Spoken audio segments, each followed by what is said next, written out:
After a blow to her head, Lin Zhao discovered that she was merely a control group in a novel about a stepmother raising children.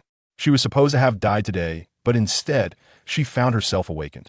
The contents of the book flashed through her mind after her death. Her twin sons had become sycophants and backup plans, thoroughly exploited, ultimately meeting tragic ends. Her younger son was abducted at the age of 5, perishing in the cold on the streets, while her daughter transformed into a malicious supporting character, subjected to various humiliations and torment. The entire family faced a dismal fate. Lin Zhao trembled with rage. What vendetta did they have against her? The book depicted her as a melodramatic, lazy daughter-in-law, frequently subjecting her to ridicule. What utter nonsense! Fortunately, Lin Zhao received an awakening gift pack, allowing her family to serve as a control group? Absolutely not. Chapter 1. Awakening in mid-July, the fervent harvest season commenced, with various production teams working feverishly. Along the way, a group of people chattered about the gossip in the brigade, with Lin Zhao, the third daughter-in-law of the Gu family, being the most discussed. Hey, the third daughter-in-law of the Gu family isn't working again. She's living the easiest life in the entire brigade, said a woman, her dark, rough skin and disheveled hair drenched in sweat, clinging to her forehead, emanating a strong odor of perspiration. Another woman, equally sweaty, scoffed, her tone laced with discontent towards the Gu family's third daughter-in-law. The eldest son's mother looks quite alluring, but it's clear. She's no good, just a lazy bum. I've seen it all along. Dada-o? You've seen it? A person trailing behind chimed in, glancing at them. No matter how much you say, she can still give birth. The group of women fell silent. In the rural setting of the 1960s, the ability to bear children was of utmost value. Once the crowd dispersed, a thin, dazed woman emerged, standing in place for a while before softly murmuring, "If only I could give birth as well." Around the village, stray dogs barked, accompanied by the chatter of children, occasionally interrupted by the scolding of women, creating a ruckus. This girl appeared exceedingly flustered. Upon seeing someone at the entrance, her expression stiffened, her gaze evasive, and she hurriedly fled. Wang Chunhua was left bewildered, wondering what was wrong. Just as she turned her head, she heard a child's voice from next door, tinged with tears, calling mother. "Someone help! My mother has fainted." Gu Dazai's voice was sharp and piercing, startling Zai, who was picking cabbage in the backyard. Zai rushed over, and upon seeing his mother collapsed on the ground with a large bump on her forehead, he hurriedly joined his brother in trying to lift her. But they were too small and frail to do anything substantial, their voices laced with urgency. "Brother, what happened to mother?" "Mother was pushed down by my aunt," Zai sobbed, his little body trembling. Seeing Lin Zhao unresponsive for too long, the 5-year-old Gu Dazai composed himself and said to his younger brother, Zai, "Hurry and find grandma." At the door, Wang Chunhua heard the commotion, quickly set down her basin, wiped her hands on her patched trousers, and rushed next door. Upon entering, she heard Dazai's words and thought, "What a clever child." With the arrival of an adult, Dazai felt reassured and urgently exclaimed, "Aunt, please check on my mother. My aunt pushed her down." Wang Chunhua noticed the large bump on Lin Zhao's head and exclaimed, "How did it swell so much?" Lying on the ground, "Isn't right, we must get her to bed first." "Aunt, it'll help you," Dazai said, assisting from the other side. Zai, finding himself without a roll, noticed the broken bowl and remnants of egg custard on the floor, his eyes darting as he dashed out of the house, shouting, "Grandpa! Grandma! My mother was knocked out by my aunt." It was the end of the workday, and the streets were bustling with people. Gu Zai's loud wailing drew attention, and villagers paused to look. Gu Mu's expression shifted dramatically, fearing someone had bullied her precious younger grandson, and she hurried over with a hoe in hand. Before she arrived, her voice echoed, booming, Zai, what happened? Who bullied you? Tell grandma." Zai, wiping his tears, looked up at her with red eyes, pitifully recounting, "It was my aunt. She bullied my mother and pushed her down. My mother has a bump the size of a bowl. No, a basin, and she still hasn't woken up. Grandma, I want my mother." Those who were favored often acted fearlessly. Gu Zai knew his grandmother cared for them, and his wail sent birds fleeing from the trees. Among the onlookers, someone couldn't help but chuckle. Meeting Zai's furious gaze, the man rubbed his nose and mischievously remarked, Zai, do you know how big a basin Zai's bump is? Go away. What's it to you?" Gu Mu shot a glare at the speaker. Contemplating Zai's words, Gu Mu's expression darkened, her entire demeanor tense. Why had that insolent girl gone to the third household again? What business did she have provoking the third daughter-in-law? Zai, being clever and observant, pieced together that the broken bowl was where his mother had fallen, leading him to suspect the unfolding events. Fuming, he declared, "Bad Aunt stole our egg custard and pushed my mother down." The villagers exchanged bewildered glances. Over a bowl of egg custard, one would push their own sister-in-law? Even their 3-year-old child wouldn't stoop to such actions. Gufu could hardly contain his trembling hands. Family shame should not be exposed. Seeing Zeiss' rabbit-like eyes, he refrained from saying more. Never mind. The calamity was of Xing'er's own making. She should bear the consequences. He and her mother had not neglected to teach her, but that girl always found a way to argue back.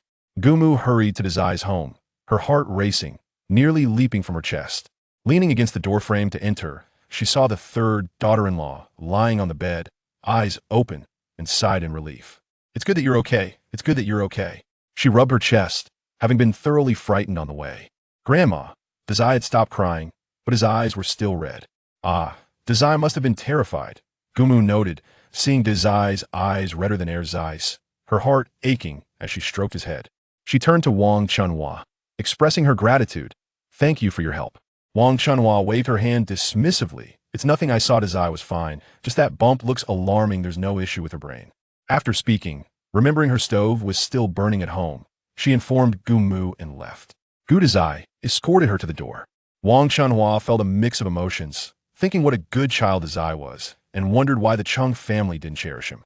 Inside, Gumu sat on a stool beside the bed, her voice lowered significantly. "Third daughter-in-law, are you all right? How do you feel? Does your head still hurt? What do you want to eat? I'll make it for you." Lying on the bed, Lin Zhao blinked no. She had matters of great importance. Just moments ago, her world had been turned upside down. It turned out she was the mother of a supporting character in the book The Daily Life of a Stepmother Raising Children, doomed to die today due to a bowl of egg custard. Just a bowl of egg custard. What a frustrating way to die. The suffocating nature of her demise felt as if her heart had been thrown into flames, swelling with rage, wishing to obliterate the author of this book. The most outrageous part was that her existence in the book was reduced to a mere sentence, and to add insult to injury, it painted her as a melodramatic figure who squandered her. "Unfortunate that I am so furious." Lin Zhao pounded the bed, her fair and delicate face flushed with anger, her eyes brimming with rage. In the midst of her fury, she noticed a large spinning wheel floating in her line of sight, exuding a sense of ethereal transparency, adorned in a kaleidoscope of colors that conveyed sophistication and mystery. At the moment it caught Lin Zhao's gaze, a few words flashed before her. Mystical lottery wheel. In just a few breaths, the fundamental rules of the lottery wheel manifested. In her mind, complete tasks to earn points, which could be used for a chance to win prizes. Lin Zhao blinked her eyes, realizing that her head truly could not endure any harm. The after effects were indeed severe, to the point that she was now experiencing hallucinations. After blinking, she waited in silence for a while, and the spinning wheel remained before her. Unable to resist, Lin Zhao reached out and poked it a few times, astonished to discover that she could actually touch it, her pupils quaking with shock. Seeing that the third daughter-in-law had been silent for a while, Mother Gu felt a surge of unease and lowered her voice. "Third daughter-in-law?" Lin Zhao looked up in confusion. She possessed a strikingly beautiful face, with ink-colored classical phoenix eyes, perfectly defined double eyelids, a prominent nose, and soft, rosy lips. Her features were extraordinary, and her skin was so fair that it was almost blinding. In terms of appearance, she was the most remarkable in the surrounding villages. At this moment, the corners of her eyes were tinged with red, giving her an expression that, while not fierce, lacked her usual haughtiness and icy demeanor. Even Mother Gu, who harbored some dissatisfaction towards the third daughter-in-law, could not help but feel pity, thinking that her youngest daughter had gone too far and deserved a good scolding. Before she could finish her thoughts, Lin Zhao struck the bed again, causing a loud thud. Had it not been for the fact that the household's male head, Gu Qinghuai, had reinforced it several times, her blows would surely have caused it to collapse. It was her fault from the beginning. Lin Zhao interrupted angrily. "This is my home. She came to my house to steal things. If it's not her fault, then is it mine? I have never seen a sister-in-law lay hands on her sister-in-law. Gu Xing'er is so unreasonable that we should call the police to—" She was about to continue. Believing she would report the incident to the authorities, Mother Gu hurriedly grasped her hand and quickly said, "We can't call the police, third daughter-in-law. Considering how I've treated you over the years, please don't report it. How about this? Let Xing'er compensate you with 10 yuan. and we'll let this matter rest. All right? Not acceptable. Lin Zhao felt unsatisfied. Mother Gu anticipated that the third daughter-in-law would not be easily appeased and gritted her teeth, saying, "Then what do you propose? You make the demands, and, as long as we can accommodate them, we will." Lin Zhao had been waiting for her mother-in-law to say this. Gu Xing'er dared to push her, and it caused her head to ache. She certainly would not let her off easily. The sick beauty on the bed let out a delicate huff, raising her slender, pale hand to begin listing her demands. First, Gu Xing'er will no longer receive any tuition or living expenses from the third household. Second, you and father must keep her in check and ensure she does not come to my home again. Third, she must gather firewood for me, 2 bundles daily, for an entire month, without any assistance from others. Having stated her 3 points, Lin Zhao paused, leaving Mother Gu in a daze. Was that it? The third daughter-in-law had suddenly become so agreeable? Mother Gu felt astonished and even somewhat terrified, wondering if the eldest daughter-in-law was hiding a grand scheme. It was not that she intended to cast aspersions on the third daughter-in-law, but ever since Lin Zhao married into the Gu family, she had been full of faults, delicate and capricious, to say the least. Today, the third daughter-in-law was surprisingly compliant, making Mother Gu truly feel as though she had seen a ghost. Seeing her mother-in-law silent for a long time, Lin Zhao assumed she was trying to negotiate, and her expression instantly darkened as she prepared to get out of bed. If you think I'm being unreasonable, then perhaps you should just call the police. We will handle Xing'er, I promise, she assured repeatedly. Lin Zhao pouted and casually remarked, "It would be best if Gu Xing'er could learn her lesson for the next time. I will definitely report it to the police." Mother Gu was left speechless. The third daughter-in-law certainly knew how to deliver a sharp retort. Having grown accustomed to it, she chose not to hold a grudge against Lin Zhao. Inside the room, Lin Zhao lay in bed, contemplating the prize wheel. "How do I activate this?" she muttered. No sooner had she spoken than a line of transparent text floated before the wheel. "Claim 1 free lottery chance. Would you like to use it?" Lin Zhao silently thought. Use it. The red pointer began to spin, gradually slowing down until it finally halted on a package of grains and oils. The list of items was written in tiny letters. Yet strangely, Lin Zhao could clearly discern what was written. 5 kilograms Beijing snowflake wheat flour, 5 bags 5 kilograms quality pearl rice, 5 bags 2 kilograms egg noodles, 2 packs 10 pounds of free-range pour 100 authentic free-range eggs, 5 barrels of peanut oil, 1 braised chicken leg, 2 bags of 500g rock sugar, 2 cans of meat, essential condiment pack for the home. Would you like to claim your reward? The text appeared again before the wheel.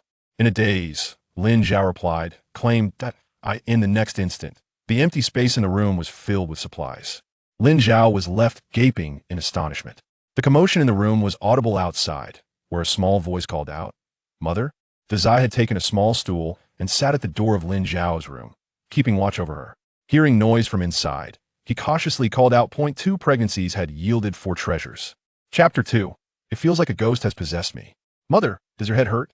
Dazai, noticing his mother's peculiar expression, worriedly asked, fearing she had injured herself.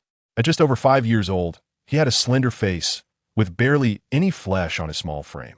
His sleeves and knees bore large patches, a common sight in this era, which posed no issues. However, to the awakened Lin Zhao, it was evidence of her neglect towards her son.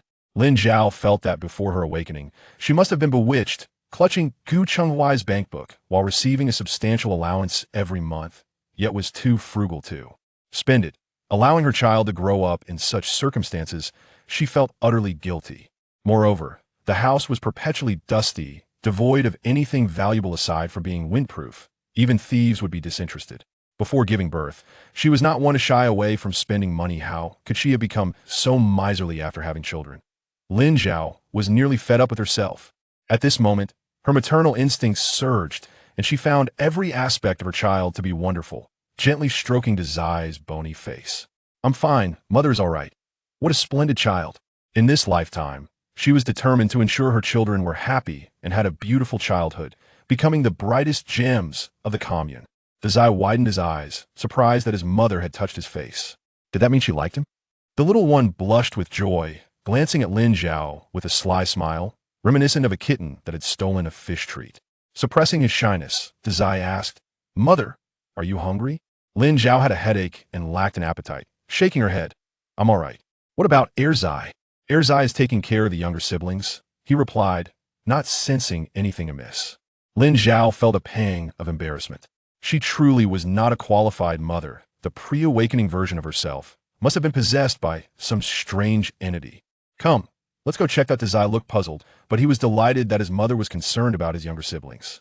While they enjoyed their little moment, chaos erupted in the Gu family's old residence. Gu Xing'er exploded in anger, exclaiming, "What right does that woman have? That is my third brother's money. How dare she not let me use it? I will tell my third brother that his wife is bullying his own sister. Of the three conditions, she could tolerate the other two, but the one about not giving her money was simply intolerable." Mother Gu had cleaned up after Gu Xing'er numerous times over the years and was utterly exhausted. She chimed in, "Go now. Call him immediately. Send a telegram. Tell your third brother that you pushed his wife and the mother of his children to the ground, causing her to have a bump on her head." Gu Xing'er dared not go ever since her third brother married Lin Zhao. He had changed and was no longer the brother who doted on her in every way. "Mother, I am your own flesh and blood," Gu Xing'er protested, her face filled with grievance as she argued loudly. "Lin Zhao is my sister-in-law. What's wrong with me having a bowl of her egg custard? It's her own fault for not giving it to me. She deserves to run into a wall." Before she could finish her tirade, a loud slap echoed through the room as Mother Gu struck her hard, causing her face to tilt to one side, a red handprint appearing on her otherwise fair complexion. Mother Gu was livid, uttering every word in exasperation. "Can you really speak such words about a fox spirit? Do you wish to be dragged away?" Father Gu, furious, declared, "Let her go hungry for a couple of days. No one is allowed to deliver her food." He looked at Mother Gu, "Especially you. The school cannot teach her how to be a decent person. We must." Father Gu felt both disappointed and heartbroken. Gu Deseo Huang Xiulan and Gu Erseo Zhao Lianyang were diligently tidying up the kitchen, their hands moving busily. Unable to restrain herself, Zhao Lianyang remarked, "Sister-in-law, do you think our little sister will be able to continue her studies this year?" Huang Xiulan glanced outside and replied softly, "I fear it may be difficult."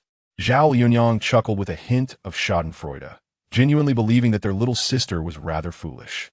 It is indeed for the best that she does not attend school. With her intellect, it would be of little use even if she studied for 100 years. "Mind your words," Huang Xiulan cautioned, for after all, she was the daughter of their in-laws.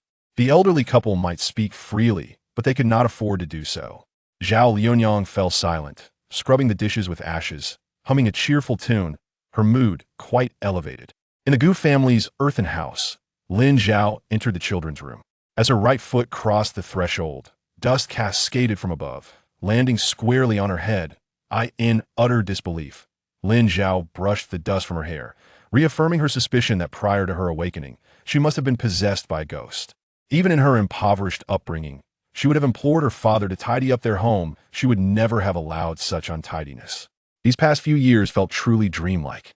Upon seeing their mother enter their room, the second child displayed a look of confusion, glancing towards his elder brother. The eldest child was entirely focused on their mother, oblivious to his younger brother's inquisitive gaze. The second child swiftly slid off the bed and approached his older brother, speaking directly to him without acknowledging Lin Zhao. "Brother, why is she here?" The twins had been raised by Gu Mu, and Lin Zhao had not invested much effort in nurturing their bond. The children were not particularly close to her, yet inherently, children are drawn to their mothers. When Lin Zhao was injured, they instinctively sought to protect her. A mere hint of kindness from their mother would elicit their desire to grow closer to her. Hearing the second child's question, Lin Zhao reached out and playfully tugged at his cheek, eliciting a shriek from him. "Mother!" The second child, mindful of his sleeping siblings, wished to shout but stifled his voice, his face flushed with indignation, though his dark complexion concealed it.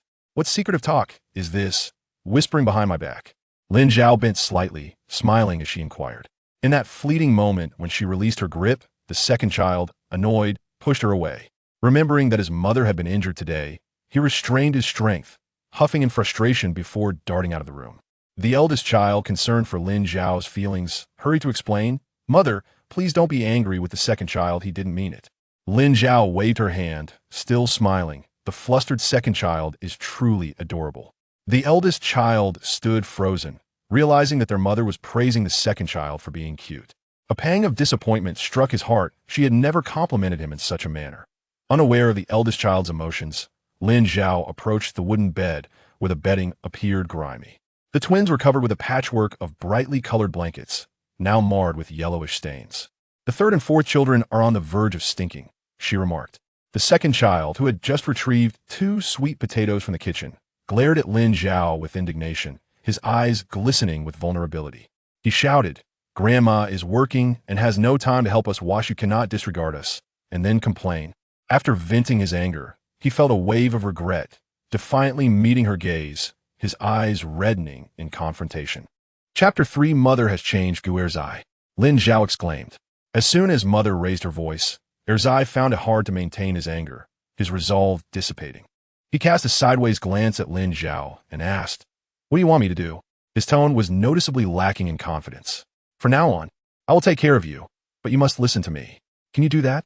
Lin Zhao, though inexperienced in teaching children, believed that her little ones would be obedient if she spoke to them kindly. As she posed her question, her gaze swept over Dazai and Erzai. The twins from the Gu family had matured early. They were aware that their mother was different from others. While other children's mothers would hold them close, theirs never did. Other mothers would prepare delicious meals for their children, but theirs never bothered to care for them. As these thoughts crossed Dazai's mind, a shadow of sadness flickered in his eyes. The villagers often remarked that their mother did not love them. Hearing her say she would take care of them in the future filled Dazai with hope, and he asked, "Will you make us delicious food?" "Yes," Lin Zhao replied. "Will you make us new clothes?" Dazai inquired again, fearful that his mother might think raising them was too costly. He cautiously added, "It doesn't have to be every year, just once every few years. Is that okay?" "No," Lin Zhao thought to herself. One set a year would hardly suffice. Several years for a single outfit is absolutely unacceptable. Dazai's eyes dimmed, a sense of unspoken grievance welling up within him. Lin Zhao stated seriously, "How could you go years without a new outfit? You will continue to grow. 4 sets a year is about right." Dazai was left in a daze. 4 sets a year were not just one outfit, but a total of 8 pieces, quite an expense. That is quite costly. "Mother, I could take turns wearing them with my brothers." Dazai, feeling that his mother was finally willing to listen to him, boldly made the suggestion. Erzai edged closer, jostling Dazai, and looked up at Lin Zhao, asking, "Will you buy us candy?" The thought of sweet candy made the little boy salivate. Lin Zhao pretended to ponder, deliberately saying, "What if I don't buy any?" When Lin Zhao choked on her words, her face turned pale as she pinched Erzai's ear, saying, "Who taught you to let your man discipline you?" Erzai stood on tiptoe, easing the pain in his ear with his own movement, his once boisterous demeanor deflating. "Nobody taught me. I heard the village auntie say that." Lin Zhao feigned seriousness. "You are not allowed to imitate the adults in speaking." Dazai also nudged his brother with his backside and quickly added, "Mother, I want to imitate them. I never do. You are the most obedient." Lin Zhao gently caressed Dazai's cheek. Erzai raised his little hand, eyes wide with anticipation. "I am obedient too. If Mother buys me candy, I will be extra obedient. Whatever Mother says goes." "Look at that, already negotiating." "All right, I now assign you your first task. Take a bath." Lin Zhao could no longer tolerate the filthy, odorous children. Her patience was solely due to their being her own. As for the ones asleep in bed, they would not escape her scrutiny either. Erzai detested bathing, his face scrunching up like a steamed bun. "Can we skip it?" "Sure." Before Erzai's smile could widen, Lin Zhao swiftly added, "But then you want to get any of the meat buns I buy tomorrow." Erzai's eyes sparkled with delight, clinging to his mother's arm, excitedly asking, "Mother, are you really buying meat buns?" "Of course not," Lin Zhao countered, playfully contradicting him. "Mother is smiling, so it must be true. I'm going to wash now. Let us hurry and take a bath, brother." Erzai urged Dazai eagerly. Lin Zhao held the 2 little ones back. "First, eat your sweet potatoes. I'll go heat some water." Erzai, imitating his grandfather, waved his hand with authority. "It's not necessary. We can just use cold water to wash. It's not a big deal in the countryside." Lin Zhao took a deep breath, glanced at Dazai, and pointed at Erzai, indicating he should manage his younger brother. Then she proceeded to the kitchen. Once she left, Dazai leaned closer to Erzai and whispered, "Erzai, I think Mother has changed." Erzai, carefree and unguarded, unlike his meticulous brother, scratched his face and laughed. "Mother is paying attention to us today." After Lin Zhao prepared the water, she took out a bathing tub for the 2 of them and instructed them to scrub each other's backs, with the promise of meat buns dangling before them. Dazai and Erzai diligently followed her orders, taking turns to scrub one another. "Brother, you're so dirty." Erzai exclaimed bluntly, his words piercing Dazai's pride. Dazai's face turned crimson. He instinctively glanced towards Lin Zhao's room. There was no response, and he relaxed, thinking that Mother had not heard Erzai's words. "You're dirty too. Just wash up well." Dazai carefully maintained his dignity as the older brother. Erzai, obedient to his brother, nodded in agreement. "Right. Once we wash up, we'll be clean little kids." Dazai replied affirmatively. Inside, Lin Zhao had barely sat down when Erzai's loud voice rang out. "Mother!" Lin Zhao truly wanted to say, "Don't call for me, call your father," but there was no choice. The children's father was away, serving the country. She walked towards the door, the mysterious lottery wheel always following her. Lin Zhao paused, poking and prodding at it, finally discovering the setting to make it invisible when not in use. After successfully setting it, she opened the door. The two little ones stood naked in the tub. At merely 5 years old, they were at an age blissfully unaware of modesty, laughing without a care. "Mother, we're done washing. Do you want to check?" Erzai shouted. He disliked bathing, yet afterward found it rather pleasant. "No need for a check. You two wait here while I fetch your clothes." Lin Zhao replied as she walked towards their room. It was hot out, so being bare-chested was fine. She opened the small wardrobe, which contained a pitifully small number of garments, all haphazardly piled inside. No one taught them how to fold clothes, and the children were incapable of doing so. The clothes were patched up extensively, but thankfully still clean. Likely washed by Dazai's grandmother.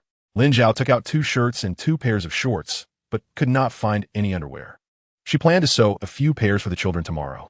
Clothes needed to be made. After all, there was no shortage of money at home. She brought the clothes back to the courtyard. The 2 little ones, having learned to dress themselves by the age of 3, required no assistance from Lin Zhao.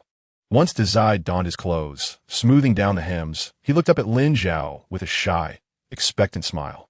"Mother, we're clean now." Lin Zhao casually praised him. Dazai is a clean and handsome little boy. The children from the Gu family, particularly those from the 3rd household, were indeed strikingly beautiful. Their outstanding parents ensured they stood out in any crowd. Erzai stood beside his brother, tiptoeing and straining to make himself taller, blinking his big eyes. "Mother, what about me?" Lin Zhao, puzzled by Erzai's strange desire for competition, laughed. "You are also a clean and handsome little boy." Erzai, brimming with pride, boasted, "I look just like my brother. He is clean and handsome, so of course I am too." After saying this, he laughed cheerfully. "We are both clean and handsome little boys." Lin Zhao casually remarked, "Being clean and handsome just for today won't do. You must be clean and handsome every day from now on. Understood?" Dazai opened his mouth, wanting to ask if being clean and handsome would make Mother love them. But he hesitated. Erzai, however, leaned close to Lin Zhao and cleverly made a request. "If Mother buys us meat buns every day, we will wash up nicely every day." Lin Zhao thought to herself that he wasn't the one washing, but before she could respond, Dazai seriously educated his brother. "Erzai, eating meat buns every day costs a lot. We can have them once a month." Once he finished speaking, he looked at Lin Zhao anxiously. "Mother, can we buy meat buns with the money Father sends?" He was worried that the money sent by their father might not be enough. Erzai also looked at their mother with concern. Lin Zhao felt these 2 children were overthinking things. That's enough.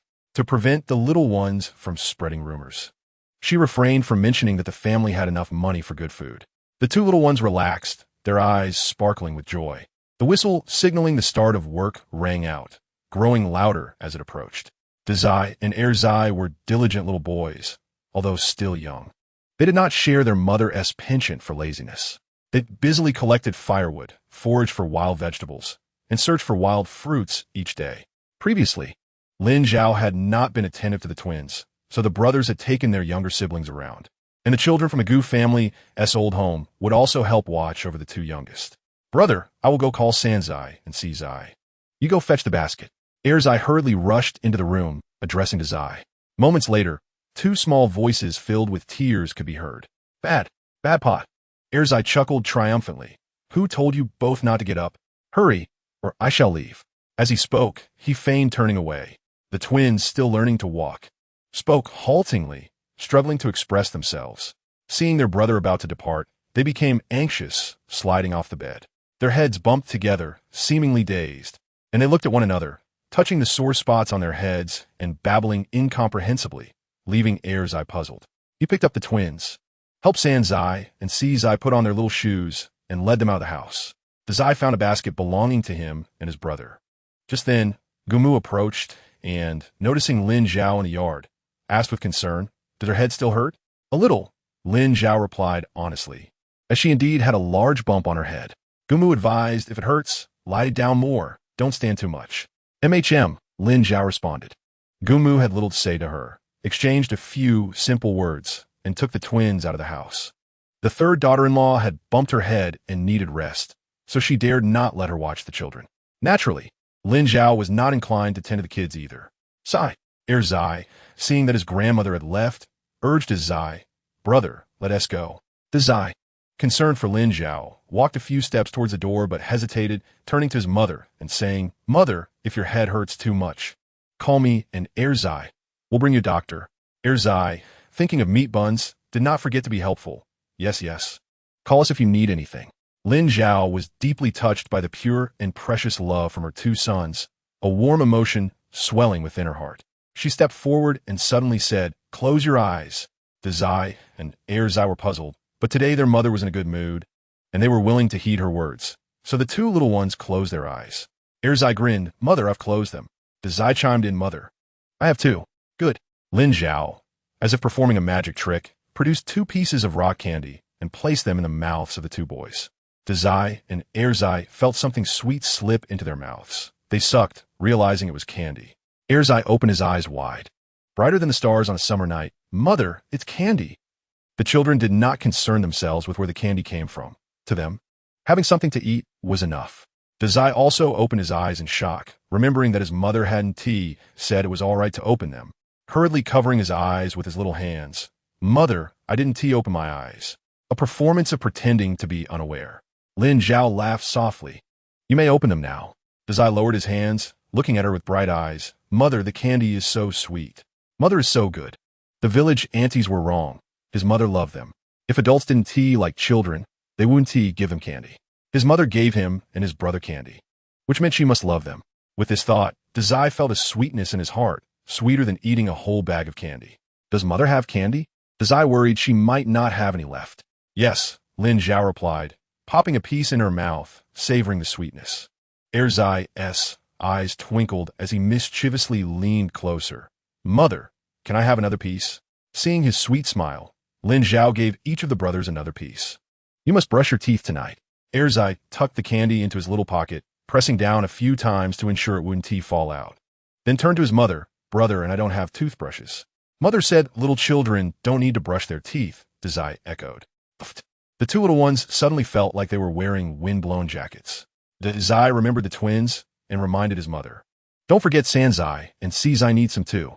"I remember," she replied. "I'm only 23. My memory I sent that poor."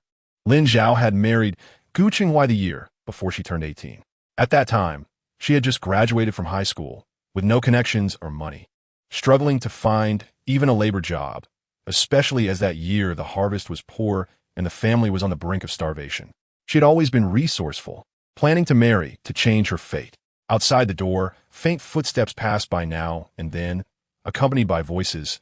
It was the workers coming back from their labor. Lin Zhao broke into a sweat. "All right, it's not that I don't want to cook, but my head hurts. And it's been a while since we've had a fire. It will take time to prepare. Don't go near the river. Stay close to the adults. Call for help if you need anything," Lin Zhao cautioned anxiously. The Zai had yet to speak when Zai boisterously declared, "Mother, we all know Grandma taught us." After saying this, he took the Zai's hand and dashed out of the house. Chapter 4.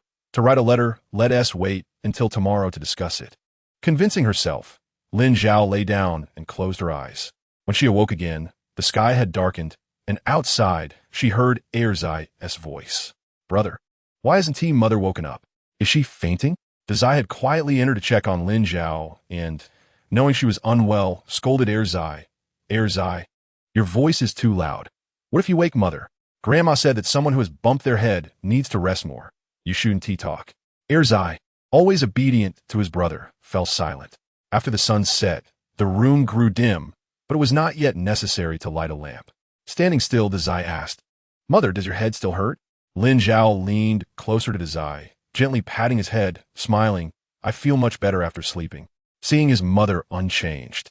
Zai smiled. Grandma asked me to bring you food. Can you eat now? After a nap, Lin Zhao indeed felt a bit hungry, all right. Zai hurriedly brought the food.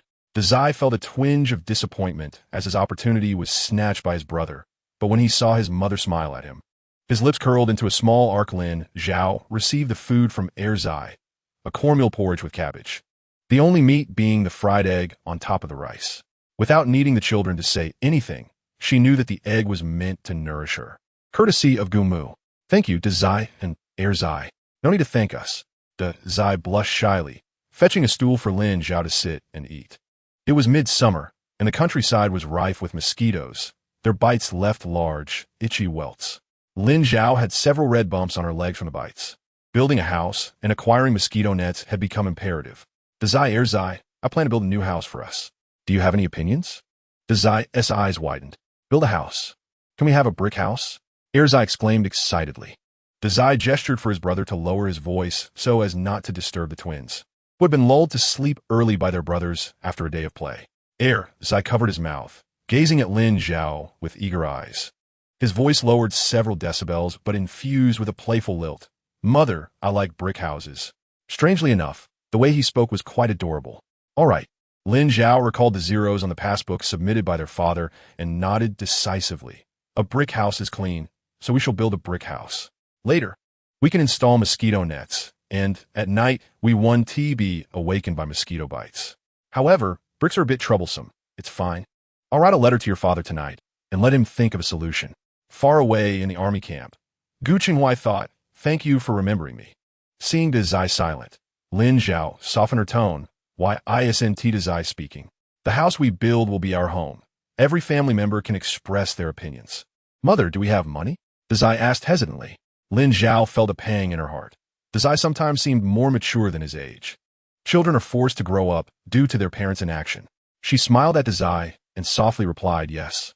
We do have money for building a house, and for you, 4 treasures to eat meat.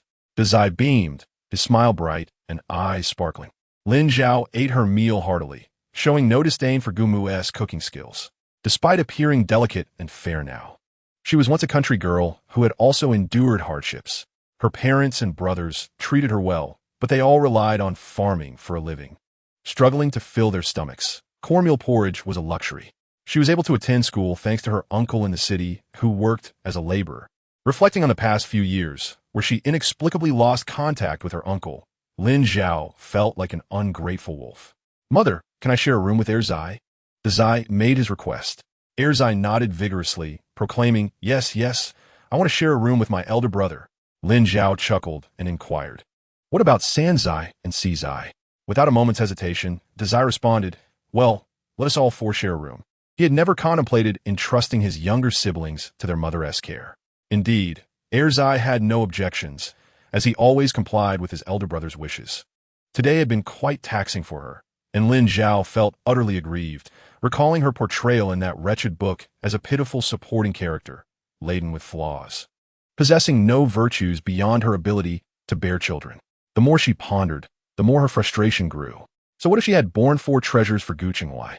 He was raising them, after all. Moreover, her husband had not voiced any complaints.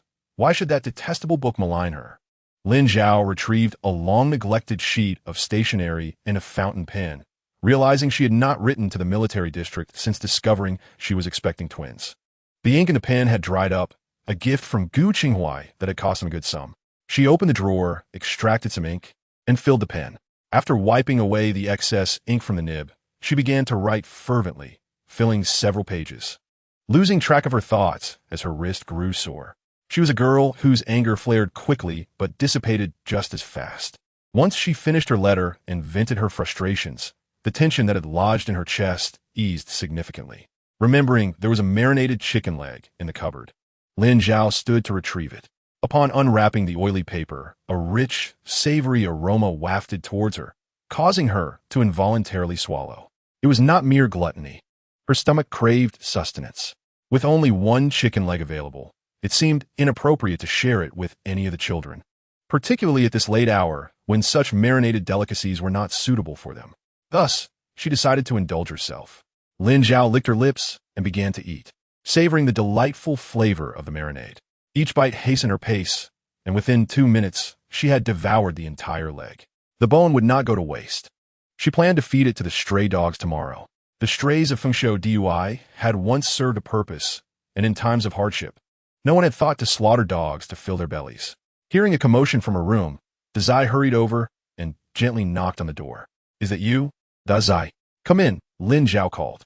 Typically, the children who knocked were Dazai, while Zai would burst in without hesitation. Upon hearing his mother's gentle voice, Dazai's face lit up as he entered.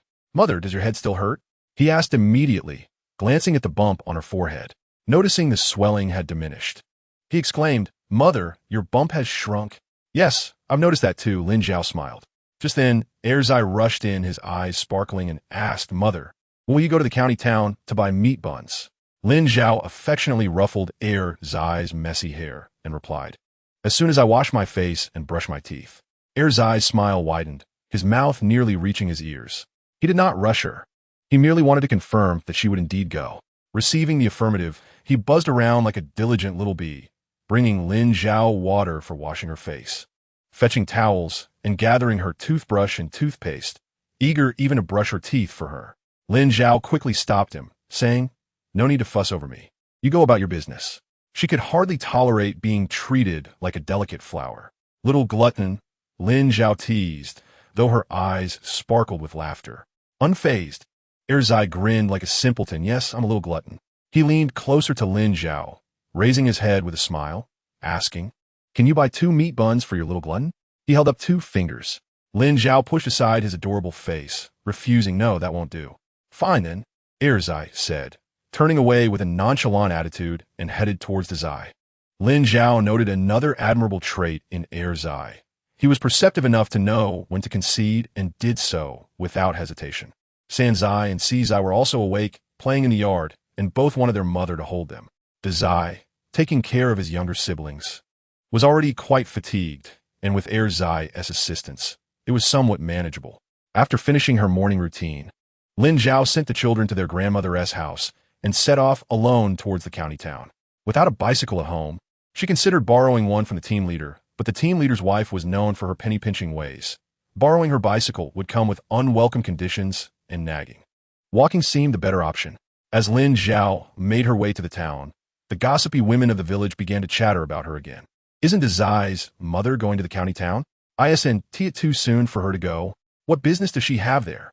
They speculated, noting how Lin Zhao appeared well-fed and groomed, leaving her children in the care of their grandmother. "Marrying this daughter-in-law has brought misfortune upon Gu Qinghuai's family," they lamented. "Indeed, don't say she can bear children. What woman cannot? A daughter-in-law who is both lazy and greedy, even if she can bear children, is not worth having." One woman commented. Wang Chunhua, passing by, overheard their gossip and could not restrain herself, saying, "Dazai's mother wouldn't even look at your son." The woman's face turned ashen with anger. "How dare you speak like that?" Wang Chunhua shrugged it off, replying nonchalantly, "I help others because I hope that should my own child encounter trouble, there will be kind souls to assist them. It isn't about needing their thanks. After all, we are all from the same village. Helping one another should be expected, not something to be trivialized." With that, she turned and left. The gossipy women, caught in their chit-chat, scattered quickly upon being exposed. Unaware of the unfolding drama, Lin Zhao arrived at the village entrance, where she placed the leftover chicken bones in a spot frequented by stray dogs. As she walked away, a large yellow dog appeared, its fur unkempt and its frame gaunt, bones protruding clearly beneath its skin. Sensing the enticing aroma of the bones, the yellow dog sniffed eagerly, yet it hesitated to eat, instead letting out a bark. Moments later, a smaller yellow dog ambled over, cautiously approaching the bones to gnaw at them, its tail wagging enthusiastically. The larger dog, drooling, was undeniably hungry, but never considered taking a bite for itself. The chicken leg bone was soft, and the little dog quickly finished it, still feeling unsatisfied. It called out to its mother with a bark, indicating it wanted more. The larger dog lowered its head to lick the pup affectionately, causing it to tumble over, barking playfully in response. Eventually, the pair of dogs departed together. The road from Fengshuo Dui to the county town was neither too far nor too close.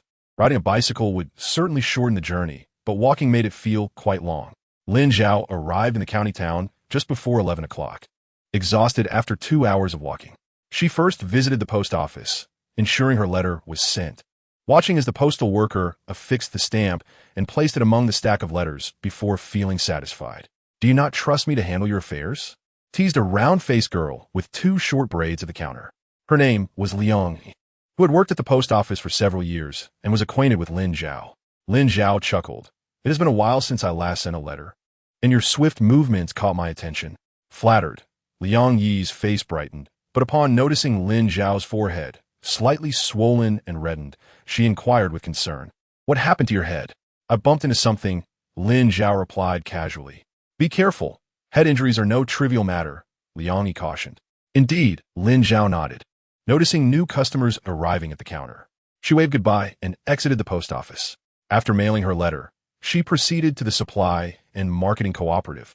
As her household was in need of many items, Lin Zhao had brought along her nearly expired coupons, purchasing some fabric, hard candies, toothbrushes, and toilet paper. Lin Zhao carried herself with the air of someone prosperous, and her efficient shopping style, quickly handing over money upon finding satisfactory items, earned her a decent response from the sales clerk, who was typically dismissive of customers. "2 pairs, thank you." Imagining the joy on Zai and Zai's faces upon seeing the new shoes, Lin Zhao felt that no matter the cost, it was worthwhile. The sales clerk felt elated as well.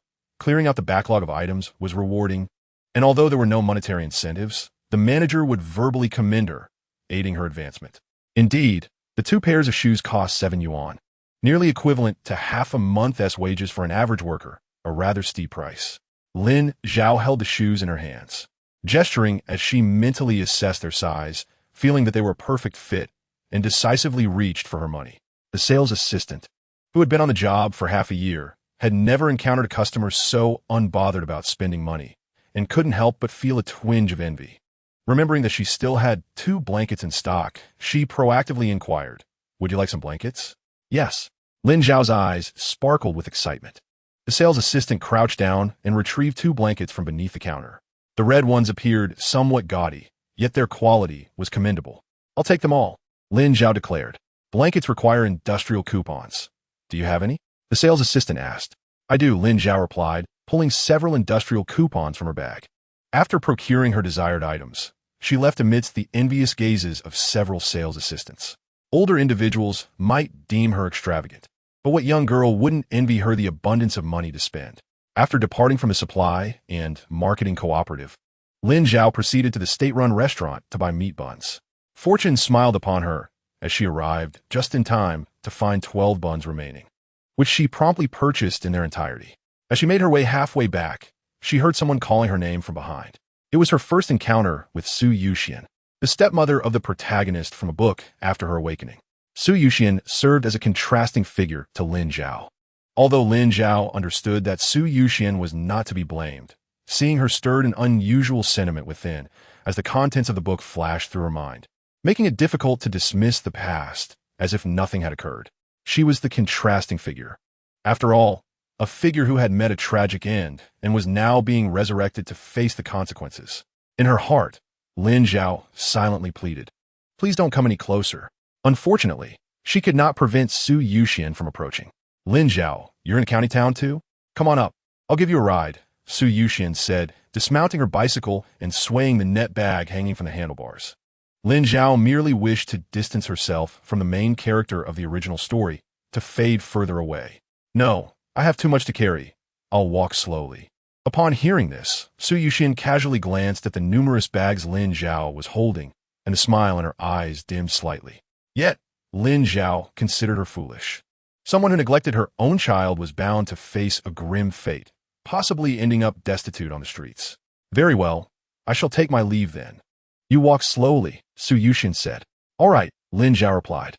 Su Yuxian smiled at her, placed one foot on the pedal, and after a few steps, mounted her bicycle, quickly vanishing from Lin Zhao's sight.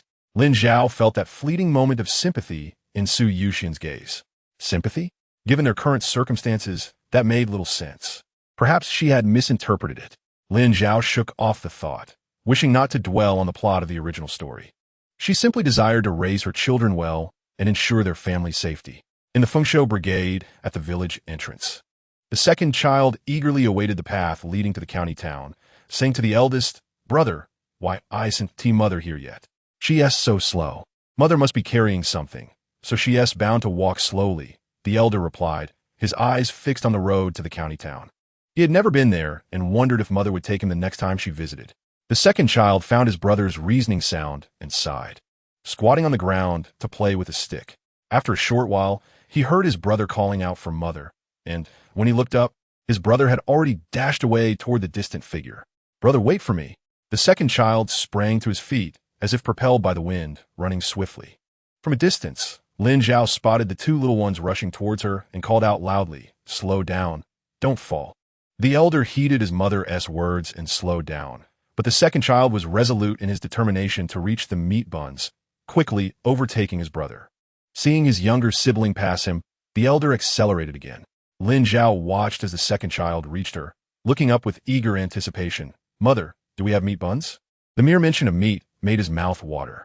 "Yes," Lin Zhao replied, rolling her eyes at her second child. She was exhausted and nearly overheated, while this little one seemed solely preoccupied with the meat buns. The elder child stepped forward, offering to carry Lin Zhao's belongings. "Mother, let me help you." Lin Zhao's heart swelled with sweetness, akin to having tasted honey. "No need, the items are heavy. I can manage," she insisted.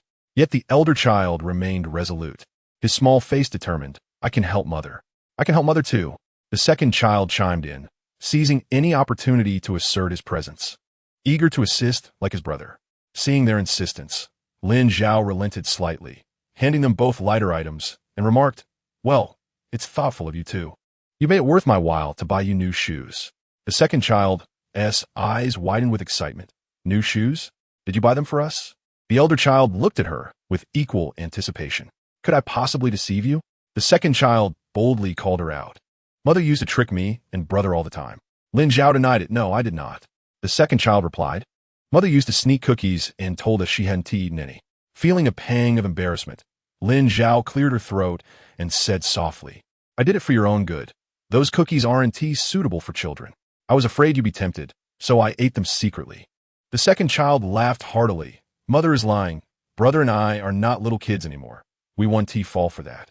Lin Zhao felt flustered and laughed lightly. "Oh, if you're not little kids, then you can't wear the new shoes I bought. Perhaps I'll give them to the third and fourth children instead." Upon hearing this, the second child immediately lost his bravado, quickly stating, "Mother, mother, I'm a little kid. I am a little kid." The elder child thought his brother foolish. After all, the shoes mother bought for them were not suitable for the younger siblings, and he understood that mother was teasing him. The two children eagerly followed her, their spirits buoyed by the prospect of new shoes. Upon arriving home, they set down their belongings, and the elder child dashed into the kitchen, quickly returning with a bowl of cool boiled water. "Mother, drink some water." After a long walk, Lin Zhao indeed felt parched, her throat dry, and she gulped down several mouthfuls before feeling refreshed. She then gently touched the elder child's flushed cheeks, her gaze softening. "Thank you, elder." At that moment, the second child approached with a basin, saying, "Mother, wash your face." Lin Zhao gratefully accepted her children's care, feeling at ease. After washing her face, she finally felt comfortable and sighed with relief. It was time to buy a bicycle. Next time, she would write to Gu Qinghuai to see if he could help her obtain a ticket.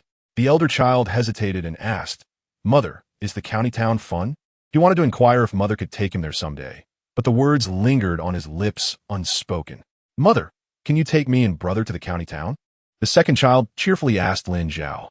"If you behave, it's not impossible," Lin Zhao replied, pinching the second child's cheek. The little one was so thin, with not much flesh on his face, but it was delightfully soft to the touch. The second child was generous, allowing his mother to pinch him, flashing a wide grin, revealing his pearly white teeth. "I'm good. Both brother and I are good, right, brother?"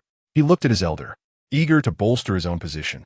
The elder child nodded, gazing at Lin Zhao with admiration. The second child then added, "It's a deal, okay? Lying is for puppies." The clever little one made sure to formalize the agreement with his mother, setting conditions. "All right," Lin Zhao replied with a smile. The elder child also smirked quietly. Lin Zhao cheerfully said, "From now on, if you help me with the household chores, I will reward you two little gentlemen with something nice." The two children were accustomed to chores and were eager to exchange their efforts for rewards. But what will you reward us with, mother? The second child asked eagerly. Food. Necessities, whatever you choose, Lin Zhao replied, knowing she was not one to endure hardship and preferring to nurture her children instead. The second child agreed readily. But didn't he forget his brother? Brother, what do you think? The elder child nodded. I think it's a good idea. He understood that Mother's offer was meant to be kind to him and his brother, and he was aware of it. Thus, the two children, not yet in kindergarten, completed their self-motivated strategy. Lin Zhao raised her hand to her bag, rummaging through it, and pulled out 2 meat buns, handing one to each of her sons. Meat buns! The second child exclaimed excitedly. The elder child, though more reserved, shared in the happiness, his eyes mirroring Lin Zhao's own. Erzai had never tasted a meat bun before. This particular bun was procured by his mother, making it all the more significant.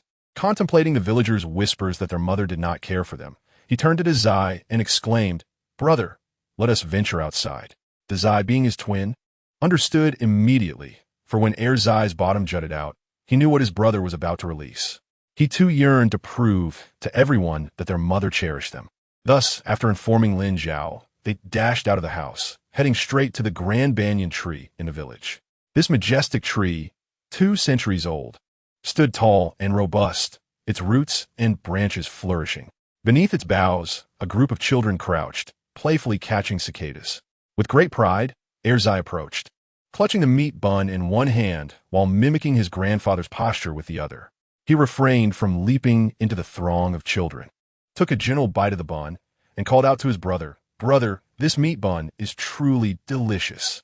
Zai echoed, Indeed, it is delectable. A single bite fills the mouth with oil. At the mention of meat bun, the children's mouths watered in unison, their eyes wide with astonishment as they turned to behold the white bun in the twins' hands. Where did you acquire such meat buns? Inquired Tainyo, the little grandson of the village chief, who dashed over, envy painted across his face. He had tasted meat buns during the new year and found them exquisite. Zai, his face aglow, proclaimed with a voice twice as loud as usual, Our mother bought them for us. Erzai, incensed, took a fierce bite of the bun, as if biting back those who insulted him, and furiously retorted, I'm not a liar. Our mother said she would buy them for us. She does care for us. Zai added indignantly, Who would believe such nonsense? My mother said your mother is a lazy woman, doing nothing but eat, and when she grows old, she will drown in a stinking ditch. A group of boisterous children, around 7 or 8 years old, stuck out their tongues at Zai and Erzai, intentionally provoking them while their eyes frequently darted towards the buns, swallowing their saliva. Yet, they would not admit to the twinge of jealousy they felt towards the twins. Erzai, known for his fiery temper, was incensed by the taunts, thrust the bun into his brother's hand, and charged at the provocateur, knocking him to the ground. But that was not the end. Erzai raised his tiny fist, swinging it fiercely at the opponent. How dare you insult my mother? How dare you insult my mother? He exclaimed with fervor, delivering a punch with each outcry. A passing youth, amused by the children's skirmish, paused to watch. It was quite entertaining to see such small children engage in a mock battle with exaggerated ferocity, their faces contorted in fierce expressions, as if they could tear each other apart. Yet in reality, their blows lacked real strength. After observing for a while, it was evident that neither had turned red from exertion. When the two children began to bite at each other, the man stepped in, grabbing each child by the arm and forcibly separating them. Enough, enough. Be careful. If you bite each other and leave scars, you may struggle to find a spouse in the future. He particularly looked at Zhang Sheng. You already don't have a pleasant appearance. If you lose a piece of flesh from your face, it may become a permanent blemish. Zhang Sheng, furious, attempted to bite him in retaliation, stomping his feet in anger. Uncle. The man ignored him and turned to leave, only to encounter Lin Zhao approaching. Sensing the peculiar atmosphere, Zai wore a stern expression, while Erzai was visibly furious. Lin Zhao, bewildered, asked, What has transpired? Were you not fine when you left? Having just fought with another friend? Erzai felt guilty upon seeing his mother, grabbing Zai's arm with a pleading look, silently imploring his brother not to divulge their scuffle. Zai, too, remained silent, as fighting was not commendable behavior. Unfortunately, other children were present. Tainyo, quick with his words, announced, Erzai and Zhang Sheng fought. Erzai fumed, glaring at him. Tainyo, how could you betray me? Tainyo appeared bewildered, replying innocently, I did not, but your mother is asking why you fought. Lin Zhao, curious, inquired further, not perceiving children's quarrels as anything extraordinary, believing they should resolve their own disputes without adult intervention. Erzai lowered his head, remaining silent, his hands clenched into tiny fists. His expression fierce. Dazai, anxious, sought to explain but struggled to find the words, his lips turning pale from worry. Observing their silence, Lin Zhao chose not to press further, simply stating, if you do not wish to speak, that is fine. I must go to the old house to discuss building matters. Will you accompany me? Dazai was taken aback. Mother, you are not angry with us? Why would I be angry with you? Lin Zhao replied nonchalantly. What child has never fought? I know you are good boys. Unless provoked, you would not initiate a fight. Their mother considered them good children. The clouds of doubt dissipated from Dazai and Erzai's hearts, their eyes brightening as if touched by the sun. Let's go. Erzai took the half-bun from his brother's hand, cheerfully sidling up to Lin Zhao, grasping her hand. Seeing no refusal from her, his joy was boundless. Chapter 6. Regrettably, enamored with love, the warmth of the children's hands was comforting and soft, causing Lin Zhao's heart to swell with affection as she held them in her palm, her eyes instinctively sparkling with joy. Dazai glanced with envy at his brother, wishing to be held by their mother as well. Perceiving his desire, Lin Zhao extended her other hand toward him. I shall hold your hand too. Dazai's once dull eyes ignited with brightness. Without hesitation, he grasped his mother's hand, a smile blossoming on his face that refused to fade. The Gu family departed, leaving behind a cacophony of chatter from older and younger children alike. My mother is deceitful. The twins' mother truly loves them. Little Yuan Bao fumed. His expression drooped, resembling a forlorn puppy. In the fields, Yuan Bao's mother sneezed, unaware that her refusal to hold her son's dirty little hands had sparked his imagination, leading him to believe he was an abandoned child. Had she known, she would have felt she had punished him too lightly. Though the twins' mother is lazy, she purchased the meat buns. Tainyo gazed at them with envy. I too wish to eat meat buns. Zhang Sheng scoffed, asserting with certainty, what's so remarkable about that? Tomorrow their mother will ignore them. How do you know? Yuan Bao scratched at the dirt with a stick, still enveloped in a melancholic mood, clearly unable to express his sorrow. I just know. Zhang Sheng, caught off guard by the question, sulked away. As the leader of the children departed, the others brushed off the dirt from their clothes and left the shade of the ancient banyan tree. In the distance, a few childish voices could still be heard. It's all Zhang Sheng's fault. I had hoped the twins would let me smell their meat buns. But now there is no chance, lamented Yuan Bao. Another girl sighed. I wanted to smell them too. Passers-by, bemused by the sight of the little ones' gloomy faces, could not help but chuckle. Upon arriving at the Gu household, Lin Zhao was immediately enveloped by two soft, squishy little beings clinging to her legs. Ah, tweens! Exclaimed the others. Sanzai and Sizai were calling for their mother, albeit not pronouncing it correctly, referring to her as Liang instead. Dazai steadied his brother, patiently teaching Sizai, it is mother, not Liang. Sizai repeated, Liang, but still mispronounced it, lifting her little face with a sweet smile, revealing her tiny teeth. Zai teased his sister. Sizai is a little fool. She cannot even say mother correctly. Little fool, gently pinching her cheek. Sizai, noticing the bun in Zai's hand, reached out to grab it. Zai quickly dodged, causing Sizai to panic, releasing Lin Zhao's leg and waddling after him, her voice a high-pitched plea for the bun. Zai, not being stingy, simply worried that his sister might not be able to eat it. He anxiously asked Lin Zhao, Mother, can Sizai eat the bun? At that moment, Gumu, having heard the commotion, emerged from the house. Zai, with a loud voice, declared, Grandmother, our mother bought us buns, meat buns, exceptionally delicious meat buns. One might think he was boasting. Sizai wobbled, reaching for the bun in her brother's hand, her short stature preventing her from grasping it. Yet she remained calm and steadily clung to her brother's arm, her little face flushed from effort, resembling a rosy apple. The entirety of Sizai's weight rested upon Zai, who felt fatigued, yet he shouted, Mother, can Sizai eat the meat bun? Zai tore a bit of the dough to give to his younger sister, while Sizai stuffed the dough in his mouth, savoring it with his 4 tiny milk teeth, his eyes crinkling in delight as drool trickled down the corners of his mouth. Such a little messmaker. Zai, imitating the adults, attempted to educate his younger sister, and pulled out a handkerchief to wipe the drool from Sizai's face. Sizai obediently raised his little face, maintaining an astonishingly calm demeanor as Zai cleaned him up. Sanzai, even quieter than his sister, remained beside Zai, silent and still, accepting the doeskin offered by his elder brother and gnawing on it. Lin Zhao observed this scene with a complex mix of emotions. One could not help but marvel at the exceptional qualities of these young ones, particularly as they displayed such remarkable traits at just over a year old, albeit with a tendency towards romantic folly. With her presence in this life, how could the romantic inclinations of these children ever flourish? Her gaze swept over the children. Zai and Zai felt a sudden chill, glancing around but finding nothing amiss, thus easing their minds.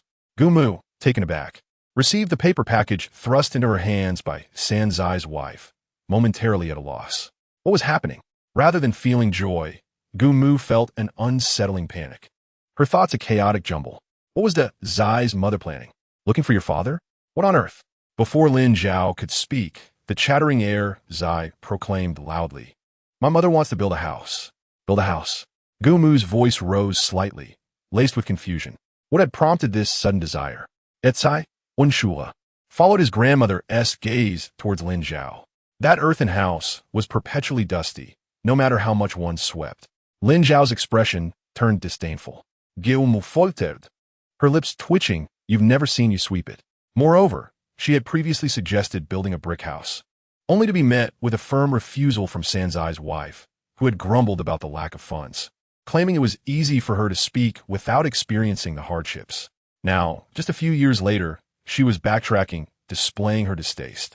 Gumu, accustomed to Sanzai's wife's whimsical ideas, dared not speak further, fearing Lin Zhao's ire, and said, "Your father is resting inside. I will go call him." Gu Fu lay on the bed, having faintly heard the commotion in the yard. After a busy morning, he had hoped for a moment of repose and had not ventured out. Upon seeing Gumu enter, he opened his eyes. Did Zai and Zai come? Yes, not just two. Sanzai's wife is here too. Gumu opened the paper package and glanced inside, spotting the meat buns and brown sugar. Momentarily stunned, she exclaimed, "Meat buns and brown sugar." Gu Fu sat up, his throat involuntarily swallowing at the sight of the meat buns. Ah, the white flour meat buns. He had bought two to send off Sanzai to the army, and Sanzai had insisted on giving him one. The flavor was truly delightful. He felt a pang of nostalgia for Sanzai. Where did these meat buns come from? Gumu replied, Sanzai's wife brought them, saying she wanted your help. She wants to build a brick house, complaining that the current one is too dusty. Building a house was, after all, a good thing. She had no objections. Gu Fu was delighted at the prospect of a brick house, but one pressing question lingered. Build it now? Everyone is busy with the harvest, and finding workers is a challenge. Furthermore, where do we procure the bricks? It's not easy to get. The thought of dealing with Sanzai's wife was overwhelming, causing him great distress. With Sanzai absent, he felt compelled to take charge, slipping on his straw sandals and heading outside. Gu Fu remained silent, contemplating seeking out Sanzai, believing in his capability. All right, I will remember this. We can start building after the harvest. Lin Zhao expressed her gratitude. Thank you, father. What brings you here?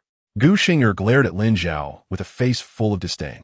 Zai and Zai perceived their aunt's fierce demeanor as if she were ready to devour someone, promptly positioning themselves in front of their mother. Casting witty glances at Gu Xing'er, Lin Zhao placed her arms onto Zai and Zai's shoulders, drawing them close, and smiled at Gu Xing'er. This is also my home. I may come and go as I please. She lightly chided Gu Xing'er for the firewood she had collected, reminding her, by the way, you forgot to deliver yesterday's firewood. Don't forget to bring it today. Crash. Gu Xing'er, infuriated, dropped the firewood, glaring at Lin Zhao. Lin Zhao, do not overstep. Ignoring her, Lin Zhao turned to the just exited Gumu, speaking softly. Mother, you should keep an eye on my sister-in-law, lest others think all the daughters of the Gu family are so unruly and chatter incessantly. The Gu family has more than just her as a daughter. If the family's reputation is tarnished by my sister-in-law, then their children will suffer as well. Lin Zhao. Gu Xing'er seethed, ready to hurl insults, but was silenced by Gu Mu's reprimand. Xing'er, that is your third sister-in-law. Who taught you to address elders by their names so directly? Go outside and gather firewood. Her tone left no room for refusal. Her eyes filled with warning. I will tell my third brother, she said, her voice tinged with tears. Do as you wish. Lin Zhao replied nonchalantly. She had already informed their father in writing, knowing that Gu Qinghuai was a sensible man who would discern whom to trust. Guilmu, not wanting to witness their quarrel, instructed Gu Xing'er, gather another bundle of firewood to send to your third sister-in-law, or you shall go without food today. Feeling utterly wronged, Gu Xing'er glared at Lin Zhao before storming out of the house. Gumu took a few steps forward, her concern evident. Third sister-in-law. What has happened now? Isn't it the harvest season? I have many matters to attend to. I can take care of the children myself. Lin Zhao withheld her worries about Gu Xing'er's foolishness potentially harming her own children. Gumu remarked, her issues have persisted for quite some time. When did Sanzai's wife become aware? Very well, if there are matters, let Dazai and Erzai come and find me. Gumu felt it best not to elaborate further. Dazai, beaming brightly, declared, Erzai and I will help our mother take care of our younger siblings.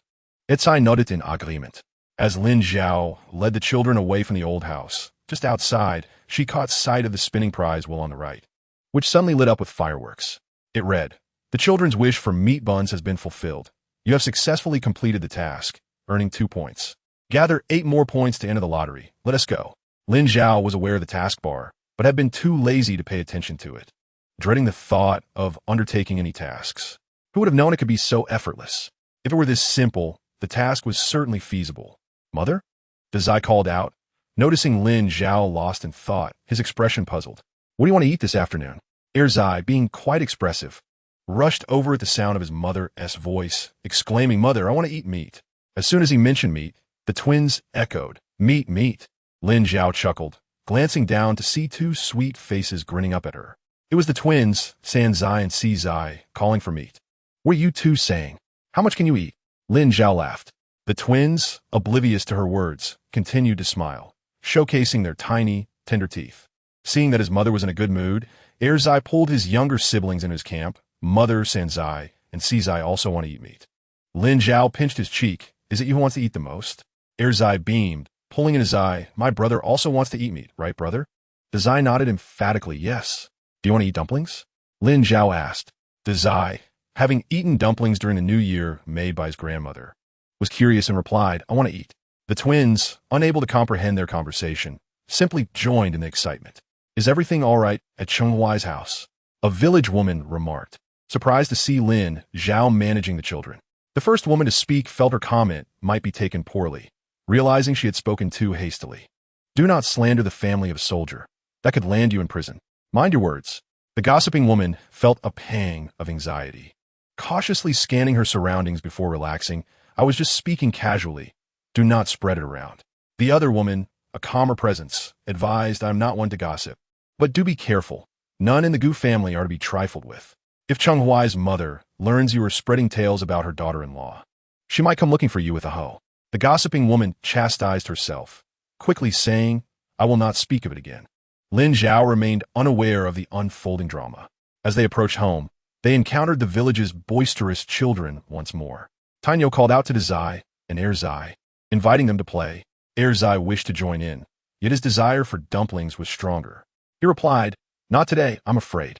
My mother is preparing dumplings, and my brother and I are to assist her. As soon as he spoke, the chubby voice of Sizai chimed in. Help is just a matter of words. Chapter 7. A double blessing. Lin Zhao affectionately ruffled the heads of the 2 little ones. Children of that age were ever so eager to learn. Truly adorable. Tainyo darted in front of Erzai, his face a canvas of envy, exclaiming, Erzai, are you really having dumplings? His mouth watered at the thought. Indeed. My mother is making dumplings today. Erzai beamed with pride. Lin Zhao did not intervene. Her child had certainly heard the whispers of the village. So what was wrong with a little boasting? What kind of filling is your mother preparing? Tainyo wiped his mouth and continued his inquiry. Pork and green onion. Erzai replied, the most enthusiastic little eater, having already inquired with his mother about the filling. Pork and green onion? It must be all meat. Tainyo's eyes turned red with envy. Your mother is wonderful. I wish I could have dumplings too. His tone was tinged with a sense of melancholy and regret. As the new year was still far off, my mother is the best, the finest in the entire village, Erzai proclaimed with pride, lifting his chin high. It was the first time he felt proud of his mother's kindness. His cheeks flushed with joy, though his complexion was too dark for anyone to notice the blush. The envy reflected on his friends' faces stirred an unfamiliar emotion within Zai and Zai, an amalgamation of happiness and a desire to cry. They held Lin Zhao's hand tightly, smiling broadly. The family of 5 quickened their pace towards home. In the Gu family's old residence, the elderly couple exchanged glances at the items Lin Zhao had brought. It's the first time, they thought, the first time receiving something from the third daughter-in-law. Gu Fu wished to express that the third daughter-in-law had matured, but his usual silence rendered him mute, his parched lips barely moving. Gu Mu sat there, gazing at the small package containing buns and brown sugar, feeling as though she were in a dream. What daughter-in-law ever faced her mother-in-law with such kindness? Gu Mu felt a twinge of frustration. Gu Fu, more carefree, remarked, "Why ponder so much? If she gives you something, accept it. Even if the third daughter-in-law has ulterior motives, wouldn't you help her?" "Of course I would help," Gu Mu replied, "especially for the sake of the children." Upon reflection, she realized they were quite trapped in this situation. "Perhaps we should set aside some meat for later," Gu Fu suggested, taking a sip of water. Gu Mu thought to herself how difficult it was to obtain meat tickets. She sympathized with the head of the household. At their age, laboring in the fields was indeed exhausting. Gu Mu rose and approached the cupboard, opening the paper bag to be met with the delightful aroma of meat and flour. She swallowed hard, took a meat bun, and handed it to her husband. "There are 3 buns. You eat one, and save the other 2 for the children at home." Gu Fu accepted it with a grin, breaking one bun in half to share with his wife. After taking a bite, he sighed contentedly. "This taste is perfect. It's been years since I could afford to buy one." Gu Mu, savoring her bun, added, "It is indeed delightful. The combination of white flour and meat is exquisite. Each element delicious on its own, but together they create something even more wonderful." In these times of widespread poverty, everyone seemed to possess a finely tuned sense of smell. As Tai Dan passed by his grandparents' room, he caught the scent of meat, halting in his tracks, excitedly declaring, "There's the smell of meat." This exclamation drew out the other children, creating a lively commotion. Gu Fu and Gu Mu had 4 sons and 2 daughters. The eldest, Gu Yuan Shan, married Huang Xiulan, and they had a daughter and 2 sons.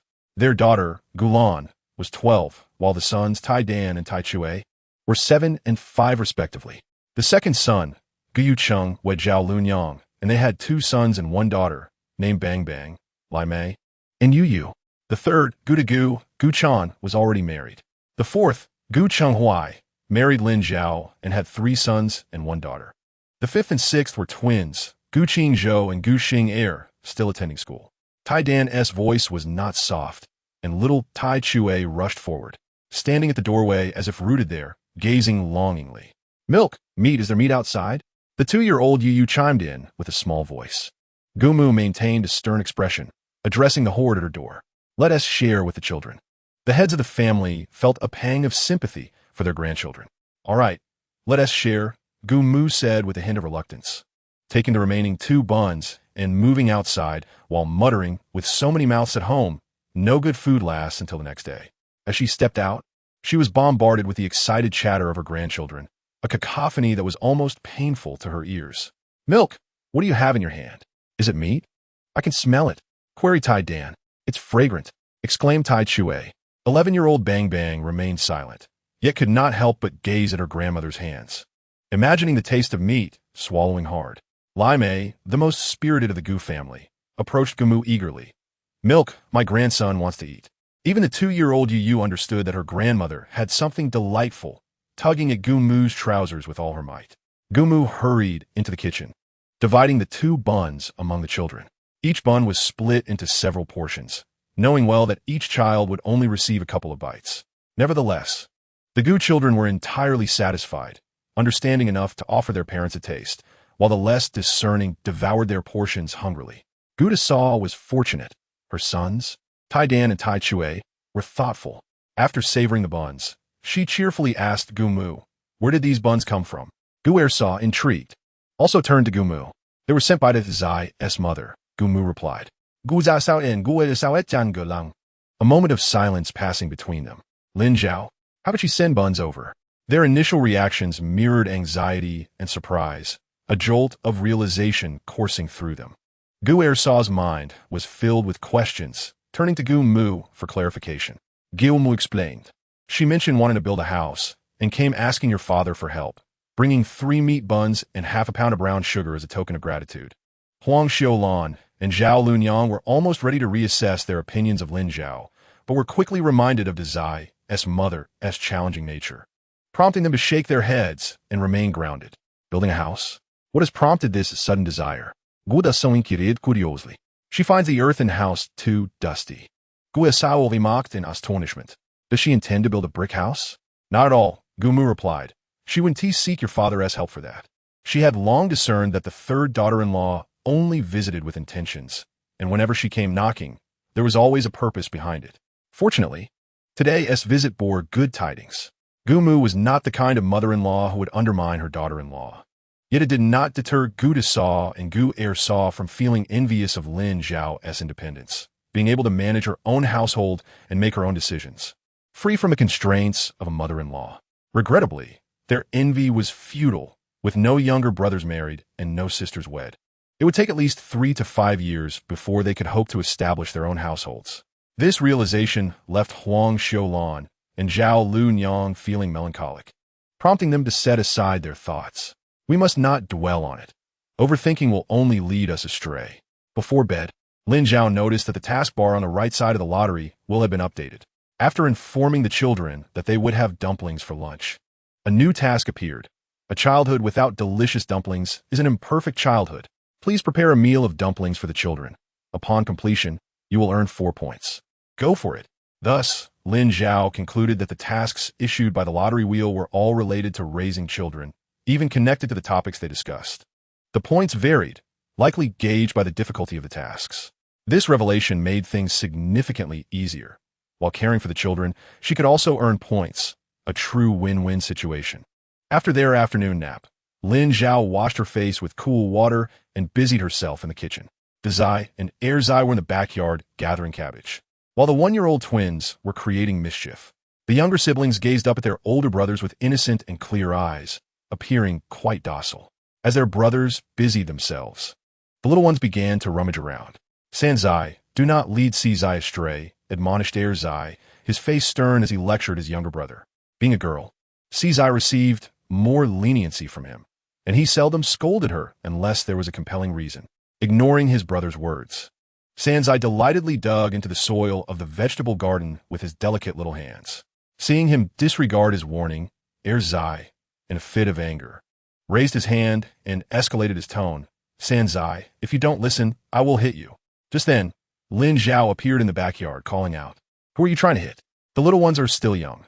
Teach them patiently and do not resort to violence, especially against your younger siblings. Have I ever struck you? Lin Zhao asked gently. No, sorry, please. Pondering that this was only because their mother overlooked them, and he feared she would deny him dumplings if he spoke out of turn. No doubt, she could indeed do such a thing.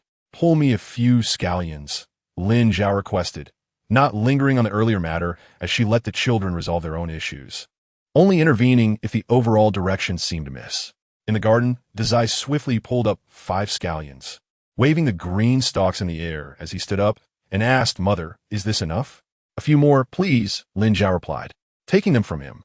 She shook off the soil from the roots and praised, Thank you, Dazai. You are truly capable. Dazai's cheeks flushed with pride. It brought him joy to assist his mother. The garden boasted a variety of vegetables, all tended by Gumu, while the twins occasionally watered the plants and pulled weeds, showing more diligence than Lin Zhao, their mother. Before long, a series of thuds echoed from inside. While preparing the filling, a familiar childish voice rang out from outside.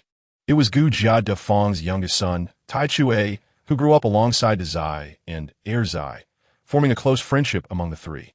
Lin Zhao stepped out of the kitchen. Upon seeing Sanani, Tai Chue felt a bit nervous, his small body tense as he dared not meet Lin Zhao's gaze. Sanani, he whispered. Lin Zhao recalled the storyline concerning Tai Chue from the original book. During the misfortunes that befell Dazai and Erzai, Tai Chue remained steadfastly supportive of them. Because of this, Gu Desa harbored some resentment towards Dazai and Erzai, though she never spoke harshly. Tai Chue has arrived. Dazai and Erzai are playing with their younger siblings in the backyard. You may go find them, Lin Zhao said with a smile. her voice gentle. All right, replied the simple-minded Tai Chue as he dashed towards the backyard. Upon arriving, he shouted to Zai, Erzai, what are you doing? Tai Chue, do you want to join us? Erzai greeted him warmly. Sure. Tai Chue responded as he rushed into the vegetable garden to help the Zai and Erzai pull up cabbage. Before long, Lin Zhao came to the backyard with a ceramic bowl in hand. Upon her arrival, the twins wobbled over, seeking their mother's embrace. Noticing the dirt on them, she set the bowl down hastily and stretched out her arms to catch the two. Whose dirty little rascals are these? She exclaimed with feigned disdain, although a faint smile graced her face. The identical twins flashed matching sweet smiles, attempting to burrow into their mother's embrace, but were held back by Zai. San Zai and Si Zai, along with their older brother, were obediently standing still under his guidance, no longer causing a ruckus. Lin Zhao breathed a sigh of relief and said, I prepared a bowl of brown sugar water for you. Drink it if you're thirsty. Thank you, mother, Zai responded, then called out to Erzai and Tai Chue, Erzai, Tai Chue, come quickly to drink the brown sugar water. Aware of Tai Chue's presence, Lin Zhao decided to leave the backyard after delivering the water, knowing he would feel uncomfortable with her there. Upon hearing the mention of brown sugar water, Erzai dragged Tai Chue over, and the little friends began to drink eagerly, each taking turns. Zai, Erzai, this brown sugar water is really sweet. Tai Chue exclaimed, his eyes sparkling. Indeed, it is sweet, Erzai chimed in. The children of the Gu family were all raised by Gu Mu, who instilled good manners in them, ensuring there were no selfish or unruly children among them, with the promise of brown sugar water as a reward. The kids in the backyard worked diligently.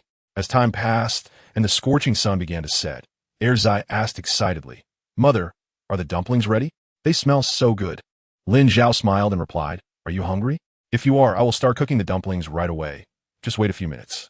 The fire on the stove was blazing, ready to bring the dumplings to boiling water. Mother, how long is a few minutes? Erzai asked cheerfully while clinging to the doorframe. Lin Zhao felt a headache coming on. Children who had not yet started school had so many questions. Can you count? She inquired. Yes.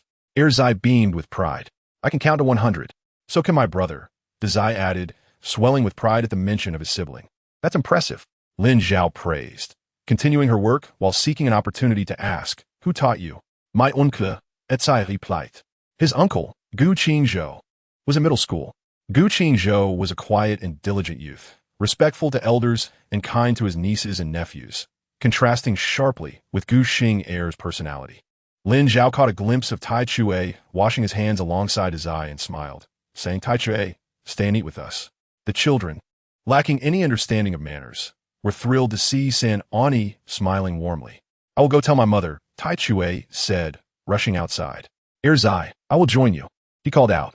Lin Zhao, seeing him about to run off, poked her head out of the kitchen and said, Erzai, tell your grandmother that she doesn't need to cook for you anymore. Got it, replied the two little friends as they dashed towards the old house.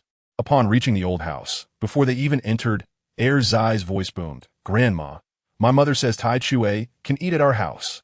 Just as the old house began preparing food, Gumu hurried out upon hearing Erzai's voice. Your mother is cooking?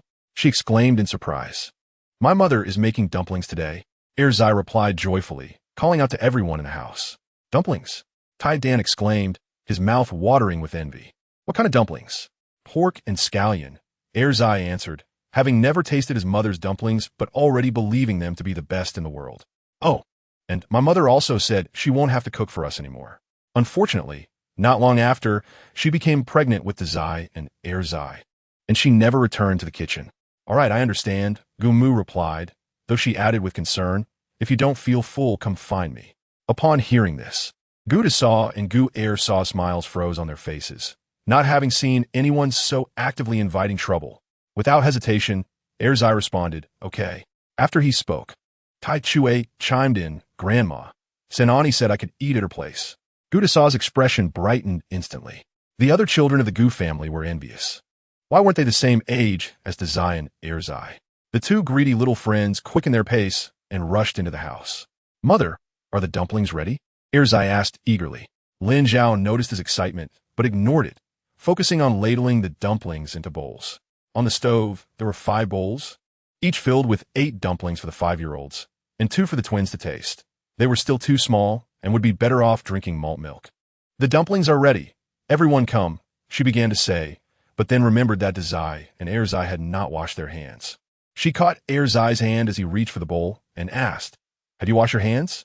Erzai genuinely forgot and, meeting his mother's serious expression, laughed sheepishly. "I forgot. I will go wash now." Lin Zhao carried the dumplings outside and saw the children obediently washing their hands. "Our hands are covered in bacteria. From now on, everything that goes into our mouths must be washed first. Do you remember? What are bacteria?" Erzai asked, bewildered. Bacteria are tiny microorganisms that we cannot see with our eyes.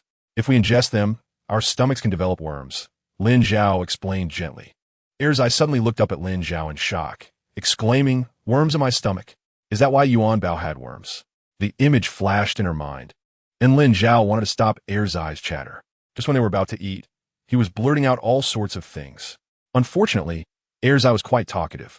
"Mother, do we have worms in our heads too? Are they bacteria as well? Do you have worms on your heads?" Lin Zhao's tone shifted sharply as she took a step back, her usually calm demeanor rising in intensity. That step made Zai and Erzai feel hurt.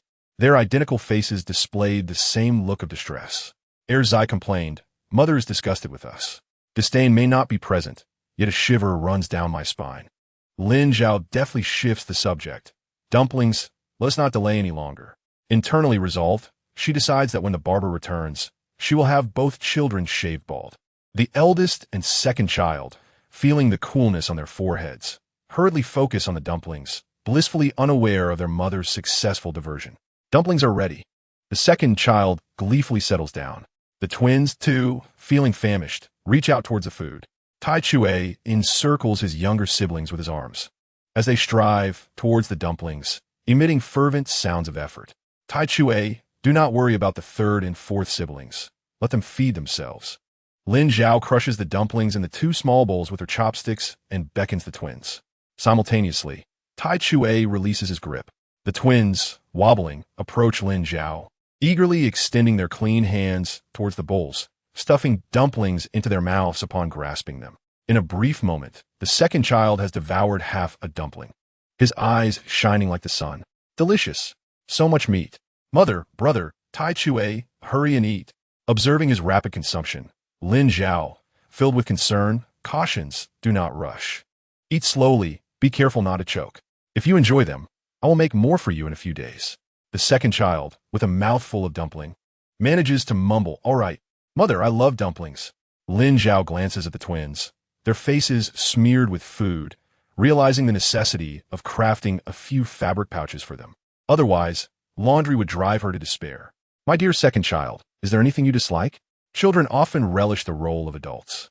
Upon hearing this inquiry, the second child beams with a broad smile, exclaiming, "No, I like everything." The eldest sibling chimes in, "Mother, I am not picky either." As the two brothers speak, the third and fourth siblings can no longer contain themselves, shaking their little hands, gripping the wooden spoons, their rosy mouths blurting out, "Waft." In their eagerness to express their non-pickiness, they accidentally spray rice everywhere, instantly becoming little mess makers. Lin Zhao pays no mind. Children are often like this. In these times, merely filling one's stomach is a challenge. There are no children to coax into eating, and with Lin Zhao's culinary skills, the children savor their meals, quickly finishing. "Are you full? If not, there is more," Lin Zhao offers. The eldest helps her clear the bowls, a smile adorning his face. "I'm full, mother. We will wash the dishes. You rest." Tai Chue and the second child, also clutching their round bellies, assist in collecting the bowls. "Be careful," Lin Zhao gently reminds. The second child cheerfully responds, "Do not worry, mother. My brother and I will wash the dishes." Ever since they turned 5, the bowls at home have been their responsibility, as their mother is quite lazy. However, if mother cooks, he is willing to wash the dishes every day, ready to handle all the household chores. The second child gazes at his mother, who is tidying up the twins, a broad smile spreading across his face. "What are you smiling about, second child?" Tai Chue inquires. Curious. The second child, grinning with delight, teases, "You wouldn't understand." Tai Chue scratches his head, realizing that the second child is withholding information. Lin Zhao cleans the twins' hands and faces, applying a touch of moisturizing cream, when she notices the taskbar on the right side of the spinning wheel flickering again. Task completed.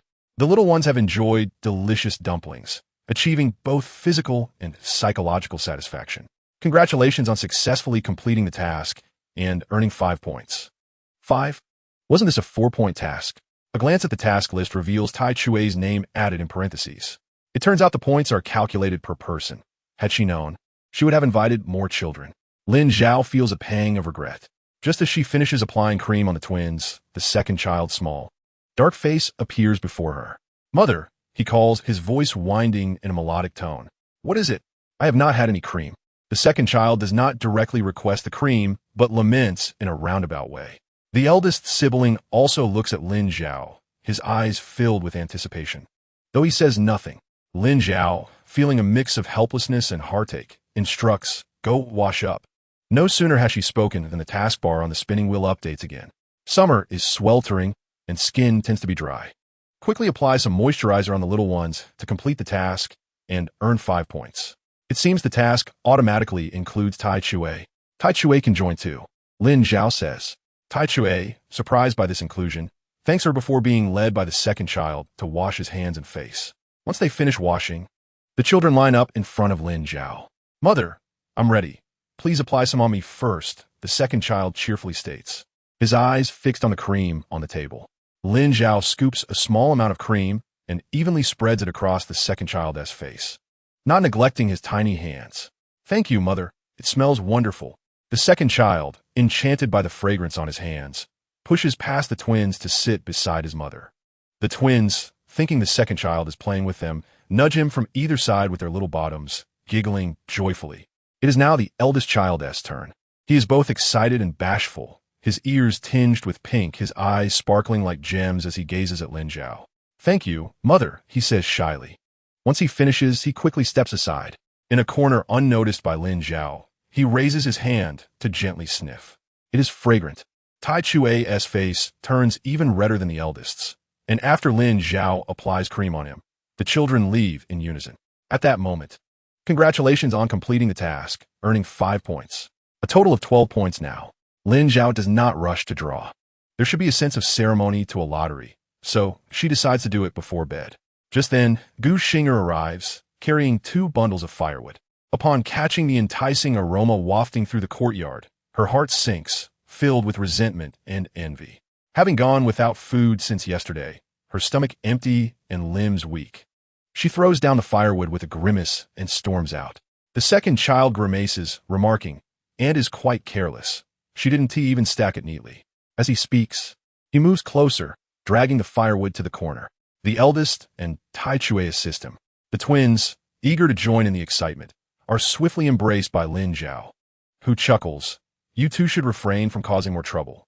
The second child, somewhat obsessive about order, meticulously arranges the firewood, ensuring each piece is neatly aligned. If he encounters one that is too long, he exerts effort to break it before placing it down.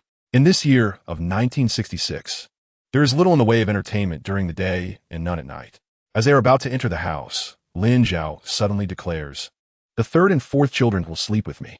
The third and fourth children, clinging to Lin Zhao's legs, lift their chubby little faces, a look of confusion on their delicate features. Lin Zhao, her heart fluttering at their adorableness, gently caresses her daughter's face, speaking softly. "The fourth child and your brother will sleep with mother tonight. Okay?" "Yes, let us sleep," the fourth child responds in a sweet, childlike voice. The third child nods in agreement. The second child, filled with envy, asks eagerly, "Mother, did I ever sleep with you when I was little?" Lin Zhao's heart twinges. In her memory, it seems not. At that time, her heart felt heavy, and she lacked the spirit to engage with the noisy, demanding infant who required constant attention. Seeing that his mother does not respond, the second child cheerfully asserts, "Of course. Grandmother said that newborn babies cannot be separated from their mothers. My brother and I must have shared a room with you. You surely rocked us to sleep." The eldest child envisions this scene, his eyes glowing like bright stars. "Is that so?" Lin Zhao, filled with guilt and unease, avoids his gaze, saying, "You're all big friends now. Mother can still rock you to sleep." Before she finishes her sentence, the second child, ever the opportunist, looks at Lin Zhao and declares, "Mother, I want to sleep with you tonight." The eldest child wishes to join as well, but remains silent, nervously and eagerly gazing at their mother. "All right, Lin Zhao agrees, considering their cleanliness after their bath. Hearing this, the eldest child's eyes light up as if stars had fallen into them. He is overjoyed. Once inside the house, the second child's smile remains unwavering as he turns to the eldest and says, "Brother, mother is so nice today. I love her. How about you?"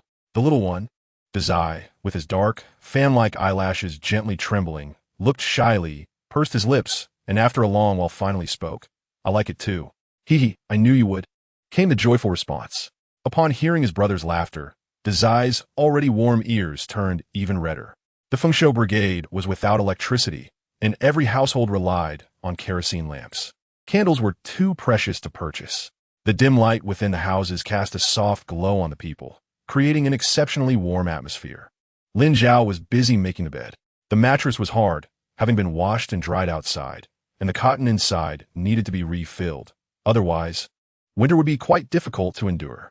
Fortunately, it was still midsummer, providing ample time for preparation.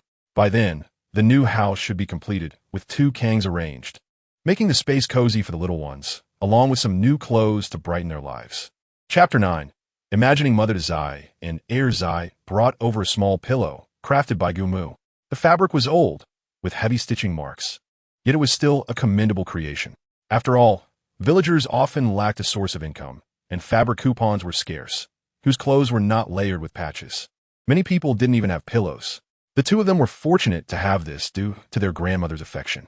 "San Zai, Si Zai, lie down obediently and don't disturb mother," Dazai earnestly instructed his younger siblings. The dragon and phoenix twins revealed soft, obedient smiles and complied. Dazai and Heir Zai, fearing their mother would send them to the next room, also lay down quietly for pairs of eyes fixed on Lin Zhao. "What are you staring at? Can't sleep?" Lin Zhao asked, amused. "I'm so full. My stomach doesn't hurt at all," Heir Zai said, patting his round belly. His short legs crossed like a little old man. Lin Zhao raised her eyes. "Did you not eat enough before?" Heir Zai clung to her waist, feigning a sad expression. "I wasn't full at all. It was all soup. It didn't fill me up." Lin Zhao had no doubts about Gumu mistreating the 2 little ones. For the meals at the old house were indeed like that. The lunch was bearable, but dinner was so watery it could reflect a face. "In the future, when mother cooks, you will eat until you grow tall," Lin Zhao coaxed gently. Heir Zai suddenly lifted his head, grinning widely. "I believe you, mother. You must keep your word." Dazai watched his brother nestled in their mother's embrace, his eyes filled with envy. San Zai and Si Zai also sat up, wanting their mother to hold them. Lin Zhao encouraged them to sit still, patting Heir Zai's shoulder, saying, "Get up now. Mother needs to measure your sizes." She fetched a soft measuring tape and waved it in the air. "Is mother going to make me clothes?" Etzai exclaimed, holding down his siblings who wanted to be hugged, his eyes sparkling with disbelief. Dazai also felt a surge of excitement. "Yes, I will make a few clothes for both of you," Lin Zhao said with a smile. "I managed to buy some fabric." Heir Zai stood up, arms wide open, his smile radiant under the dim light. Lin Zhao swiftly took the measurements, noting them in a nearby notebook, and beckoned to Zai. "It's your turn now." Heir Zai kept an eye on San Zai and Si Zai. With a loud voice, Heir Zai responded, "I." Zai walked to the bedside, gazing at his mother with adoration. "Thank you, mother." Lin Zhao followed the same procedure to measure him, cheerfully saying, "I accept your gratitude. Now go lie down. It's getting late, and children shouldn't stay up late." After finishing her words, she took out the fabric from the cupboard and began to cut it. In the countryside, every girl knew how to sew. Lin Zhao had always been a quick learner, mastering the skill in just half a month. "Mother, can you really make clothes?" Etzai, lying on the outer edge, asked with a smile. Lin Zhao shot him a glance, saying, "I already know how to." "Did you make clothes for me and my brother before?" Zai asked again. "Never made any." Lin Zhao paused, reluctant to spend money. Zai's little face fell. After a moment, he eagerly inquired, "Is mother willing to now?" Lin Zhao, cutting the fabric by candlelight, had not lost her skills over the years. "Of course," she smiled. "I suddenly remembered that you 4 are my precious treasures, and you are so well behaved. I want to be a good mother." Upon hearing their mother call them treasures, joy surged within Heir Zai. "Mother is also our treasure." Lin Zhao helplessly changed the subject. "Quickly sleep. We need to wake up early tomorrow." Heir Zai closed his eyes, but soon opened them again, eagerly asking, "Will mother cook in the morning?" "Yes," Lin Zhao replied with a light laugh, her fair face glowing under the warm light, leaving a lasting impression on Zai that he would never forget even when he had children of his own. I've already said, I will always cook from now on. Zai, concerned for his mother's well-being, volunteered, I can learn to cook. Once I learn, I will cook for you, mother. Lin Zhao's heart felt warm and tender, melting like butter as she smiled and agreed. All right, you truly are my good Zai. Zai, an ambitious little fellow, immediately declared, when I grow up and make a lot of money, I will buy a big restaurant for mother, hiring the best chefs to cook for her, making her a lady. As for the first part, that was fine, but the latter statement made Lin Zhao frown. Who did you learn that from? Zai, adept at reading expressions, quickly realized he had misspoken and obediently said, I heard it from the village aunties. That figures. Lin Zhao regarded him seriously, stating firmly, from now on, do not mimic the villagers. If I hear you using such nonsense again, there will be no sweets for you at home. According to the storyline, things would soon spiral out of control, and using terms like lady would bring misfortune. She could not directly tell Zai about what was to come, so she resorted to threatening him with his favorite candy. Zai nearly jumped up, instantly replying, I won't learn any more. I will never learn again. Of course, compared to the prospect of sweets, idle chatter held no weight. Lin Zhao, still not fully reassured, turned to Zai. Zai, keep an eye on your brother. Zai, who was always eager to assist his mother, nodded earnestly, while they spoke. Lin Zhao had finished cutting the fabric, just waiting to sew it the next day. Without a watch, she couldn't tell the time and felt a bit weary. So she put everything away. Time to sleep. The dragon and phoenix twins were already sprawled out, their little bellies rising and falling as they slept, their faces rosy. Lin Zhao adjusted their sleeping positions, covering their little bellies with a new blanket, and said to Zai and Zai, lie down properly. Mother's going to blow out the lamp. We're lying down, Zai replied. Lin Zhao blew out the lamp and lay down. Soon, the two older friends fell into a deep slumber. Once the children were asleep, Lin Zhao rubbed her hands together and began to draw lots. The red pointer spun and spun, finally stopping. It landed on the bath and skincare set. 2 laundry soaps, 1 bottle of shampoo, 1 bottle of rose-scented shower gel, 1 bottle of softening conditioner, 1 whitening toothpaste, 5 soft toothbrushes, 1 bottle of whitening and moisturizing body lotion, 1 bottle of hydrating face cream, 1 children's moisturizing cream, 1 cleansing soap. All of these were urgently needed at home. Lin Zhao quietly got up, reciting the items in her mind, storing the newly drawn items in the cupboard, yawning, and heading to bed. In the Gu family's old residence, the room where the big house was located, Tai Dan tossed and turned, unable to sleep, and asked his brother, Tai Chue, did you really eat 8 dumplings today? Hum. Tai Chue lay straight, his right hand resting on his bulging belly, a look of contentment on his lean, dark face. The dumplings made by San Ai were the size of a fist, bursting with meat inside, and made from white flour. They were delicious. Tai Dan felt so envious he could cry. Why didn't you save 1 for me? He complained. Tai Chue looked puzzled. Didn't you say? Only what's in your stomach counts as yours. Tai Dan wanted to slap himself, regretting his question. In the future, if there is something delicious, save some for me. And if I have something good, I'll save some for you. No way. Little Tai Chue shook his head defiantly. I want to give it to Zai and Zai. I want to give it to you. You eat too much. He even kindly explained why. Tai Dan felt as if he could hear his heart shatter, speaking in a melancholic tone. Tai Chue, I am your brother, your own flesh and blood. What is wrong with saving a bite for your own brother? The iron hammer turned over, mumbling, Zai and Zai are my brothers, my best brothers. Tai Dan, feeling both angry and hurt, retorted, did I change your diapers for nothing? After saying this, he too turned away. The thought of his older brother changing his diaper made Xiao Tai Chue restless. He wriggled like a worm, stopping beside his mother, Huang Xiulan, and whispered, Mother, did my brother change my diapers? The little boy's face was filled with confusion. Huang Xiulan found her son's expression amusing and teased him. If he did, what will you do? If he didn't, what will you plan? Tai Chue glanced at his brother's forlorn silhouette, already devising a plan in his mind. If his brother had indeed changed his diaper, he would save something good for him. If not, he would still reserve something for Zai and Zai. Huang Xiulan had always been wary of her younger son getting too close to the children of the third household, as they were too cunning, and she feared Tai Chue would be at a disadvantage. To her surprise, Lin Zhao actually invited Tai Chue to eat dumplings. Quite strange. However, since her son benefited, the astute Gudasau would certainly not complain.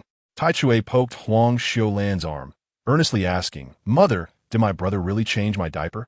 The young lad behind him stood stiffly. Although he had cried from the smell halfway through, it could still be considered as having changed, right? Huang Xiaolan shot Tai Dan a glance and chuckled. Well, it can be considered as having changed. Tai Chue was puzzled, wondering what considered as having changed meant. Why do I sense a hint of fragrance from you? Huang Xiaolan had long noticed a pleasant scent on Tai Chue and had refrained from asking until now. Being closer, the aroma was more pronounced.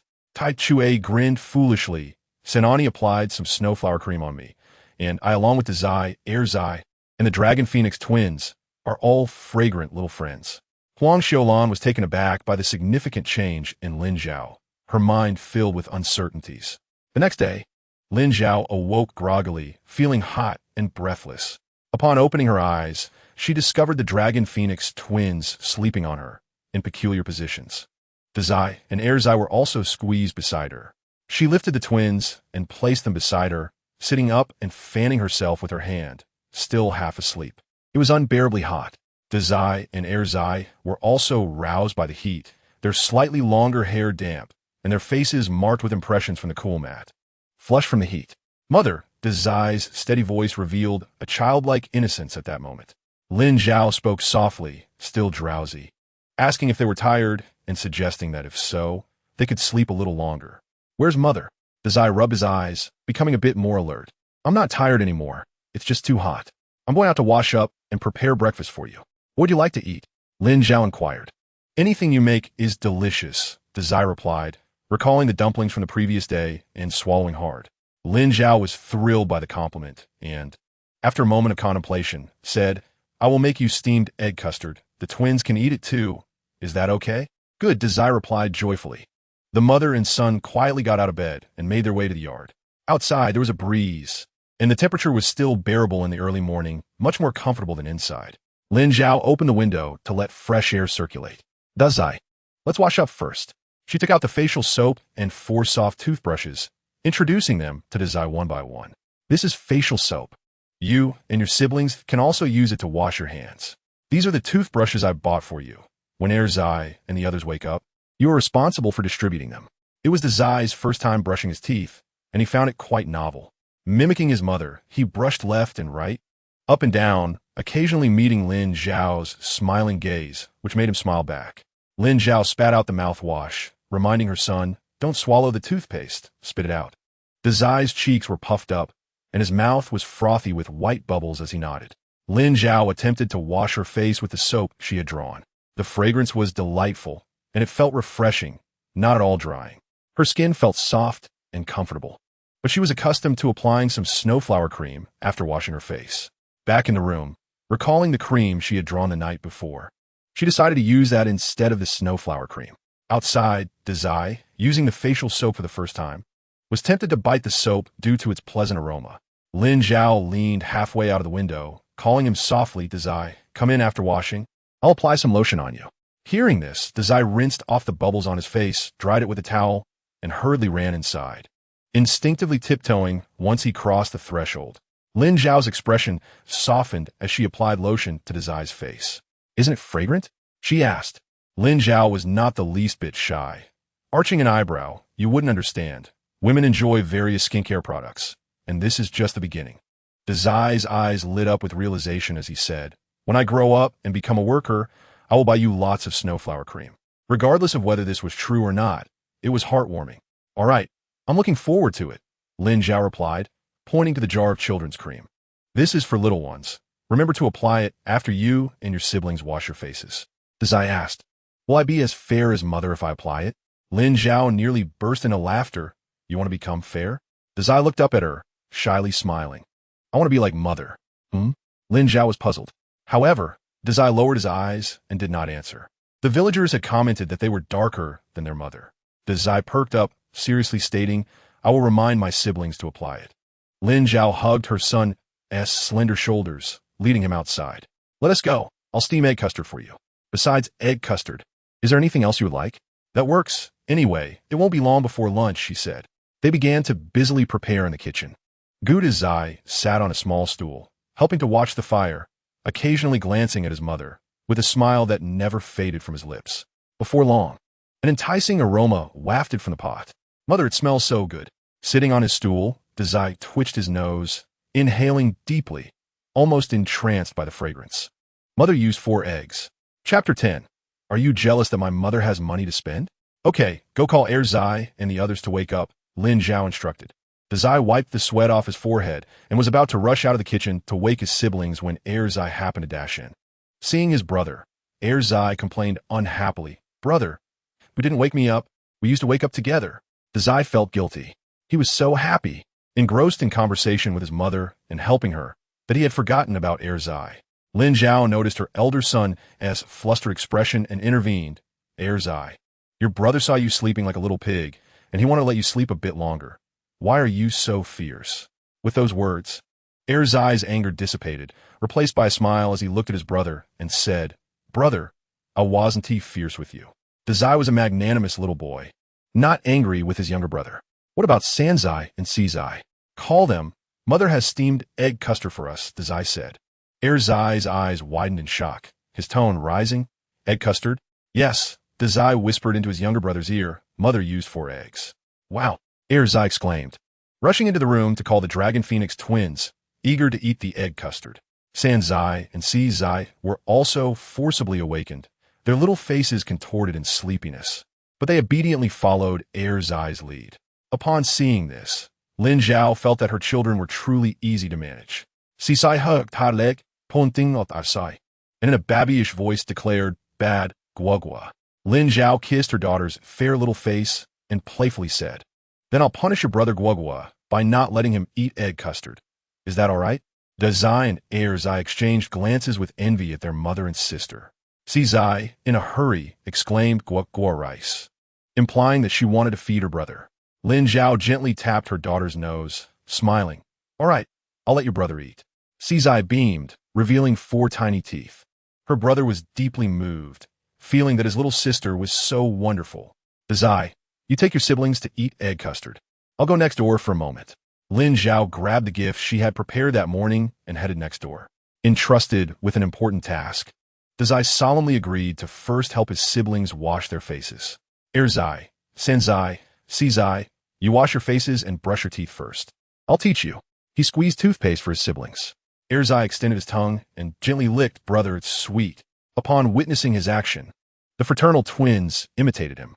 Dazai hurriedly intervened, exclaiming, "You mustn't eat the toothpaste." He then turned, casting an annoyed glance at Zai. "Zai, refrain from putting everything in your mouth. You'll set a bad example for Sanzai and Sizai." Zai was always obedient to his older brother.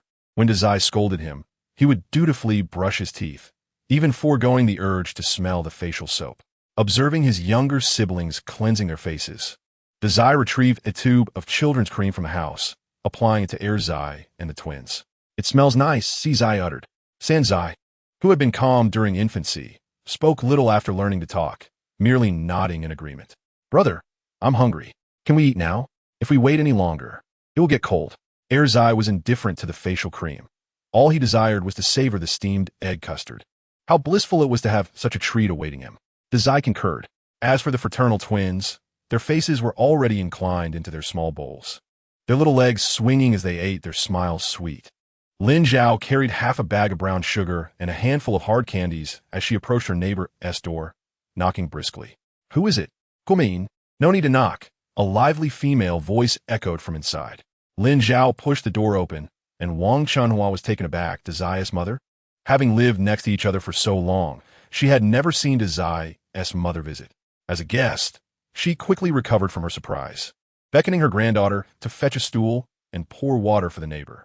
Wang Chunhua glanced at Lin Zhao's forehead, noticing the swelling had diminished significantly. She smiled and remarked, "The bump looks much better. Does her head still hurt? If it does, you should see a doctor at the county hospital. Head injuries are no trivial matter."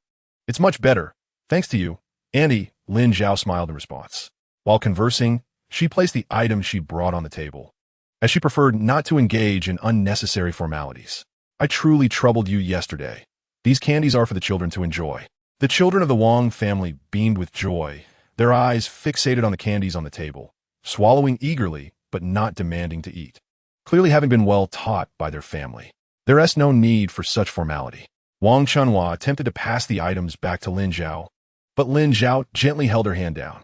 This is a token of gratitude. Please accept it, Annie. Zai and the others have benefited from your care. And this little gift is nothing. Lin Zhao, who disliked excessive back and forth, maintained a serious demeanor.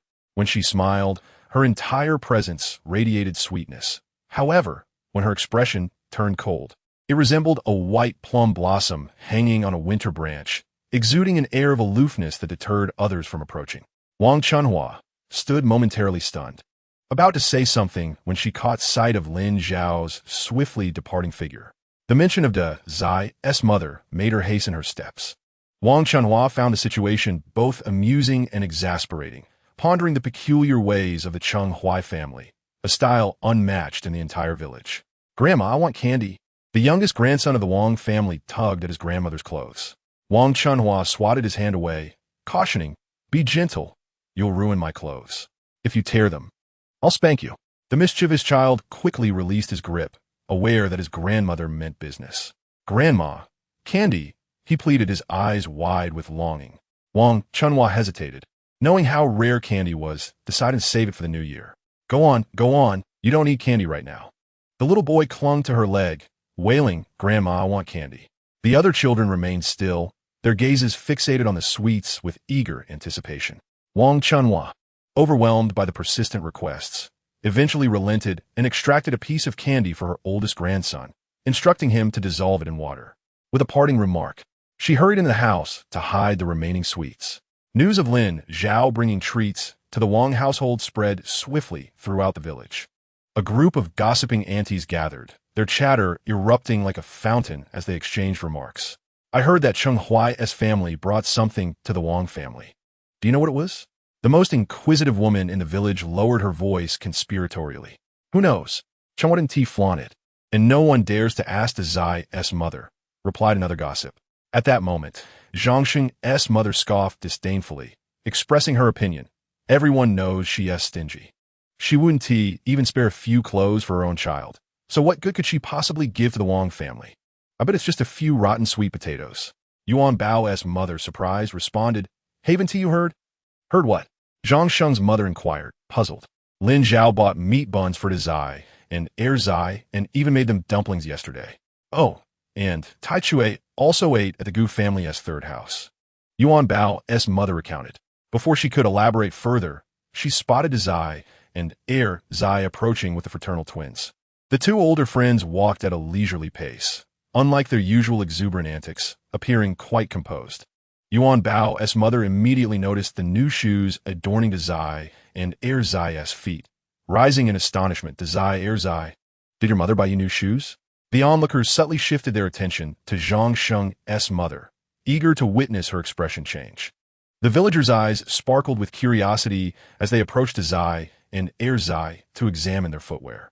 The shoes they wore were indeed remarkable and appeared quite impressive. Yuan Bao's mother complimented, Zai, "Those shoes must have cost quite a bit, right?" Zai blushed shyly, feeling the heat of their attention. Zai lifted his right leg, showcasing his shoe from all angles, joyfully exclaiming, "Aren't they beautiful? My mother didn't say how much they cost. She treats us very well." Yuan Bao's mother chuckled at Zai's lively demeanor, affirming, "Indeed, your mother is very generous to you."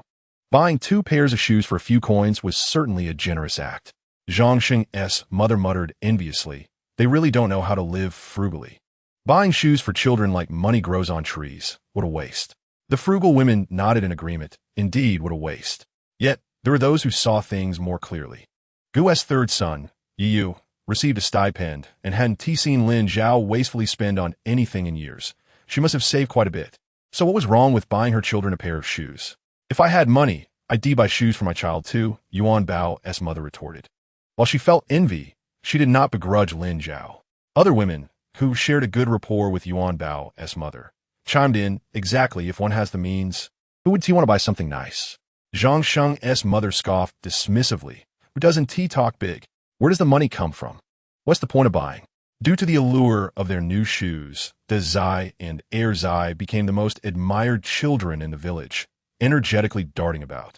The two friends even made a special trip to the Gu family's old residence, approaching Gu Fu. "Grandfather, look at my new shoes.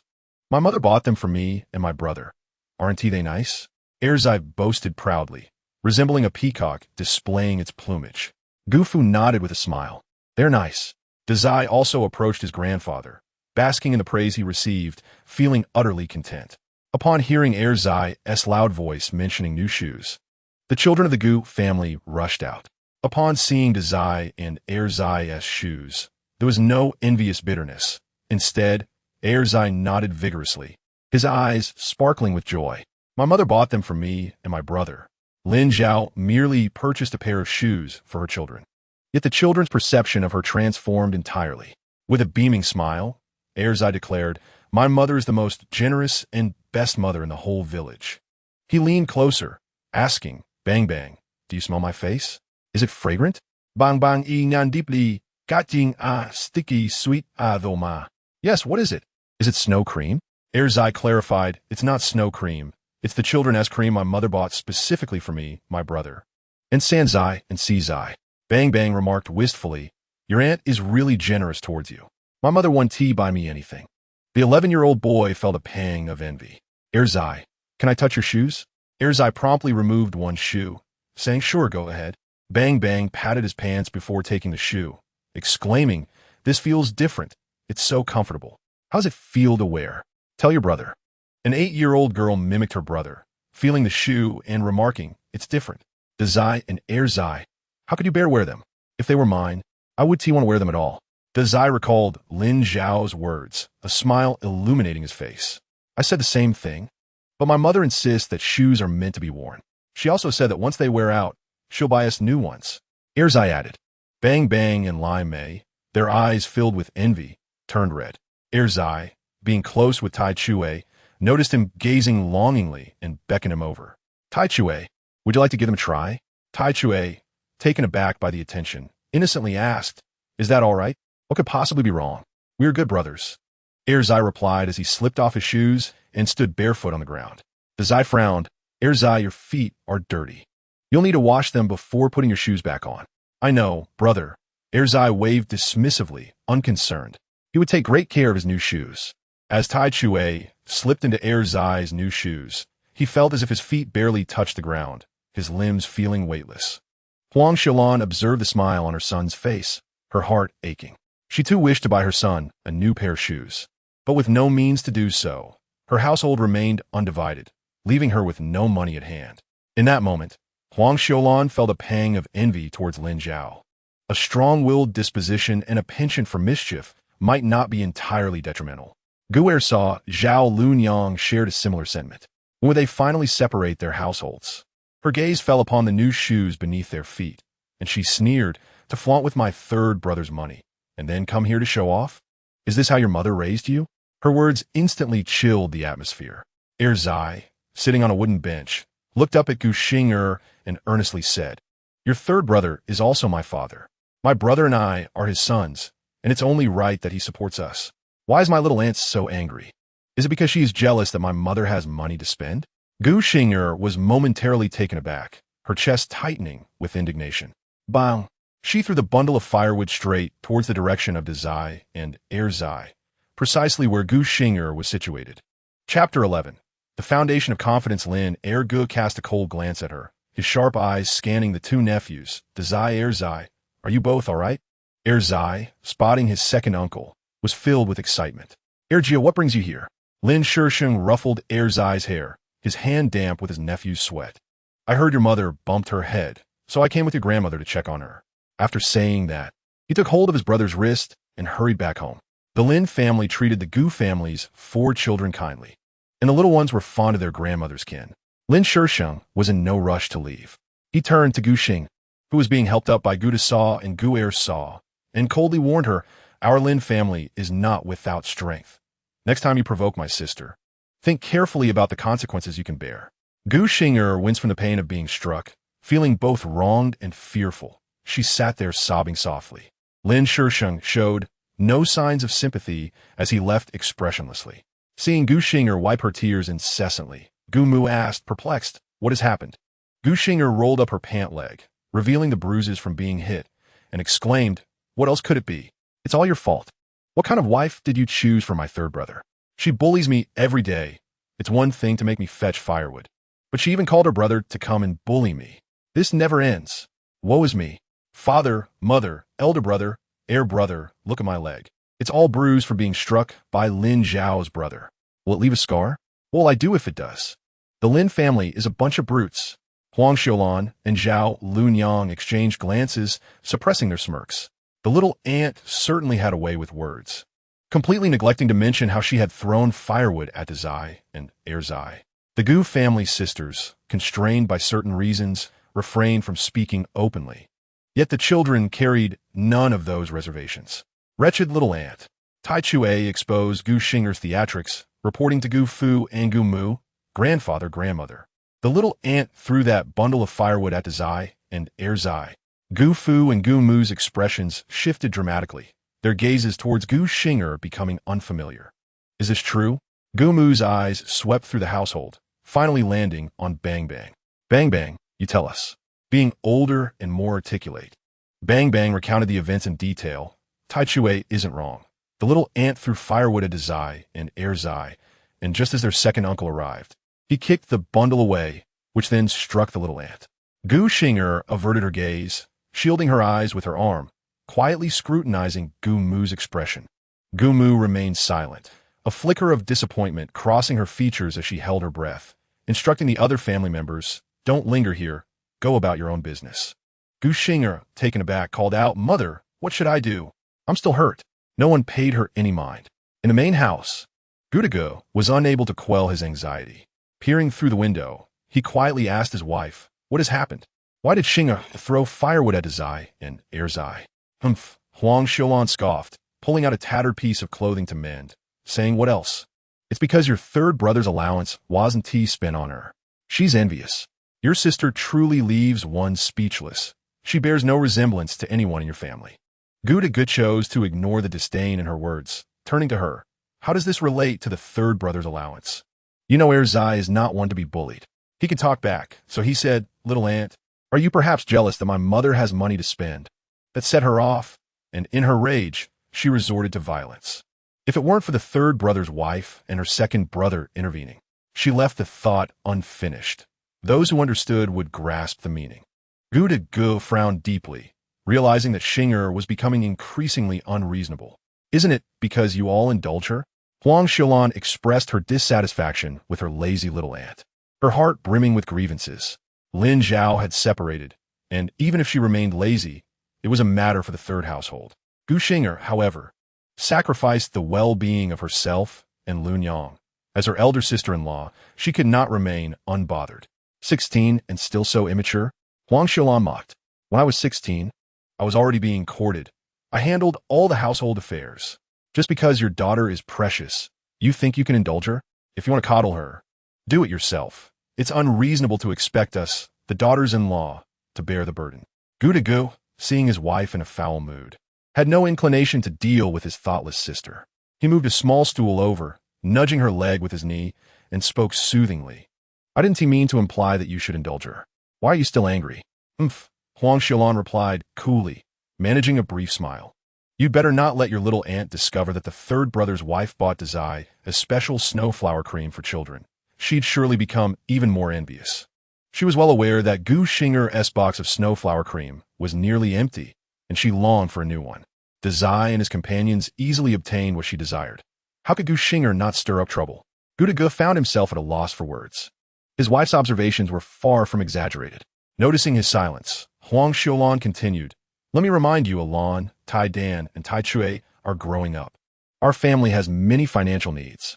You must be cautious. If your dear sister tries to manipulate you, don't be soft-hearted." Gu, with an innocent expression, replied, "I have no money. All the family finances are in your hands. No one can deceive me." Huang Xiaolan considered this and agreed. Gu Xinger's cries echoed intermittently. The Gu family was well aware of her temperament, and no one ventured outside. Outside, loud curses could be heard. She began to berate her brother, scolding her sister-in-law, and even included Gu Fu and Gu Mu in her tirade, filled with grievances. Concerned for his own daughter, Gu Fu refrained from commenting, choosing instead to laugh it off. "There will be opportunities to mend things," he reassured her. "What opportunities?" Gu Mu hissed. She is 16 and soon to be married. With her temperament, She'll wreak havoc wherever she goes. Just wait and see. You'll have plenty of worries. Remembering the mother-in-law who had spoiled Gu Xing'er, Gu Mu inhaled sharply with frustration. Gu Fu sighed deeply, left speechless. Meanwhile, outside, Gu Xing'er cried for a while, realizing that no one was paying her any attention. She sprang up from the stool and rushed out of the Gu household, heading straight for her grandparents. The elders of the Gu family were long-lived, still present, but living with their youngest son. Gu Fu, caught in the middle, received little affection, but fortunately, the elderly couple did not neglect their own son. The reason the elderly lady took Gu Xing'er away was that Gu Xing'er bore a striking resemblance to her biological mother. However, Gu Xing'er was exceptionally pampered by her ancestors, exhibiting a domineering and spoiled temperament that made it difficult for her to get along with anyone. "Grandma," Gu Xing'er cried out. The elderly lady, hard of hearing due to her advanced age, only heard her after several calls. "Is it you, Xing'er?" she inquired, attempting to rise from her bed. "Why do I hear your cries? Who is bullying my Xing?" The head of the household, the elderly lady's youngest daughter-in-law, rolled her eyes at the wooden beam above. Who would dare bully Gu Xing'er with her fierce and strong-willed nature? The elderly lady, unaware of her daughter-in-law's thoughts, lifted the bamboo curtain and stepped outside, where a figure rushed toward her, nearly colliding with her. Fortunately, her youngest son was following closely behind and reached out to steady her. His voice laced with concern. "Gu Xing'er, why are you in such a hurry? What happened if you bumped into your grandma?" Gu Xing'er's face was pale, her eyes swollen, resembling two eggs nestled in their sockets. "I didn't know Grandma was right at the door," she explained weakly as she lowered her head. The elderly lady patted her son's arm, reassuring him, "I'm fine. Xing'er didn't do it on purpose. Don't be so harsh on her." Once she had calmed her son, her cloudy eyes turned to Gu Xing'er. "Why are you crying? Who has upset you? Tell Grandma, and I will seek justice for you." With tear-filled eyes, Gu Xing'er replied, "It was my third sister-in-law's second brother. He hit me." Upon hearing this, the once fierce Gu grandma fell silent. "So, is the family of Cheng Huai's wife," she thought, recalling the terrifying rumors surrounding Lin Zhao's mother, a formidable figure. With a rough hand like tree bark, she pulled Gu Xing'er inside, saying, "Xing'er, you arrived just in time. Grandma has saved some candies for you. Come, let us go to Grandma's room and enjoy them." She deliberately avoided mentioning her intention to seek revenge for her granddaughter. Gu Zhao's expression darkened further as she watched the duo's retreating figures, taking a deep breath. Those candies were not meant for her grandson. Why should they be given to Gu Xing'er, that biased old woman? In the Gu family's third household, Lin Zhao clung tightly to her mother's waist, forcefully pulling her back to dissuade her from going to the Gu family's old residence to confront Gu Xing'er. Lin's mother was a notorious figure in the neighboring village, known for her unmatched strength and feared by all. Her reputation was well known throughout Fengshu village. "Why are you stopping me? If Gu Xing'er dares to push you, I will smash her face." Lin's mother seethed with rage. Thinking of the injury her daughter sustained from being pushed, she felt an overwhelming urge to tear the culprit apart. Having once dealt with bandits, she had a fiery temperament and, when enraged, would not recognize her relatives. Fearing she might not be able to restrain her mother, Lin Zhao called upon her fraternal twins. "Third and fourth, help your mother hold back your grandmother." The twins, not understanding her words, were at an age where imitation was their favorite pastime, and they embraced their grandmother's legs. Lin's mother was nearly amused by the sight. In a fit of anger, she poked Lin Zhao's forehead, knowing her own strength and easing her grip considerably. "With my temper, how did I end up with such a soft daughter? It truly frustrates me." Lin's mother picked up the twins, one in each arm, and sat down in a huff. With short hair and a fierce appearance, she wore a gray top and black pants, both patched yet impeccably clean, exuding a fiery spirit. Lin Zhao smiled as she sat beside her mother. "Mom, don't be upset. I haven't even said a word yet." "Then speak. Tell me what excuse you have to prevent me from taking action." Lin's mother feigned seriousness. Lin Zhao explained, "My mother-in-law compensated me 10 yuan for my sister-in-law's expenses, so Gu Qinghuai no longer needs to bear her tuition and living costs. And Gu Xing'er will no longer step foot in our home. I had an agreement with my mother-in-law that if you go over there, it would only give Gu Xing'er an opportunity to approach us, which I do not want. Everything is quite well as it is." The old residence had its shortcomings. They were at a disadvantage, and whatever demand she made, they would comply, freeing her from the hassle of dealing with a troublesome sister-in-law. "I'm quite content," she added. Lin's mother, who feared her only daughter might suffer, felt her anger dissipate upon hearing this. A compensation of 10 yuan was not trivial, and most importantly, her son-in-law would no longer have to worry about that malicious girl's educational expenses. Since you say so, I will trust you. You are my daughter. I have never allowed you to suffer. The Gu family shall not cause you distress. A warm current surged through Lin Zhao's heart. Throughout her life, her mother had indeed never let her endure any hardship. Even now, her maternal home still had a room for her. This provided her with the courage to confront anything. I understand. Lin's mother's tense expression softened slightly. As long as you understand, your sister-in-law is truly a troublemaker. I wonder how her mother raised her. Thinking of her daughter's sister-in-law, she wore a look of disdain. Lin Zhao had never regarded her sister-in-law as a source of trouble, smiling gently as she replied. She can be willful at home, but eventually someone will teach her a lesson. Changing the subject, she asked her mother, "How did you know I bumped my head?" Lin's mother replied mysteriously, "That's none of your concern. Just remember to take care of yourself and the 4 little ones, and if anything happens, have someone inform me." Lin Zhao felt puzzled, but could not fathom who could possibly be her mother's informant. Understood. Lin's mother spoke seriously. Don't just say it. Remember it in your heart. I told you on the day you married, but what about you? You didn't inform me of something as significant as bumping your head. Do you know how anxious I was when I heard the news? And your father, his health has never been good. When he heard about your accident, he nearly fainted. It's all your fault for being so careless. As she mentioned her husband, she couldn't help but shoot a glance at her daughter. Lin Zhao was both anxious and worried. Is my father all right? Just his old ailment. He needs to rest for a few days, Lin's mother said. That's fine. Your father misses you. If it weren't for me stopping him, he would have come to see you. Lin's mother placed the twins on her lap, gently stroking their little faces. The 2 small bundles of joy beamed sweet smiles that could melt the heart of an iron-willed woman. The twins have lost weight. Look at their faces. They are smaller than yours was when you were little. As a grandmother, her heart ached for her grandchildren, and she couldn't help but lecture her daughter a bit. Chapter 12. The birthmark of Xiao Yezi Zhao Zhao. You must be more attentive. Don't rely solely on your mother-in-law. With so many children in the Gu family, Cheng Huai's mother has limited energy. The children are yours. You cannot leave everything to others. This is not how I taught you, Lin's mother advised earnestly.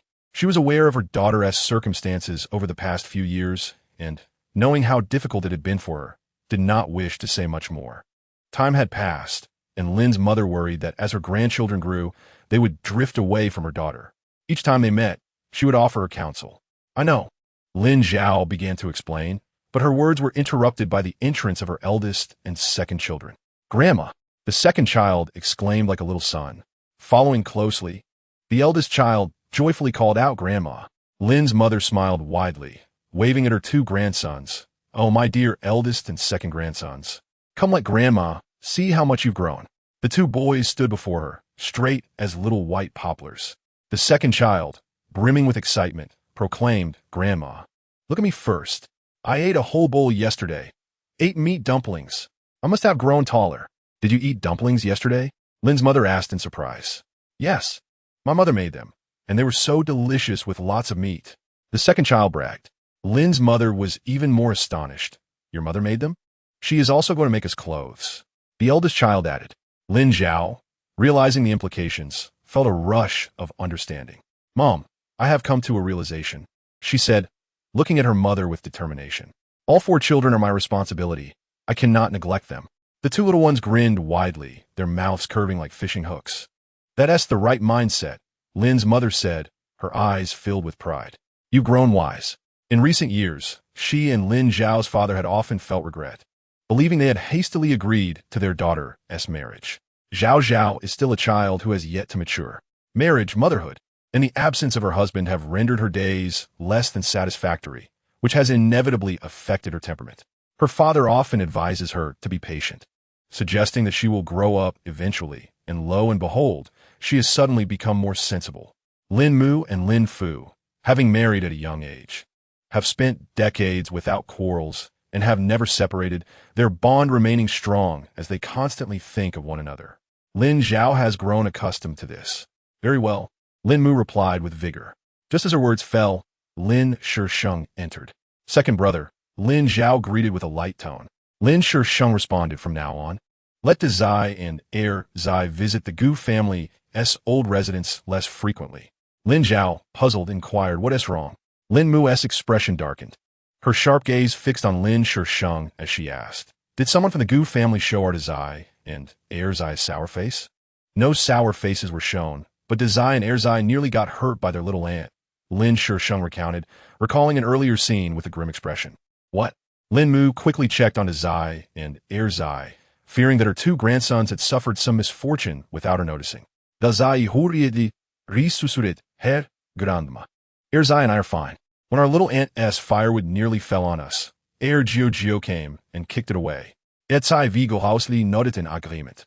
Lin Mu sighed in relief, but was still furious, standing up to head to the Gu family's old residence, only to be stopped by Lin Sheng.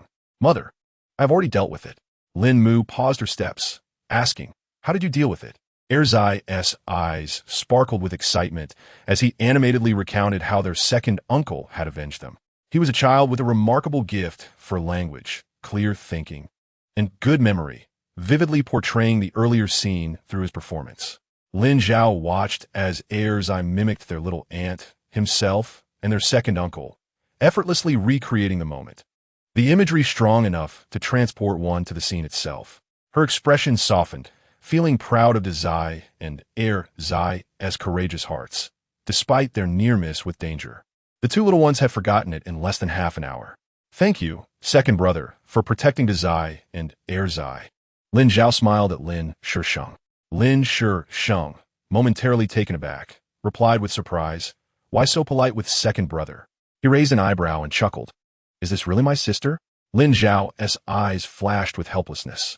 She had previously been so spoiled by her family that she never expressed gratitude, making it no wonder second brother found her behavior strange. Second brother, are you and mother hungry? Lin Sheng noticed her change of subject, but chose not to confront it, jokingly asking, are you inviting mother and me for a meal?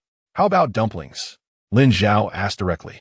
The Lin family did not consume commercial grain, relying solely on what they could grow, but fortunately, Lin Sheng could fish and hunt, allowing them the occasional taste of meat, a slight advantage over others.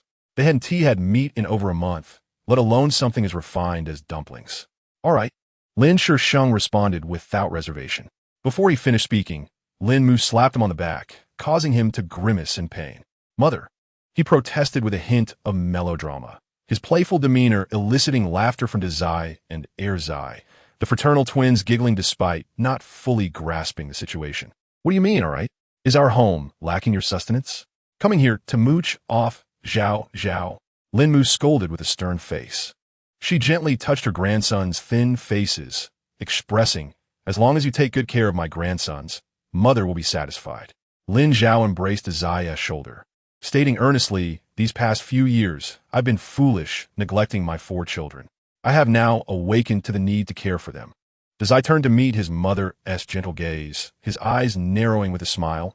Yes, mother's very good to us. Don't worry, Grandma. Mother, I want to tidy up the vegetable garden in the backyard. Could you and second brother help me? Lin Zhao requested without hesitation. Lin Sheng, having always protected his sister, instantly agreed, whatever you want to do, just say it, I'll handle it. Let us go to the backyard, he suggested. Upon reaching the backyard, Lin Zhao glanced at the disarray and expressed her disdain. The backyard is a mess. Second brother, help me put up a fence around the vegetable garden. It should be made of bamboo, all the same height, and while I'm not particular about the design, it must be neat and pleasing to the eye, all right? I understand. Just like at our home, right? Don't worry. Leave it to me, Lin Sheng assured her. He recognized that Zhao had always been a girl with standards. Lin Zhao then turned to Lin Mu, requesting, Mother, please help me plant some different vegetables. There are too few seeds. Zai and the others are tired of eating cabbage. Zai raised an eyebrow in confusion, but chose not to call out his mother's whims. Such a spoiled child. Lin Mu remarked at Lin Zhao, but ultimately did not refuse her daughter. I'll go to the Gu family's old residence to see if they have any seeds. She tidied her clothes, brushed off the dust from her feet, and made her way to the Gu family's old residence. Zai hurried to follow her. Lin Sheng went to fetch bamboo strips. Lin Zhao turned her attention to the twins digging in the yard, who seemed to be engaged in a lively debate, which was quite amusing. Zai, keep an eye on your younger siblings. I'm going to prepare dinner. Your grandma and uncle are coming to visit, and I'll have them stay for dumplings. All right, Dazai replied cheerfully. I will take good care of Sanzai and Sizai. You go ahead. The thought of having dumplings with grandma and uncle made him even happier. With such an obedient son, I could truly have peace of mind. Lin Zhao reflected as she walked toward the front yard. Dazai, left behind, nearly felt overwhelmed by his mother's affection. Just as Lin Zhao arrived at the front yard, she heard a familiar voice outside, shouting, "The barber is here." She quickly called out Dazai. Upon hearing his mother's voice, Dazai hurriedly brought the muddy twins over. Mother? Lin Zhao handed Dazai 2 coins, saying, "The barber is here. You and Erzai should get your hair cut. Get shaved," she reminded. Dazai stood still, and Lin Zhao gently coaxed, "A shaved head is cool. Besides, your and Erzai's hair grows quickly. It will be long again soon." Dazai found his mother's reasoning sound. Okay, he agreed, leading his younger siblings out of the house. Not far along, they encountered Erzai, who was eagerly following Lin Shisheng. "Erzai, Mother wants us to get her hair cut. Are you coming?" Dazai asked. "I'm not going. I want to help second uncle," Erzai replied. Mother said, "A shaved head is cool. If you're not going, I will," Dazai countered, pulling the twins toward the village entrance. Seeing this, Erzai quickly changed his mind. "I'll go too. We are brothers, and we should do everything together." Lin Shisheng chuckled and shook his head. Iron Hammer ran over from a distance, asking Dazai, "Erzai, what are you up to?" "We're going to get our hair cut. Are you coming?"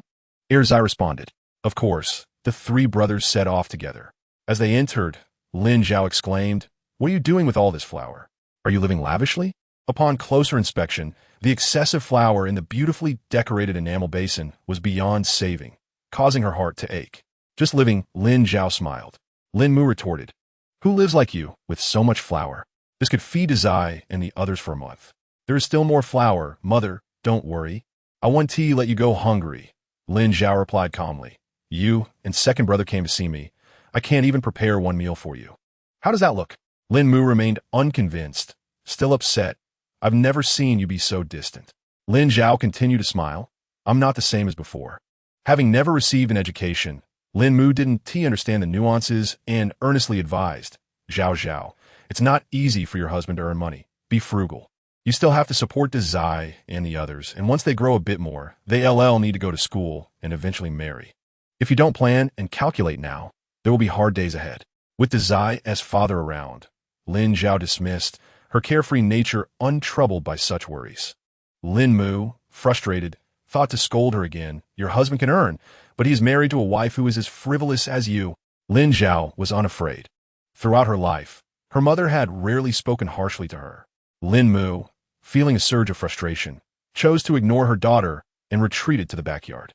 Lin Shisheng, who was busy gathering bamboo strips, noticed his mother's irritated demeanor and leaned into the kitchen, lowering his voice to ask, "Zhao Zhao, what did you do to upset Mother this time?" Lin Zhao covered the dough she had prepared and began to mix the filling, her small enamel basin brimming with meat. "Mother complains that my fingers are too wide," she replied. Lin Shisheng, gazing at the abundance of meat, swallowed hard, feeling a pang of greed. He echoed his mother's sentiment. "With fingers like yours, how could you possibly use all this meat? It would be better to save some for later." Lin Zhao looked up at him, impatient. "Enough chatter. Do you want to eat or not? Who doesn't want meat?" Lin family had been short on grain, and they hadn't made dumplings in 2 years. "Once Erga finishes his work, you'll feast on dumplings until full." Lin Zhao took a few steps forward and instructed Lin Shisheng, "Open your hands." He stretched out his arms and opened his palms. Lin Zhao dropped 2 pieces of rock candy into his hands, chuckling for Ergo to sweeten his lips. "Rock candy?" Lin Shisheng exclaimed in astonishment. He had seen rock candy before, but never one so pure and transparent, devoid of any impurities. "Is it really rock candy?" "It doesn't look like the kind I know." "It is indeed rock candy." Lin Zhao resumed her task. "Ergo, do you think an hour is enough to put up the fence in the vegetable garden?" "That will suffice," Lin Shisheng replied, his demeanor casual and confident. Such work was trivial for someone accustomed to hard labor. Understood. He went to the backyard to work, and as he had surmised, he endured a lengthy lecture from Lin Mu, all about how Lin Zhao's fingers were too wide and how she couldn't manage a household. He remarked, "Zhao Zhao got a bump on her head. A little nourishment one tea hurt." Lin Mu, while organizing the vegetable garden, retorted, "That was for her own benefit, not for us." Your sister treats you well. You must remember to protect her. I'll keep that in mind. The delicious aroma wafting from the Gu family's kitchen had made the neighbors lose their appetite, and when mealtime arrived, the smell of meat began to fill the air. The children from the Wang family were in tears, and seeing her grandchildren cry, Wang Chunhua begrudgingly boiled 2 eggs for them to share, appeasing their hunger. Meanwhile, the neighbor's boy cried so loudly that it seemed he could shake the roof. The Lin family savored their dumplings, but upon hearing the cacophony next door, Lin Mu frowned and asked Lin Zhao, "Is it always like that over there?" "Not before, but it just started these past 2 days. There will be plenty more crying to come." Lin Zhao paid no mind. She couldn't let the neighbors dictate her cooking. "You're still not making enough. When your brothers were young, they wouldn't dare act like this," Lin Mu commented. Lin Shisheng, enjoying his dumplings, paused at her words, recalling their mother's formidable fists. "We wouldn't have dared to misbehave." It was no exaggeration to say that the 3 brothers of the Lin family had grown up under their mother's authoritative rule. Lin Zhao had 3 brothers, or more accurately 4. Her 3rd and 4th brothers were twins, with the younger twins stolen shortly after birth. The Lin family only knew that the child had a small leaf-shaped birthmark on his ear, but nothing more. Chapter 13. Lin Mu smiled, saying without discipline, one cannot become accomplished. The freshly shorn little bald-headed heir, Zai, was busy eating, nodding in agreement with his grandmother's words. Lin Zhao served him a dumpling, then did the same for the older brother, teasing, "What are you nodding for? Do you want me to discipline you a few times as well?" With a plop, Heir Zai's dumpling fell into his bowl, and the little boy looked alarmed. "Mother can hit too?" The older boy felt a twinge of anxiety, his thin face scrunching up. "When mother punishes him, can she avoid hitting me? I don't want to be embarrassed." Their expressions were filled with shock. In mere moments, the aroma of the dumplings seemed to dissipate. Lin Shisheng couldn't help but burst out laughing. "Zhao Zhao, look at how frightened you've made the little ones. Even your own children are scared of you. Are you really their mother?" "Of course, I'm their dear mother," Lin Zhao replied, unable to contain her amusement. Lin Mu glared at her 2 mischievous children and reassured her grandchildren, "Your mother is just joking. Your father is a great hero who protects the family. He only punishes bad people, not children. Now, eat up." Heir Zai, relieved, began to devour his dumplings, asserting his dignity. "I know mother is just playing with us. She says we are her precious eggs, and if father would hit us, mother would definitely protect us. She wouldn't let us be hurt." Heir Zai was quite clever. Lin Mu felt proud of her smart grandchildren, and Lin Shisheng, having stuffed himself with dumplings, sighed with satisfaction. "Zhao Zhao, your cooking skills have improved remarkably. Your future husband will be fortunate to have you." Lin Zhao's eyes sparkled as she subtly inquired, "Is Heir Gu and Heir Saw quarreling again?" "No," he replied. Lin Zhao recalled the letter she had sent. Surely, the children's father would be receiving it soon. Understanding the challenges faced by her son-in-law, Lin Mu encouraged her daughter. "Cheng Huai's job is dangerous and demanding. Make sure to send him a few letters whenever you can." Lin Zhao nodded. Lin Mu understood her daughter well. Although she was delicate and intolerant of hardship, she spoke sincerely, indicating that she was taking her mother's words to heart. This time, Zhao Zhao seems to have changed quite a bit. Lin Shisheng glanced at his mother, wanting to speak, but was silenced by her gaze. "You must be mistaken." Lin Zhao, holding the youngest child in her arms and wiping his hands, corrected her. "It was not the first day of the month. It was the first year of high school, and I only stayed at home for 2 days. I couldn't bear the cold and went to stay at my uncle's house. She is indeed my daughter. It seems she has come to her senses. You remember that? I thought you had forgotten. You should visit your uncle when you have the chance." Lin Zhao felt a pang of guilt at the thought of her uncle. "Mother, does my uncle hate me?" She didn't voice the last part. Knowing she had been ungrateful, it was only natural for her uncle to feel displeased with her. "Zhao Zhao, don't overthink it. Your uncle doesn't blame you. He misses you and is a bit sad. If you go see him, it will all be fine. He has always been good to you, supporting your education and saving the best food for you. When has he ever been angry with you?" Lin Shisheng offered some comforting words, then took his bowl to wash in the kitchen. "I will go see my uncle," Lin Zhao declared, accepting that even if her uncle scolded her, it was justified. Her lack of gratitude was undeniable. Go check the vegetable garden and see if it meets your satisfaction. Since Heir Gu is around, feel free to make use of him." Lin Mu, wanting to lift her daughter's spirits, changed the subject. Lin Zhao went to the backyard and observed the vegetable garden, which was neatly enclosed with bamboo strips reaching up to her calves. There was a wooden frame against the wall for growing beans and loofahs, and the small garden was organized in tidy rows.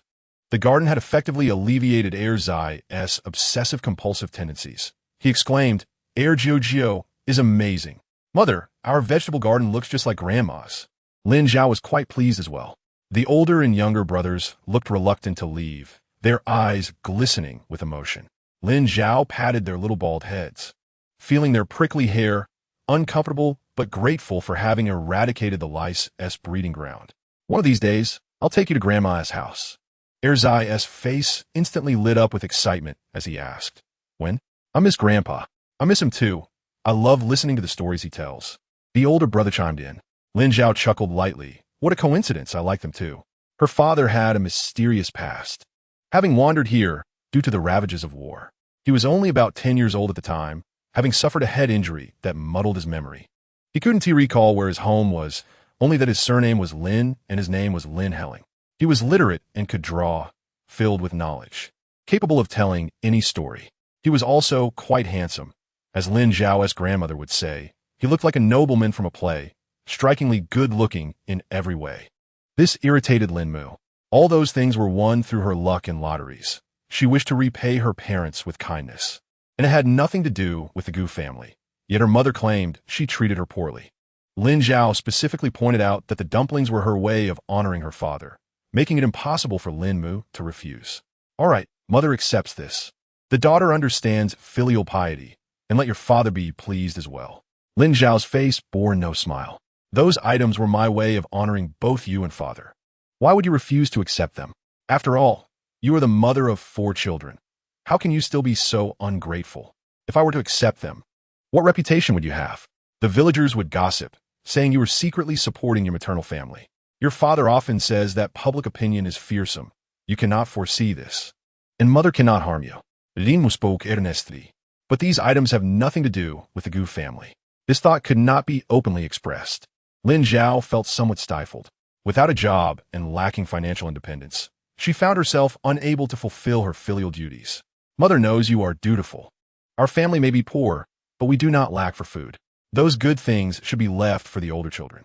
As long as you take care of the little ones and ease mother's worries, she will be at ease.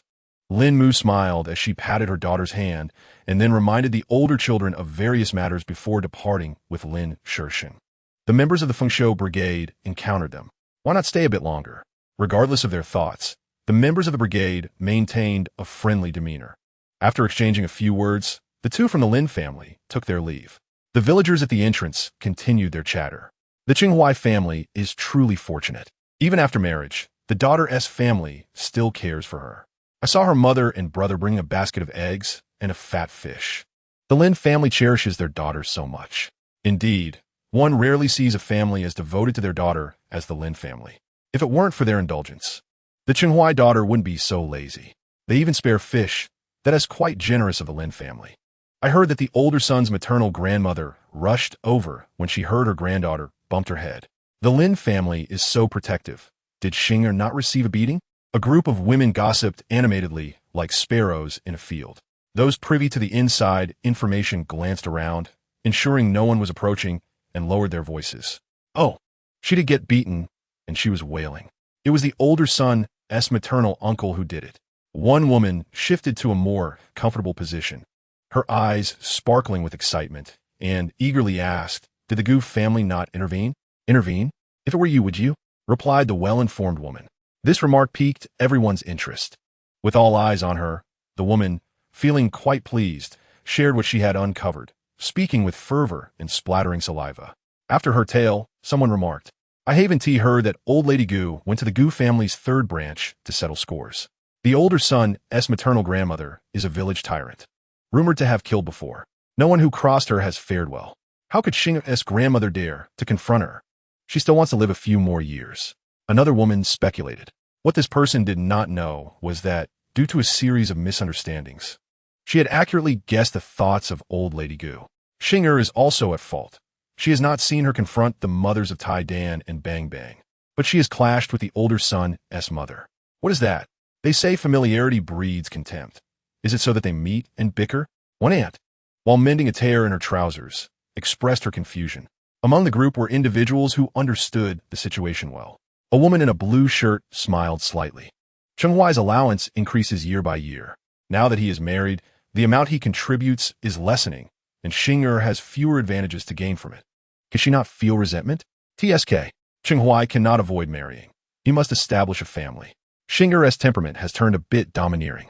They were all perceptive individuals, and with a little thought, they understood what Gu Xing'er was thinking. Unbeknownst to Gu Xing'er, due to her repeated disturbances, her reputation was tarnished. The effects would not be immediately apparent, but as she grew older, there would come a time when she would regret it. In the Gu family's third branch, Lin Zhao had finished sewing 2 outfits and called for the older and younger children to Zai, come in and try on your new clothes. The 2 little ones rushed into the room with eager footsteps. Upon seeing the identical short shirts and black trousers, their faces lit up with joy. Thank you, mother, Zai exclaimed, his voice bright and his eyes sparkling. Zai grinned widely, quickly removing his clothes to try them on. Seeing this, Zai hurriedly followed suit. With parents of striking appearances, the children of the Gu family were all quite handsome. Zai and Zai spent their days running around the mountains and rivers, their skin tanned, but their features still revealed their good looks. They had clean brows and eyes, a perfectly shaped nose resembling their father, and lips that were neither too thick nor too thin, just right. Even their head shapes were far superior to those of the village children. Even with shaved heads, they remained charming. Although they were a bit dark, it was not apparent when they wore tattered clothes. However, upon donning their new outfits, they seemed like entirely different individuals.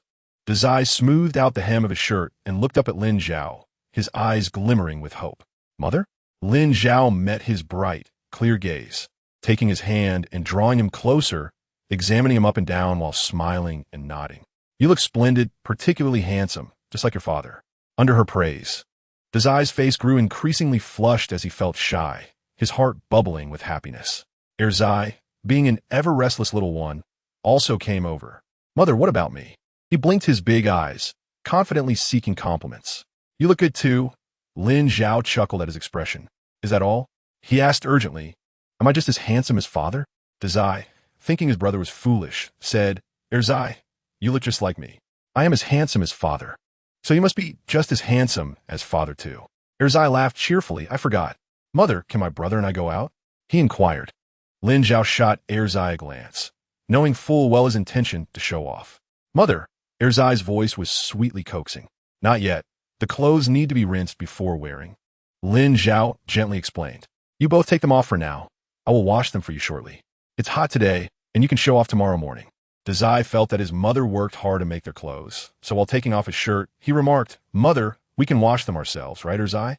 What could Zai say? Of course, he agreed. Yes, we can wash them ourselves. Lin Zhao stood up, stretching her stiff body, saying that's fine. I'll watch you while you wash. Zai, grab the laundry soap. You know which one, right? It was not overly hot, and the sky was still bright. Lin Zhao led the children to the riverside. The riverside was cool and bustling with people. Some were washing clothes, while mischievous boys rolled up their pants to catch fish, and others chatted while enjoying the shade. Yuanbao's mother was also washing clothes and was pleasantly surprised to see Lin Zhao, greeting her warmly. The Chenghuai family is here too. Lin Zhao smiled, just out for a stroll. Zai and Zai found a slanted stone slab and squatted side by side, first wetting their shirts, applying laundry soap, and scrubbing with practiced motions, clearly not their first time washing. Zai, use more laundry soap, Lin Zhao said, pulling back the youngest ones who wanted to splash in the water. Yuanbao's mother and the other women washing clothes were taken aback. Zai's mother. You aren't even helping the children wash? An older aunt expressed her disapproval. Before Lin Zhao could respond, Zai, with a serious face, declared, Zai and I can wash ourselves. My mother works hard to make the clothes. What is so hard about making clothes? Does making clothes earn work points? Longsheng's mother could not hold back, saying in front of Lin Zhao, your mother is just lazy. That is not true. My mother is not lazy. Zai retorted angrily, his voice raised. Zai glared furiously. Lin Zhao smiled slightly. What could be done? After all, she married a man who could earn money. Longsheng's mother shot back. What a shameless person. Seeing that his mother was not angry, Zai's clever eyes twinkled, and he loudly proclaimed, yes, my father can earn money and support us. So my mother doesn't need to earn work points. If the ants are not lazy, they can earn more work points. Zai chimed in. My mother doesn't need to earn now, because she has my father. When Erzai and I grow up, all our earnings will go to our mother, and she won't need to earn. Lin Zhao did not expect her little ones to already consider earning money for their mother. Her heart softened, feeling touched. Longsheng's mother was quite upset, believing that Lin Zhao and her children were not good-natured, each one speaking so cuttingly. She pursed her lips and blurted out, "Now Gu Lao-san can earn money, but who knows what will happen in the future?" Lin Zhao stepped forward, her gaze icy as she fixed her stare upon her. What about the future? Her jawline tightened, and her expression turned frigid, causing those around her to fall silent. Chang Xingyang, undeterred by danger, retorted, "What future do I need to explain? Everyone knows the glory of being a soldier is indeed glorious, but the soldier's head is always at risk. Who knows what may happen one day?" Before she could finish her words, Lin Zhao struck her with a slap, simultaneously kicking her into the river. Chang Xingyang was caught off guard, plummeting into the water, instantly soaked. In the thin, summer clothing, her figure was embarrassingly revealed. She scrambled to the bank, rushing to retaliate against Lin Zhao. "Lin Zhao, I'll kill you." Lin Zhao responded with another flying kick, sending Chang Xingyang tumbling back into the river, this time even further than before. The first fall could be attributed to a surprise attack, but the second was simply due to her own weakness. The woman's face, swollen and bruised, was a sight to behold. Just a few years since the establishment of the nation, and you've already forgotten who brought you good fortune. People like you deserve punishment. Lin Zhao spoke with a burning intensity, her voice laced with cold severity. Dazai and Erzai did not comprehend Chang Xingyang's curses. Yet the two children were the most loyal supporters of their mother. Seeing her in a confrontation, they picked up stones to throw at Chang Xingyang in the river, hitting their target with precision. San Zai and Si Zai attempted to join in, their voices filled with innocent fury, but Lin Zhao, fearing the twins might fall in, hurriedly grabbed them. In the water, Chang Xingyang evaded the stones that were aimed at her while shouting, "Ouch, you little rascals, just wait until I get ashore. I want to spare you." Dazai and Erzai were still eager to throw stones, but their mother stopped them. She had justification to strike, but if her sons continued, it would be their fault. The two children obediently ceased their actions. Hearing Chang Xingyang's insults, Erzai huffed, hands on his hips, declaring, "Let her wait, I'm not afraid of her." Upon hearing of the altercation involving Gu Laosan's wife, Gu Mu rushed over, accompanied by Huang Xiulan and Zhao Yunyang. "Dazai, Erzai, are you all right?" Gu Mu's loud voice reached them before she arrived. The sharp-tongued Erzai loudly reported, "Grandma, someone is bullying my mother and me, saying our family's children are ugly." Chang Xingyang trembled with anger. "Nonsense! What did I ever say they were ugly?" Fuman Geumu approached, her eyes scanning the crowd with a fierce glare. "Who dares to bully my Gu family's daughter-in-law? My Gu family's children?" Zhao Lianyang, hands on her hips, roared from behind. "Who is it? Step forward, and I'll smash your head." Huang Xiulan stood beside her mother-in-law, surveying the scene, ultimately landing her gaze on the drenched woman. Seeing so many from the Gu family arrive, Chang Xingyang wished she could dive into the river and escape, but not knowing how to swim. She feared venturing into the deeper waters and regretted provoking Lin Zhao. At that moment, Erzai pointed at her. It's her. It's her. It's Chang Xingyang. She bullied my mother, bullied me and my brother." San Zai and Si Zai, feeling left out, joined in with their baby voices. Vo. Lin Zhao found their innocent babble amusing. These two can't even express themselves clearly, creating unnecessary commotion. She then turned to Gu Mu, her expression serious. "Mother, Chang Xingyang has cursed the soldiers. Her mindset is problematic and requires a thorough ideological transformation." Chang Xingyang's expression shifted dramatically as she hurriedly denied, "I didn't. I merely wanted to advise you not to be so lazy. Why can't you recognize kindness?" Lin Zhao scoffed lightly. "You've revealed yourself. What I do has nothing to do with you. If you dare to speak, you must face the consequences. The children are present. Don't let them look down on you." Gu Mu, particularly protective of her son Gu Qinghuai, felt a wave of irritation upon hearing Chang Xingyang curse the soldiers and her son. Dazai's mother is right. Those with low awareness indeed require deep ideological reform. I will speak to the team leader about this. She gritted her teeth. Chang Xingyang's expression grew frantic. Gu Mu continued, "Whether Dazai and Erzai are diligent or lazy is my family's matter. As their mother-in-law, I'll one comment, and since Qinghuai doesn't mind Chang Xingyang, You should stop meddling in other people's business and clean up your own mess first. She had vaguely heard that Chang Xingyang often spoke ill of Gu Laosan's wife, intending to confront her later, but was surprised to find her behavior had worsened. Gu Mu had many sons, including a particularly successful officer son, whose status in the entire Fengshuo Brigade was unique. If she were to report this, the team leader would certainly take it seriously. As a result, Chang Xingyang was punished to shovel manure for 2 months and had to transcribe ideological quotes, a challenge for the illiterate woman who struggled with the pen, leaving her no time even for gossip. Consequently, the gossip regarding Lin Zhao in Fengshuo Brigade significantly diminished. At this time, in the Su family, Su Yuxian learned of the commotion by the river and merely smiled, though her smile did not reach her eyes. Lin Zhao is truly fortunate. Her family dotes on her. Her in-laws protect her, and her children are understanding. It's genuinely enviable. Liao Hongwan disapproved of her attitude, reflecting on how her daughter was soon to marry and no longer spoke as fiercely as in her youth, her tone now softening. Don't mind if I speak harshly. Our family is poor. Your father lacks ability, and your 2 younger brothers are still small, needing money for school and later for wives. I just hope you marry into a good family to support us. If your brothers are well, you'll be well too. You know what happens when a daughter from a poor family marries out. I only wish the best for you. You'll understand when you have children. Su Yuxian felt a stir of emotions. Mother, I understand. As long as I successfully marry into the Liu family, I will support my brothers. A faint smile appeared on Liao Hongwan's troubled face. You've always been sensible. I trust you. Liu Yizhou was the most accomplished person in the entire brigade, next to Gu Laosan's son Gu Qinghuai. Though he was in a second marriage with a young child, he was a soldier with a monthly allowance, rumored to be an officer with potential for advancement. Once promoted, his allowance would increase, making him a sought-after individual in the surrounding villages, with many mothers eyeing him. Fortunately, her daughter Yuxian was clever, having established a connection with the Liu family through writing letters. She had also gained Liu Yizhou's mother's favor. The opportunity was approaching. Su Yuxian envisioned Liu Yizhou's handsome face, a smile forming on her lips, her eyes shining with hope. She was in her 20s and finally about to marry. She firmly believed that she would have a better life than Lin Zhao. After Chang Xingyang left in disgrace, Dazai and Erzai resumed washing clothes. Observing the 2 children using laundry soap, creating an astonishing amount of foam, Gu Mu and the 2 daughters-in-law wore expressions of concern. How can you use soap like this? It's such a waste.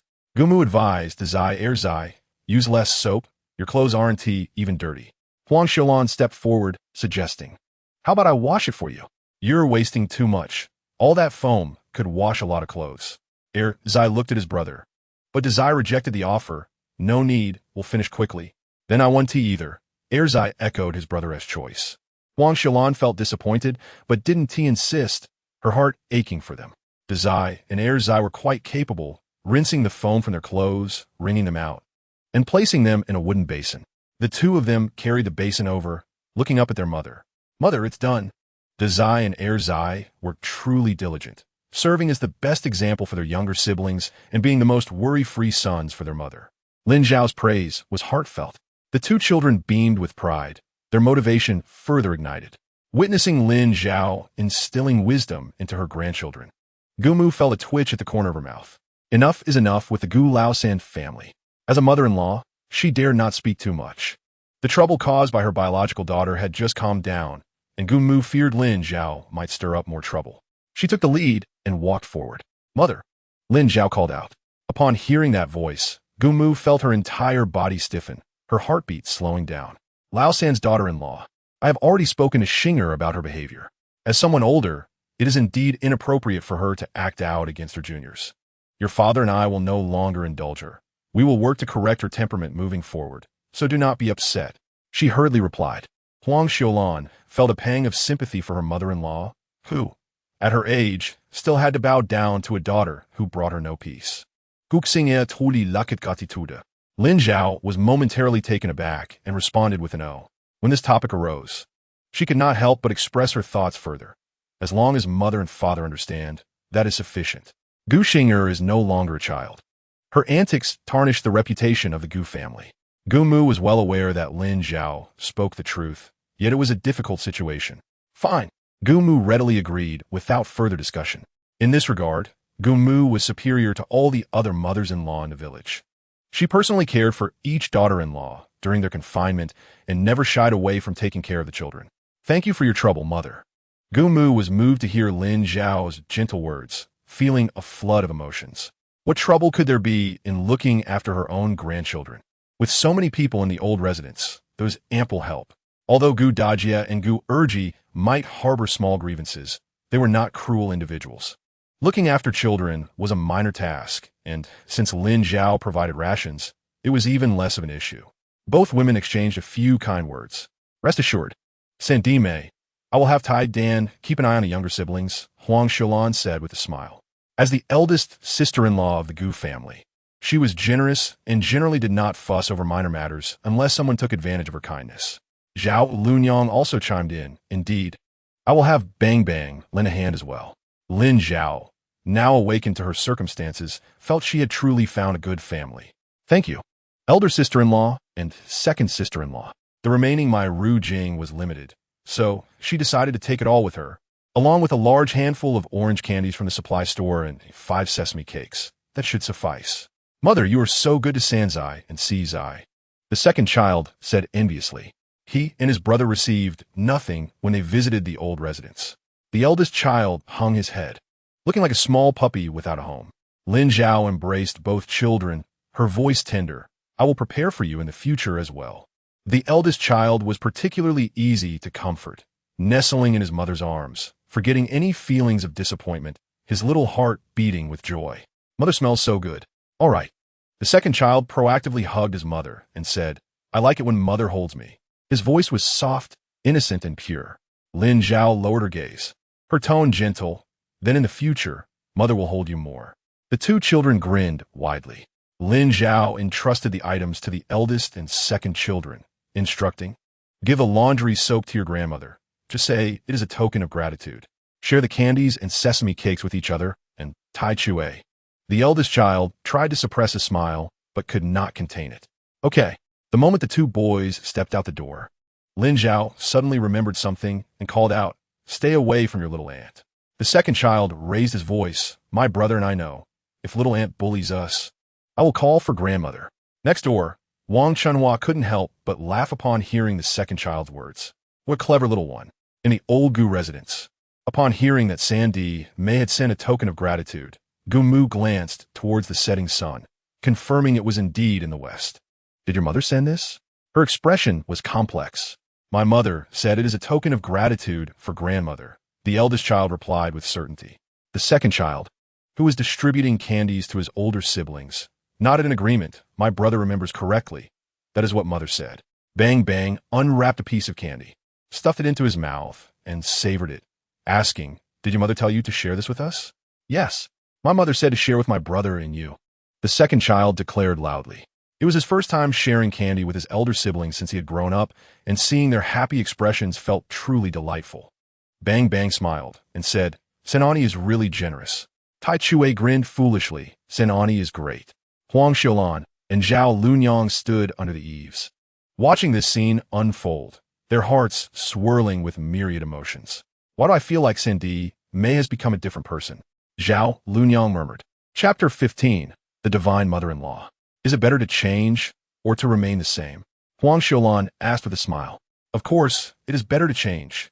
Over the past few years, the eldest and the others have been like orphans, and I have felt sorry for them. Having a caring mother is always different. I hope Sandy Mei has truly come to her senses, Zhao Lunyang earnestly wished. The Gu family only had Lao San as their successful member. She hoped he would thrive in the army and later support his own children. Thus, she also hoped for the well-being of the third household, knowing full well that Lao San's profession was demanding. Huang Xiaolan agreed with Zhao Lunyang's sentiments, saying, Sandy Mei married young and quickly became pregnant and gave birth. Those early years must have been a struggle, but she would adapt eventually, living far apart, even if Lin Zhao acted out. She could not do so in front of her two sisters-in-law. Over the years, Huang Xiaolan and Zhao Lunyang's impressions of her gradually improved. This is the difference between distant fragrance and nearby stench. Although it was not very far apart, Gu Mu carefully stored away the piece of laundry soap, feeling pleased throughout the evening. How unusual, Gu Fu remarked. What do you know? This is the first time I've received something from Sandy Mei. It is precious.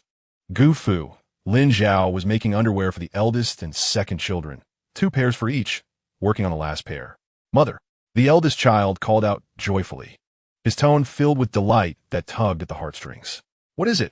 The eldest child sat beside Lin Zhao on a small stool, looking at her with admiration. Nothing. I'm just happy.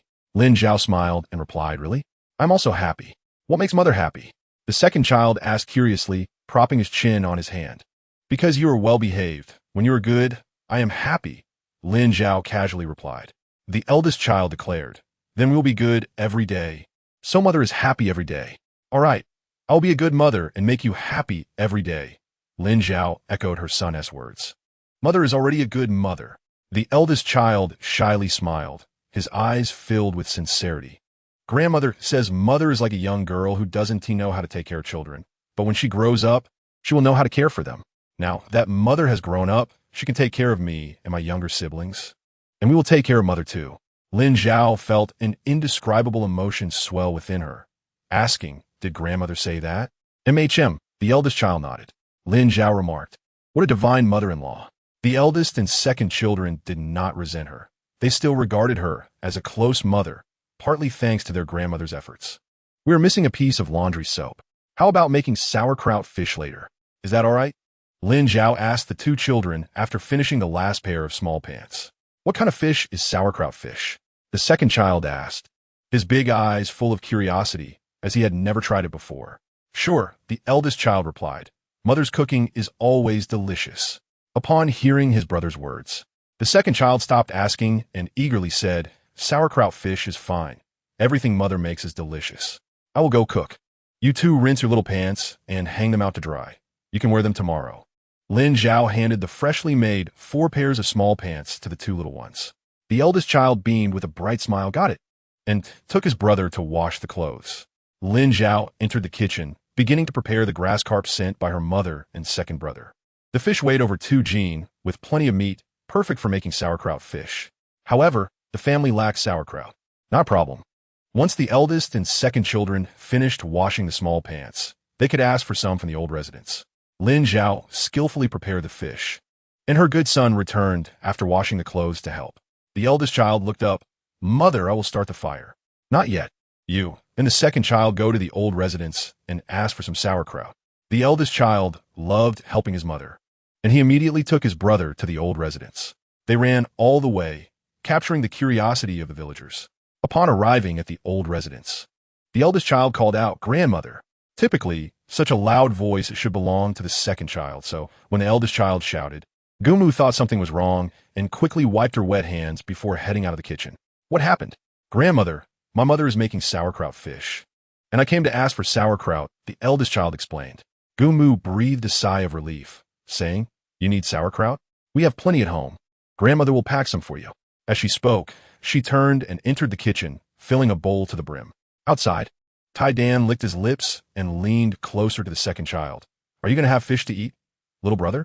Erzai possesses an extraordinary fondness for sharing, exclaiming, My second uncle has gifted us a fish. He spread his arms wide, illustrating its impressive length. My mother mentioned she would prepare swan caillou for us.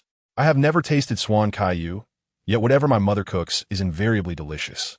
And her rendition of swan caillou must be exceptionally delectable. What does exceptionally mean? Tai Chua innocently inquired. Exceptionally means the most delicious, Erzai clarified. Tai Chua nodded in agreement, affirming that San Shinshin's cooking is indeed exceptionally delightful. Bang Bang expressed his envy, stating, Your uncle is truly wonderful. Mine never shares tasty treats, and even snatches my candy. Erzai was perplexed as to why Bang Bang's uncle could be deemed a bad uncle. Gumu emerged from the kitchen, presenting a bowl of swan kai, handing it to Zai as the 2 children departed the old residence. Tai Dan eagerly gazed at Gumu. When can we have fish, Grandma? I wish to eat meat. Impudent boy, who doesn't desire meat? Gumu feigned a stern expression. Though her heart ached for her grandson, she replied, Perhaps your father could try his luck another day. If he catches fish, I will prepare it for you. Hooray! Tai Dan exclaimed, leaping with excitement. The other Gu children shared in the joy. The 2 little ones sat side by the fire, occasionally glancing at their mother, their faces adorned with smiles. Mother, I will help you with the fire from now on. Da Zai declared. Zai chimed in, eager to showcase his abilities. I will wash the dishes. Lin Zhao glanced at her two sons and smiled. Good boys. Dazai and Zai felt a warm glow in their hearts. In a modest kitchen, the two little friends watched their mother cook with rapt attention. Their mother cooked swiftly and gracefully, leaving a profound impression on the brothers' hearts. Before long, a tantalizing aroma of sour and spicy wafted through the air, causing Zai to spring from his small stool, his pert nose twitching with excitement as he exclaimed, Mother, it smells amazing. Lin Zhao carefully placed 2 pieces of fish into a bowl, meticulously removing the small bones before offering it to Zai to taste. I have removed the fish bones, but eat slowly, she advised. Zai gulped it down eagerly. Instantly, his expression transformed into a delightful visage, his bright eyes squinting with satisfaction. Delicious. Lin Zhao beckoned to Zai, instructing him not to tend the fire anymore, and he too came over to sample the dish. With so many children at home, she ensured no favoritism, striving to maintain balance. Zai brushed the dust from his hands as he approached. He too was cautious of the bones, and Lin Zhao reminded him, be careful of the bones. I know, Zai replied, and then was fed a piece of fish by his mother. Upon tasting it, Gu family's eldest son felt that swan kaiyu was the most exquisite dish he had ever eaten. Mother, swan kaiyu is truly delicious. Lin Zhao prepared over 2 jin of fish, setting aside a portion in a bowl, placing it in a small bamboo basket, and said to her 2 sons, Zai, Zai, take this bowl of swan kaiyu to the old residence. The swan kai was requested by her grandmother, and this afternoon, she stood up for us by the river. We must show our gratitude. Zai, ever quick with his words, appeared puzzled and remarked, but mother, previously, grandma helped us. And you said family need not be polite. We never show gratitude. Lin Zhao's expression stiffened. Her second son's quick tongue was truly remarkable. I'm hungry too. Let's hurry and deliver it, Zai declared, taking his brother's hand as they made their way to the old residence. Lin Zhao thought to herself, Zai is indeed a wonderful son, a warm and protective cotton-padded jacket. As Zai and Zai stepped outside, it coincided perfectly with mealtime, and there were quite a few people squatting at the door, eating from their bowls. They had long been enticed by the fragrant meat wafting from the Gu household, and upon seeing the 2 children, they assumed the 3rd daughter-in-law of the Gu family was once again denying them food, harboring disdain for Lin Zhao. What kind of mother is this? Zai, Zai, are you going to eat at your grandmother's? Inquired a neighbor from the left. Zai haitet, raising his small head with pride. No, my mother asked my brother and me to deliver swan kaiyu to my grandfather and grandmother. The fish was sent by my maternal grandfather and second uncle, and my mother personally made it into swan kaiyu. It is exceptionally delicious, Zai added, his face also reflecting pride. After dropping this bombshell, the 2 brothers continued on their way, leaving the onlookers in astonished silence. The Qinghua family is delivering fish to old Mr. Gu and Mrs. Gu. The sun must be rising from the west. An elderly man, roughly the same age as Gu Fu, exclaimed, Have you noticed? The Qinghua family has been acting strangely lately. She has actually begun to care for those children. I wonder what she is scheming. Another neighbor, Granny Zhao from the Gu family's 3rd house, remarked. Zai and the others are good children, but it's a pity they have such an unreliable mother. She herself had given birth to 3 daughters and envied the Gu family's boys. Thus, in the village, her reputation was tarnished, and though she was sharp-tongued and bitter, she still treated Zai and the others kindly, even offering them food. Zai and Zai returned to the old residence once more. The Gu family was in the midst of a meal. Upon seeing the 2 children, everyone paused in surprise. Gu Xinger sneered, I knew Lin Zhao was a pretender. How long can she keep up the charade? Not even 2 days. And she's already stopped pretending. Gumu's first words were, Zai, have you eaten yet? If not, come sit down. Grandma will prepare something for you. Huang Xiaolan and Zhao Lu and I exchanged glances, their eyes filled with resignation and a hint of displeasure. Is the 3rd daughter-in-law neglecting her own children again? Though discontent simmered, the sisters-in-law refrained from expressing it. After all, Zai and Zai were merely children. There was little they could do if their own mother neglected them. As they spoke, Zai and his brother placed the small bamboo basket on the table. Lifting the lid, an intense aroma wafted forth. Upon catching the scent, even Zai and Zai, who had already tasted it, swallowed hard, while the other members of the Gu family could hardly contain themselves. The adults were somewhat better off, but the children gazed longingly at the bowl of fish, their mouths watering. San Shunshan is truly wonderful, Tai Chue exclaimed, only to follow with a tone of regret. Why am I not San Shinshan's child? His mother, Huang Xiulan, felt the urge to scold him. Gu Yuanshan, Gu Laoda, laughed heartily, teasing his youngest son. What can you do? You chose the wrong mother. Tai Chue sighed dramatically. Oh, I forgot. Gu Mu smacked her forehead and hurried to the kitchen for bowls. It was not that she was overreacting. The third daughter-in-law had been married to the Gu family for nearly 6 years, and she and her husband had never received so much as a wild vegetable dish from Lin Zhao. The sudden delivery of fish by the Zai left her astonished and shocked. The two little friends held a grudge, ignoring Gu Xinger throughout. Gu Xingye felt icket, but dared not speak up, fearing her mother would deny her meat. The Gu family's old residence had not been divided. The household's grain supply was limited, and each day's meals were distributed by Gu Mu to avoid conflicts and prevent certain individuals from overindulging. This bowl of swan kaiyu was also portioned by Gu Mu. She first served it to the head of the household, Gu Fu, and then to herself. Next, she distributed it to her 2 sons, followed by her 2 daughters-in-law, and, finally, to several grandchildren. Gu Xinger was left with nothing.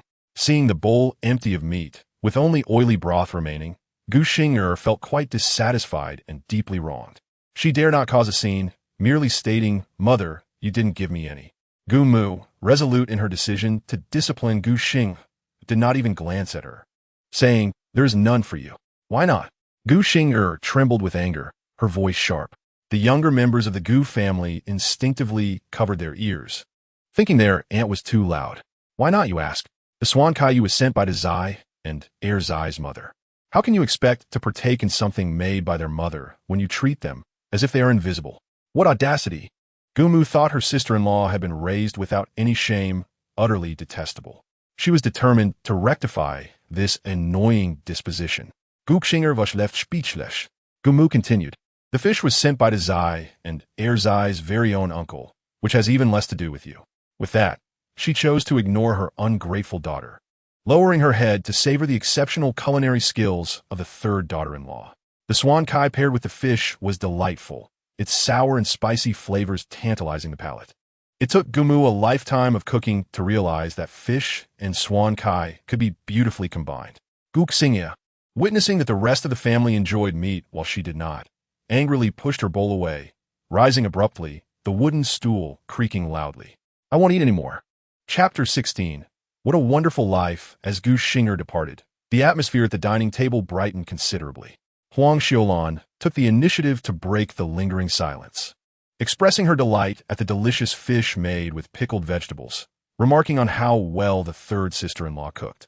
Indeed, Gu Mu replied, next time we catch fish, let's ask the third sister-in-law for her recipe so we can try it ourselves. Upon hearing this, the younger boys erupted in excitement. Grandma, I want to catch fish, piped up Pai Hosey and Tai Dan eagerly. Gu Mu swiftly reprimanded them. What are you thinking? You're still so young. If you dare go to the river, I'll give you a good thrashing. She waved her large palm, intending to frighten the unruly boys. Tai Dan, nearly choking on a small fishbone, prudently declared, I won't go. Bang Bang patted his chest in relief, grateful he hadn't spoken up, for he knew that regardless of his status as the eldest grandson, Gu Mu would not hesitate to scold him for any misdeeds. Worried that the boys might actually venture to catch fish, Gu Mu instructed her 2 sons, eldest and second. You both should go when you have time. Gu Yuanshan and Gu Yuqing readily agreed. The eldest and second sons would surely feast on the pickled fish to their heart's content. Tai Dan's voice brimmed with envy, lamenting, Why am I not a child of the third household? Lai Mei took a delightful bite of the pickled fish, which she had previously disliked, but now found particularly to her taste.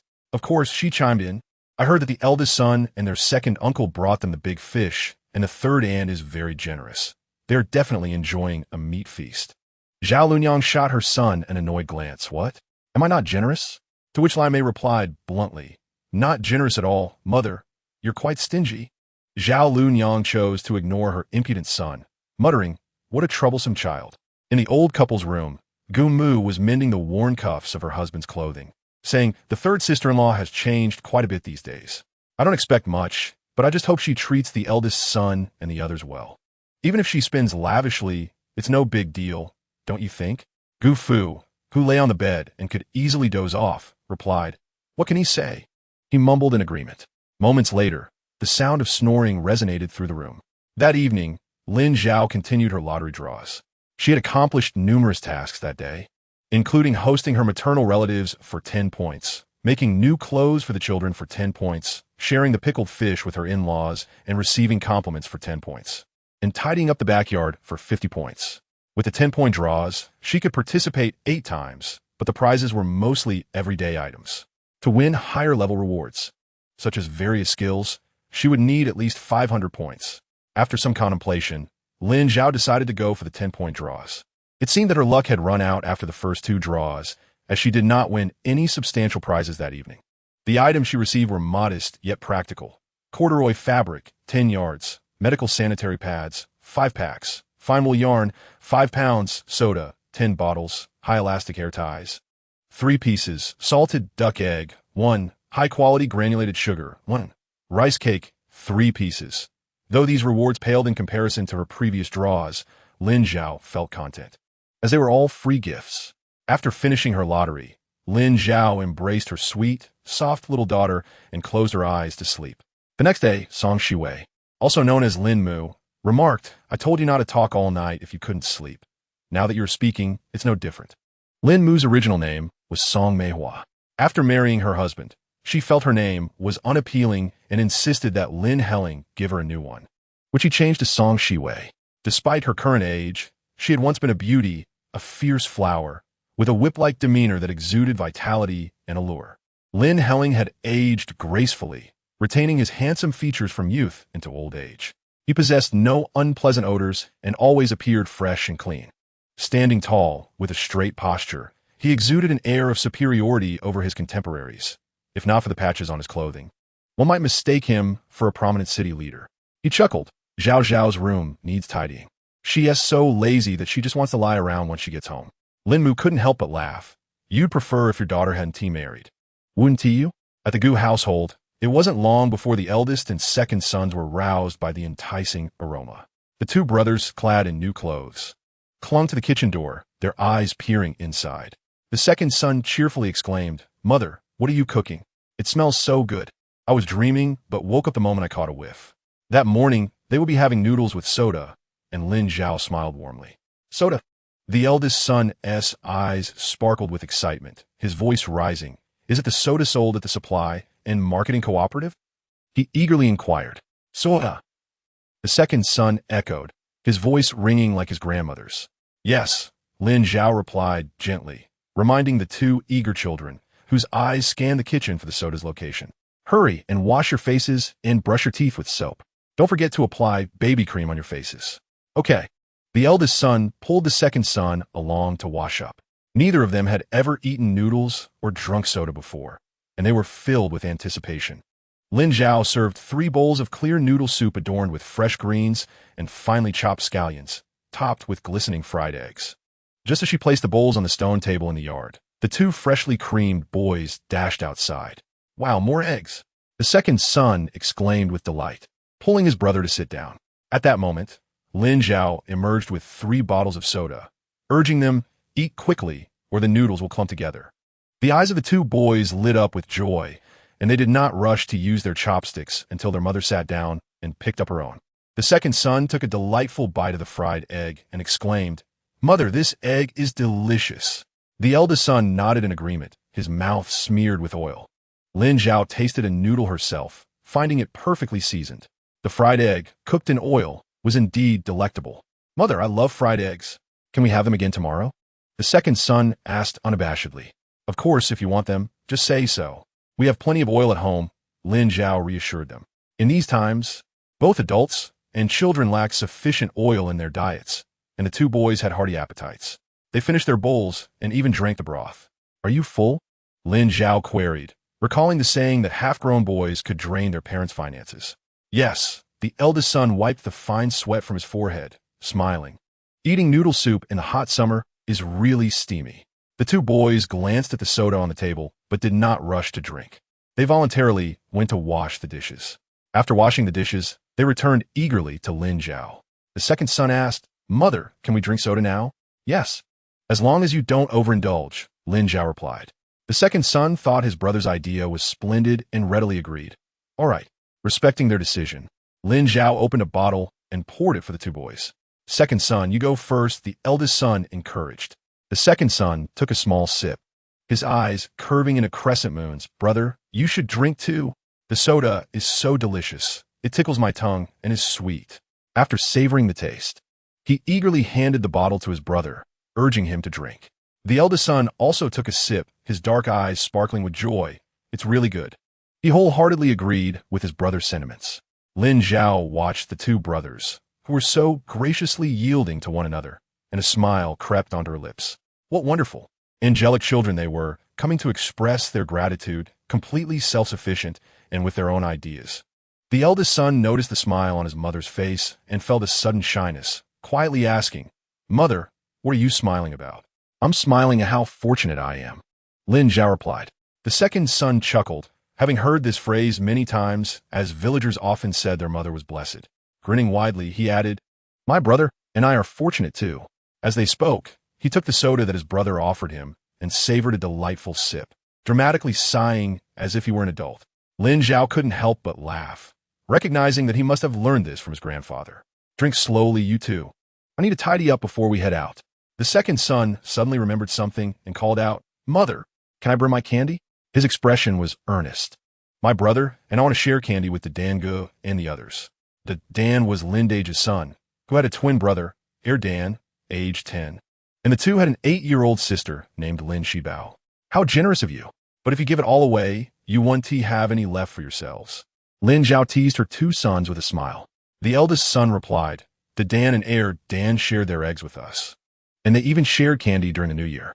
Brother is right. We're willing to share with them. Zai chimed in. It is undoubtedly hard to part with. Yet both children are generous little souls, eager to share with their relatives. Lin Zhao remarked, If you wish to take it, go ahead. The candies I have given you may be managed as you see fit. Thank you, mother. Zai exclaimed loudly. Lin Zhao affectionately ruffled his hair and proceeded to gather some items inside the house. She packed a meat can, 2 pounds of meat, a jar of oil, a pack of noodles, salted duck eggs, 3 bottles of soda, and a small bag of candy. After a moment of thought, she decided to include a new box of moisturizing cream. She neatly placed everything into a net bag and locked the door behind her. Dalsai, Arsai, are you ready? The two boys emerged from their room, their pockets bulging.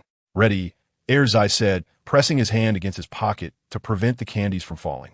A quick glance from Lin Zhao revealed that the two little rascals had emptied their stash.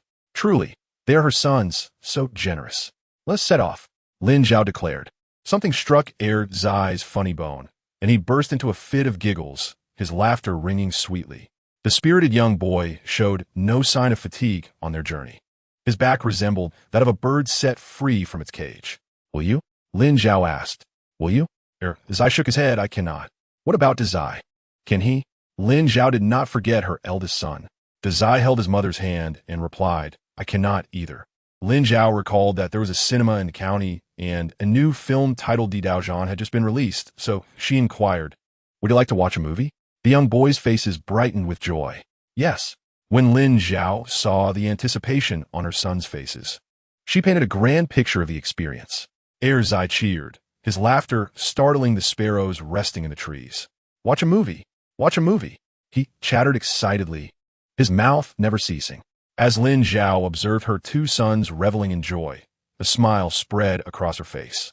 Along the way, they shared laughter and conversation, eventually arriving at the entrance of Dongfeng Dui village. Linda Dan was waiting with his siblings at the village entrance. Upon seeing their aunt, a group of children rushed over in excitement. The Dan and Dan, now 10 years old, ran the fastest and swiftly halted before Lin Zhao, exclaiming in unison, Aunt. Lin Shibao followed closely, her golden hair dancing in the wind, grinning widely like a little lunatic, Aunt.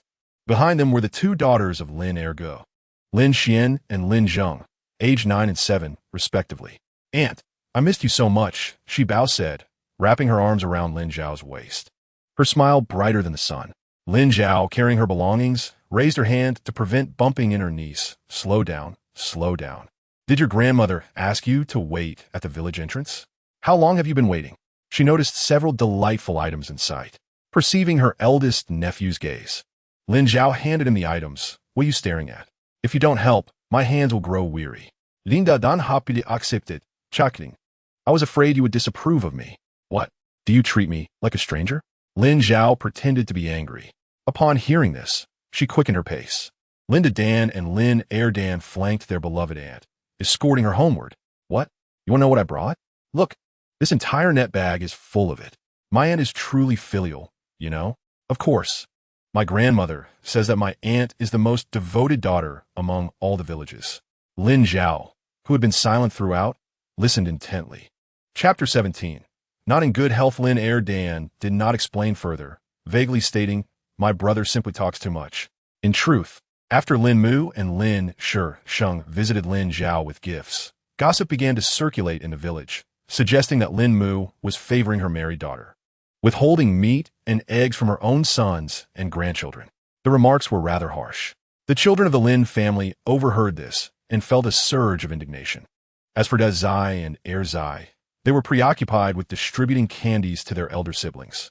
Upon entering, Lin Zhao heard the commotion and briskly made her way over, sitting on a small wooden stool beside her father. Father, how is your health? Lin Mu emerged, smiling, seeing you has cured all of your father's ailments. Hearing the noise from the yard, Lin Zhao's elder and second brothers, along with their wives, stepped out. He approached Lin Zhao, inspecting her forehead. I cannot see a bump. Does your head still ache? Da Chun Yu, a diligent and kind-hearted woman, asked, Hey, have you eaten? I have. Lin saw Qiu Lian glanced at her sister-in-law's empty hands and pursed her lips, revealing a hint of displeasure, fearing her in-laws might become upset. She quickly lowered her head to conceal her feelings. Lin Zhao was well aware of her sister-in-law's temperament and responded accordingly, ignoring her sour expression. That's great. I haven't had rabbit meat in a while. Thank you, ergo. Listening to the conversation between the siblings, Qiu Lian rolled her eyes in annoyance. Her husband truly lacked discernment, treating his sister better than his wife. How foolish. Despite her grievances, she dared not voice them in front of Lin Mu, who ruled the household with an iron fist, so she grumbled silently in her heart. Lin Mu said, I know you crave it. I've already prepared some. Just let me know when you're hungry, and I shall cook. All right, Lin Zhao replied without hesitation.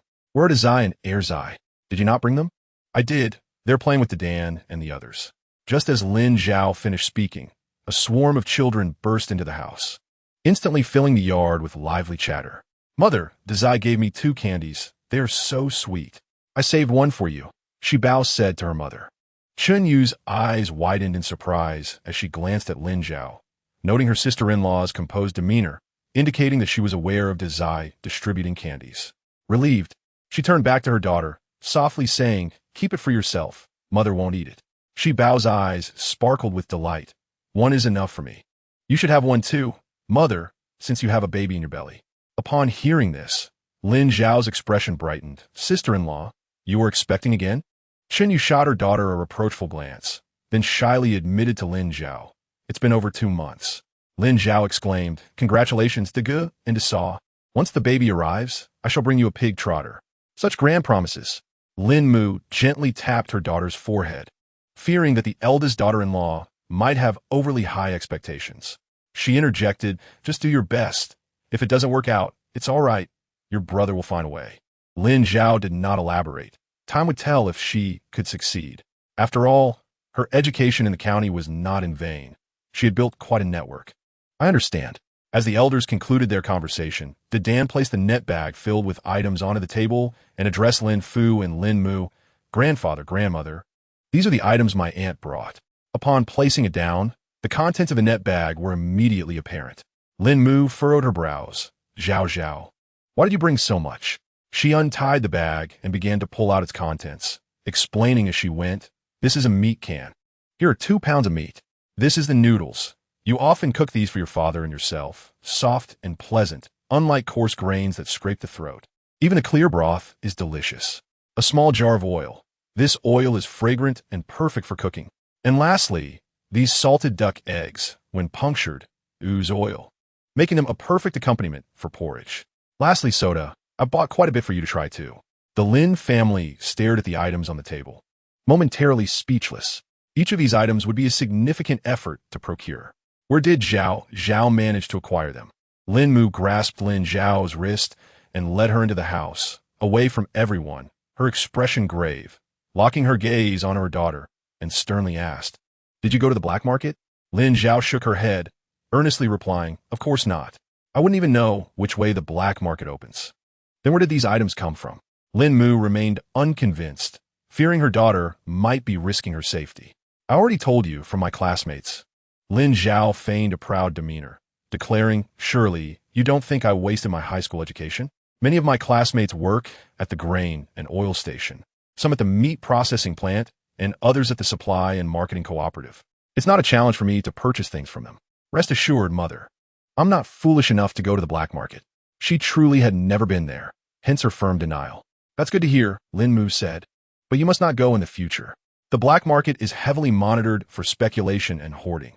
If you get caught, it won't be a joke." Lin Zhao's expression was as resolute as that of someone taking a party oath. "I am not foolish. It is only those without connections who turn to the black market. Why would I resort to such measures when I possess avenues?"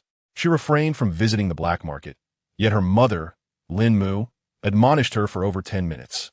Lin Zhao, indignant, retorted, "While I won't starve, there are hardly any nourishing provisions available." This statement left Lin Mu without a counterargument. Everything requires tickets. Even if she had the skills, she could not procure noodles or canned meat.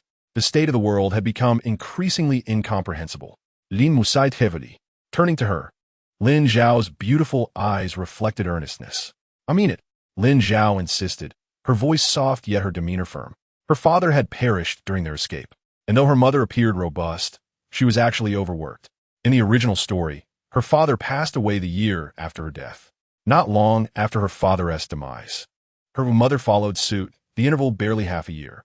Contemplating this, Lin Zhao felt as if her heart were gripped by a giant hand, leaving her breathless. She would never forgive Gu Xinger. Lin Mu, resigned, could only say, "Fine, your father, and I will accept it." At this, Lin Zhao finally smiled. Excellent. In this lifetime, her parents would surely enjoy long lives. Outside the courtyard, Lin Heling called his 2 grandsons over to inquire about their recent affairs, asking about the delicacies they had enjoyed and admiring their new clothes and shoes, their smiles radiant as the morning sun. "How are the twins?" Lin Heling expressed concern for the fraternal twins. "They are well. Mother prepares wheat milk for them and steams egg custards," the second grandson replied. The eldest added, "Mother also made new clothes for the twins. She said she would take me and the second grandson to the movies." The mention of the movies filled their innocent voices with joy. "Why have you both lost your hair?" Lin Fu playfully touched the bald heads of his grandsons, laughing as he asked, "A barber came to the village yesterday, and my mother insisted that my brother and I have our heads shaved," the eldest grandson explained. "Mother says it's cooler this way," the second grandson said, patting his prickly scalp, his boisterous voice tempered in front of their kind grandfather.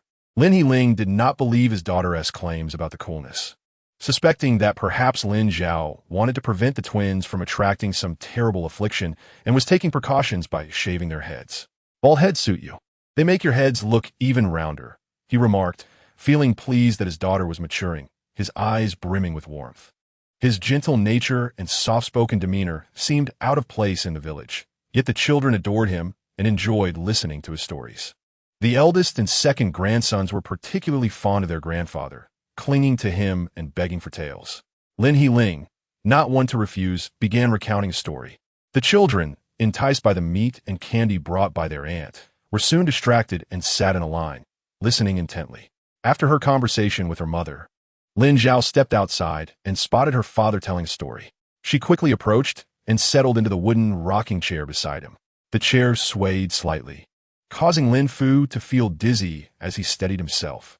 However, accustomed to it, he did not scold his daughter and continued his unhurried narration about a mischievous monkey.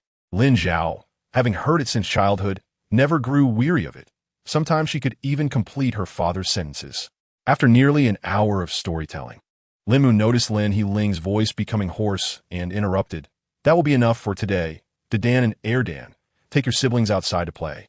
She distributed some candy that Lin Zhao had brought for her grandchildren and sent the group of little ones outside. The children, though reluctant, did not protest and rushed out with their treats.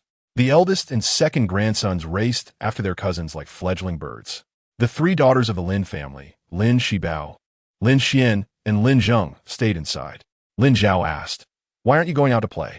The 8-year-old girl struck a pose like a little adult, eliciting laughter. Lin Xian and Lin Zheng stood a distance away, hesitant to approach. Lin Zhao waved to her sisters, Xian Xian, Zheng Zheng, come here. Your aunt has gifts for you. The two little girls smiled, their eyes sparkling. Lin Shibao pretended to pout, teasingly saying, "Annie prepared gifts for Xian Xian and Zheng Zheng. What about me? Is there nothing for me?" Chunyu observed her daughter's antics with a mixture of amusement and exasperation, thinking, Lin Shibao, sister-in-law, it's fine. It is good for the little girls to be generous. Lin Zhao waved dismissively, fond of Shibao's cheerful disposition, which radiated warmth like a little sun. Hee, auntie, what gift did you bring us? Lin Shibao's face was alight with joy, and Lin Xian and Lin Zheng shared her curiosity. Lin Zhao retrieved 3 hair ties from her bag, one for each girl. I love them. Thank you, auntie, Lin Shibao exclaimed, receiving the hair tie and asking her mother to tie it for her. Chenyu glanced at the hair ties, noting they were superior to those from the county supply store, each likely worth 2 or 3 dimes, and she shyly said, "You've spent too much, little sister-in-law." Lin Zhao smiled, "It's nothing." Just then, Lin Er saw Qiu Yin strode over and snatched the hair ties from Lin Xian and Lin Zheng. "What use do you have for hair ties? Give them to me. I'll keep them for you until you're older." Chenyu looked incredulously at her domineering sister-in-law, unable to comprehend her audacity.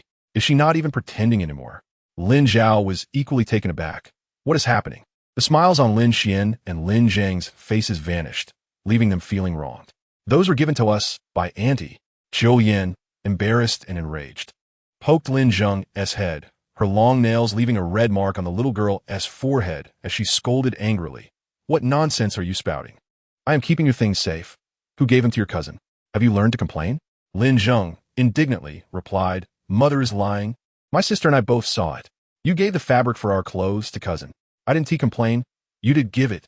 Qiu Yin, her anger flaring, reached out to hit her, but Lin Zhao intervened, her voice cold. You can scold, but if you intend to strike, are you their real mother?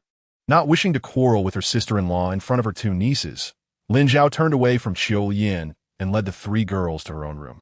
Qiu Yin felt wronged. Having no sons, she lacked confidence in her marital family. Her natal family was her only support, and by giving the fabric to her nieces, she hoped to garner backing from her side. How could those 2 little girls fail to grasp her good intentions? Chenyu quickly discerned her sister-in-law's mindset. Thinking her to be quite ill, Lin Fu closed his eyes, unwilling to grant even a glance, believing that wasting a moment on a foolish person was pointless. In the room, Lin Xian's tears fell silently as she suppressed her sobs, while Lin Zheng's eyes turned red, but she did not cry. This reflected the contrasting natures of the 2 little girls. Lin Zhao embraced them, softly asking, Has your mother always been like this? Giving your fabric to your cousin? Yes. I saw it, Lin Zheng replied. Lin Xian nodded in agreement. The sisters, one 9 and the other 7, displayed an unsettling level of understanding, as they were born into a family that did not favor sons over daughters and should have enjoyed a better situation. Though Lin Xian was the elder, her gentle disposition made her less outspoken than her bolder younger sister. With her head down, she remained silent. Lin Zhao inquired, Does your second brother know? Lin Zheng glanced at her sister, Lin Xian, before shaking her head. Father is too tired from work, and my sister and I don't want to trouble him. In truth, she wished to inform their father, but her sister feared an argument between their parents, so she held back. You should speak up, Lin Zhao said clearly. By remaining silent, you are merely enabling your mother. If this continues, she will only escalate her actions and begin transferring the Lin family's belongings to her natal family. The 2 little girls, raised under Qiu Yin's influence, had lost their innocence, especially Lin Zheng, who was far more mature than her peers, pondering her aunt's words deeply. Lin Shibao entered the room with a basin of water, casually placing it on the washstand beside the door. With a proud demeanor, she announced, Annie, the water is here. Shibao is truly capable, Lin Zhao praised, wetting a towel to wipe Lin Xian and Lin Zheng's faces.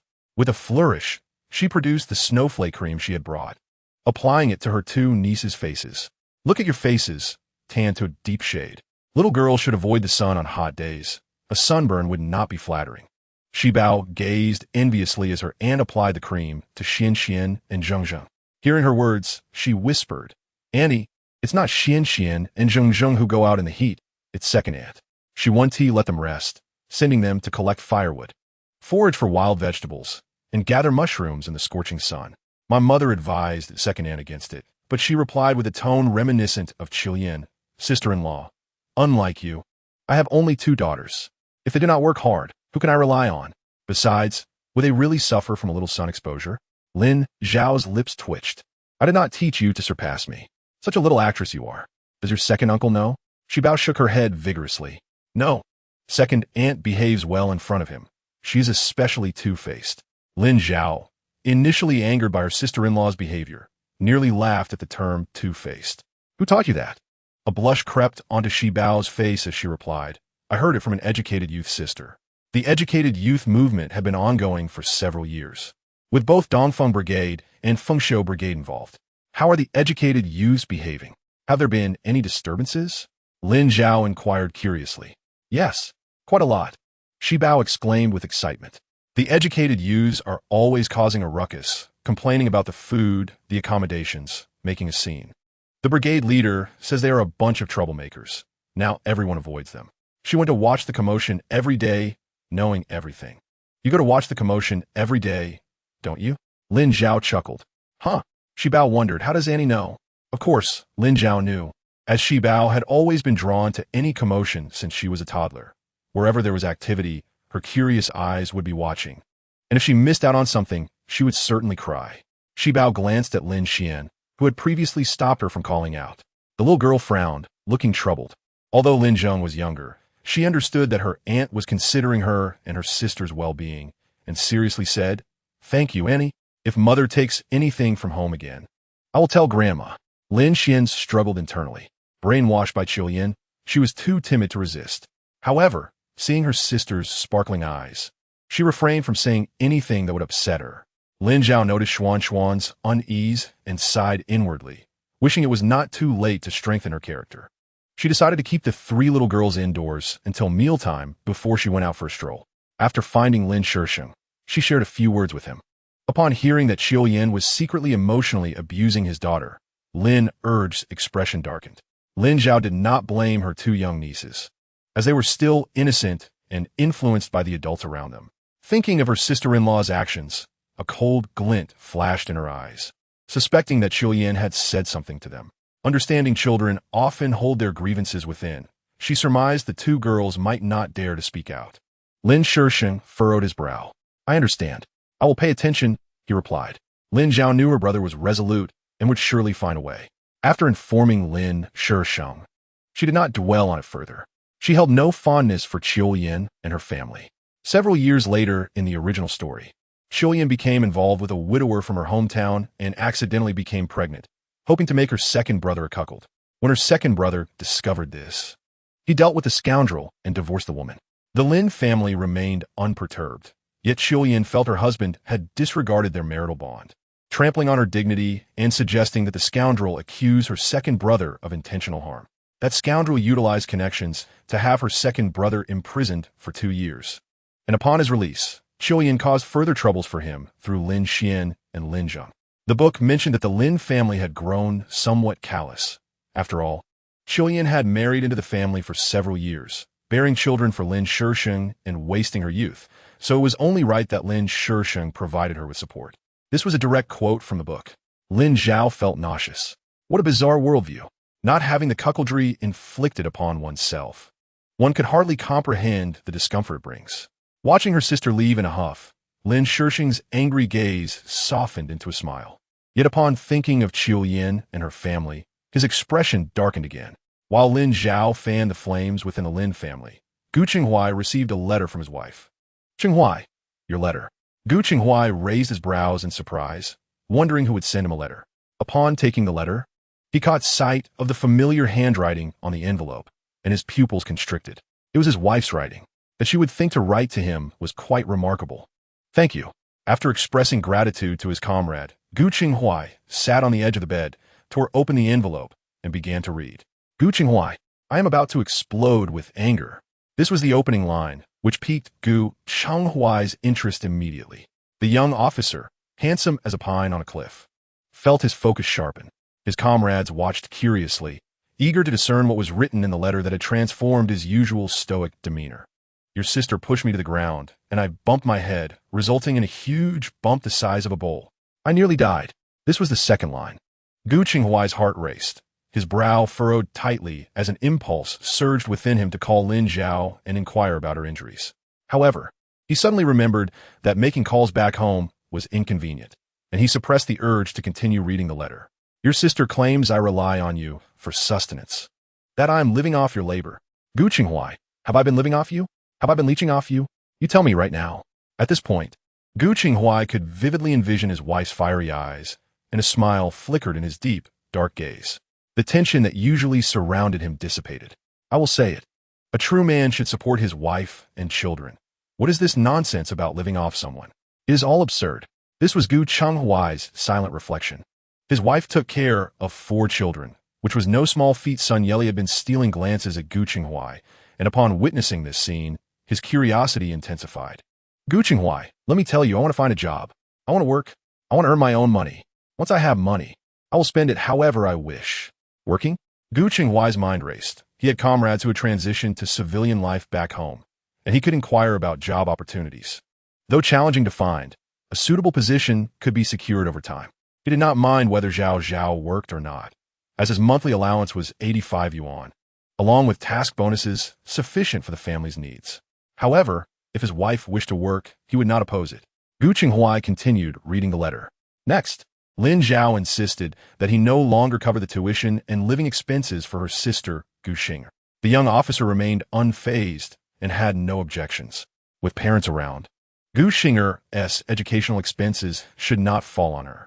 His extra contributions were merely to ensure that the family treated his wife and children well. However, it seemed that Gu Xing'er was ungrateful and full of complaints. Thus, he decided to cease his support. The letter also requested that he find a way to secure bricks and tiles, as their home was filthy and falling apart. Gu Qinghuai had no objections. He had initially suggested building a brick house, but his wife had been reluctant. Since she had come around to the idea, he would take care of it. The young officer's gaze continued downward. In the end, she expressed concern over how it might affect Gu Qinghuai. A sweet warmth filled his heart, and his eyes softened. Reflecting a gentle smile, he carefully tucked the letter away, placing it alongside the ones Lin Zhao had sent him during their early days of marriage. For several years, there had been no new developments, and the young officers often found themselves internally lamenting Lin Zhao's shortcomings. During the initial stages of their relationship, one could hardly distinguish him from the red star on his military cap, as she clung to him incessantly. After her pregnancy, perhaps emboldened by a newfound confidence, she ceased all correspondence for 6 months, and eventually, not a single letter was received. During those times, he frequently visited the mailroom, yet letters eluded him, and the sense of disappointment lingers in his memory, even now. From Lin Zhao's letter, Gu Qinghuai glimpsed the youthful Lin comrade he once knew, a surge of joy blossoming within him, subtle yet undeniable. Noticing Gu Qinghuai's sprightly demeanor, Sun Yeli followed him, raising an eyebrow. A letter from your wife? Indeed. Gu Qinghuai did not deny it. I knew it, Sun Yeli replied. Where are you off to? Making a phone call, Gu Qinghuai replied, hastening his steps and quickly vanishing from Sun Yeli's sight. Upon reaching the mailroom, Gu Ingzhong, the duty officer, stood and saluted. At that time, phone calls required connection, and after a flurry of activity, Gu Qinghuai managed to reach the person he sought. Hello. A bright, youthful voice resonated from the other end. Junji, it's me. Gu Qinghuai, he stated. Yang Junji responded with surprise and excitement. Qinghuai, what brings you to call? Whatever it is, I won't decline if I can assist. They were not only comrades in arms, but also friends, having shared the bonds of battle. I do have a matter I wish to discuss. Gu Qinghuai's deep, melodious voice flowed through the line. What is it? Yang Junzi inquiret, intriguet. Gu Qinghuai continued. I wanted to ask if there are any job opportunities available. Working at the county government affiliated with the Fengshou Brigade, Yang Junji was well-informed and connected. Consulting him about job prospects was certainly wise.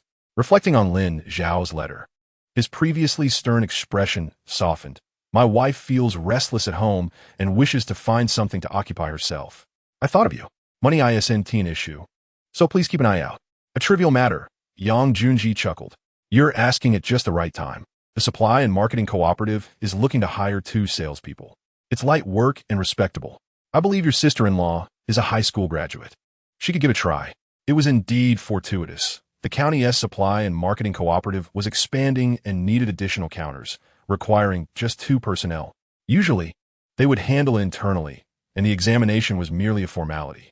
Yang Junji's brother-in-law held a position as the cooperative's director and had a quota available.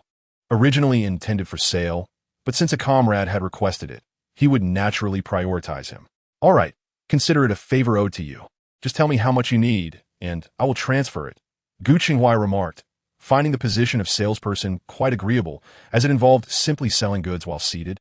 A relatively easy task. If it were a factory job as a female worker, he would have to think twice. After all, his wife was delicate and could not endure such hardship. Being a salesperson was indeed a better option. Yang Junji, not declining payment, immediately stated, for us, 600 will suffice. Sales positions were highly sought after. Even offering 700 externally would attract applicants, so his quoted price was indeed reasonable. Gu Qinghuai intended to transfer 800, fully aware of the value of a job, and he couldn't let his comrades suffer a loss due to personal connections. There's one more thing. We need a permit to build a brick house, he began, but before he could finish, Yang Junji interjected, that's simple. I can handle that for you, and I guarantee it will be done properly. Yang Junji's voice carried a cheerful tone. All right, I'll be waiting for you. After hanging up, he gathered some items to approach his brother-in-law and secure that position. Chapter 19. Living off one's parents. Meanwhile, Gu Qinghuai transferred the funds to his comrade and subsequently sent a telegram home. Lin Zhao had no inkling that her earlier outburst would result in a light and respectable job offer for her. They washed their hands, and the table was already laden with dishes: spicy rabbit meat, braised pork, scrambled eggs with tomatoes, mushroom soup, and even the rice was thicker than usual. A group of little gluttons' eyes sparkled as they silently squealed in delight. Meat. Lin Zhao placed her finger to her lips, her voice tinted with mirth. Sure. Eat the meat discreetly. The eldest and second child promptly covered their mouths, their identical eyes crinkling in glee. As the family settled down to eat, Lin Zhao's first chopsticks picked up the spicy rabbit meat. Her mother was generous with the seasoning, and upon tasting it, the flavors burst forth delightfully. Delicious, she exclaimed, her eyes crinkling in joy, savoring a taste she hadn't enjoyed in ages. The second child, curious about the spiciness, was met with his mother's chopsticks blocking his attempt. Little one, you can't eat too spicy food. You and your brother should stick to the mild. Do you really want to get burned? The eldest and second child both indulged. The second child looked at his mother with bright eyes, a pleading expression on his face. How old are the eldest and second brothers? And how old are you? Lin Zhao countered, continuing to eat the spicy rabbit meat, her enjoyment evident. The second child pouted. The non-spicy is also delicious, the eldest said, a well-behaved child who understood that their mother prohibited spicy food for their well-being, helping to persuade his younger brother. The second child, always obedient to his brother, ceased his pestering. Lin Helling observed this scene with a smile in her eyes. Lin Mu, noticing her daughter's teasing of her 2 grandchildren, cast a disapproving glance at Lin Zhao. You're grown up now, and yet you still bully your own children. She served a piece of spicy rabbit meat to each of the eldest and second child, saying, you're still young. You can taste it, but don't eat too much. The eldest's face beamed as he said, thank you, Grandma. Thank you, Grandma. Your cooking is the best, the second child chimed in, showering her with praise. Lin Zhao raised an eyebrow, casting him a sidelong glance. This morning, you claimed my cooking was the best. At such a young age, he had already mastered the art of flattery, and it was no surprise if he grew up to run a nationwide business. The Lin family didn't adhere to many formalities, and everyone chatted and ate, creating a warm atmosphere. Qiu Yin remained silent, focused on devouring her meal. Every extra bite she took meant her glib sister-in-law and the 2 little rabbits would eat a little less, which was worth it. Lin Shixing frowned at this sight, but he refrained from speaking up to avoid ruining the family's appetite. Lin Xian observed her mother, cheeks stuffed, even less graceful than the second child, her face flushed. Casting a guilty glance at Lin Zhao, Lin Zhao smiled at her, and the little girl's expression gradually relaxed. Such a soft nature will only invite bullying, she thought. On the road, the names of the Lin brothers derive from the words for prosperity. Lin Shichong, Lin Shisheng, Lin Shifan, while the stolen twin brothers were named Lin Zhao. He understood his third brother, who had surrendered to the state long ago and was no longer his own master. Lin Zhao was also aware that her children's father was a soldier and faced many unavoidable circumstances. Well then, she shifted the conversation. Does third brother have any close female comrades? Lin Zhao chuckled. Are you curious about when your third brother will marry? A little, Lin Zhao replied with a smile. I see Mother is quite concerned. Mother was merely speaking casually. If she truly intended to marry off the third son, could he escape? Lin Zhao was skeptical. In their home, it was his mother who held the final say. Her words were law, and apart from their father and Zhao Zhao, none of the brothers had any room for dissent. Lin Zhao remarked, Mother feels for the third brother. This was also because their fourth brother had been taken away. The mother had transferred her affection for the fourth son to the third brother. The eldest and second children had rarely seen their third uncle, only knowing that he, like their father, was a hero of the People's Liberation Army. Just based on this, they held a warm regard for their third uncle. Mother, can you ask father to get me and my brother a green hat? The second child suddenly asked, his innocent face adorably naive. The eldest's expression shifted slightly as he looked expectantly at their mother. Lin Zhao could not contain his laughter. Lin Zhao's gaze swept over the second child's head. Her expression complex. Stop laughing. The second child was just saying something casually. Brother, the hat on your head is truly green. Lin Zhao rubbed his itchy nose, looking at the second child and said, Second child, you can't just ask for a green hat. The second child blinked in confusion. Is asking for a green hat against the rules? He queried. He had heard this phrase from Gu's father. Lin Zhao was rendered speechless. Not really, he replied. The second child looked puzzled. Then why can't I have one? He stared at his second uncle, his little face scrunched up, disappointment evident in his eyes. My father has so many green hats. I want one. Lin Zhao nearly stumbled, almost tripping over her own feet. You truly are a handful, second child. That is a military cap. She corrected sternly. The little child expressed a preference for substituting certain objects with colors, which might not seem surprising. However, when this statement was overheard by the villagers, it sparked quite a humorous uproar. The object in question was a military cap. Henceforth, it was to be referred to as such, Lin Zhao emphasized. Zai, lacking understanding of the context, obediently nodded in agreement, affirming that it was indeed a military cap. Good. A gentle smile graced Lin Zhao's features as she remarked, If you both continue to behave well, once the new year passes, your mother will gift each of you a little military cap. Upon hearing this, the eyes of Zai and Zai gleamed with excitement, their mother having successfully piqued their interest. Thank you, mother. The two brothers leaned their heads together, whispering and occasionally erupting into delightful laughter. Observing their compliance, Lin Zhao's gaze softened. The children were understanding, and his sister would have fewer troubles to contend with. Lin Zhao accompanied his sister and two nephews to the entrance of the Fengshuo Dezui village, but did not enter, intending to leave. As they reached the gate, Lin Zhao retrieved her keys, and Zai looked up, seeking his mother's approval. Mother, may my brother and I go play for a while? All right, Zai replied in affirmation. Upon returning home, the two children rushed into the kitchen, where they drank from a jug of cool boiled water, finishing with a wipe of their small mouths. Zai glanced up at Lin Zhao. Now that we've drunk, can we go to play? Although they claimed it was for play, their true desire was to flaunt their exploits to others. Go ahead, Lin Zhao, also drinking water, waved her hand dismissively at the two little rascals. Their father had been mysteriously instructing her to wait for an opportune moment to reveal something. Throughout their journey, Lin Zhao had carried an object that, upon Lin Zhao's reception, felt unexpectedly heavy. It appeared to be a square box, wrapped in a piece of black cloth, casually stowed within a net bag. Lin Zhao opened the net bag and untied the black cloth. As she had anticipated, it was a wooden box, but not an ordinary one. It was a gilded enamel jewelry box adorned with garnets.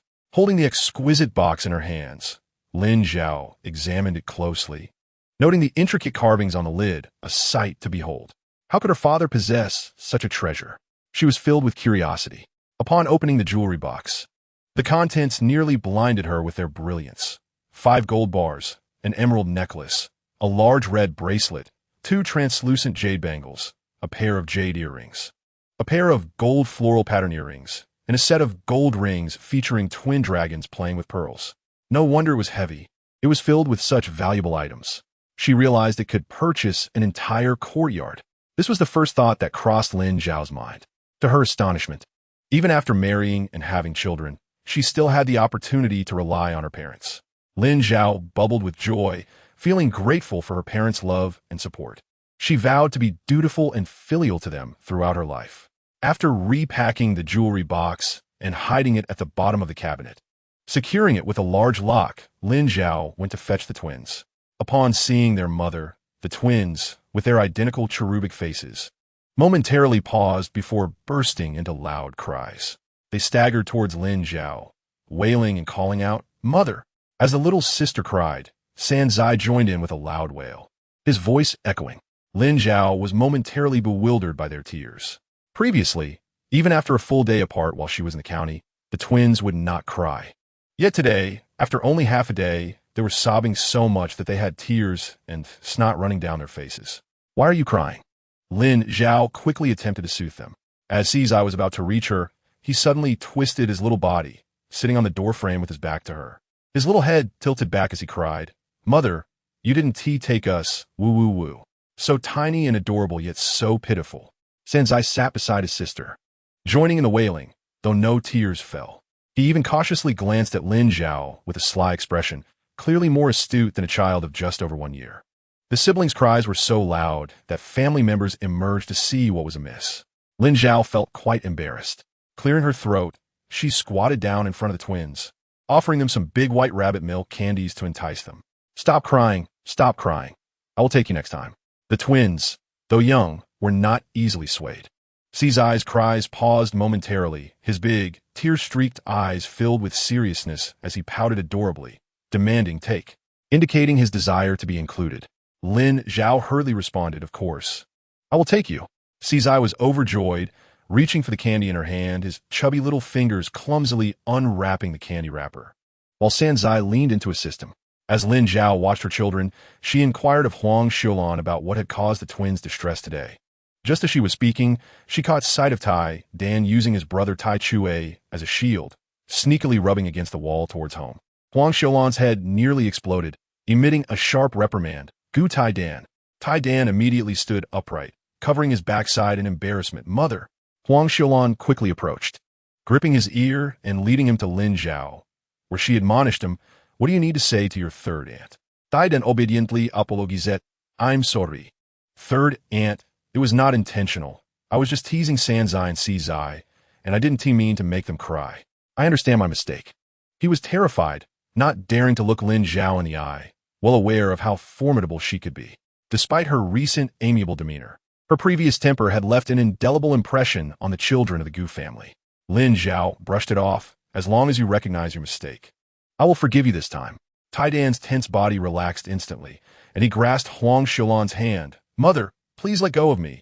Third aunt is not angry. Just as Huang Xiulan was about to release him, she noticed a significant tear in his trousers, causing her to become infuriated. "Gu Tai Dan, you've torn your pants again." She was livid, raising her hand to smack Tai Dan's backside a few times.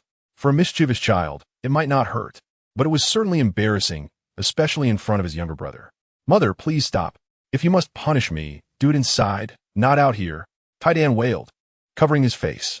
Lin Zhao found it amusing to see the 7-year-old so concerned about his image, nearly bursting into laughter. It was truly entertaining. As she left with the twins, she could still hear her sister-in-law reprimanding Tai Dan. Sanzai and Sanzai were exceptionally well behaved at this moment, holding their mother's hand as they scampered along with their short legs, clearly intimidated by Huang Xiulan's booming voice. "Lin Zhao? Is Lin Zhao here?" Lin Zhao, filled with curiosity, instructed the twins to stay put while she hurried to the door. Outside stood a young man beside a bicycle, with green mailbags in front and behind, bulging with letters. "I'm Lin Zhao," she announced. The deliverman replied, "I have a telegram for you." Lin Zhao looked down at the telegram, discovering it was from a military district. It read, "Tomorrow, 12 o'clock, telephone." This indicated a call was to be made at noon the following day. She paid no mind to the brevity of the message, aware that telegrams were charged by the word and were quite costly at that time.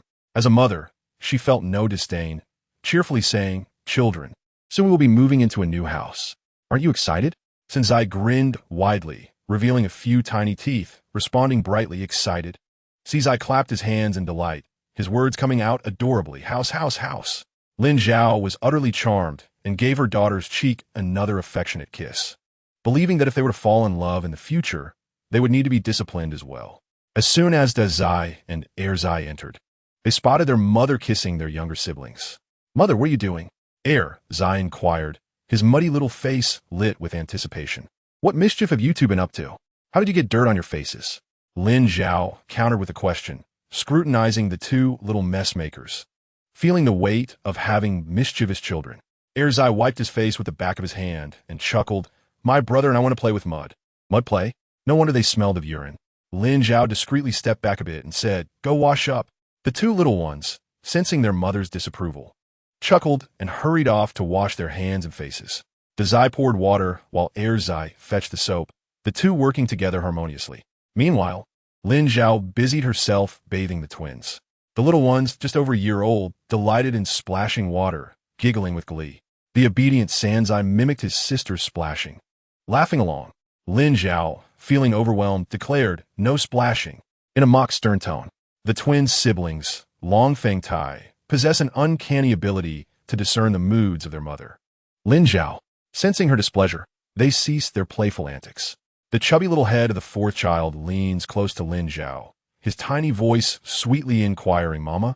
Lin Zhao is unable to maintain her stern demeanor and playfully pinches her daughter's nose, affectionately remarking on her cleverness. The child is simply too astute for her liking. After washing his hands and face and applying baby lotion, the second child eagerly asks his elder brother to smell him. "Brother, do I smell good?" The elder sibling extends his hand towards his younger brother's nose, affirming, "Yes, you smell good." The second child nods, pleased with the confirmation, and then dashes over to Lin Zhao, his eyes sparkling with excitement as he asks, "Mama, are you taking me and brother to the movies tomorrow?" The second child is well aware of the purpose of bricks and tiles, brimming with enthusiasm as he inquires, "When will we build a house?" Lin Zhao reassures him that once the bricks are procured, construction will commence soon. Overjoyed, the second child's desire to boast becomes evident.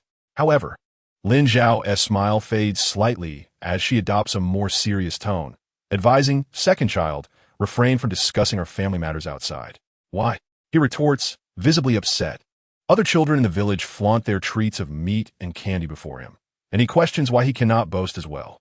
Understanding his little temper, Lin Zhao gently counters, "If others eat meat, would you feel envious?" "Yes," he admits, perplexed by his mother's strange inquiry. "A few times may spark envy, but if it happens repeatedly, it could take a turn for the worse. What if someone harbors ill intentions? Your father is not here. And what if our family becomes a target?" The deeper meanings elude the young child, so Lin Zhao attempts a different approach. Yet, the second child has more to say. "If my father is not here, I have my grandfather and grandmother." His gaze sharpens with an unexpected hint of defiance, reminiscent of a future antagonist, yet he remains just a small child. "I run fast. If anyone targets our family, I'll call for my grandparents. My grandmother is quite formidable." Lin Zhao feels a wave of amusement as laughter dances in her eyes. She had anticipated a more aggressive response, but instead, he spoke of summoning help. Truly, he is a resourceful child. However, she reminds him that their home is only a 5-minute walk from the old residence, and even further from his grandmother's house. If trouble arises, by the time he fetches help, it might be too late. The second child's expression shifts to confusion. His round eyes fill with questions. What does 5 minutes mean? The elder sibling, equally curious, looks at Lin Zhao with a sweet, innocent demeanor. Unsure of how to explain, Lin Zhao contemplates briefly before responding. "A minute is a unit of time. Once our house is built, I will buy a clock for our home and teach you both how to tell time." "What is a clock?" the elder child inquires. Lin Zhao replies, "Once I purchase one, you will understand." The elder son, always obedient, nods earnestly and promises, "Mama, I will keep an eye on the second child and ensure he boasts less." "Mama said we can boast when we have reason to," the second child interjects. Lin Zhao is both amused and exasperated by the idea of boasting. "All right," he declares, stepping forward, grasping the hem of Lin Zhao's garment with eager anticipation. "Can we talk during the movie?" Noticing the usually composed elder brother's face light up with excitement, Lin Zhao cannot help but smile. "Yes, we can." The two little ones burst into joy, though they decide to wait until after the movie to speak. The following morning, Lin Zhao once again brings the twins to the old residence. Gumu, aware of Lin Zhao's plan to take the elder and second child to the county to receive a phone call, merely advises them to stay close to their mother without trying to stop them. Of course, she couldn't have stopped them even if she tried. Can we borrow a bicycle? Lin Zhao ponders. The journey to the county is not short, and she worries the children may tire. Gumu feels empathy for her grandsons. Before Lin Zhao can voice her concerns, the second child boldly proclaims, "I can do it. I'm the fastest runner." The elder sibling disputes, "I can run faster." The second child, unfazed, nods in agreement, "Yes, brother runs faster than I do." Gumu gazes fondly at her two grandsons, her smile radiating warmth. "You both are quick." Lin Zhao interjects, "There is still time. We can take it slow and make it. Let us forego the bicycle." Her laid-back nature does not lend itself to idle chatter. Observing the boundless energy of her children, she doubts they would ever tire. Seeing Lin Zhao's determination, Gumu refrains from further persuasion. "Very well. Just be cautious on the road."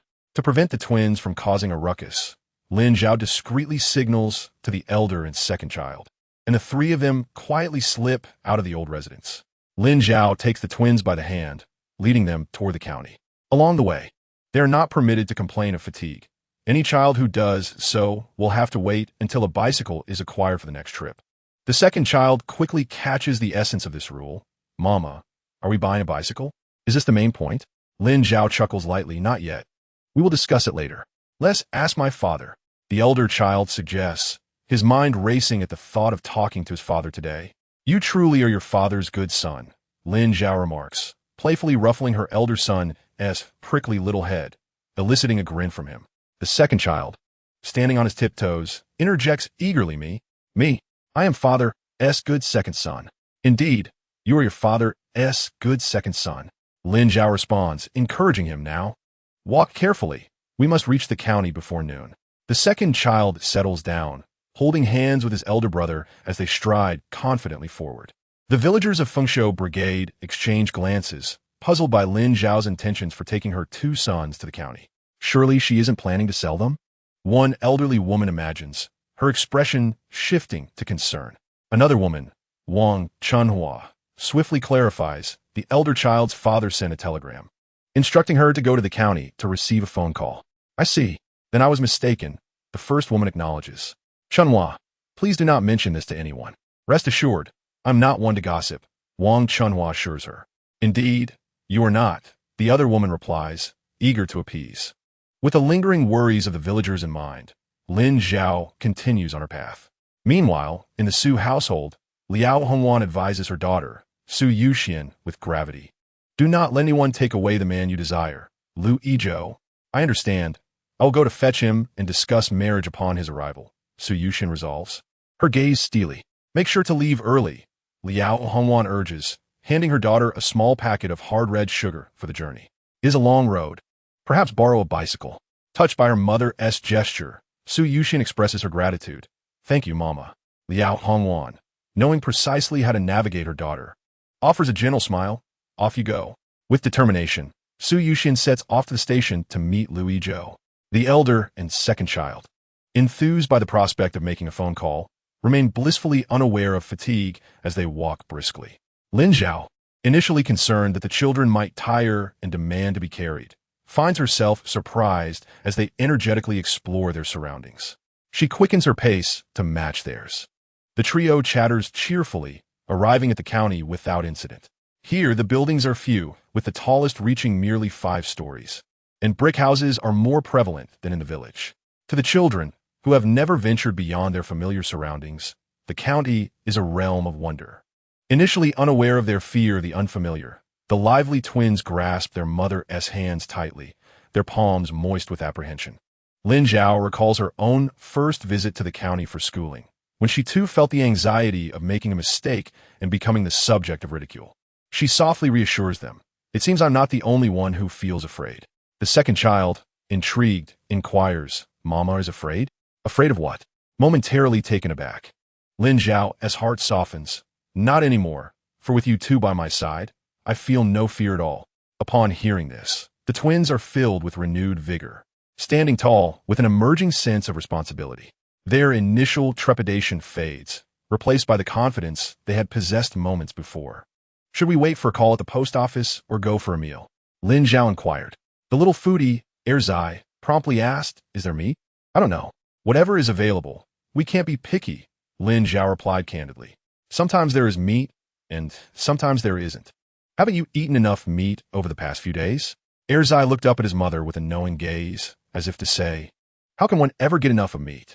I love it. I could eat it every day without growing weary. Lin Zhao countered. Even if it's delicacies from the mountains and the sea, consuming them daily would eventually become tiresome. All right then, let's first go eat. There might still be meat available.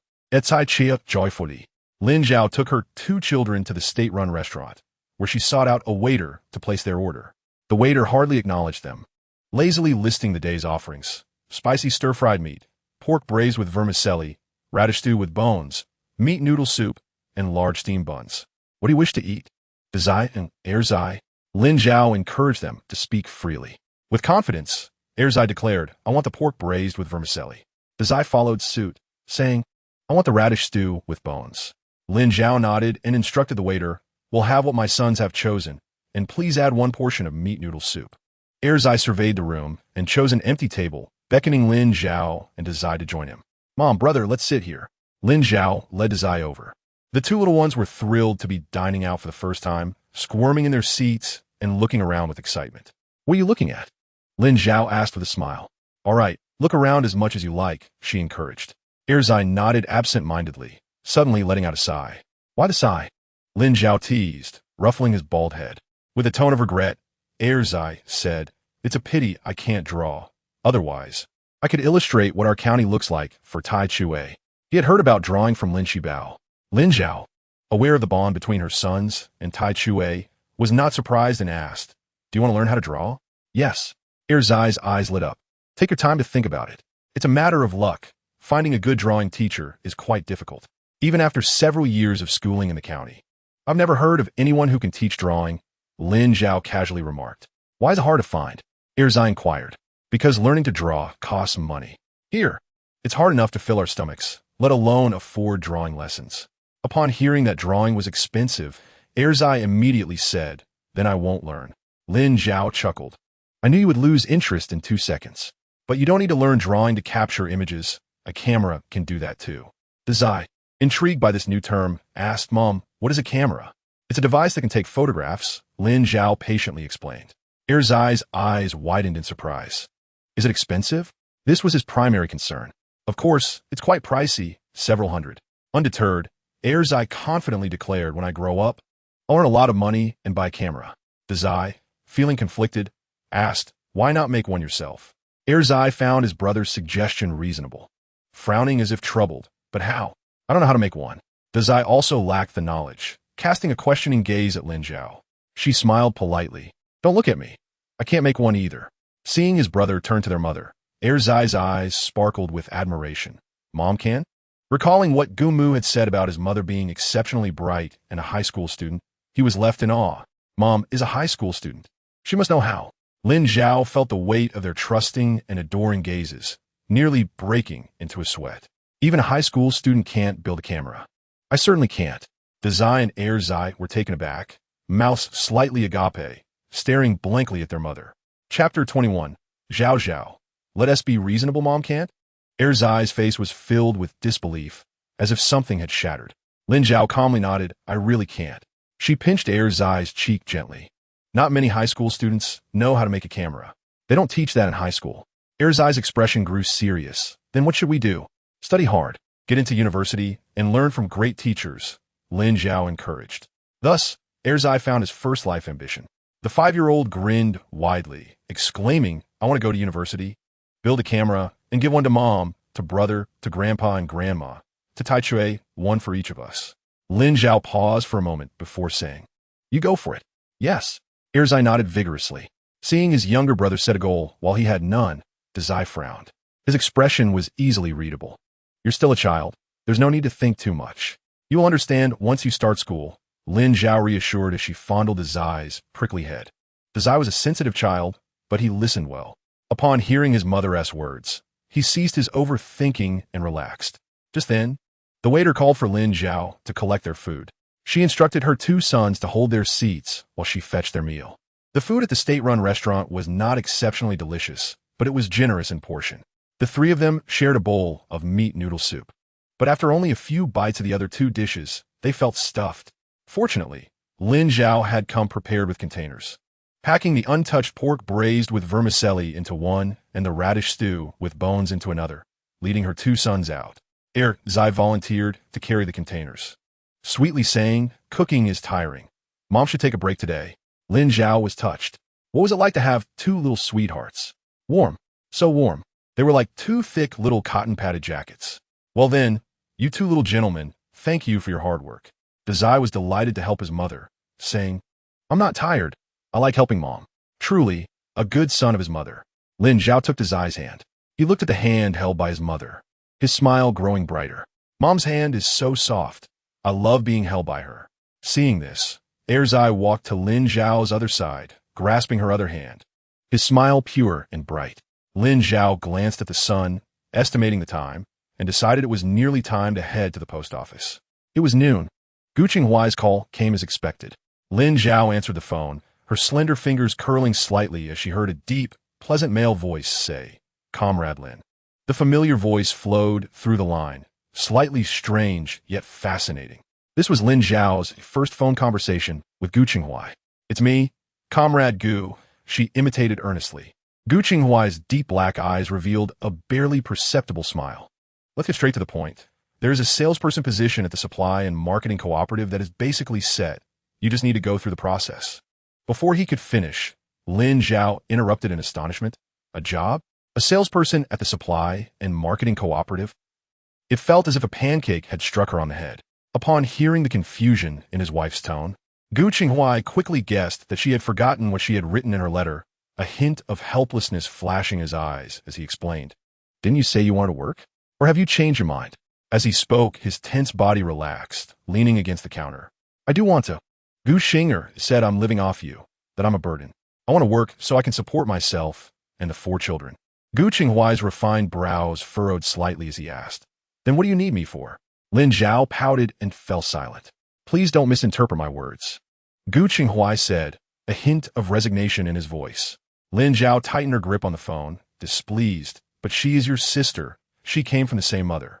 "You also said she is my sister. She is just a sister," Gu Qinghuai replied, pinching the bridge of his nose, speaking in a deep voice. "You can't punish me for her mistakes. Zhao Zhao. Let us be reasonable." His voice was captivating, especially when he lowered it intentionally. Lin Zhao's ears burned with embarrassment, as the person before her seemed to delight in causing trouble. Gu Qinghuai said, "In our family, you have always managed the finances. I do not keep money in hand, so how can I give you any? Moreover, I listen to my wife." His tone was earnest, and Lin Zhao's mood began to brighten. "Is the job you mentioned real? I thought it was difficult to find work these days. How did you manage to secure it? What should I do?" As thoughts of employment raced through Lin Zhao's mind, anxiety inevitably surged, and questions spilled forth like scattered beans. Gu Qinghuai showed no concern for the cost of the call, patiently and meticulously explaining the situation to her. "I have already transferred the money. You can go directly to the county government building to find Yang Juanji. He is my comrade and will guide you throughout the process. There is nothing to worry about. It is merely a formality. You are a high school graduate. The job of a sales clerk should be quite manageable for you. You will undoubtedly excel. With a beautiful wife and a high school education, how could the position of a mere sales clerk pose any challenge?" "All right." Lin Zhao listened to Gu Qinghuai's arrangements, feeling assured that the sales clerk position was practically guaranteed. Her brows relaxed. "Thank you, dear father of our child." Gu Qinghuai chuckled softly. "No need for formality, dear mother of our child." Lin Zhao noticed their 2 sons clinging to her arms, their toes raised high in anticipation of hearing their father's voice. She said to the person on the other end of the line, "Zai and Zai are here too. Please say a few words to them." "Sure." Lin Zhao handed the phone to Zai, who tensed up, holding it with both hands, his body rigid with nervousness. "Don't be so tense, it won't break. I can hold it for a while without any issue," Lin Zhao whispered. Her voice reached Gu Qinghuai's ears, and the young officer raised an eyebrow. Zai moved his lips, but hadn't yet spoken when a voice came through the receiver. "Zai, The electrical current altered the tone of the voice, and the adults could faintly recognize it, while to the children, it sounded entirely unfamiliar. Zai, feeling nervous and astonished, stammered, Is there a voice? That is your father, Lin Zhao replied, amused. Father? Zai hesitated, tentatively calling out. Gu Qinghuai could almost envision his son's face, with eyebrows and a nose resembling his own, eyes like his mother's, and a quiet, gentle disposition that was endearingly shy when he smiled. Yes, it is your father, Gu Qinghuai responded, and then inquired, How is home? Very well. As soon as home was mentioned, Zai had much to share. Mother took Zai and me to Grandma's house. Second uncle caught a wild rabbit. And Grandma made us spicy rabbit meat. It was delicious. Can father catch rabbits? Zai asked wide-eyed. To a child, being able to catch rabbits was incredibly cool. You underestimate your father. Gu Qinghuai replied. Zai's eyes lit up, but then they dimmed as he remembered that he and his brother lacked slingshots. We don't have slingshots. I will make some for you.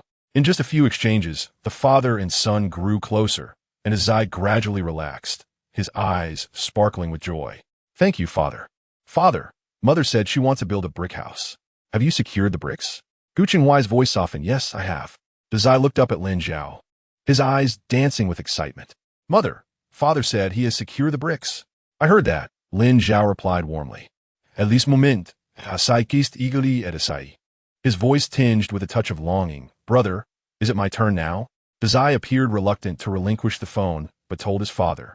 Please give the phone to Zai. After doing so, he mimicked Zai's earlier demeanor, straining to listen to their father's voice through the receiver. Father, Zai exclaimed loudly. The lively sound caught Gu Qinghuai's attention, and he could almost picture Zai's mischievous little face appearing before him. He responded. Gu Qinghuai maintained his composure, assuring them, It's all right. I remember you both. Zai chuckled and said softly, I remember father too.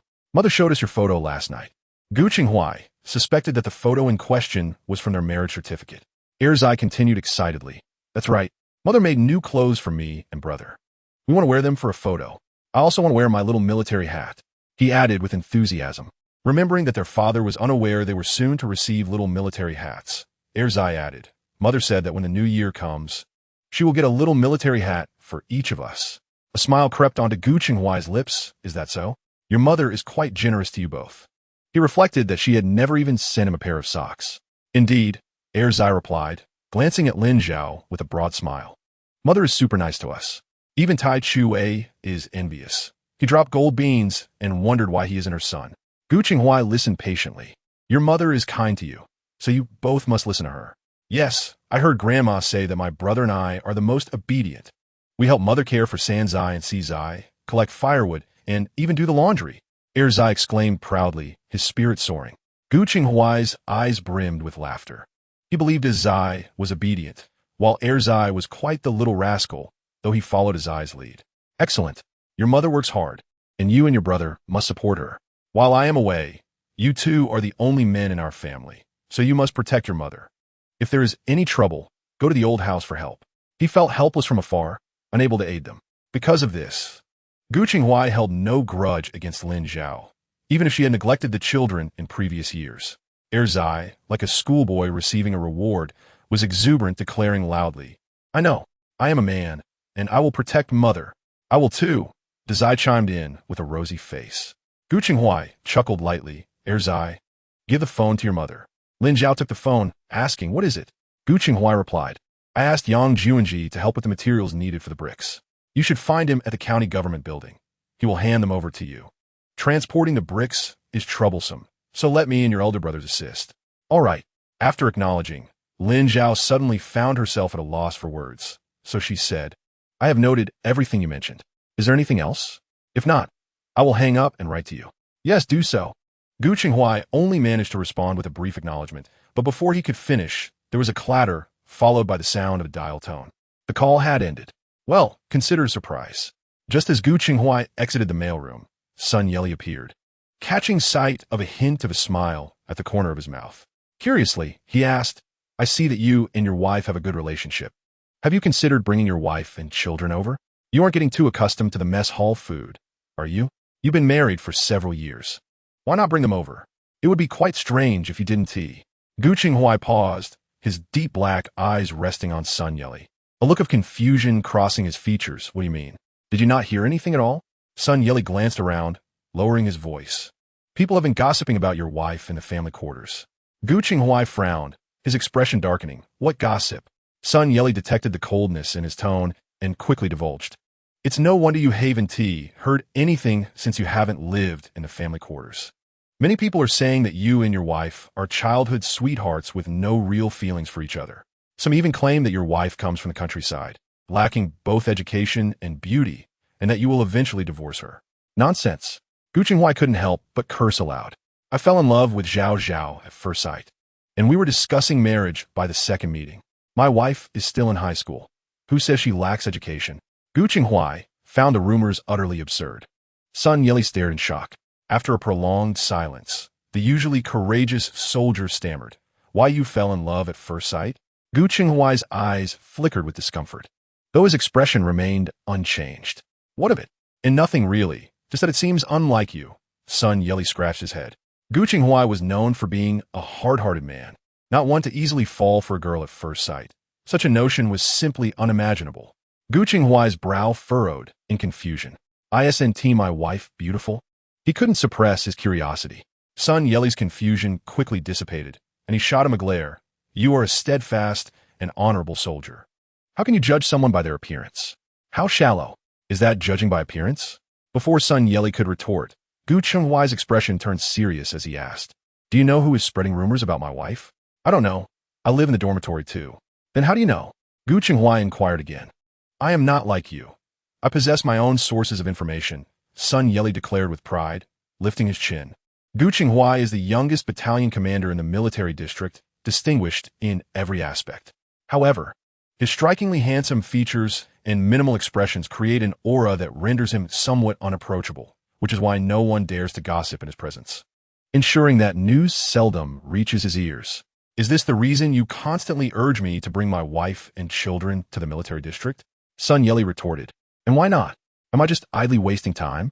Chapter 22. Further deliberation. The women's director, Qianging, in her 50s, is a veritable iron lady, more competent than many men. Additionally, Qianging holds a unique status as the wife of the highest-ranking official in the military district. It is not surprising, as not just anyone can hold the position of women's director in the military district. When Gu Qinghuai arrived, Qianging was taken aback. She had only seen him at home. Those who come to her workplace are typically there due to disputes within the compound. What could he possibly want?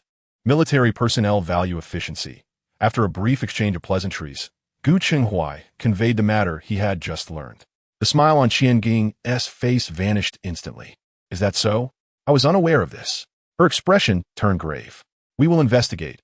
If the findings align with your claims, I will deal with it according to protocol. Thank you for your assistance, Gu Qinghuai replied. Qianging had often heard her husband speak of the remarkable young man before her, and her initial impression of Gu Qinghuai as a sharp blade became more nuanced and vivid. He is not only a formidable officer in the military district, but also a husband and father to several children. There is no need for gratitude. It is my oversight that led you here, Qianging expressed with genuine remorse. You are too kind, Gu Qinghuai replied. Certain individuals in the family building are quite difficult to manage, even if he does not reside there. He has heard rumors that suggest they are far more troublesome than the soldiers under his command. Qianging pondered for a moment before asking, Are you planning to bring your wife and children to join you in military? It depends on my wife's wishes, Gu Qinghuai responded. His demeanor remained consistent with his usual self, yet Qianging could detect a hint of indulgence in his voice. Discuss this with your wife. Long-term separation is not conducive to a marriage. If you have intentions, you must apply for housing in advance. Gu Qinghuai nodded in agreement. As a married man, he too wishes to avoid the cold isolation of a dormitory. These thoughts, however, remained concealed behind his indifferent yet undeniably handsome visage. Lin Zhao exited the post office with her 2 children. Suddenly, the younger child slapped his forehead in frustration, exclaiming, Oh no, I forgot to ask Dad for the bicycle ticket. No hurry. We can ask next time, Lin Zhao replied, aware of the difficulty in obtaining a bicycle ticket. A classmate of hers had been trying to buy a bicycle, but had been unable to secure a ticket, having waited 3 years without success. She wondered if that had changed. All right, the younger child acknowledged, still feeling a sense of regret. He was an optimistic boy, and within a minute, he had forgotten the matter entirely. After walking for a while, the older child asked, "Where are we going now, mother?" "To take care of important matters," the older child asserted.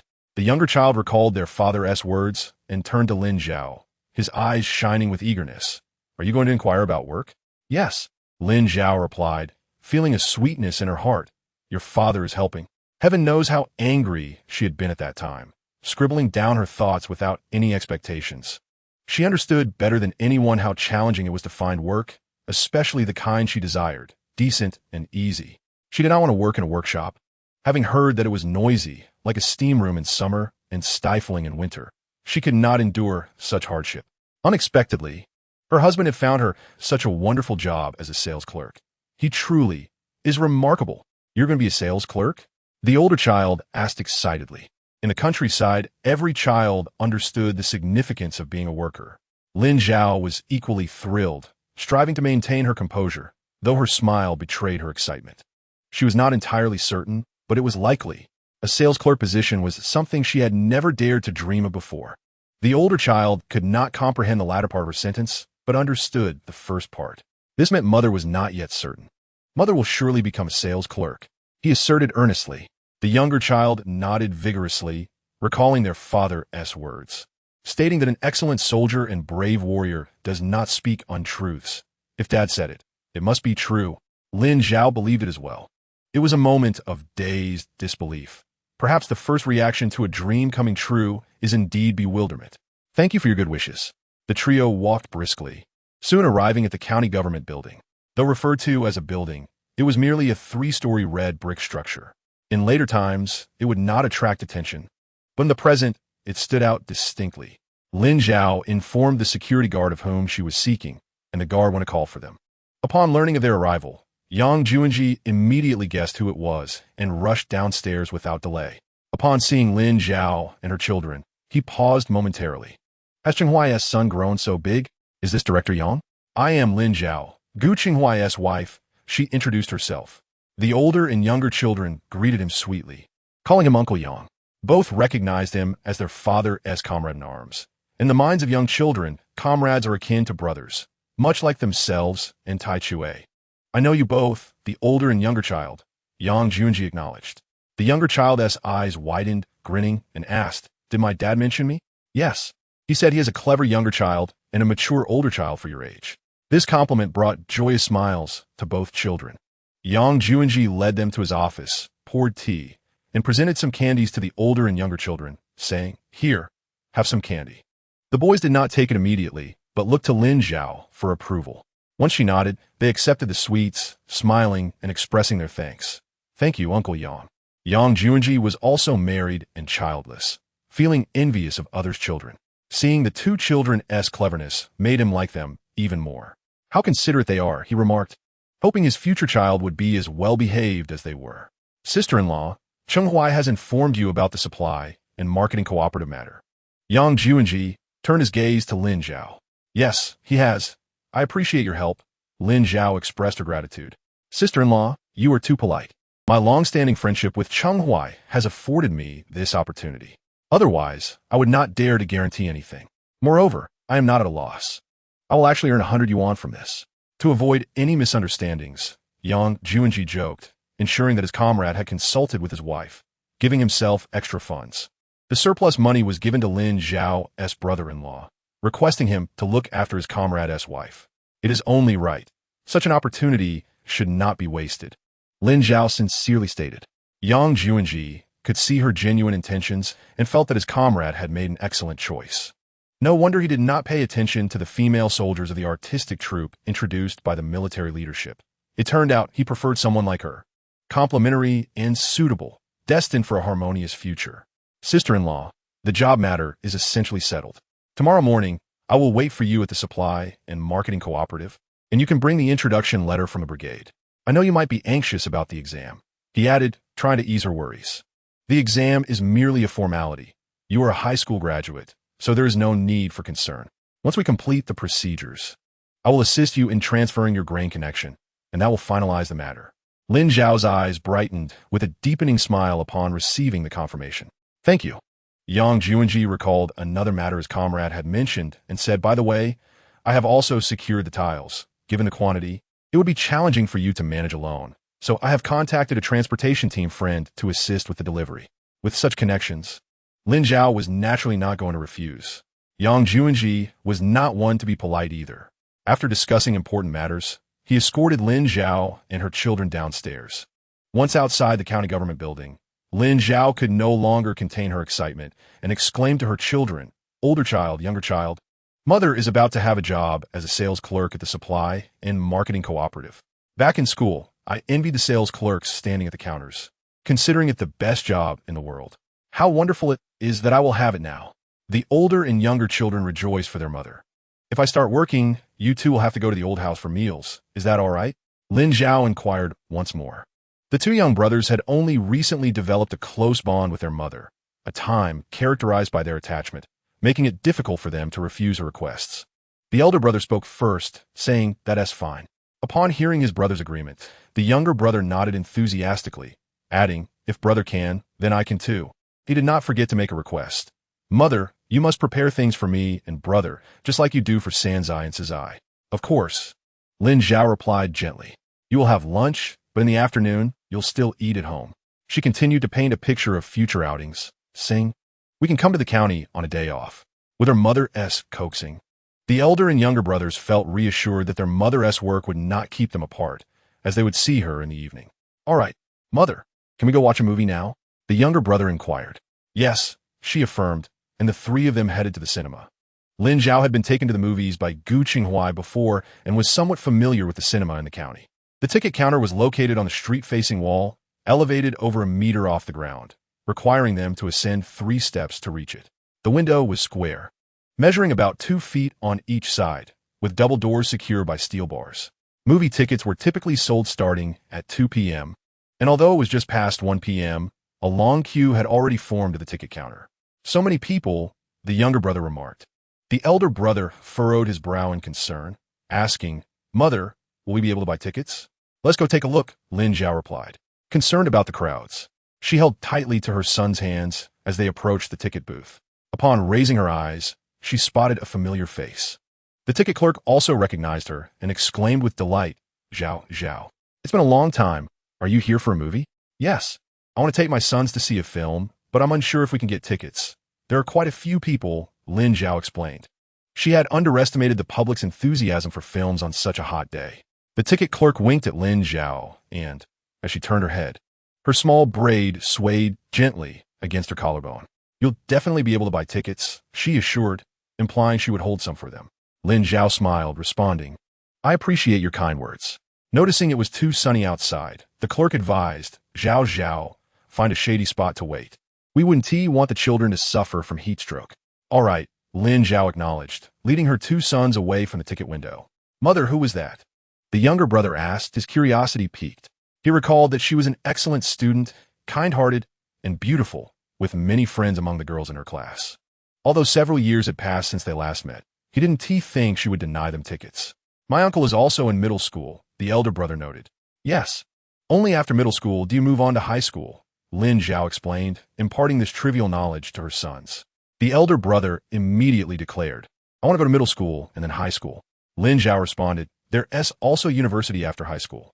She recalled that the college entrance examination would resume, and by the time her sons finished high school, it would be the right moment for them. If I get into university, will you be happy, Mother? The elder brother asked. Of course I would be happy, Lin Zhao instinctively replied, worried that her son might feel pressured. She quickly added, as long as you are a well-behaved and law-abiding child, even if you don't get into university, I will be proud of you. The elder brother nodded obediently, still determined to attend university. The younger brother, uninterested in this conversation, noticed that hadn't stopped at any of the shady spots and asked, Mother, where are we going? Aren't we buying tickets? That lady is holding tickets for me. I'm going to buy her an ice pop, Lin Zhao said. Ice pop. The younger brother's eyes lit up, and he sweetly pleaded, Mother, I want one too. All right, Lin Zhao readily agreed, feeling like a little wealthy lady capable of fulfilling her son's modest request. Mother is so nice, the younger brother said, his voice softening, his eyes sparkling with happiness. Lin Zhao calculated the time and bought 4 ice pops, One for each son, one for herself, and the last to save for Meiju. Mother, it's still steaming, exclaimed the elder brother, who had never seen an ice pop before. Hurry and eat. It's hot out, and it will melt soon, Lin Zhao urged, taking a bite of her own. The refreshing chill washed over her, alleviating the heat that had enveloped her. The younger brother squealed as the cold hit him.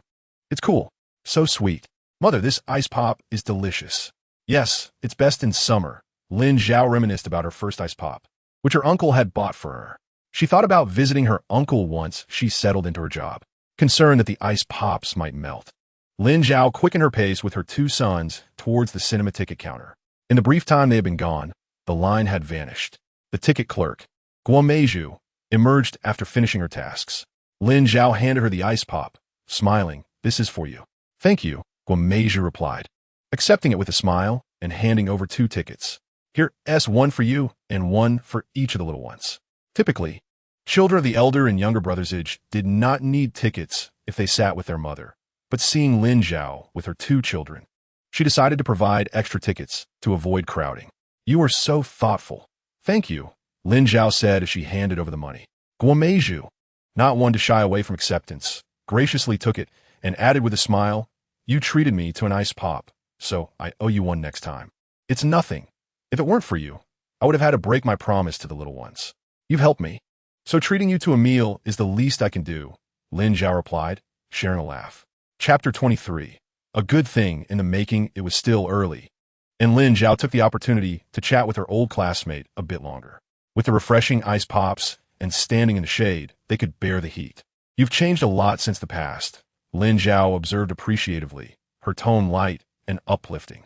Flustered by the compliment from such a stunning beauty, Guo Meiju did not know where to put her hands and feet. Have I? Really? She stammered, her usually assertive demeanor faltering. Yes, you now radiate confidence, Lin Zhao said earnestly. Guo Meiju's face flushed. Confidence? Do I really have it? Thank you, she said, her cheeks glowing. It was Lin Zhao who was praising her. Guo Meiju recalled her school days when her father had been transferred, leading her to change schools. Initially, she struggled with her accent and could not comprehend the lessons. While her classmates formed groups, being more reserved, she often felt isolated.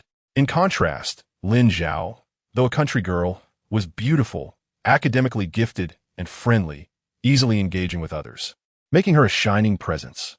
Eventually, Guo Meiju was fortunate enough to sit next to Lin Zhao, receiving much help from her. Now, seeing Lin Zhao as a mother, she was pleased to note that Lin Zhao still had that fair, delicate skin and a warm, bright smile, showing no signs of hardship. If you ever want to watch a movie, just come to me. I can still hold a few tickets, Guo Meiju offered. Lin Zhao, unaware of the memories flooding her old classmate's mind, smiled and replied, All right, thank you in advance. It's getting late. You should head inside, Guo Meiju urged, glancing at her watch as the showtime approached. Then we'll go in first, and we can chat more another time, Lin Zhao suggested, knowing they would have many opportunities to meet in the future. Okay, Guo Meiju replied cheerfully. Lin Zhao took her 2 sons into the screening hall. The younger brother chattered excitedly, his sparkling eyes darting around, while the elder brother remained silent, not uttering a word. Noticing her elder son's contemplative demeanor, Lin Zhao asked, Why aren't you speaking? The elder brother looked up at her and asked, Was that lady wearing a watch? Yes, that is a watch, Lin Zhao confirmed. Speaking of watches brought a complex expression to her face. Once, a watch had appeared before her, and she hadn't valued it, even scolding Gu Chenghuai for being extravagant. Now, she regretted it deeply, realizing that having money without tickets was futile. She pushed the thought away, trying not to dwell on the regret that ignited within her. How do you know it's a watch? Lin Zhao's gaze was sharp, yet she said nothing further. Gu Xing'er truly embodies the essence of a young lady while bearing the fate of a maid. However, her endeavors are not solely reliant on her elder brother, who serve in the military, are they? Now that Gu Qinghuai has relinquished his responsibilities, it remains to be seen how she will manage. Why doesn't Mother have a watch? Didn't Father buy you one? The eldest son inquired with a stern expression, clearly dissatisfied. No, it's not that. I simply don't need one, Lin Zhao explained, wishing to clarify that Gu Qinghuai is quite generous with his finances and that she wouldn't allow the children to misunderstand their father. She had previously been frugal, focused solely on saving money. Thus, The figures on her savings account were quite impressive. You do need one, mother. You look good, and a watch would enhance your beauty. The eldest son earnestly stated, recalling how his aunt convinced his grandmother to buy her a watch for school, emphasizing the need to keep track of time. Mother needs to keep track of time at work, too. We will buy a watch once we get the tickets. Lin Zhao gently reassured him, stroking his fair little face. Her heart softening. They say some children come to repay kindness, and all her children certainly do. The eldest son felt reassured and nodded in agreement. Lin Zhao then led her two sons to their seats. They behaved exceptionally well, even amidst astonishment, refraining from shouting, their bright and clean eyes observing everything around them until the lights dimmed. As the lights went out, Lin Zhao turned slightly, wrapping her arms around her two sons, holding their hands tightly, and softly said, "Don't be afraid. The movie is about to start, so they need to turn off the lights." Just as she was explaining, beams of light illuminated the screen, prompting everyone seated to fall silent, even the most lively children gazing at the screen with bright eyes. The film titled Di Dao Zhan lasted for 96 minutes and had just premiered on New Year's Day this year. Meanwhile, in the Lin household, in the room of the second branch, it was break time.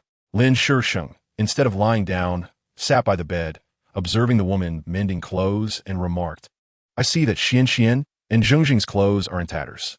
Didn't Mother give you fabric to make them new outfits?" Upon hearing this, Julian's hand trembled, causing the needle to pierce her left index finger, sending a sharp pain through her. She winced, her downcast eyes flashing with guilt, and forced a calm smile, saying, "There's no rush. I will make them when it gets colder." "Make them now," Lin Shisheng insisted. "I remember their cotton clothes are still wearable, but their summer clothes are no longer suitable. Besides, that little bit of fabric won't suffice for cotton clothes. Let us make them in the next few days."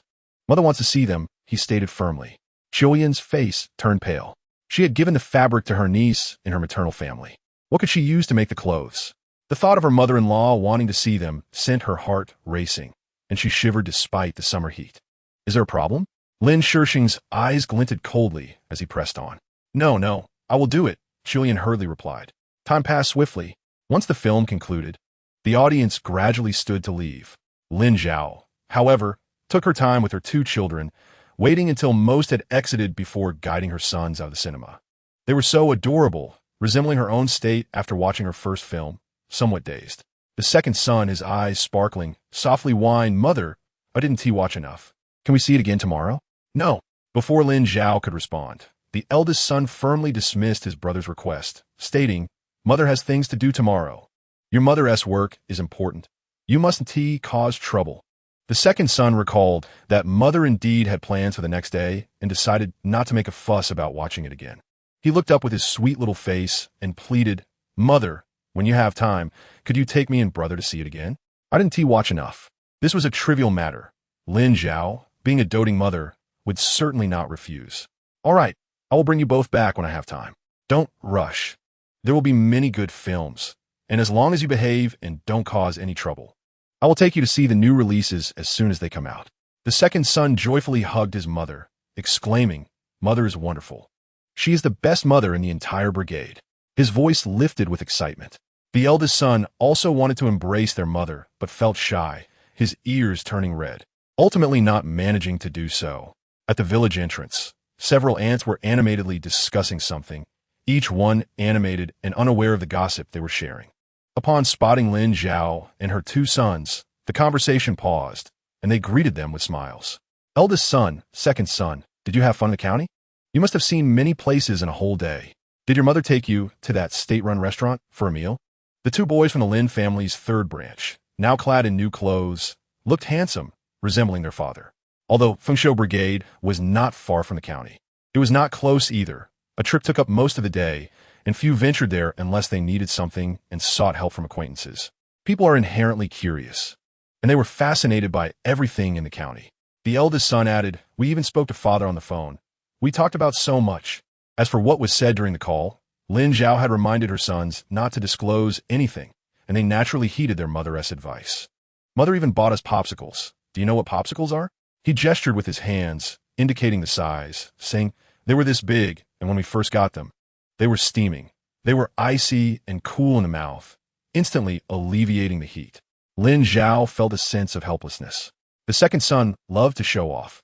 She had anticipated that, but how had the normally composed eldest son also started to seek attention?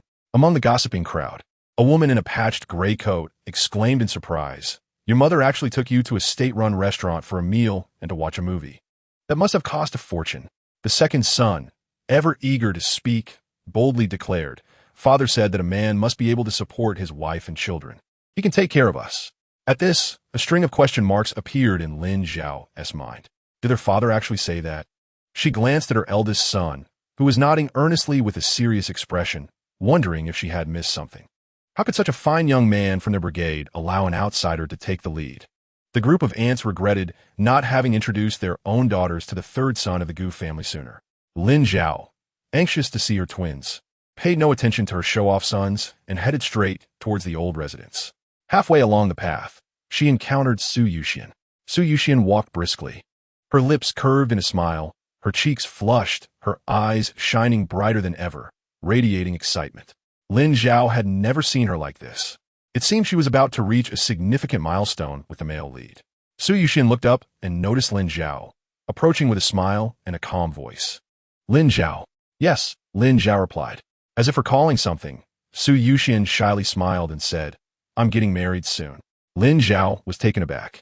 Why was the female lead telling her about her marriage? They didn't seem particularly close. "Oh, congratulations," Lin Zhao replied, feeling indifferent towards both Su Yuxian and her fiancé from the Liu family, wanting to keep her distance. "Will you be coming to the wedding?" Lin Zhao had no intention of attending. She was merely a supporting character, and there was no reason for her to seek out trouble. Of course not, she thought. Su Yuxian smiled. "That's great." She hoped Lin Zhao would witness the beginning of her happiness. Just then, Gumu approached. Having not seen her grandsons all day, she was too worried to focus on anything else. Have they gone off to play with the other children? Lin Zhao nodded at Su Yuxian and approached her mother-in-law, asking, "The third and fourth sons haven't caused any trouble, have they?" "No," Gumu replied with a smile. "Taidan learned his lesson yesterday and is more cautious today. Not only has he been well-behaved, but he is also helping to take care of the two younger ones." As Gumu and Lin Zhao walked towards the old residence, Gumu noticed the faint smile on her daughter-in-law's face and felt pleased. Hesitating for a moment, she asked, "Did that girl from the Su family come looking for you?" "Nothing significant. She just mentioned she was getting married and wanted to invite me," Lin Zhao replied without concealment. "Are you going?" Gumu inquired. Lin Zhao sensed her mother-in-law's reluctance for her to attend and asked, "Do you not want me to go?" "It's not that," Gumu said, softening her tone to avoid sounding too forceful. "I just feel that the Su family girl has ulterior motives. A person like Liao Hongwan could hardly raise a well-behaved daughter." "I don't believe it." Lin Zhao chuckled lightly. "I didn't plan on going. I'm quite busy." "Mother Gu, what are you so busy with?" "This explanation isn't necessary." She replied with a peculiar expression. Lin Zhao chose not to elaborate. Regarding work, she intended to wait until things were settled before discussing it, to avoid any complications. Do not blame her for being cautious. In these times, there are far too many who turn into foes over work matters, and one must remain vigilant. "Mother, whom is Su Yuxian marrying?" "I have not heard of any matchmaking." Lin Zhao feigned ignorance. From her readings, she knew that Su Yuxian was to marry a future military magnate, well-off and handsome, with the only drawback being a dependent. However, she was unaware of the specifics in reality. Mother Gu responded, "She is marrying that young soldier from the Liu family, the one whose wife passed away during childbirth." How did they come to know each other? This was not mentioned in the books, and Lin Zhao genuinely did not know. Such matters lacked decorum. Seeing the curiosity of the third sister-in-law, Mother Gu remarked, "I have heard that the young lady from the Su family took the initiative, maintaining correspondence with the young man from the Liu family for several years." Lin Zhao understood. Upon returning home, she bathed and changed her younger siblings. After showing off in the village, the older and younger boys rushed back to the ancestral home to share their experiences from the county with Tai Chue and others. "What? Aunt Sin took you to the state-run restaurant to eat, and you had meat noodles along with 2 other dishes?" Taidan exclaimed, tears of envy welling at the corners of his mouth. "That is a state-run restaurant. I do not even know what it looks like." Chapter 24. "I can." Bang Bang exclaimed in astonishment, unabashedly displaying his envy. "Aunt Sen even took you to the movies and for ice pops. You two had quite a day." May's attention was caught by the phone. Gripping the hand of Desai, she excitedly inquired, Zai, did you touch the phone? What does a phone look like? It is long, with a little ear on each side. He struggled to describe it. Tai Chui eagerly asked, Zai, what movie did you watch? The Tunnel Warfare, it was fantastic. My mother said she would often take us to see it. Zai beamed with pride. Tai Chui, brimming with curiosity, pressed. Zai, can you tell us about it? Of course. Zai began recounting the story. The Gu family's children listened intently. Gu father shot her a glance, indicating the division of the family, between dining at the state-run restaurant, watching movies, and enjoying ice pops. It must have cost at least 5 yuan. How can a youth be so careless with their lives? Earning money is no easy task, Mother Gu lamented. Gu father repeated, the family has divided. Mother Gu glared. I did not need your constant reminders about the division. Gu father fell silent. The next morning, Lin Zhao went to the brigade to obtain an introduction letter. The brigade leader, unfazed, recognized her immediately and inquired about the purpose of her visit. Needing an introduction letter? Yes. After Lin Zhao specified the content of the letter, the brigade leader's pen clattered to the desk. Wait, what did he just hear? The third daughter-in-law of the Gu family is attempting to transfer her grain and oil relationship, becoming a city dweller. The supply and marketing cooperative? The brigade leader asked. Lin Zhao smiled, yes. A sales clerk? Yes. Lin Zhao affirmed with a nod. The brigade leader's expression shifted, looking at her with keen interest. The county supply and marketing cooperative is hiring? I have not heard of that. The brigade leader was anxious, pressing. How did you come by this job? Lin Zhao's smile deepened, her tone buoyant. I am a high school student. Is it difficult to find a job? She had no intention of assisting the Gu comrade. Besides, had she not been a high school student, such a good job would have been out of reach. Of course, the most crucial factors were connections and luck. The brigade leader was taken aback. Brigade leader, could you hurry? I am quite anxious, Lin Zhao urged, until her grain relationship was successfully transferred. She would not feel at ease. It is worth noting that before her marriage, her uncle had found her a job, but it was lost after a mere half-hour delay. The brigade leader, unwilling to cause any delays, sat down to write the introduction letter. With swift strokes, he completed it and handed it to Lin Zhao. You are soon to be the only worker in our brigade. Should you hear of any job openings, do not forget to mention us, and we will ensure you are compensated. Lin Zhao accepted the introduction letter, glanced at it to confirm all was in order, folded it neatly, and smiled. Certainly. I am part of our brigade, and I will naturally think of us when good fortune arises. The brigade leader wished to say more, but a commotion outside interrupted. I must take my leave, Lin Zhao stated, exiting the brigade office. Upon stepping outside, she noticed unfamiliar faces. These individuals were young intellectuals sent to the countryside. In the original text, young intellectuals signified trouble. Lin Zhao merely cast a cursory glance and quickened her pace to depart. Who are they? A newly arrived female, young intellectual asked. Are they young intellectuals? Observing their attire and complexion, they did not resemble country folks, appearing more like city girls. Lin Zhao, the daughter-in-law of the Gu family, who bore twins and a pair of dragon and phoenix twins.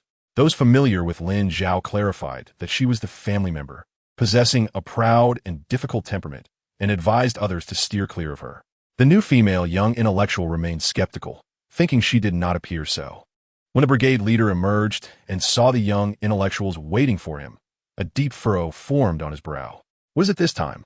The small team leader of the young intellectuals recalled the pressing matter and quickly stated, Brigade leader, several more young intellectuals have arrived, and there is not enough accommodation at the young intellectual point. So many people are crammed into one room that they cannot even turn over at night. We have come to seek your assistance in expanding a few rooms. The brigade leader had already considered this. Expansion was possible, but not at the moment. Why not? A newly arrived, male, young intellectual, unfamiliar with hardship and unaware of the dual harvest situation, felt dissatisfied with the brigade leader's evasion. The brigade leader had seen all sorts of people and easily discerned their thoughts, declaring, "Let the senior young intellectuals explain to you why." He left that remark hanging, disregarding these troublesome matters, and returned to the pressing dual harvest situation. As the brigade leader made his way to the fields, he encountered Gu father. Old Gu, I did not expect your family to produce another iron rice bowl. My father says you are very fortunate, not a single flaw in you. Gu father was taken aback. Are you speaking to me? Who else would it be? The brigade leader, surprised by his bewildered expression, added, You do not know? I should know what? The brigade leader explained. Cheng Huai's family is set to become a sales clerk at the supply and marketing cooperative. You have not heard about this? Gu's father felt as though he had been struck in the head, utterly dazed, and opened his mouth to speak, but was preempted by Mother Gu. Brigade leader. What did you just say? Zai's mother is becoming a sales clerk at the supply and marketing cooperative? She came to me for an introduction letter and has already gone to the county. The brigade leader replied. Oh my! Mother Gu exclaimed, excitedly slapping her thigh. She did not drop a hint at all. This is significant news. Mother Gu, in a flurry, hurried to find Zai and Zai. Gu's father, too, was curious. This is indeed a job, he urged the brigade leader, chasing after his wife. The brigade leader understood. Opportunities to change one's fate are rare for those in the countryside. Such good fortune is indeed worthy of celebration. Zhao Lunyang felt a surge of enthusiasm. Turning to Huang Xiulan, she asked, sister-in-law, do you think this matter is true or false? It should be true, Huang Xiulan replied. The third daughter-in-law values her reputation. Uncertain matters would not be disclosed for all to see. The issuance of an introduction letter indicates her confidence. So, it seems our family will soon have a worker. A sales clerk at the supply and marketing cooperative? How glorious! Zhao Lunyang joyfully declared. Huang Xiulan clasped her hands together, feeling a mix of emotions. The third daughter-in-law is truly fortunate. Alas, the family has divided. They will not benefit at all from this. Not at all. Zhao Lunyang's expression dimmed slightly before brightening again. Although the family has divided, they are still family. With the third daughter-in-law working at the supply and marketing cooperative, it will surely be more convenient for us to shop. I have heard that the supply and marketing cooperative has defective goods available without tickets. Perhaps we can ask the third sister-in-law for assistance and get some good items for our home, like a hot water kettle or something. Huang Xiulan adjusted her mindset. Smiling, that is true. The good fortune of the third household belongs to the third household. We do not envy. Zhao Lunyang replied. I envy. That is indeed a good job. Who wouldn't envy it? While I may feel envy, I harbor no resentment. My husband and I are capable and diligent. Life will surely improve. Huang Xiulan nodded, agreeing with the sentiment. Gumu hurried to the place where the children often played, her voice booming as she called out. Zai, Zai. Upon hearing their grandmother's voice, the two children lifted their heads, their cherubic faces speckled with mud. Upon spotting their grandparents, they wiped their faces with the backs of their hands and scampered over. Grandfather, grandmother, why did you call for me and my brother? Zai, fearful of his grandmother's sternness, grinned and gazed at her with innocent eyes. Gumu quickly inquired, Your mother is about to become a saleswoman at the supply and marketing cooperative, is she not? Zai, steady in temperament and articulate, responded logically. That job was found with my father's help, but it is also because my mother is a high school graduate that she has this opportunity. She went for an exam this morning and, fearing she might not pass, did not inform grandmother. He even took the initiative to explain for his mother. Gilmu, thence, exclaimed another exam. Zai nodded, confirming that only upon passing the exam could his mother take up the position. With her hands clasped together, Gunmu silently prayed. Yu Huang Dadi, Wang Munyang Yang, please bless my daughter-in-law to succeed in her examination. Though she did not voice her thoughts, Gu Fu could discern her intentions. Glancing around and seeing no one was watching, he felt relieved. Once the murmur subsided, Gu Fu reminded her that it was time to go to work. In the fields, they found it difficult to concentrate on their tasks. Huang Xiulan and Zhao Lunyang hesitated to ask any questions. Did you say Lin Zhao is going to become a saleswoman at the cooperative? A passerby, hearing her address her sister-in-law by name, shook his head inwardly. Recognizing it as a matter concerning someone else's family and deciding not to intervene, pretending he had not heard. The entire brigade was abuzz with the news that Zai's mother had received an introduction letter to the county, and upon passing the exam, she would officially be a saleswoman. As for the notion that Lin Zhao might fail the exam, the people of Fengshou Brigade had never considered such a possibility. After all, she was a high school graduate, the most educated in the 10 or 8 surrounding villages. If she could not pass, who could? Drenched in sweat, she arrived at the post office and, with the assistance of the staff, dialed a number for the military district. Gu Qinghuai, upon hearing a family member's call, assumed it was his wife and felt his spirits lift, his countenance brightening even without a smile. He hurried to answer the call. Third brother. Hearing that voice, his brow furrowed slightly. Gu Qinghuai replied nonchalantly, without any small talk, proceeding directly to the matter at hand. Is there something you need? Third brother. Did you find a job for Lin Zhao at the cooperative? Gu Xing'er spoke with a tone that was somewhat accusatory. Gu Qinghuai's gaze turned cold as he disregarded her question, his voice resonating with chilling indifference.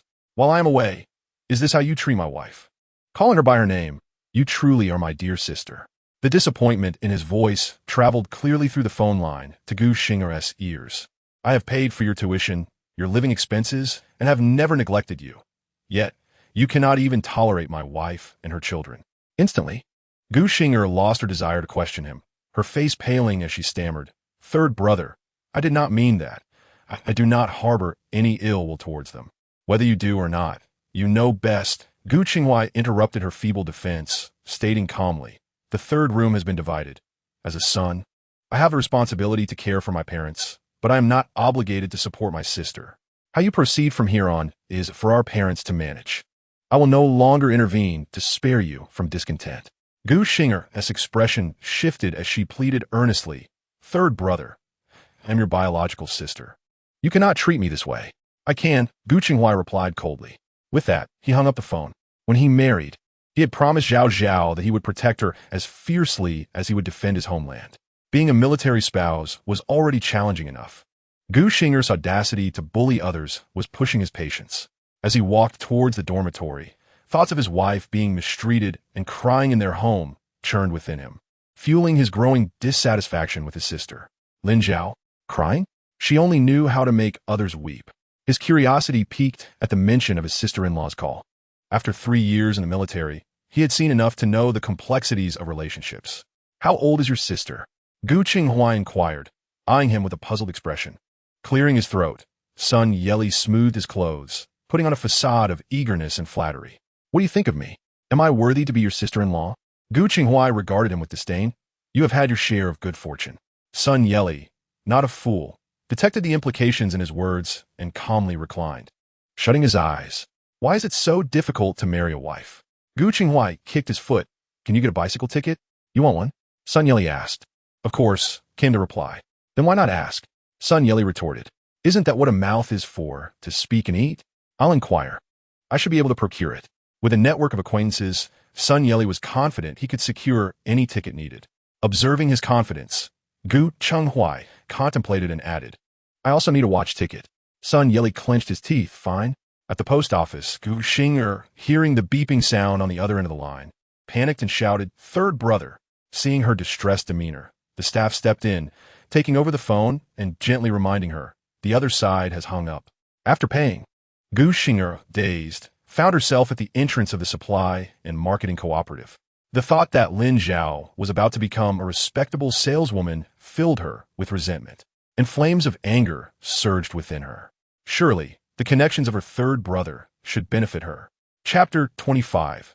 A Farewell Under the Guidance of Yang Juanji. Lin Zhao effortlessly completed her examination, successfully transferring her grain and oil relationship. Thus, she became a city resident.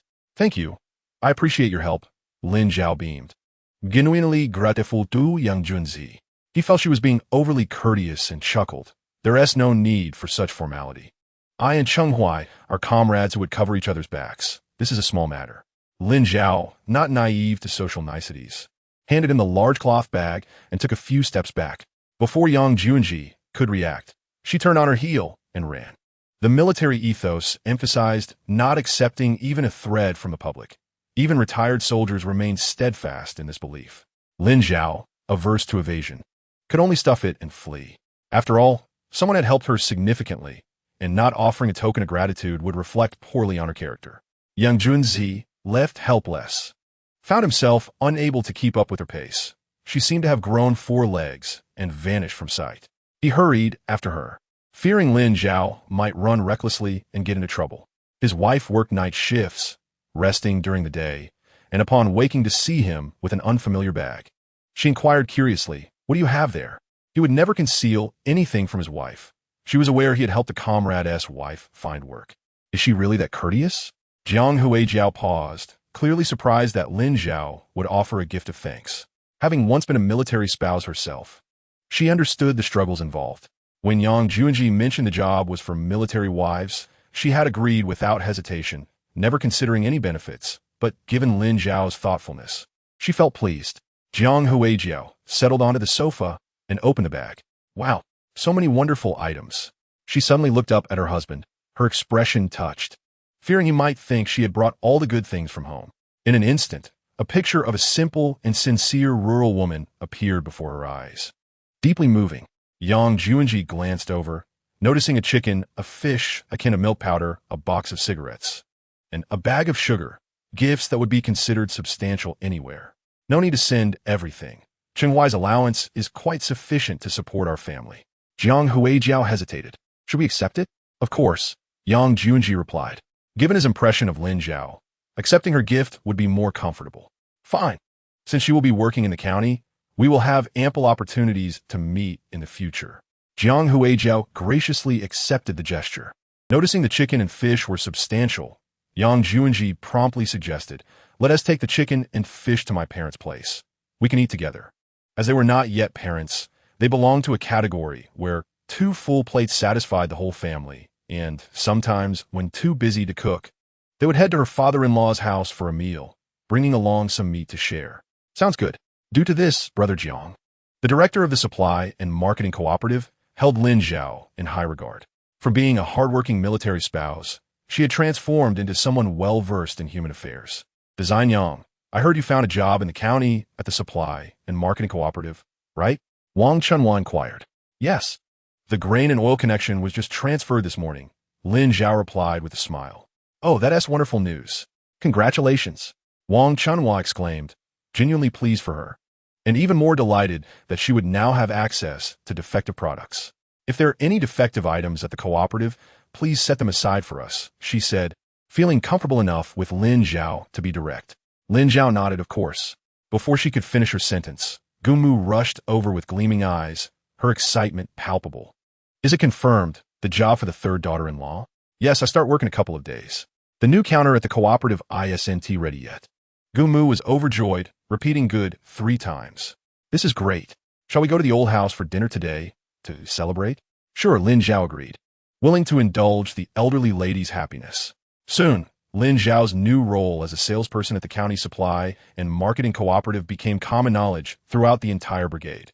The Zai and Erzai heard the news and lost interest in their play, shaking off the dust and rushing home like 2 little firecrackers. Just as they reached the wooden door, their loud voices rang out. Mother, mother! Upon hearing the urgency in her second son's voice, Lin Zhao thought something was amiss and quickly stepped outside. Before she could ask, Erzai rushed over, leaning forward and then abruptly stopping. His little face was flushed, and his cheerful tone rang out. Mother, did you pass the exam? Zai looked at her expectantly. Children raised in the countryside all aspired to be workers. As soon as they began to speak, the villagers would tease them, Zai, when you grow up, do you want to dig in the fields like your grandfather, or become a city dweller? The villagers would laugh, their laughter devoid of malice. Yet it left a profound impression on the children, a bittersweet memory that lingered as they grew. Zai's eyes sparkled with joy. Mother is a salesperson at the Supply and Marketing Cooperative, he declared excitedly. Erzai's eyes widened.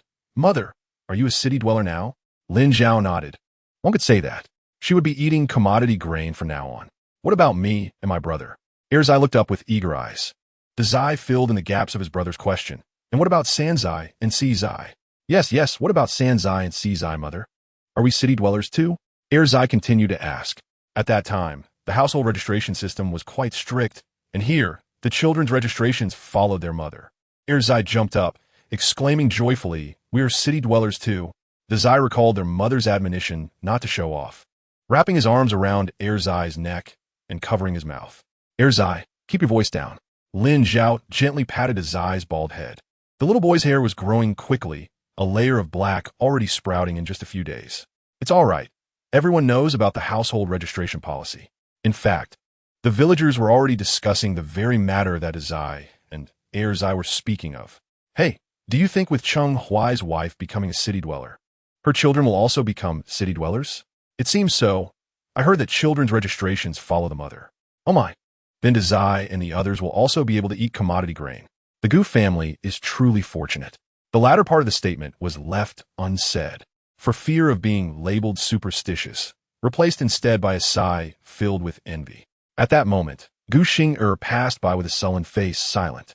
The chatter ceased as everyone turned to look at her, but Gu Xing'er paid them no mind, storming home in anger. Once she left, the villagers exchanged glances. "Xing'er looks like she's angry," said Yuan Baonyang. "Just wait and see. The Gu family is bound to have some drama," remarked the village chief's wife, slowly cracking open some sunflower seeds, her expression one of glee at the unfolding spectacle. Who didn't know that Gu Xing'er was desperately eager to become a city dweller? She loved to clash with the third branch of the Gu family, and now that they had become city dwellers and were so respectable, how could she not be furious? She must be about to explode with rage. An elderly woman shook her head, feeling that Gu Xing'er was behaving inappropriately. Zanyang may be a bit lazy, but she hasn't done anything to harm Xing. Why does she have to pick on Zanyang? This girl's temperament is rather unlikable. What will happen in the future? The village chief's wife scoffed before Gu Xing'er got married. She was one of the only two daughters in the Gu family and had been quite spoiled. Whatever she wanted, she could usually get. After Cheng Huai's marriage, a large sum of money was spent on the betrothal gifts, and although Lin Zhao didn't demand the customary 3 rounds of jewelry, Cheng Huai converted that into cash, which was also a substantial amount. Not to mention, Lin Zhao had stirred trouble less than half a year after marrying, and after their separation, Cheng Huai's allowances were all in her hands. Gu Xing'er had to consider Lin Zhao's feelings if she wished to gain any advantage. A spoiled girl could hardly endure that. The elderly woman sighed. A girl should not be overly pampered, otherwise it will lead to trouble after marriage. Everyone nodded in agreement. One can spoil, but not to the extent of becoming a nuisance. Thinking that there was bound to be excitement at the Gu family's old house, they discreetly made their way there. Lin Zhao, however, was unaware of all this. Upon entering her home, she noticed 2 bundles of firewood piled by the door. "Did your little aunt send these?" "The firewood was picked by her early this morning," Erzai replied. As the 2 little ones dragged the firewood to the shed against the wall, Erzai called out, "Mother, my brother and I caught some cicadas. Can you cook them for us?" Lin Zhao, while washing her face, turned to look. She saw Erzai holding a bamboo jar as large as his own head, brimming with cicadas. "You caught so many?" Lin Zhao exclaimed in surprise. "Then after I cook them, make sure to share some with the friends who helped you catch them," she instructed. "Okay," Erzai agreed. "I'll be going to the old house for dinner later, so you 2 can play by yourselves for now." She sent the 2 children off and busied herself. At the old house, apart from the troublesome Gu Xing'er, everyone else treated Zai and Erzai kindly, and the little brothers had no objections to going there for dinner. Seeing that their mother didn't need their help, the 2 children held hands and proudly strutted to the old house. Upon arriving, they noticed a crowd gathered at the entrance, peering in with curiosity. Zai pulled his brother along and squeezed into the throng. Gu Xing'er was jumping up and down in the courtyard, her voice booming, loud enough to be heard from several doors down. "That's my 3rd brother's connection. Why should all the benefits go to Lin Zhao alone? I'm a middle school student. I can work at the supply and marketing cooperative too. Why not give it to me? Does the wife's sister matter more than me?" She was unafraid of sullying her reputation, believing that securing Lin Zhao's job would elevate her status to that of a city dweller. Once she accomplished that, marrying the factory director's son would be out of the question. When she became the daughter-in-law of the factory director, who would dare to mock her then? Gu Mu's face turned pale, her lips quivered, evidently furious. At that moment, Gu Fu emerged from the main house, casting a brief glance at Gu Xing'er before addressing Gu Yuanshan and Gu Yuqing. "Take Gu Xing'er to your grandmother's place." The 2 brothers were taken aback. "Are you serious?" "Seriously. Do it." Gu Fu commanded coldly. Gu Yuanshan and Gu Yuqing exchanged glances and moved in unison, gripping Gu Xing'er's arms and pulling her away. In the past, even when Gu Xing'er acted out, Gu Fu had never been this serious. Seeing her father's stern demeanor, Gu Xing'er panicked, incredulously exclaiming, "Father, are you sending me away?" Gu Fu ignored her and turned to Huang Xiulan and Zhao Yunyang. "You 2 help Gu Xing'er pack her things. Leave nothing behind." He emphasized this point. Gu Xing'er struggled fiercely, her features contorted in agitation, shouting, "Father, I'm your daughter. You can't send me away." Gu Fu's eyes were filled with disappointment as he retorted, "You still know I am your father? Have you listened to what I and your mother said?" He shook his head helplessly. "I can't manage you anymore. Go live with your grandmother." As Gu Yuanshan and Gu Yuqing saw their biological father waving at them, They hastily dragged Gu Xing'er out of the Gu household. Huang Xiulan and Zhao Lunyang quickly followed, carrying 2 large bags, their pace brisk, fearful that their slow steps would result in leaving behind their little sister. Once the actors departed, the onlookers dispersed, the villagers sensibly retreating from the scene. Gu Fu poured a cup of water for his wife and advised her, if you are unhappy, just send her away. Do not let it affect your health. Gu Mu truly wished to sever ties with Gu Xing'er. After all, she had imparted all that needed to be taught over the years. Despite her various approaches, both gentle and firm, the girl remained obstinate, growing increasingly willful and unruly. Gu Mu felt utterly powerless and emotionally drained. Providing her with provisions, what is there to be dissatisfied about? Gu Fu understood her sentiments. You are right. I would rather part with provisions than endure her chaos at home. I genuinely fear for my peace. Gu Mu sighed heavily. What are you afraid of? Gu Fu inquired, puzzled. You are her mother. What can she do to you? Gu Mu shot him a glare. She may not be able to harm me, but she is significantly older than the eldest grandchild. I fear she may harbor ill intentions that could jeopardize my grandchildren. In recent days, she had personally taken care of the twins, anxious to prevent any mishaps. Gu Fu agreed, suggesting, before her marriage, we should have let her stay in the second house to spare you the trouble. Upon hearing this, Gu Mu felt a considerable amount of her frustration dissipate. Though her words remained sharp, you had a solution all along. Why did you not mention it sooner? You allowed me to bear this resentment for so long. Gu Fu offered a rueful smile and explained, did you not insist on correcting Gu Xing? I saw your confidence and dare not speak. Gu Mu fell silent, then shifted the topic to their third son's wife, who had become a sales clerk at the supply and marketing cooperative. This is a tremendous blessing. I will have her bring a few children to the old home to celebrate together. Are there enough eggs at home? If not, I can go out and trade for some. Gu Fu felt that sending away their troublesome daughter was a brilliant decision. Otherwise, it would be quite the challenge to enjoy the meal. Thankfully, Gu Xing'er had been sent away, a scene witnessed by the eldest and second grandchildren. Meanwhile, Lin Zhao was organizing supplies at home, knowing she needed to bring something when visiting the old home. Today, she planned to gift Yang Juanji an item she had won from a drawing the night before, having exhausted all her points. Fortunately, she successfully passed an exam today, transferring grain and oil connections, thus earning an additional 50 points. Lin Zhao was not in a hurry to draw again. She intended to save up for something substantial. With plenty of good items at home, her cupboard was nearly overflowing, longing for a space akin to the celestial realm, even if a simpler alternative would suffice. In Chapter 26, stepping into the spotlight, Lin Zhao decided to take 2 pounds of pork, 10 eggs, and the remaining 4 bottles of soda. Just as she finished packing, she heard the enthusiastic voice of her second child calling out, "Mother, mother, I have big news to share with you." The child's voice was filled with uncontainable excitement. Curiosity piqued, Lin Zhao hurried out of her room. "What's the big news?" The second child exclaimed. "My aunt has been kicked out of the house by my grandfather." After this revelation, he even burst into laughter. "Ha ha." Lin Zhao was taken aback. "Is that really the meaning you understand?" "Wait, elaborate."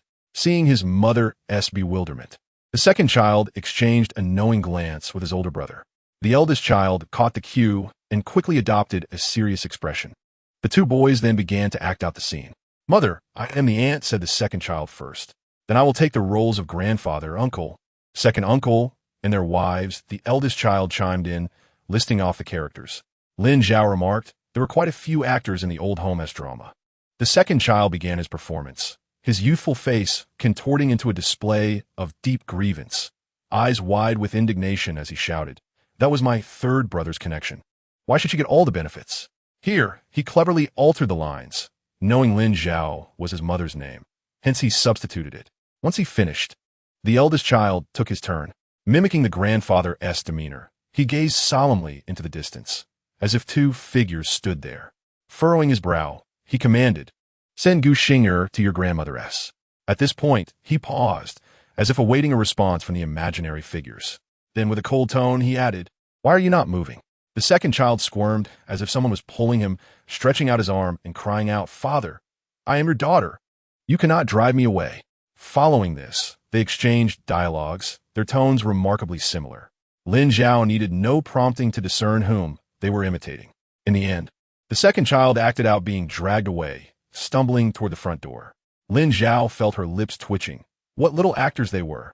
Though she had not witnessed the live performance, it felt vividly real to her. Suddenly, she chuckled, thinking how pleased Tai Chue must be. Just then, Xiao Tai Chue rushed into the third house, his eyes sparkling. Eldest brother, second brother, he called out. Upon seeing Lin Zhao, he obediently greeted Aunt San. All right, you all play. I will go check the backyard, Lin Zhao said, feeling the three boys might feel uncomfortable, and she headed toward the back. After a few steps, she heard Tai Chue's jubilant voice, eldest brother, second brother, the aunt has been sent away. It was truly remarkable how Gu Xing'er could single-handedly make all the younger generation of the Gu family avoid her like the plague. Upon arriving at the backyard, Lin Zhao noticed the vegetable patch enclosed by bamboo fences, neatly arranged in rows, with wooden frames set up, waiting to be filled with greenery, promising to be a vibrant sight in due time. The eldest and the others were still there, diligently organizing firewood against the wall, 3 5-year-old boys working earnestly and reliably. Lin Zhao smiled gently, taking a bottle of soda from the net bag she intended to take to the old home and distributing it among the 3 adorable little friends. You boys have worked hard. Share this bottle of soda. Xiao Tai Chue's eyes lit up, licking his lips with an eager expression. Thank you, Aunt San. He was a simple and honest child, his innocent smile endearing him to Lin Zhao. The eldest and second brothers were also thrilled at the thought of the soda. Lin Zhao, considering mealtime, refrained from giving the boys any food, not wanting to spoil their appetites. The letter she wrote was filled with flattery, recounting her day trip with the eldest and second brothers in the county and mentioning the thank you gift for Yang Juanji. After finishing, it spanned several pages. Lin Zhao reviewed it and, finding no sensitive words, placed the letter in an envelope, affixed a stamp, and planned to mail it the following day. The 3 little boys completed their task of arranging the firewood. The second child noticed the water jar in the kitchen was empty and peeked inside, calling out loudly, Mother, the jar is empty. I will go ask Uncle to fetch some water. Lin Zhao, who had become quite fond of cleanliness, noted the increasing demand for water at home. Not yet. I will handle it myself when we get to the old home. The second child did not think much of it, responding with an okay, and washed his hands and face with the remaining water. Lin Zhao then took out an aluminum lunchbox and some corduroy fabric, intending to bring them to the old home. With the father away, she would need to manage many matters at the old home and did not want to keep taking advantage of them. They contributed effort while she provided supplies. She had no shortage of items. Before long, it was time to head to the old home. Lin Zhao gathered her belongings and told the 3 little boys in the courtyard, Let us go to the old home for dinner. Out of the corner of her eye, she noticed that the soda bottle still had 2/3 remaining and paused momentarily, surprised they had not finished it. The second child earnestly remarked, Good things should be savored. How can one drink it all at once?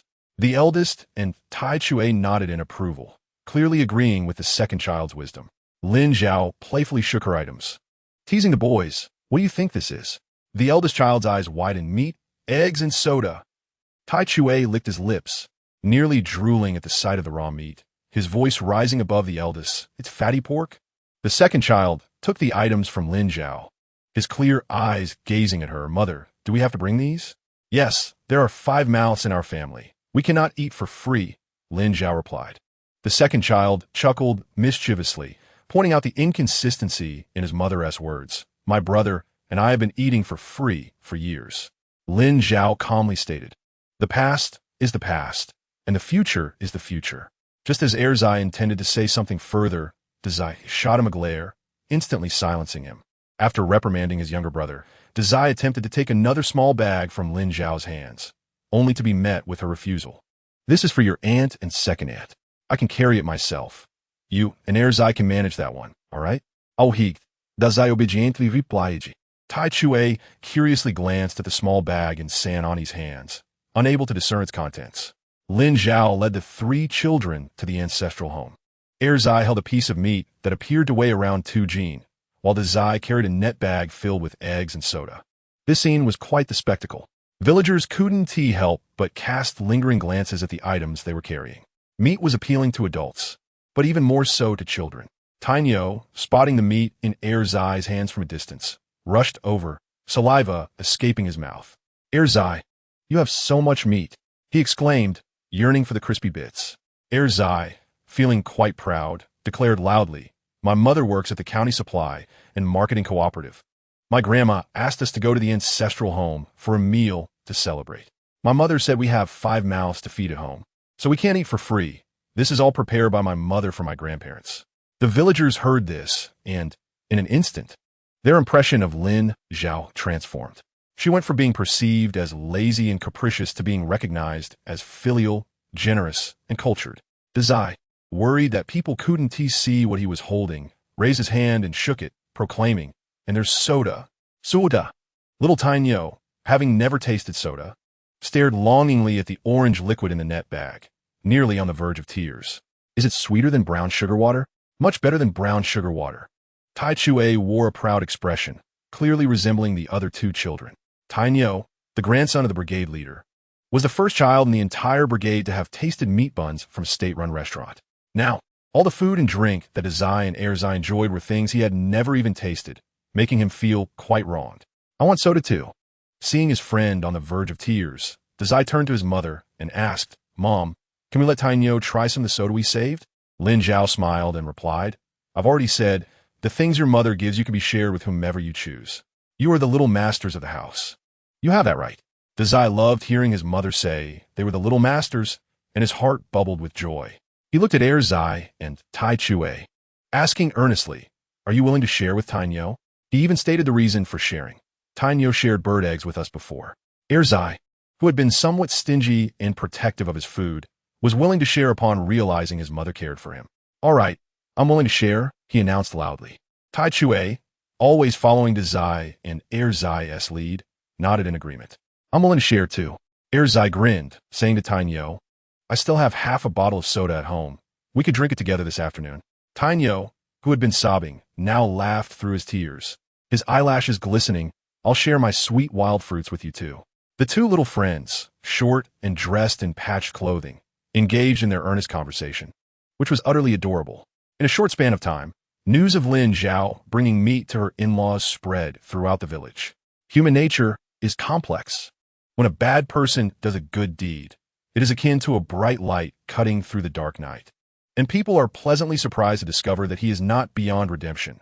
Thus, all his past misdeeds are washed away by this moment of kindness.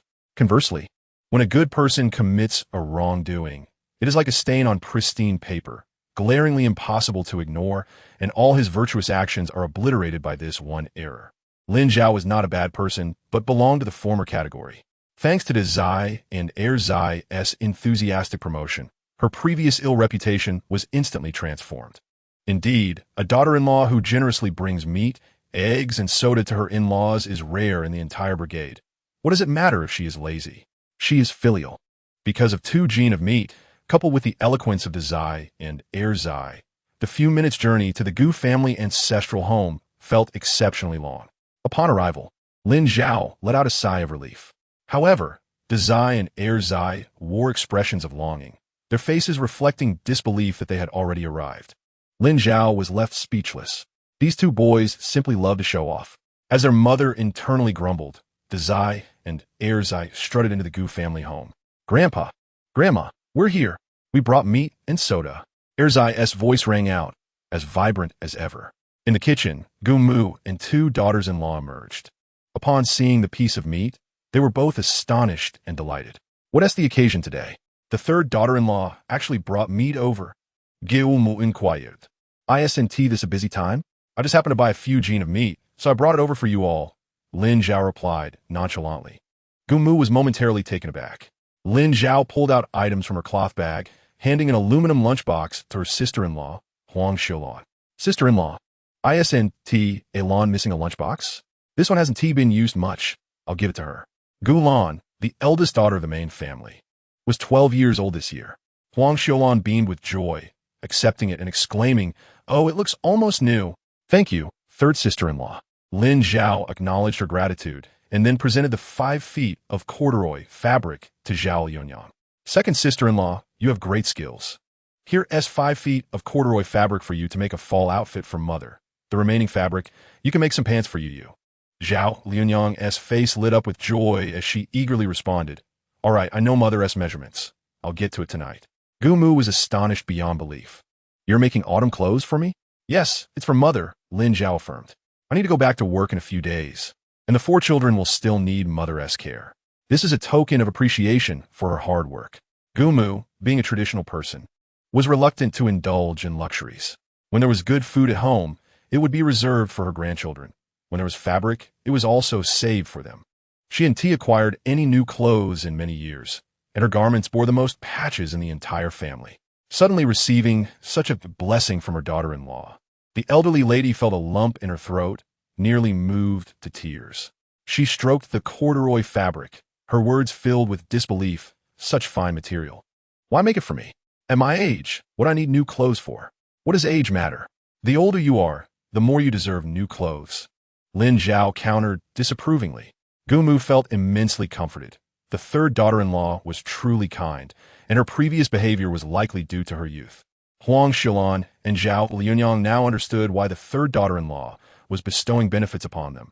It was all part of this waiting game. However, neither of them minded in the slightest. Fetching water was merely a matter of time. The benefits they received were quite tangible. All right, I'll mention this to your elder brother shortly. Huang Xilan readily agreed. With the 3rd daughter-in-law's request, her receiving the aluminum lunchbox felt even more justified. Zhao Yunyang felt the same way, thinking about how the remaining fabric could make a pair of pants for her Yu, her eyes sparkling with joy. Fetching water was simple. She would also remind Yu's father. Both sisters-in-law were pleased with their gains and regarded Lin Zhao with newfound admiration. This admiration peaked after enjoying meat and soda. Without Gu Xing present, the meal at the Gu family was exceptionally harmonious, especially for the children, who were absolutely ecstatic. With meat, stir-fried eggs, and soda, this meal was something even the gods would envy. After a midday nap, Lin Zhao took the opportunity to fry the cicadas that the children had caught, filling the kitchen with a delightful aroma. When Zai awoke to the scent, he roused his brother, and the 2 siblings, shuffling in their cloth shoes and rubbing their eyes, made their way to the kitchen. Upon spotting Lin Zhao, they instantly perked up. Mom, it smells so good. What are you cooking? Zai inquired. Lin Zhao, holding a large porcelain bowl, waved it in front of the 2 little ones through the window, allowing the enticing aroma of the fried cicadas to waft towards them. Zai voria shokiadek expression. Mom, I've eaten cicadas before, but they've never smelled this good. Did you add meat? I fried them in oil and used other ingredients too. Of course. They smell delicious, Lin Zhao replied with pride. She had tasted them first, and they were crispy and fragrant, simply delectable, albeit quite hot. Hurry and wash up. The dish is best enjoyed while it's still hot. Lin Zhao urged her 2 little ones, concerned that the twins might awaken and demand to eat. Mother, I'm done washing, the 2nd child announced. The eldest added, I've applied baby cream. Lin Zhao praised them, so obedient. She casually handed them some fried cicadas. You 2 go outside to eat, and don't let your younger siblings see. Chapter 27. The sky has fallen. The eldest child quietly glanced at the door, where all was serene. The 3rd and 4th siblings were still asleep. He breathed a sigh of relief and whispered to the 2nd child, Shall we eat outside? The quietness was not an exaggeration. The twins had indeed been quite fussy these past few days. It wasn't their fault. Everyone else was enjoying meat, while they could only drink malt milk, causing them great distress. Go ahead, Lin Zhao waved her hand, reminding them not to forget to share with their little friend who helped them dig. Got it. The 2nd child's voice was filled with joy. Just as he was about to celebrate, his brother scolded him to keep it down, as the 3rd and 4th siblings were still sleeping. The 2nd child quickly covered his mouth. The eldest and 2nd child took a bowl full of fried cicadas outside and generously shared with their friends, Tiniu and Yuanbao, who were overjoyed. Eldest, 2nd from now on, you 2 are my brothers, true brothers. Yuanbao exclaimed, his mouth greasy. Tiniu leaned closer to the 2nd child, declaring even louder, 2nd, we're the best of friends. Other children rushed over, pouring out all sorts of affectionate words. Eldest, I want to be your best friend in the whole team. 2nd, you and I are the best. The eldest and 2nd child instantly became the kings of the children, commanding a chorus of admiration. The 2 little brothers beamed with joy. That evening, Huang Xilan wiped the cool mat with a damp cloth, reminding Gu Yuanshan not to forget to fetch water for the 3rd house the next morning. Thinking of her daughter's delighted expression upon receiving the lunchbox, she felt that her sister-in-law's gift was truly heartfelt. Gu Yuanshan replied, I remember. Tai Dan, patting his full belly, sighed, "If only we could eat meat every day." Huang Xiulan playfully swatted the mischievous boy to the other side, continuing to wipe the mat. "Do you think you're a city dweller, eating meat every day? Dream on." Hammers, grinning foolishly, chimed in, "I'm not. Senani treated me to dumplings." Huang Xiulan fondly touched her second son's face, addressing her eldest. "Other families in the village can only afford meat once every 6 months. We're doing quite well. You should be grateful." Taidan fell silent. Gu's mother and father were also speaking softly to one another. Today, the third daughter-in-law brought fabric over for the second daughter-in-law to make me an autumn shirt, saying it's a thank you gift for taking care of the 4 little ones. They're my own grandchildren. There's no need for thanks. Gu's father, a man of few words, felt that accepting gifts from the younger generation was acceptable, as was not receiving them. "I know. I just wanted to mention it." Honestly, hearing her say that today made me feel quite warm inside. Gu's mother expressed, unable to contain her warmth. Gu's father shook his head, smiling. In the second household, Zhao Yunyang lit a lamp to sew an autumn shirt for her mother-in-law.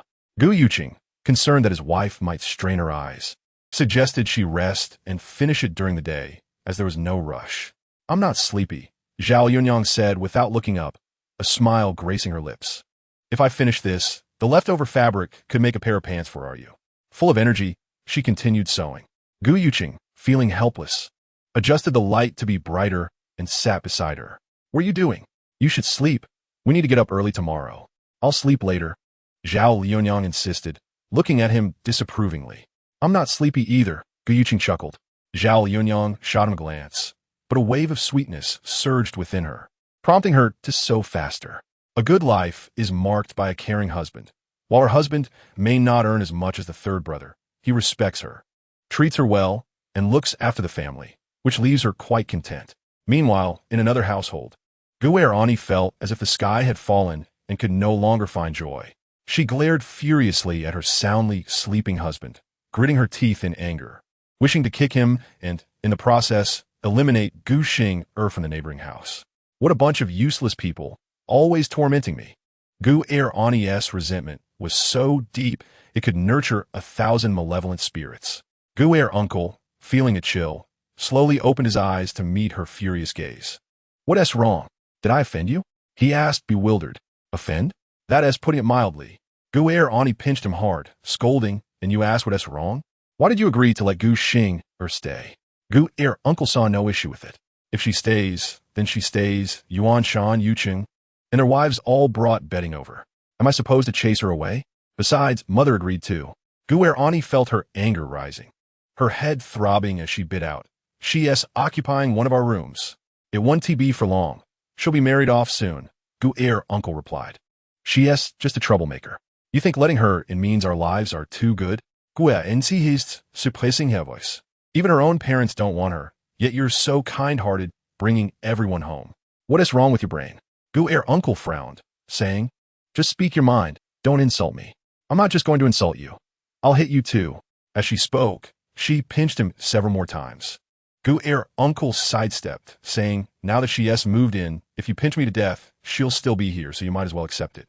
She used to live here, and besides, your elder brother and sister-in-law aren't withholding food." The very reason Guerani didn't want her to come was that Gu Xing had lived there before. "I don't care about the food." "I do care, but it's not worth it." "That is what you said." Guerani took him seriously. "Is what I said. Now sleep, I'm exhausted." Guer uncle replied before turning over to sleep. Guerani spat in the direction of the room where Gu Xing was staying and then lay down herself. Around the flickering oil lamp, moths danced in a repetitive waltz. Under the dim light, Lin Zhao gazed at the points amassed from the lottery system, her lips curling into a smile. Today, she had 2 beautiful tasks yielding points, one from an exam and another from breaking the ice of the old house. The former earned 50 points, while the latter exceeded expectations, netting 100 points. Adding in various smaller tasks, she totaled 220 points. With 280 points remaining to reach 500, she realized that the revolution had yet to succeed and that more effort was required. The next morning, a large, 4-wheeled vehicle rumbled into the harvest brigade, startling the villagers. The driver stopped at the roadside, poking his head out of the window, asking loudly, "Which way to Comrade Gu Qinghai's home?" "Just keep going forward," the villagers replied. Afterward, They hurried into the village, spotting Gu's family's drum, and shouted, "Drum, there's a big truck coming to the village. The driver is looking for your third uncle's family." Gu's father and mother quickly made their way to the village entrance. The village road was narrow, and the truck could not enter, so the driver parked and waited, surrounded by children who eagerly climbed onto the vehicle, while the brigade leader scolded the mischievous kids. When Gu's father and mother arrived, the brigade leader said, "We're delivering bricks and tiles to Chenghuai's family." Lin Zhao had mentioned this, and Gu's father knew that comrades from the transport team were assisting with the delivery. He stepped forward, warmly greeting the driver. "Thank you for your hard work. Please come in for some water. I'll find someone to unload the bricks and tiles. No need to trouble yourself. Just unload the cargo first. I have other matters to attend to." The driver politely declined. Hearing this, Gu's father didn't press further and called over his two sons to help unload the bricks and tiles, while the brigade leader summoned several strong boys to assist. The bricks and tiles were piled in front of the third house.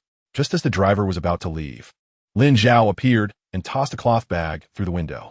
"Thank you for your trouble. It's a token of appreciation," she said. The driver was taken aback, thanked her, and drove away.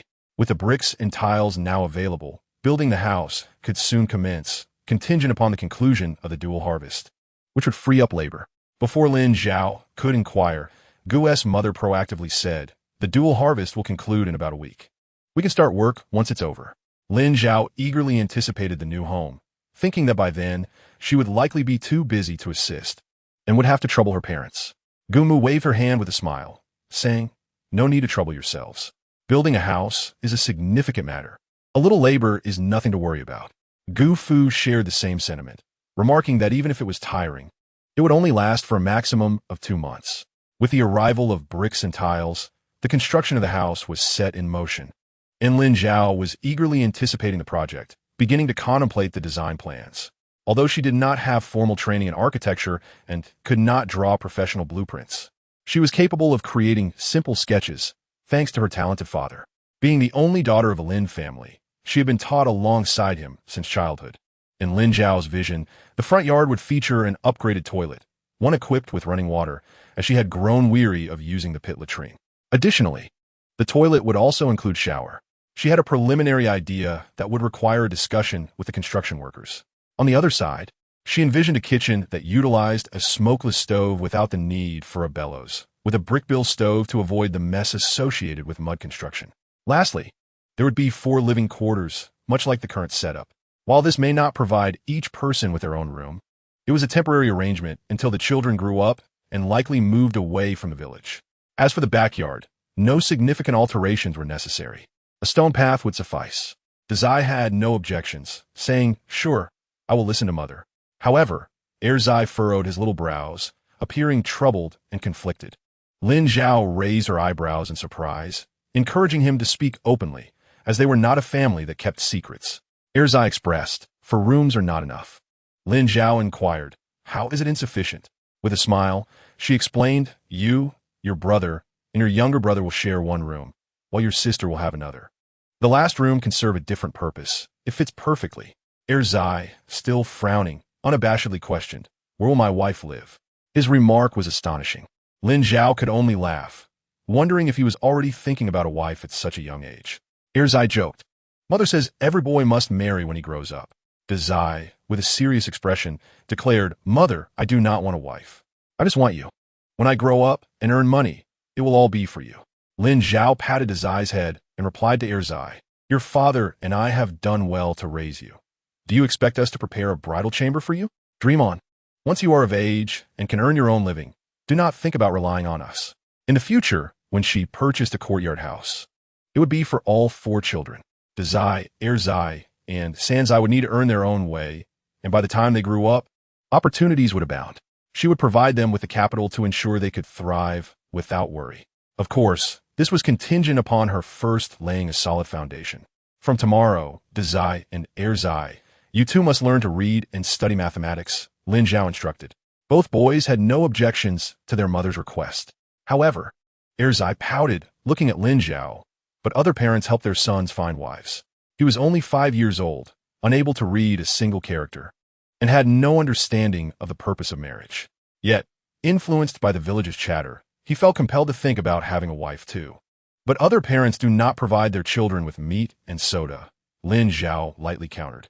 Then, with a mischievous smile, she added, if you insist on comparing me to other parents, do not be surprised if I hold you to the same standards as other children. You want me to save money for your future wife? That could be arranged. Starting today, you will only have meat once every 6 months. And no more thoughts of meat buns, sauerkraut fish, shredded pork noodles, or soda. You will only eat wild vegetables and sweet potato porridge for the next 10 years. And then I will consider arranging a marriage for you. Upon hearing this, Erzai's eyes widened in terror, feeling as if the sky had fallen. He quickly clung to Lin Zhao, softly pleading, Mother, please, I don't want a wife anymore. I want to eat meat. I want sauerkraut fish. I want shredded pork noodles. I want soda. Truly, this threat left the 5-year-old boy bereft of any other thoughts. Study hard. Once you acquire the skills to earn money and secure a good salary, what can't you buy? Lin Zhao, being quite practical, harbored no lofty ambitions. She simply wished for her children to live without worry and escape the hardships of life. I will study hard, Erzai promised earnestly, still shaken by his mother's words. I will too. Dazai Ishwat. That night, Lin Zai and Lin Zai embarked on their journey of literacy. The two brothers had contrasting personalities. Dazai was calm and focused, diligently learning to recognize characters, while Erzai was more restless, squirming as if pricked by needles, yet he remained obedient, refraining from distraction until the lesson was completed. That evening, she decided to teach them 5 simple characters and a short poem. Lin Zhao was pleasantly surprised to discover that the two boys had good memories, swiftly learning the 5-character poem after a few repetitions. You can recite it before sleep, she suggested softly, mindful of not waking the twins. Considering your good performance, what would you like as a reward in the morning? Dazai eagerly requested. I want something sweet. That is fine. Erzai added, I want meat. Lin Zhao playfully pinched his little nose, replying, all right, I will make meatball soup. And Sanzai and Sizai can enjoy it too. Though they were quite full, the little boys were still eager for the treat, falling asleep with sweet smiles gracing their faces. Without mosquito nets in the room, Lin Zhao burned mugwort to keep the mosquitoes at bay, though it remained somewhat stifling.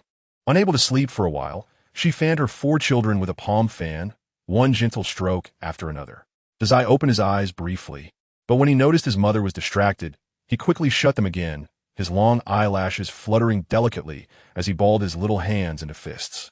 Once the fanning paused, he opened his eyes, pulled up his little blanket to cover his mother's stomach, curled up closer to Lin Zhao, and smiled with his eyes closed, soon drifting into a deep sleep. The next day marked Lin Zhao's last chance to sleep in, except for Sundays. She awoke late, realizing it was already 9 o'clock. Just as she was preparing to rise, hurried footsteps echoed outside, accompanied by Erzai's furious voice. Mother, someone has stolen our bricks and tiles. Upon hearing this, Lin Zhao hurriedly dressed and slipped on her cloth shoes to head outside. Mother, there are fewer bricks and tiles outside. Dazai was equally angry, his young face flushed with indignation. Lin Zhao stepped outside to investigate and found that, indeed, some bricks were missing.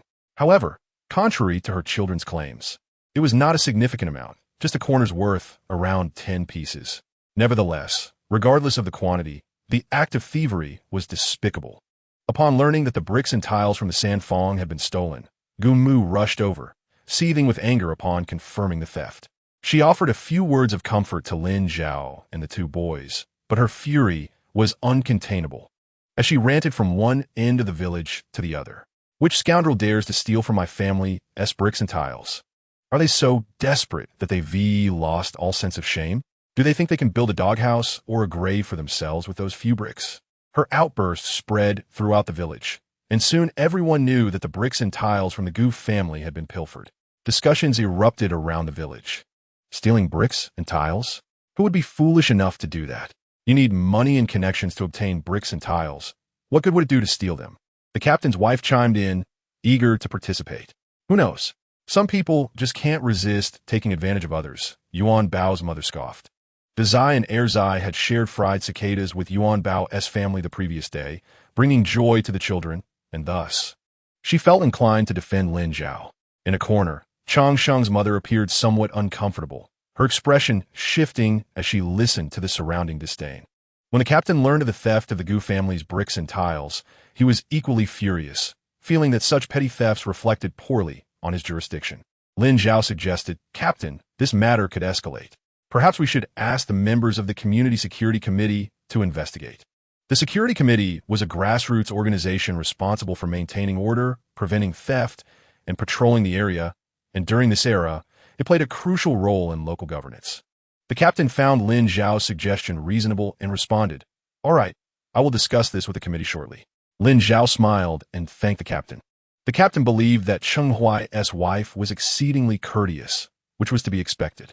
Soon, the comrades from the Public Security Committee commenced their investigation. The individual who had pilfered bricks and tiles was terrified, furtively concealing the stolen items in the cellar, covering them with various materials. Unsatisfied, he additionally secured the cellar entrance with an oilcloth, finally allowing himself a sigh of relief. The Public Security Committee would not conduct door-to-door inquiries. Thus, he felt assured that his secret was safe.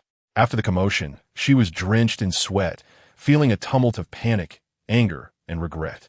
She resented Lin Zhao for making a fuss and the brigade for meddling in her affairs, regretting her decision to take those bricks last night, which now were useless. What possessed her to do so?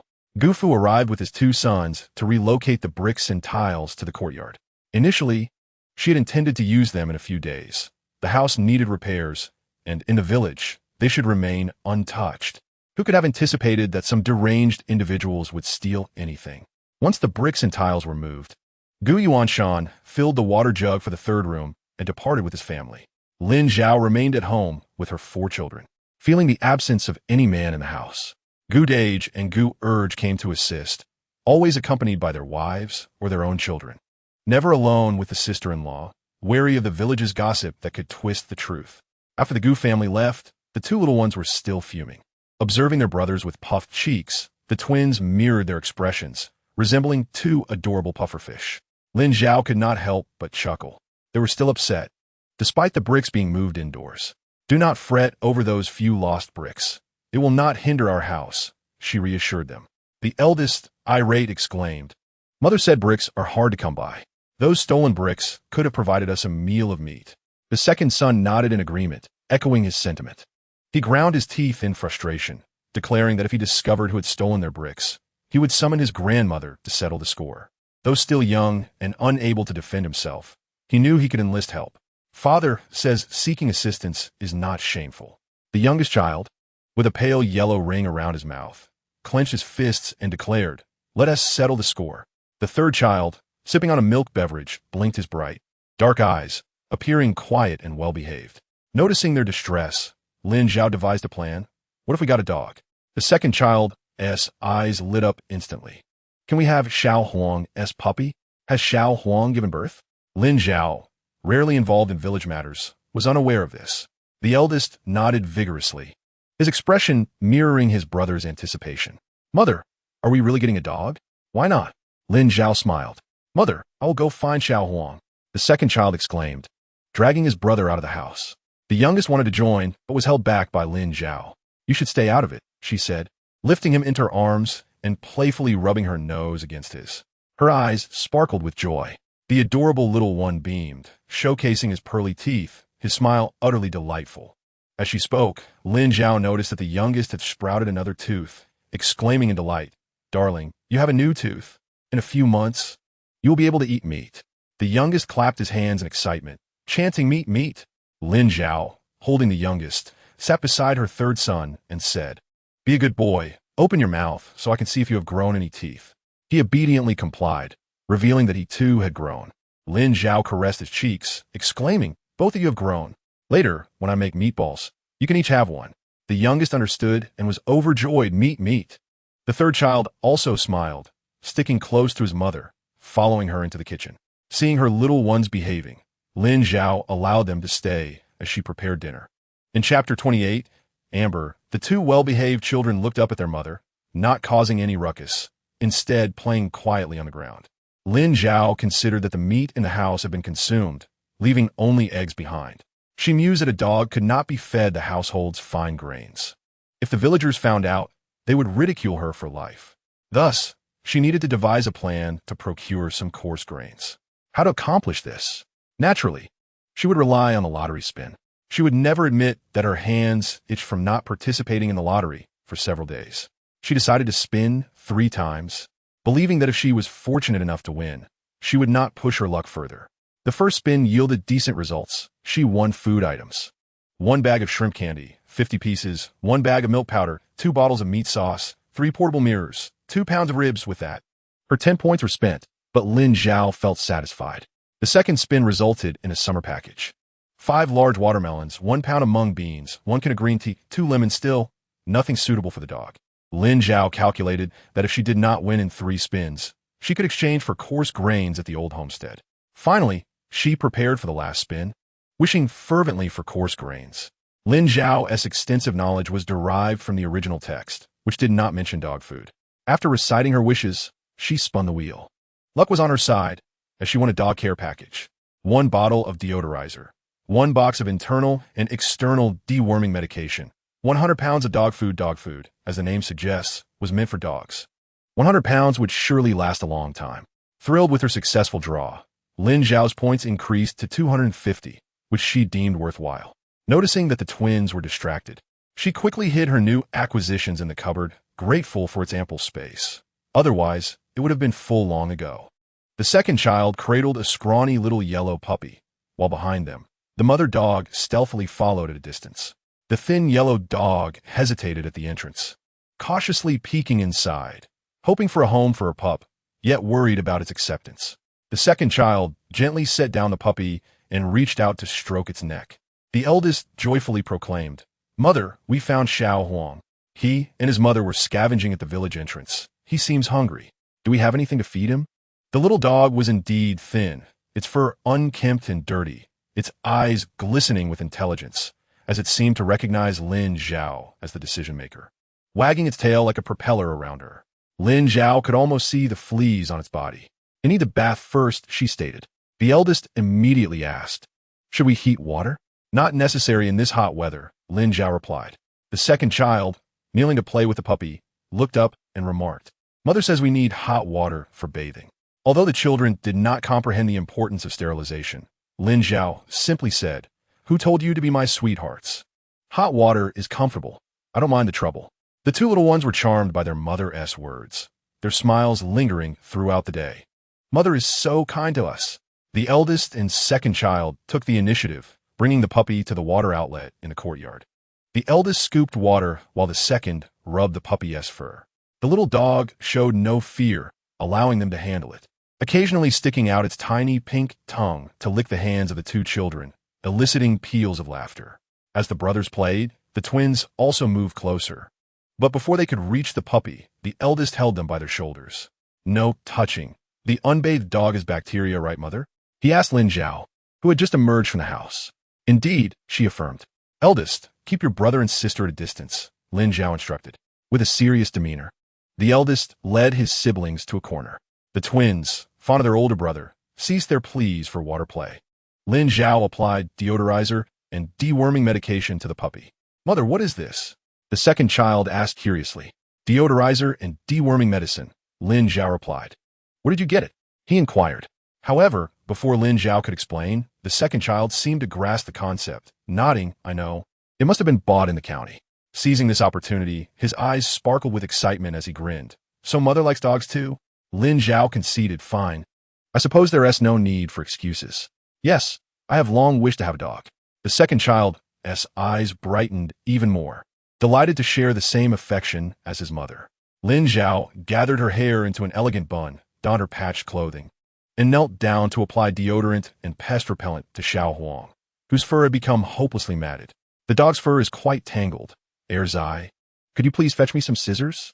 I shall first cut through these clumps," she instructed. Erzai scampered into the house, quickly returning with scissors, and resumed his position by Lin Zhao's side. "Mother, be gentle. Do not cut Xiao Huang's skin, it will hurt." The kind-hearted child did not forget to remind her. After trimming the knotted fur, the little pup appeared much more presentable. "How ugly!" Erzai exclaimed. Lin Zhao, removing her old garment and placing it aside, washed her hands with facial soap. She shot a sidelong glance at Erzai upon hearing his remark. "That is quite rude. Even a dog deserves dignity. Besides, where's the ugliness? Do you not find it adorable? Once its fur grows back, it will be even more beautiful. The Zhonghua Tianyuan dog is never ugly. Erzai widened his eyes in curiosity. What is a Zhonghua Tianyuan dog? He seemed perplexed. What a pity you know nothing. How can you not grasp the significance? Lin Zhao patiently explained, the Zhonghua Tianyuan dog is a breed, and both Xiao Huang and its mother belong to this category. Are you hungry? I shall prepare some meatballs. Erzai's little stomach grumbled softly, indicating his hunger. Zai chimed in, I am hungry too. How could you not be? You haven't eaten since you got up. Just wait. I will go cook, Lin Zhao responded, turning towards the kitchen. As Erzai played with Xiao Huang, a thought struck him. He dashed out of the house, heading straight for the old residence to find Gu Mu, saying, Granny, I borrow your comb? Gu Mu glanced at his smooth head, mistakenly assuming Lin Zhao needed it, and without further inquiry said, It's on the shelf. Go ahead and take it. Brother, shall we comb Xiao Huang's fur? He invited Zai. Sure, Zai replied. The two children set about grooming their new family member. After a while, Lin Zhao's voice rang out from the kitchen, calling for dinner. Dalsai, Arsai. The meal is ready. Hurry and wash your hands. Make sure to clean them well. The two children hurried to wash their hands, scrubbing twice and even sniffing each other to ensure they smelled delightful before declaring themselves ready. Erzai bolted into the kitchen, catching the scent of meat, his eyes sparkling with delight. Mother, it smells delicious. Indeed, who can resist with a glutton in the house? Lin Zhao teased him. Erzai understood that the glutton referred to him, and his smile widened, feeling cherished by his mother. Zai, being more reserved, helped Lin Zhao serve a meal. She advised him, there is soup in the bowl. Be careful not to burn yourself. I will serve the food, and you two will wash the dishes afterward. All right. Zai agreed. The breeze rustled through the courtyard, and Lin Zhao had already set the table outside early on, allowing the family of 5 to dine al fresco. Sanzai and Zai were also treated to meat, their little smiles revealing tiny teeth. In the small wooden bowls, the meatballs were broken into bite-sized pieces, ensuring they wouldn't choke. Upon seeing this, Erzai exclaimed, Sanzai and Zai have some too? It's fine to treat them occasionally, otherwise they would cry unnecessarily. The meatball soup was fragrant, filled with plump meatballs, mushrooms, and finely chopped scallions, delightfully savory. Alongside the meatball soup, there was a dish of sugar-coated tomatoes, sweet and tangy, perfect for summer. Zai and Erzai ate voraciously, barely lifting their heads. Xiao Huang spun around the feet of the two boys, its tail wagging rapidly, barking occasionally. Mother, Xiao Huang hasn't eaten, Zai noted. I forgot about it. Lin Zhao set down her chopsticks and went inside, estimating the amount of dog food to offer. Xiao Huang buried its head in the bowl, devouring the food with gusto, as if it were a feast. Mother, Xiao Huang is starving, Zai observed with sympathy. He and Erzai had once known this hunger, but since their mother began caring for them, they had never felt such pangs again, always satisfied. The children looked at Lin Zhao with admiration, their eyes softening with affection. Now that it is part of our family, it shall never go hungry again. Lin Zhao had a fondness for furry creatures, especially dogs. With their loyalty and capability, who could resist? Mother, could you help name Xiao Huang? Zai asked playfully, gazing up at her earnestly. Me? Why should I choose the name? Lin Zhao laughed in surprise. Zai's small face grew serious. Mother is the head of the family. Our names were given by you, so the new member's name should be yours as well. That's incorrect. The names of the children were chosen by Gu Mu. Gazing into her son's bright eyes, Lin Zhao felt a twinge of bittersweetness, knowing she had not participated in their given names, but must consider carefully for this new arrival. All right, I will name it. Lin Zhao looked down at the dog, whose tail wagged exuberantly, its eyes bright and clear, resembling beautiful amber. Let us call you Hupa, she declared. What a lovely name. Zai, not yet knowing how to write these characters or their meaning, still offered enthusiastic praise. Mother, what is Hupa? Erzai inquired. Lin Zhao was uncertain. In the original story, someone had found a stone, which was later revealed to be precious amber, and Su Yuxian had spoken unkindly of it. Erzai, however, was carefree, never troubled by himself, and simply accepted his ignorance, lifting his bowl into a squatting position beside the new family member to eat. Lin Zhao recalled Xiao Huang's mother and asked the boys, Did you see the Huang when you found Xiao Huang? Mother, it's not Xiao Huang. The dog's name is Hupa. Zai corrected her, then added, We saw the Huang. It was the Huang who brought Hupa to us. Lin Zhao considered the abundance of dog food and thought that raising a larger dog would impose no burden. Would you like to keep Da Huang as well? The children's eyes sparkled with excitement, as if stars twinkled within them. Can we? Da Zai asked eagerly. Zai chimed in. I want to name Da Huang too, but I fear you might think it too much to feed two large dogs. Lin Zhao mused that, had it not been for the mysterious lottery wheel, she would never have considered keeping another dog. However, with such a divine gift, what harm could there be in adopting another? After all, it was Da Huang. It would require more food, but Da Huang can guard the house and protect you. If we have it, I can go to work without worry. The village stray, Da Huang, was indeed a descendant of heroes, intelligent, loyal, and capable, definitely worth the effort. Da Zai embraced Lin Zhao, his ears flushed, leaving her with a heartfelt "Mother is wonderful" before darting out to search for Da Huang. For the first time, Zai did not follow his brother like a shadow. He finished the last spoonful of soup, set down his bowl, and continued to groom the puppy. Lin Zhao noticed the comb in his hand and realized it was not hers. Where did you get that comb? It resembled one belonging to his grandmother. From my granny. Zai replied. Lin Zhao pinched the bridge of her nose. You use your granny's comb to groom the dog? You truly are your granny's good grandson. Zai looked confused. She told me to take it. Did you tell her you were going to groom the dog? Lin Zhao inquired. Zai shook his head. You should explain that to her yourself. Lin Zhao thought to herself, feeling overwhelmed, knowing that if it were her comb, she would never use it again. Oh, Zai replied, still unabashedly grooming the dog. Lin Zhao felt her patience wearing thin. Curious about why he hadn't taken his own comb, she asked. Why not use my comb? Zai tilted his head, looking puzzled. Didn't you say you don't like others touching your things? Suddenly, his expression changed from confusion to excitement. Can I use your things from now on? That will not happen. I will not agree to that, Lin Zhao firmly stated. No witties. Zai met unfazit, displaying an impressive calmness. Lin Zhao admired his mindset, which far surpassed many adults, demonstrating no inner conflict. 3 minutes later, Da Huang stood at the entrance, not rushing inside, head lowered, dirty and emaciated, its fur dull and matted. Upon seeing it, Hoopa barked excitedly and dashed toward it, tail spinning like a propeller. The joyful sight of its bounding leaps was utterly adorable. Da Huang raised its head, acknowledging Lin Zhao and Zai, and only then entered with its offspring. Mother, shall we give Da Huang a bath and treat for pests? Zai asked eagerly. Of course, Lin Zhao replied.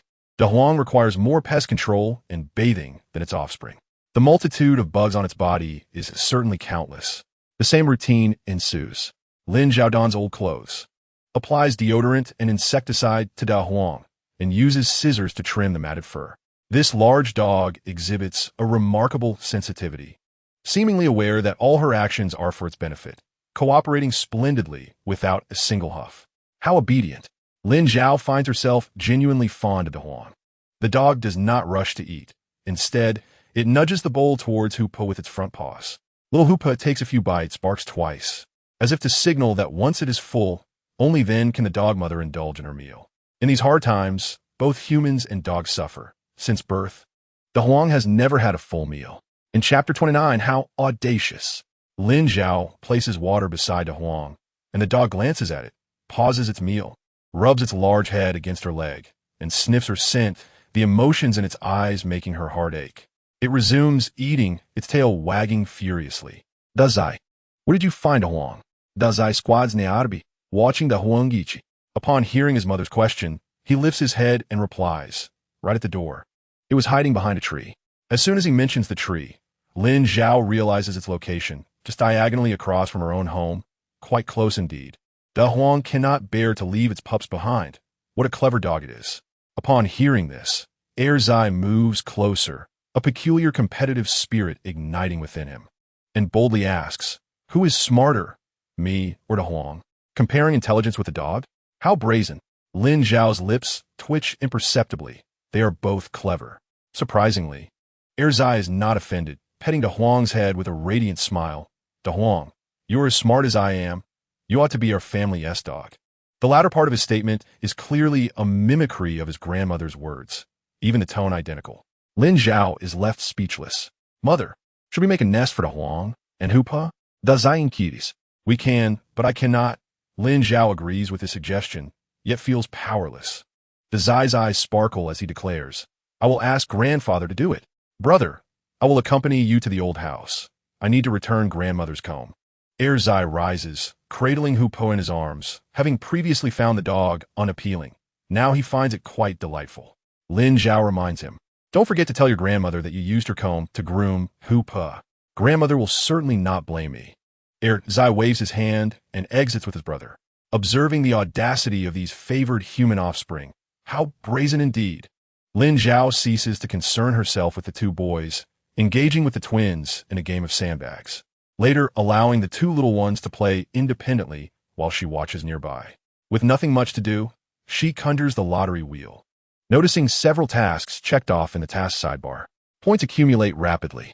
You have adopted the most loyal De Huang, allowing it to experience its first taste of fullness, and gently helped it with deodorization and pest control. You are the most caring of pet owners. Congratulations, family member 1. Reward points 100. You have adopted the curious Xiao Huang, even giving it the warmest and most pleasant name, ensuring it does not suffer from hunger or homelessness. This little one, treated with such care, will surely respond with loyalty and trust. Family member 2. Reward points 100. Keep up the good work. You teach the children to read, aiding them in becoming the successors of socialism. A truly commendable act. Reward points 100. A series of task completion notifications follow. Subsequently, the total points in the upper right corner soar to 580. Lin Zhao's eyes brighten, and without hesitation, she spins the lottery for 500 points. The pointer whirls rapidly, gradually slowing down. Her heart races in sync with the pointer's spin, thudding faster. She wonders what she might draw. Hopefully, something that can store items without spoiling. These few seconds stretch into eternity. Finally, the pointer halts. The prize name emerges slowly like heat-sensitive ink revealing itself. Storage ring. Lin Zhao's face radiates with delight. A dream realized. She retrieves the storage ring, slipping it onto her ring finger. It instantly vanishes from sight, yet she can sense its presence. How enchanting! With the mysterious lottery wheel now at her disposal, the emergence of a storage ring feels less astonishing. She sees the items neatly arranged in various compartments, a sight that is soothing for Zai's compulsive tendencies. Zai, cradling the scruffy little dog, enters the Gu family's old residence. Upon entering, he spots Gu Mu and excitedly rushes over, his tone elevated. Grandmother, look at my Hupa. Zai and De Huang trail behind him. Gu Mu is taken aback. You have adopted a dog? She quickly inquires, did your mother agree to this? Yes, my mother said we could keep it. Zai replies cheerfully. Gu Mu is filled with confusion. The daughter-in-law of the third family is reluctant to even keep chickens, yet is agreeable to adopting a dog. Having a dog is beneficial. De Huang is loyal and understands human speech, capable of guarding the home, which is a good thing, though it consumes quite a bit of food. How much food will such a large dog require? She frets. Zai, do you have enough food at home? Is there any for you? No. Grandmother said we are not lacking in food, Zai asserts. Gu Mu feels relieved, glancing at the emaciated De Huang, and reminds him, if it's not enough, come find me. That is certain, Zai responds with an air of maturity. Gu Mu affectionately rubs his little bald head. Zai pulls a comb from his pocket and hands it over. Grandmother, this is your comb, returning it to you. He pauses, his eyes flickering as he gauges Gu Mu's emotions. Grandmother, I used your comb to groom Hupa. Hupa? Gu Mu queries in confusion. It's the little yellow one. Hupa is the name my mother gave to the little yellow dog. Seeing that his grandmother is not angry, Zai perks up again. It's fine. A comb is just a comb. I will wash it later, Gu Mu dismisses. Thank you, grandmother. Zai beams, aware of his grandmother's kindness, wishing to make her happy. He adds, Grandmother, may I recite a poem for you? Gu Mu looks at him with surprise and delight. Oh, you can recite poetry? Zai proudly lifts his chin and begins, reciting as he walks. The bright moonlight before my bed, I suspect it is frost upon the ground.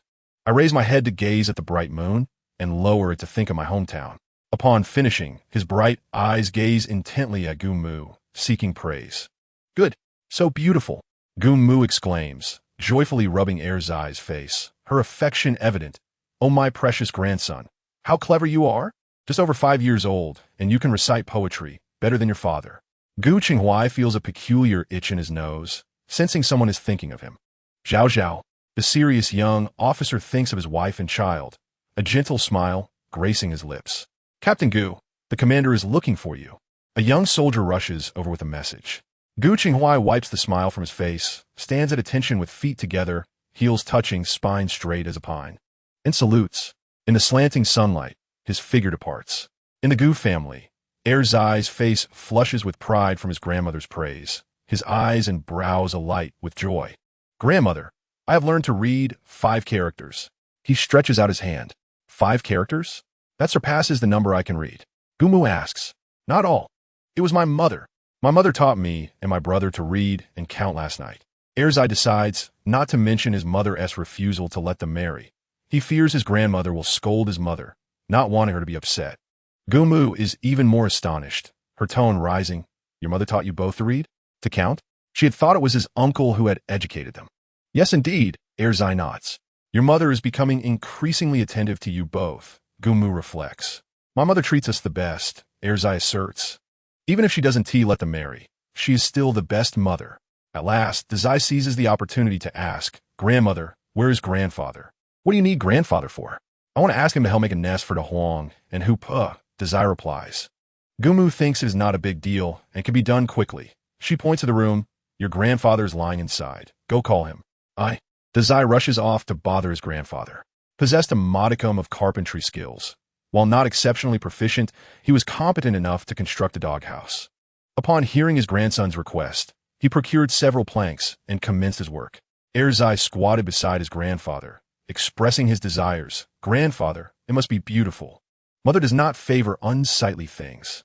With a gentle chuckle, Gu Fu acknowledged the child's words. Unperturbed, he proceeded with his task, exuding an air of confidence as he walked. As they approached the maternal home, Lin Zhao retrieved a watermelon, a jar of green tea, and 2 pounds of white flour from her storage ring and entered the Dongfeng Brigade. The usually bustling village square was eerily quiet, causing her some confusion. After a few steps, she witnessed her mother engaged in a scuffle. No, it was her mother who was decisively overpowering someone. The scene was chaotic, filled with shouts, cries, and jeers that obscured the truth. Lin Zhao navigated through the crowd and approached her mother, inquiring, Mother, what is happening? She cast a glance at the unfortunate individual being assaulted, known for their incessant gossiping, who had a penchant for comparing the villagers' affairs, spinning tales that blurred the lines of truth. Despite enduring numerous repercussions for their loose tongue, they remained unrepentant. Lin Mu, Song Shiwei, impatiently pushed aside the speechless victim of her wrath, brushed off her slightly disheveled clothing, and calmly stated, It's merely a bit of fun. The chastised gossip-monger glared, humiliated and enraged. Who is playing with you, you barbarian? Though she seethed internally, she dared not utter a word. Today's debacle was her own doing. Having spoken ill of Lin Zhao, only to be caught by the formidable Song Shiwei. The disgruntled woman forcefully brushed past those attempting to assist her, muttering her displeasure. Lin Zhao, feigning ignorance to her mother's glare, followed her, presenting the items to her indomitable mother, pretending to be fatigued as she shook her arms, lamenting. I'm utterly exhausted. Mother, could you assist me? Oh, how I wish for a bicycle. Song Shiwei, with a hint of helplessness in her eyes, did not perceive her daughter as spoiled and replied, Money is not the issue. Do you have tickets? Lin Zhao shook her head. No. I wrote to Gu Qinghua to request some. Perhaps he can procure them. Song Shiwei glanced at her daughter, who radiated a clear, vibrant light reminiscent of her newlywed days, filled with unwavering confidence and affection for the world. You're not angry with Qinghua anymore? Lin Zhao replied with a hint of confusion. I am not angry with him. Song Shiwei shook her head internally, recognizing that Lin Zhao had indeed been resentful during those years when she bore a child without her husband by her side. All right, you're not angry, she said, weighing the items in her hands. What else have you brought? Just a watermelon, a jar of green tea, and 2 pounds of white flour, Lin Zhao sighed. I had intended to bring a jar of meat sauce for father, but I feared your wrath and did not dare. Sending it to Qinghua sounds good, Song Shiwei agreed. He is working hard on his own, and you should show him some care. I do care.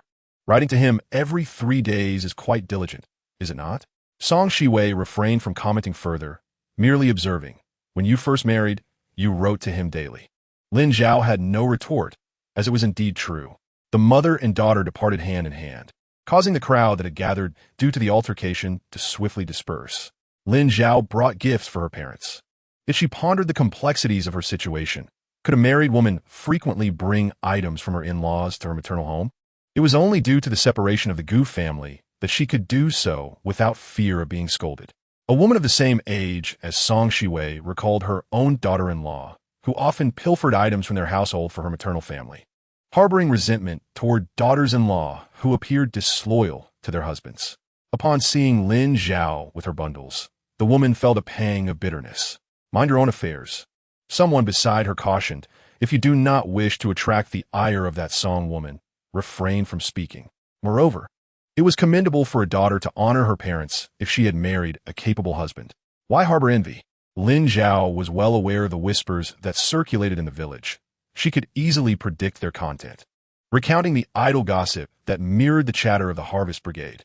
There was no malice in their words, merely a penchant for storytelling, a pastime for the rural folk, which she never took to heart. Upon returning home, Lin Zhao's eyes immediately fell upon her father, Lin Heling, basking in the sunlight.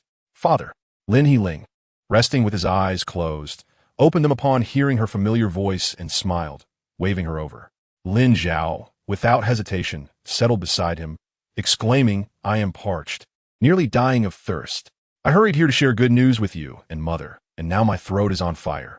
At that moment, Lin Shisheng emerged from the kitchen, carrying a cup of water. Drink, he said, then fixed an admonishing gaze on his sister. You didn't bring a water jug. Don't say you forgot.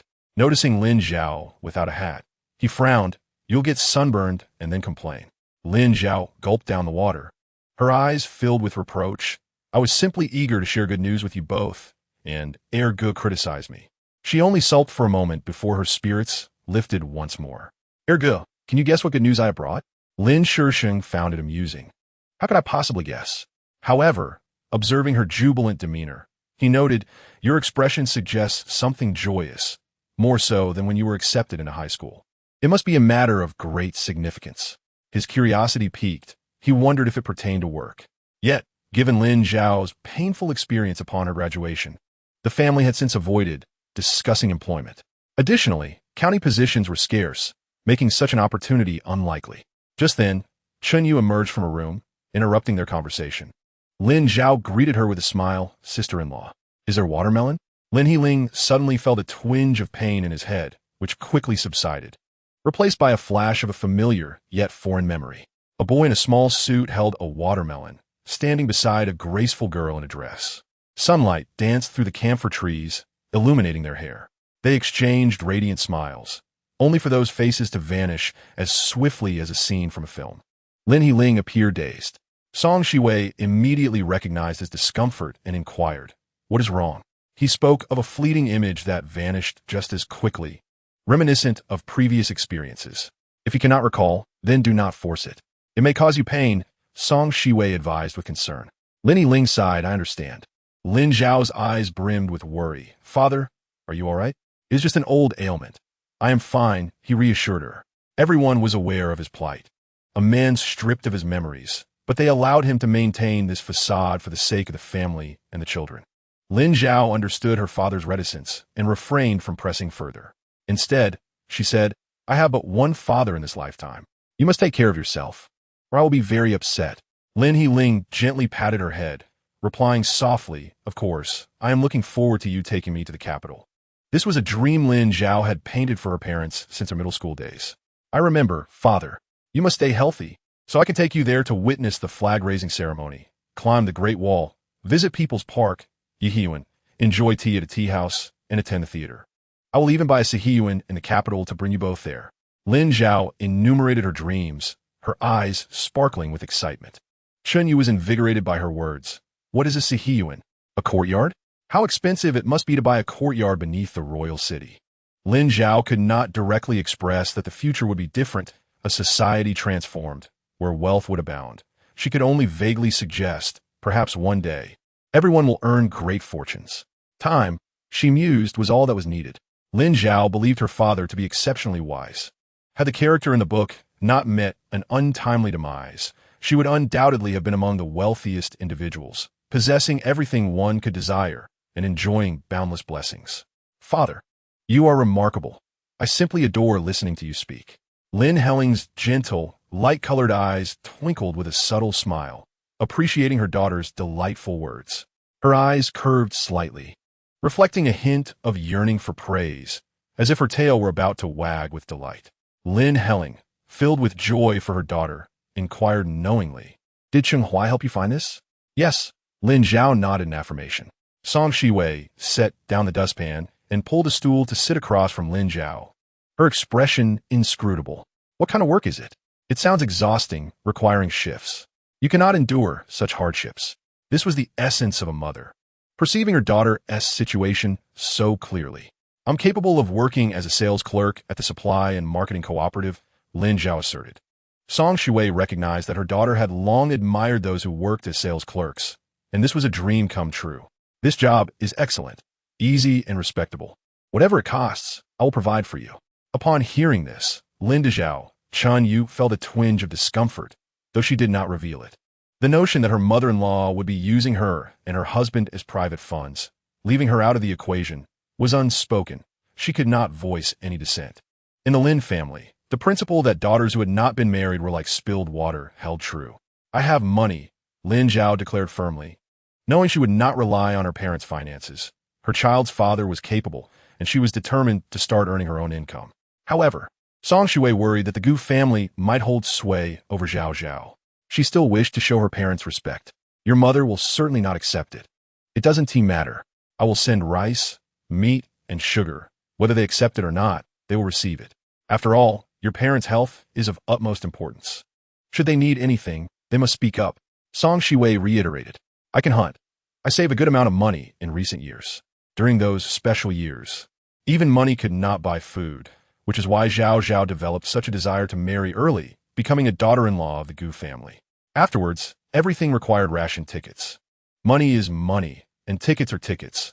Without either, one cannot purchase anything." Lin Zhao nodded. The position of sales clerk was highly sought after, with many eyes on it, primarily reserved for internal candidates. A comrade of Gu Qinghua worked at the county government, and his uncle happened to be the director of the supply and marketing cooperative, a fortunate coincidence. At this point, Lin Zhao felt a wave of relief, grateful that her impulsive writing that night had led to this job, for otherwise, she might have missed the opportunity. One must understand that a moment's delay could lead to lost chances. It was indeed a stroke of luck. Thus, what is meant for you will eventually come. Lin Shisheng expressed his happiness for his sister. "I heard the supply and marketing cooperative has defective products as employee benefits. This job is quite suitable for you." The corners of Lin Zhao's mouth curled into a smile. "Does his second brother lack anything?" Lin Shisheng did not hold back in his response. "Fabric and cotton. Please keep an eye out for them." "All right," Lin Zhao replied, shifting her gaze to her silent elder brother. "Elder brother, is there anything your room needs?" Lin Shicheng's dark face broke into a smile as he said, "A thermos would be nice. It's troublesome to boil water in winter. Having a thermos would be convenient, especially since your sister-in-law will be quite large by then." "Understood. I will remember," Lin Zhao responded. "Does sister-in-law need anything?" Chinyu shook her head. "A thermos is sufficient. I appreciate your help." "It's no trouble, merely a simple task," Lin Zhao replied. After they departed, Lin Zhao rose and dragged her stool beside Lin Shisheng, quietly asking, "Where's second sister-in-law?" A warning bell rang in her mind, sensing that the green glow above her brother's head was more pronounced. She felt conflicted, unsure of how to broach the subject. She certainly could not shout, "Brother, you have been cuckolded." She struggled to articulate her thoughts. "Second brother, is it inappropriate for second sister-in-law to stay at her maternal home alone?" Lin Shisheng responded, surprised. "Alone?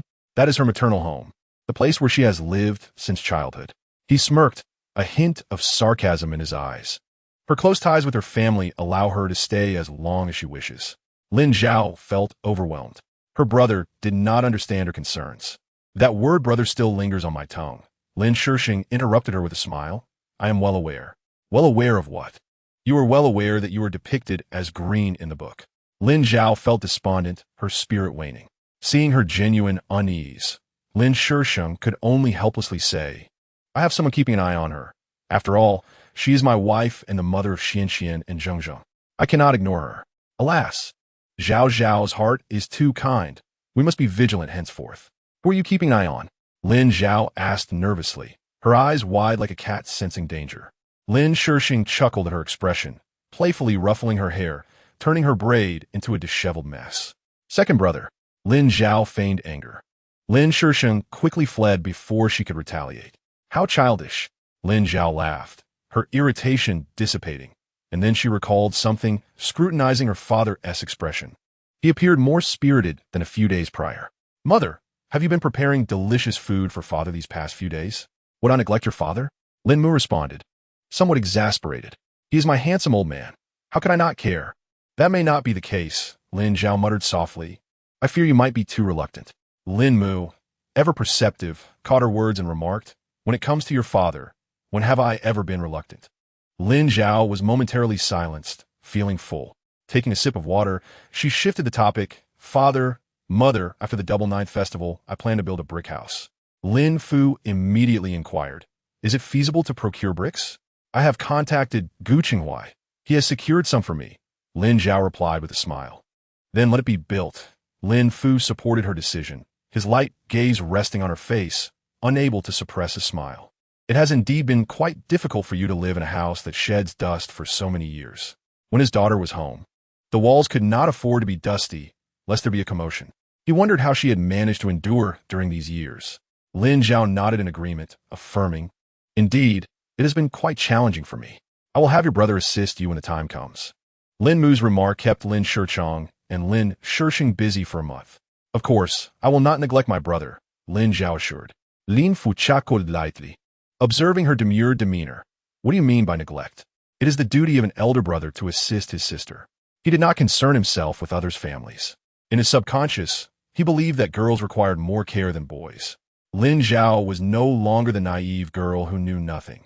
She understood that in certain households, girls were seen as tools, inferior even to livestock. Being the daughter of her parents was indeed a blessing. The village children could easily discern that they were well fed, with the clever ones already aware of the importance of maintaining good relationships. Big Dan, your aunt must have brought you delicious treats again. I saw her with a basket. I wonder what it is. Can you take it out to share? I want to broaden my horizons. A boy of around 10 spoke, his black-patched clothes contrasting sharply with his bright smile, showcasing his white teeth, full of innocent envy. Another boy, leaning against Lin Dang's shoulder, sighed. How fortunate to have an aunt. Big Dan looked exasperated. You also have an aunt, not just one. The boy seemed even more disheartened, gazing at him with longing. Dan laughed heartily. Your grandmother does not treat your aunt well. So, of course, your aunt is not close to her maternal family. My grandmother often says that an aunt is still family, even after marriage. Any good fortune should include her. Thus, mine also thinks of us. My grandfather said that relationships are reciprocal. One cannot simply take without giving, as that implies only seeking personal gain. Fearing his friends might not understand, he offered an explanation. The boy hung his head, dispirited. My grandmother does not listen to me. After a moment of contemplation, Dan devised a solution. Then hurry up and grow up. Once you achieve success, your grandmother will listen to you. This left the dark-faced boy in deep thought. If you achieve success, your family will listen to you. This notion left a profound impression on him. Aunt, 3 little girls exclaimed joyfully. Lin Zhao noticed that her second brother's daughters had their hair styled beautifully and smiled. Who did your hair? You look so lively. It is far more meticulous than what that Xiao Lian woman does. It was done by Aunt, Lin Zheng replied confidently, her eyes sparkling. Lin Zhao beckoned her closer, wiping the sweat from her niece's face, and gently inquired, what have you been up to outside? Annie's voice was so gentle, and Lin Zheng felt a pleasant haze envelop her as she remarked, I went out to play with my sister and the others. Lin Zhao cast a glance at the restless Lin Shibao beside her and smiled. Did you bring Shibao along? She was aware that Shibao was the little tyrant of the village, the kind of child who could rally others at her beck and call. Lin Shibao pouted, stomped her foot emphatically, and declared, I did bring her. Annie wiped the sweat from Zheng's brow, and Lin Zhao wondered if she only now noticed her odor. With no choice, Shibao had to fend for herself and went off to wash. Her retreating figure was filled with a sense of melancholy, which Lin Zhao could feel even from a distance. She approached the little girl, who was carefree on the surface yet calculating within, and slipped a piece of candy into her mouth. Is it sweet? The little girl, known for her short temper, brightened up, beaming like a little sun. Yes, especially sweet. The candy from Annie is the sweetest. She greedily savored the sweetness, wanting to snuggle up to Lin Zhao, who disdainfully rejected her. Clean yourself up. You smell awful. Drenched in sweat. You should know better than to go out without a hat, or you'll end up as dark as a coal. Chapter 31. Curiosity's Lin Zhao was unfazed, raising her arms to showcase her non-existent muscles, proclaiming, "Grandma says a strong physique is more important than anything else. I may not be pretty, but being darker or fairer doesn't matter. Besides, Grandpa says I shouldn't belittle myself. Every girl is a precious treasure." She cheerfully leaned closer to Andy, reiterating, "Andy, Grandpa says I'm a treasure." Her voice barely concealed her delight and pride. In a Lin family, no one disliked the gentle and courteous patriarch, who never regarded his life experiences as conversation fodder. He was humble and kind, always supporting the children in their chosen paths. Lin Zhao pinched Shibao's cheek, playfully boasting, "What else did to show off? Your grandpa used to hold me in his arms, calling me Zhao Bao, obedient little son. Have I ever been proud?" Lin Zhao looked up at Auntie, nodding vigorously. "You were proud." Humph. Auntie's smile was hardly suppressed. She longed to hand her a mirror for self-reflection. Lin Zhao glanced at Lin Xian and Lin Zhong. The two little girls exchanged smiles and nodded in agreement. Big Egg and Little Egg displayed expectant glances, waiting for Auntie to engage them in conversation. Lin Zhao, oblivious to her nephew's eagerness to join in, shrugged her shoulders, a smile lingering on her lips. "Why shouldn't I be proud? I have such a wonderful father. Is that excessive?" Lin Fu's eyes sparkled with amusement. This was precisely why he preferred daughters. They were so considerate, always thinking of him and Xiu even after they married.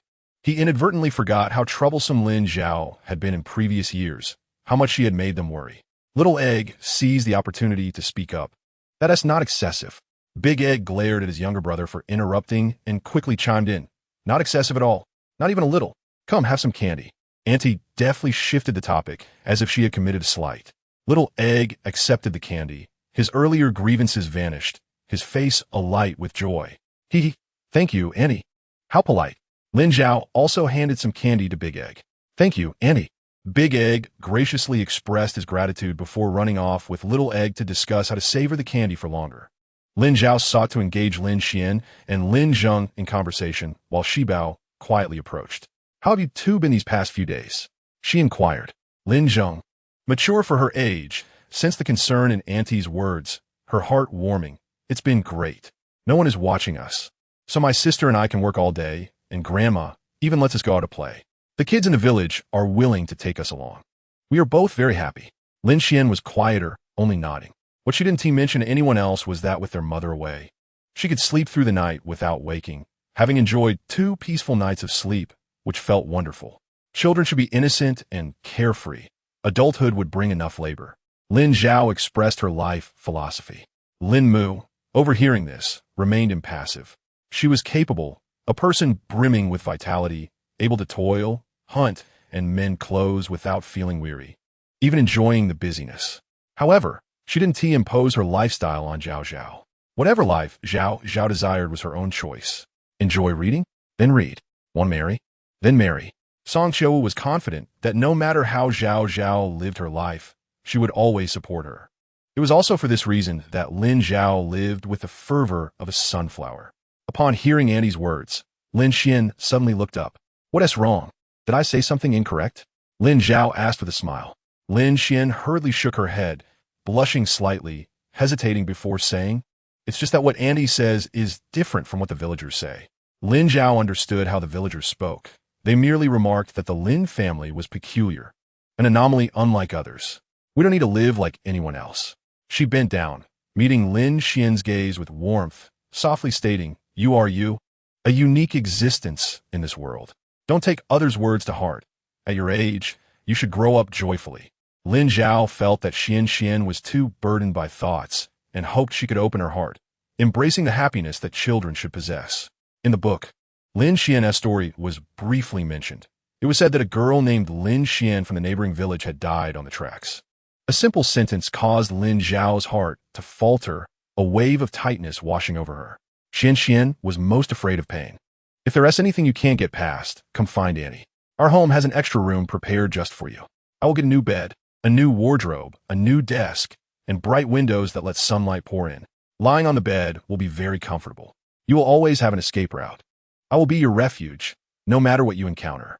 Lin Zhao's gaze was gentle, her tone soothing. She spoke earnestly, and both Shibao and Lin Zheng fell silent. Watching Lin Xian met Auntie's eyes, and the clouds of despair that enveloped her were dispelled by the gentle sunlight. She nodded solemnly. I will remember. Lin Zhao embraced her niece, whispering in her ear, let us consider this our pact. Remember it well, and never forget. Lin Mu was not one to express softness. She was decisive and strong-willed, incapable of uttering overly sentimental words. Lin Shisheng, a straightforward man, was even less likely to say such things. While Qiuyan was a person who even despised her own gender, her words often harsh and biting. Thus, it was the first time Lin Xian had heard such words. I will be your escape. Thank you, Auntie. The little girl's voice was barely audible. Lin Zhao's eyes sparkled with warmth. What are you thanking me for? I'm your auntie. Your father is my brother. In my heart, you're no different from Big Egg and the others. Lin Xian had never dared to get close to Annie before, but over the past few days, she had grown increasingly fond of Lin Zhao. Shibao clung to Lin Zhao's arm, a warm smile on her face, yet she teasingly remarked, Annie doesn't let me stay at your house. Annie favors Xian. Lin Xian suddenly felt like a naughty child. Shibao said Annie favored her, and she couldn't help but feel a thrill of joy. Wasn't that what a naughty child would feel? With that thought, the little girl's face turned red with shame, and she shyly lowered her head, unable to meet Shibao's eyes. Lin Zhao said nothing, casually wrapping her arm around Xian's shoulders and pulling her closer, laughingly countering Shibao's words. If I don't say it, you want to go? I will go. Shibao exclaimed, her face brightening. If Auntie doesn't invite me, I'll go on my own. Everyone is welcome. Little Egg was concerned about Qiuyan's affairs, while Xian firmly kept her words in mind. The weight that Lin Zhao had been carrying in her heart began to lift, allowing her to relax slightly. Before mealtime, she left her maternal home, with Lin Shisheng accompanying her.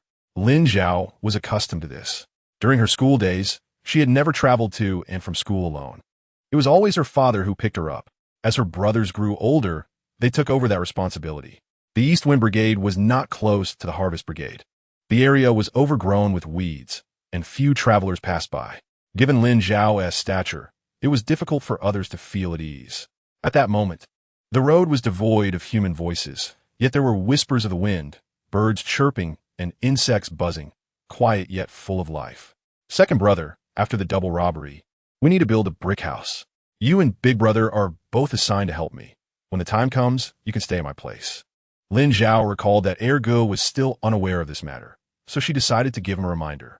You are finally going to build a house. Lin Shisheng chuckled, his eyes slightly crinkling at the corners, exuding a sense of steadiness and reliability. The beauty of Lin Fu and Lin Mu bequeathed their attractive features to the children of the Lin family, leaving no room for any unattractive offspring. Standing at nearly 1.80 meters, his strong physique and prominent features painted the image of a robust man. Although he had never served in the military, he had been taught by Lin Helling from a young age to maintain proper posture, walk with a measured pace, and conduct himself with composure, making him stand out in the countryside. If he weren't remarkable, he wouldn't have attracted the unwelcome attention of the Qiu family through unscrupulous means. Lin Shisheng posed a series of questions. If I and Gu stay with you, where will you and Desire reside? At your in-laws' place? Don't you dislike them? Lin Zhao paused, responding, I don't actually dislike my in-laws. If I did, I wouldn't have married Gu Qinghuai. Before the marriage, she had inquired about the temperament of Gu's family, discovering them to be honest and diligent individuals. If it weren't for that, she would not have considered marriage at all. Then why are you insisting on a separation? Lin Shisheng inquired, bewildered. That is an entirely different matter. Lin Zhao revealed her inner thoughts for the first time. I don't want to work, nor do I wish to listen to people prattling on about lofty principles. So, a separation is necessary. Is that all? Lin Shisheng appeared dazed. Lin Zhao tilted her head and retorted, what else should there be? Nothing, he replied, recalling something and adding, if you don't separate, just pay a bit of money, and your in-laws will have nothing to say, right? Lin Zhao remained silent for a moment. I was thinking of saving money. You, who are usually frugal, are actually considering saving money. It's quite astonishing, Lin Shisheng mused. Lin Zhao's eyes bore a sense of weariness. She, too, found it difficult to comprehend. Lin Shisheng pondered upon his sister malicious sister-in-law, furrowing his brow, and decided against further discussion. About your sister-in-law. Before he could finish, Lin Zhao smacked her forehead. I forgot to mention, Gu Xing'er has been kicked out by her parents and is now causing trouble for Gu Ersh's family. Lin Shixing's expression was indescribable, and after a while, he asked, is her family being held by some compromising evidence? Gu Qinghuai's grandmother has a peculiar fondness for Gu Xing'er, her only special affection, Lin Zhao explained. As they spoke, the siblings arrived at the Fengshou Brigade. De Zai and Zai awaited their mother at the village entrance, and upon spotting Lin Zhao from afar, they charged towards her like two firecrackers. Once their hunger was satisfied, their strong legs propelled them to run even faster. Mother! Two crisp voices rang out. Upon seeing Lin Shixing, the two boys beamed, second uncle. Lin Shixing bent down and effortlessly lifted his two large nephews. His years of labor giving him the muscular strength to lift the little ones without breaking a sweat. Wow, we are so high! Zai exclaimed excitedly as he felt the sudden change in perspective. Zai's eyes sparkled with delight. Upon returning home, Zai dashed into the kitchen and stared at the items on the counter, puzzled. Mother, what is this? Watermelon, a summer essential, very refreshing. Take it outside to eat first. I will prepare you some watermelon lemonade, Lin Zhao promised, never making a promise lightly. Zai carried the basin outside. Mother, I will help you, he said. Lin Zhao's heart softened as she looked at her diminutive eldest son. No need. You go eat the watermelon. It will be ready soon. Zai was reluctant. I want to wait for you to eat together. Lin Zhao didn't press further, hastening to crush the watermelon for juice and slicing the lemon. A rich citrus scent wafting up to her nose. Mother, what is this? It smells good, Zai remarked, taken by the fragrance. Lemon, Lin Zhao explained, handing him a fresh lemon to inspect. Zai examined it closely, even holding it up to his nose. Lemon, he silently repeated to himself. This was his first encounter with fruits other than wild mountain fruits, one being watermelon and the other lemon. Zai, carefree, was enjoying the watermelon with his second uncle when he suddenly realized his brother was missing. He hurried into the kitchen, seeing Zai close to Lin Zhao. Zai quickly approached and stood on the other side of his mother, tilting his head to reveal his face smeared with watermelon juice. Mother, what are you talking about with brother? Just let your brother explain. I'm making you both a sweet and sour watermelon lemonade, Lin Zhao responded. She had learned that watermelon and lemon could be combined to make juice from a book. After hearing about it, Su Yuxian had attempted to make it and received high praise in the military compound. Meanwhile, Lin Zhao was haunted by memories of her past. Feeling a sense of gloom wash over her, she decided to dismiss those thoughts. Soon, she prepared the refreshing juice, and upon seeing its vibrant color, the children were utterly delighted. Wow! Their exclamations filled the air, and even Lin Shixing, who had just entered the kitchen, joined in with a wow. The sound sent Zai and Zai into fits of laughter, which echoed outside, prompting the dogs, De Huang and Hupe, to bark in excitement. Lin Shixing ruffled the boys' buzzed heads and asked Lin Zhao, what is this? Watermelon lemonade, made from watermelon, lemon, and sugar. Lin Zhao casually introduced the ingredients. Lin Shixing grimaced. None of these are cheap. I can understand the watermelon, but where did the legendary lemon come from? Lin Zhao remained unfazed, chuckling, I was just lucky. Don't go to the black market. It's heavily policed. Lin Shixing cautioned, admitting he wouldn't go there himself. I know, Lin Zhao replied, slightly annoyed at her elder brother's nagging. Do you want a drink or not? If not, then forget it. Lin Shixing took a long swig, thinking, why not drink it? After finishing, he savored the taste and remarked, it's surprisingly good. But of course, with sugar, how could it not be delicious? Zai and Zai savored it in small sips, unwilling to gulp it down hastily. Lin Shixing observed the two nephews and commented, you both live better than the children from 2 brigades. The little ones beamed, inching closer to Lin Zhao, showering her with affectionate words. Mother is the best. Mother is the best in the entire brigade, Zai exclaimed, his voice soaring like a sweet pepper in a worn-out cotton-padded coat. Zai, lacking the ability to express himself in flowery words, simply stated, I help mother with work. Lin Zhao embraced her 2 sons, her eyes filled with laughter. After finishing the juice, Lin Shixing watered the vegetable garden in the backyard, filled the water jar, and retied the broken clothesline, completing all the tasks he could before leaving. Just as he stepped out, a knock sounded at the Gu family door. A soft voice, one Lin Zhao dreaded to hear, called out, "Dosai Gege?" Asai Gigi. It echoed from afar. This voice belonged to Su Yuxian's stepdaughter, a peculiar presence. Chapter 32. A carefully chosen control group. What was so peculiar about her? Those close to Lu Baojin often encountered misfortune, and at worst, death. What was even more unsettling was that she seemed to possess an inexplicable magnetic pull. Those who met her could not help but develop a fondness for her, and would go to great lengths to treat her well. This goodwill was devoid of ulterior motives, seeking no rewards, even if it meant enduring personal hardships. It was eerily bizarre. Lin Zhao recalled the nonchalant references in books that could determine a person's fate, sending chills down her spine. The sweet, melodious voice was soon followed by Su Yuxian's voice. Lin Zhao, she called lightly as she gently pushed the door open.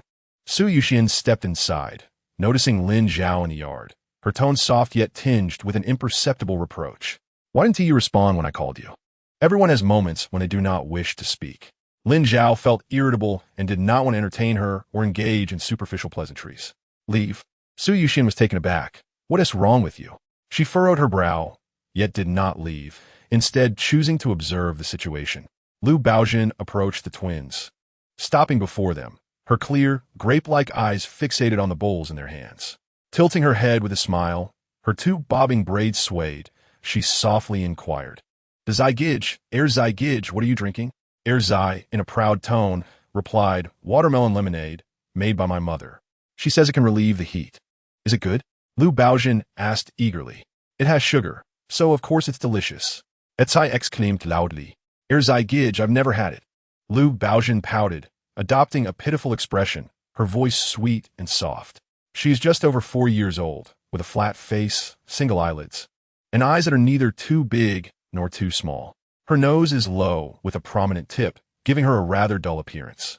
Compared to the other girls her age in the village, her complexion is a bit fairer and plumper, making her look round and adorable at such a young age. When she speaks softly, it adds to her charm. Zai did not engage further, simply stating, I didn't drink any at 4 either. You'll be able to drink it by the time you turn 5. As he finished speaking, he opened his mouth wide and drank the last sip of fruit juice. Lin Zhao responded with a playful pfft, appreciating the clean finish. She genuinely feared that Zai and the others might be influenced and turn into little fools. However, it seemed that as long as she was alive, the children would remain unaffected. She stifled her internal excitement, her eyes sparkling and the corners of her mouth curving upward. Noticing his mother's expression, Zai blinked and appeared to be deep in thought. Lu Baojin looked at him with a sense of grievance and exclaimed, Zai Gij. Zai Gij is so stingy.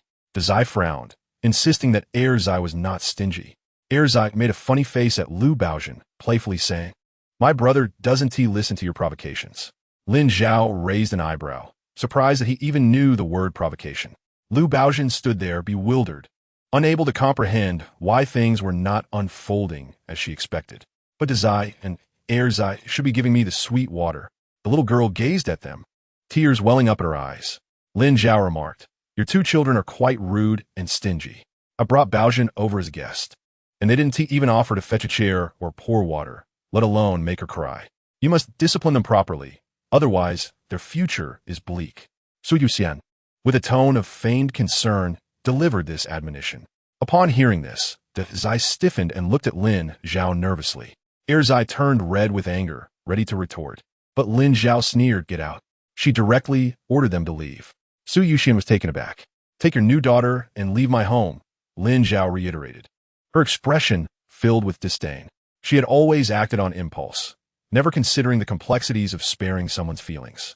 Su Yuxian's dazed expression sharpened, and her previously composed facade cracked, revealing anger as her voice rose sharply. Lin Zhao, do you have any idea what you're saying? I'm the only person in Fengshuo team with whom you can communicate. Are you sure you want me to leave? She threatened through gritted teeth. As for my son, you need not worry about him. On my territory, speaking ill of my son is quite presumptuous of you. We were never friends, nor do we share any common interests. From now on, we shall act as if we do not know each other, Lin Zhao replied calmly. Su Yuxian's chest heaved violently as she questioned, What do you mean? Lin Zhao bluntly stated, I mean I do not wish to engage with you. Her entire family was merely cannon fodder, and she wanted to keep a distance from the heroine's family, especially considering the enigmatic Lu Baojin, whom she felt she must guard against. Severing ties with Su Yuxian was a necessary step. As the two adults clashed, the children sensed the tension and fell silent. Dazai and Erzai positioned themselves behind Lin Zhao, while Lu Baojin moved closer to her new mother, gripping her hand tightly, her dark eyes fixed on Lin Zhao. The sweltering day rendered even the cicadas mute. Lin Zhao felt a sudden chill creeping up from her feet, swiftly enveloping her entire being. She sensed that something terrifying was watching her. Instinctively, she shielded her two sons. Looking down at Lu Baojin, she was about to speak when De Huang entered with Hu Pe, followed by Gu Mu and the dragon and phoenix twins. De Huang burst in, unexpectedly emitting a low growl directed at Lu Baojin. With its back arched and skinny body taut like a drawn bowstring, its sharp teeth glinted ominously in the slanting sunlight, as if it were about to pounce and sever its prey's throat. With De Huang barking in front, Hu Pe howled behind. The courtyard was lively, with the mischievous children from Wang Chunhua's family climbing the wooden ladder against the wall to peek in. The moment De Huang appeared, the chill surrounding Lin Zhao dissipated instantly. Just in time, she looked at De Huang, her fondness for the big dog deepening further. Lu Baojin, frightened by the dog, burst into tears and trembled behind Su Yuxian. Lin Zhao had always been tolerant of children, yet after her initial encounter with the little koi from the original story, she felt no affection for the child, only an odd sense of unease. Gumu looked at Su Yuxian and Lu Baojin in confusion, not understanding why they were there. I never expected you to be this kind of person, abandoning friends as soon as you have a job. I misjudged you, she remarked before turning to leave. Lin Zhao's words reached her ears. You are mistaken. We are not cut from the same cloth, nor are we friends. Su Yuxian's body stiffened, her expression darkening as she stormed off. Why is she here? Gu Mu frowned, giving De Huang an appreciative pat, realizing that having a dog was indeed beneficial, as it could resolve significant troubles. I don't know.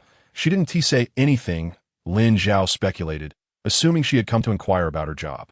Just then, the talkative Erzai rushed over to his grandmother, complaining, Nai, that little Su scolded me and my brother.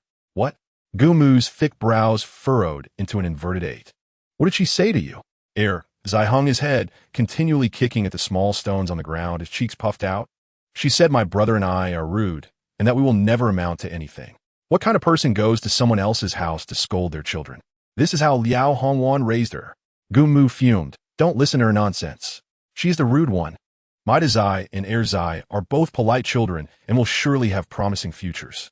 As a grandmother, she believed her grandchildren were the smartest and would never fail. Erzai lifted his head, his previous disappointment replaced by a radiant smile. I think so too. Lin Zhao facepalmed. Zai, go fetch 2 pieces of watermelon for your Nai. Okay, Zai replied cheerfully, dashing into the kitchen to retrieve 2 slices of cut watermelon. The countryside had many mosquitoes and flies, so Lin Zhao had arranged for several bamboo covers to be made, keeping the cut watermelon protected. When Gu Mu received the watermelon from Zai, the green-skinned, red-fleshed fruit looked sweet and juicy. Such good watermelon. Have you eaten any? Zai nodded. Yes. Erzai and I each had a piece, and my mother also made watermelon lemon juice for us. It's sweet and sour, tasting of both watermelon and lemon. So delicious. He then lowered his head, feeling ashamed. I forgot to save some for Nai. Gumu hadn't tasted the juice he mentioned, yet her heart felt warm. There's nothing to be embarrassed about. If you drank it, it's like Nai also had some. It's different, Zai thought. If my mother makes it again, I will save some for Nai. All right, Gumu responded with a smile. Nai, you must eat the watermelon. It's so sweet. Zai urged. Gumu bent down to take a bite, and indeed, it was both juicy and sweet, washing away much of her exhaustion from the day. She had never tasted such sweet watermelon before. The dragon and phoenix twins, with their few teeth, were munching and sucking on the watermelon, their fair faces smeared with juice. Upon noticing Lin Zhao's gaze, they raised their rosy cheeks, revealing innocent and pure smiles. Having eaten 1 piece of watermelon, Gumu hesitated to finish the remaining piece. Wanted to take it home for her husband. At that moment, Lin Zhao stepped out of the kitchen, called out to her, and walked a few steps forward to hand her half a watermelon. Gumu opened her mouth to decline, but seeing Lin Zhao turn to leave, she resumed her previous aloof demeanor. Gumu fell silent, thinking, then I shall accept it. Lin Zhao finally looked at her. It was meant for you. With Gu Qinghuai not at home, and having given all the allowances to her, she felt a responsibility as a daughter-in-law to care for his parents. These gifts were trivial compared to what his father provided. Gumu, cradling the watermelon as she left the third household, instinctively straightened her back, her walking pace slowing, the watermelon in her arms drawing attention. Durimu, why are you carrying a watermelon? Why is it so big? It looks so red and sweet. Passers-by exclaimed upon seeing her. Truth be told, no one in the entire village had ever seen such a large watermelon. She feigned distress with a sigh, her lips curving upward stubbornly. Alas, I have already indulged at her place. Why must I bring home another half? It would have been better to leave it for Dazai and the others. Even after the division of families, she still thinks of me and her father. It truly leaves me at a loss. The members of the Fengshou DUI have once again revised their opinion of Lin Zhao. Dazai's mother is indeed dutiful. Even after the separation, she generously offers watermelon to her in-laws, a true embodiment of filial piety. Unlike my own family, where even a roasted sweet potato is too much to give away. Sigh. After flaunting her good fortune throughout the village, Gumu finally returned home. Her ears filled with admiration, a feeling she had never experienced before. Grandma, what are you holding? Is this from third aunt? Voices clamored around her, and Gumu felt her head spin. She hurried to the kitchen to slice a piece of watermelon for each child, finally sending them on their way. Children bring both joy and chaos. While they may bicker, they are undeniably loud. Gumu strolled around the village with her watermelon, and Lin Zhao's reputation underwent a complete transformation. Previously, whenever the topic of Cheng Huai's wife arose, everyone would shake their heads, unwilling to speak further, associating her with laziness and greed. Now, however, discussions of Lin Zhao are met with thumbs up, praising her for her filial piety, her education, and their early recognition of her potential for success. Su Yuxian, who had just managed to appease Lu Baozhen, furrowed her brow upon hearing the village gossip, displeasure evident in her eyes. She wished for Lin Zhao to falter.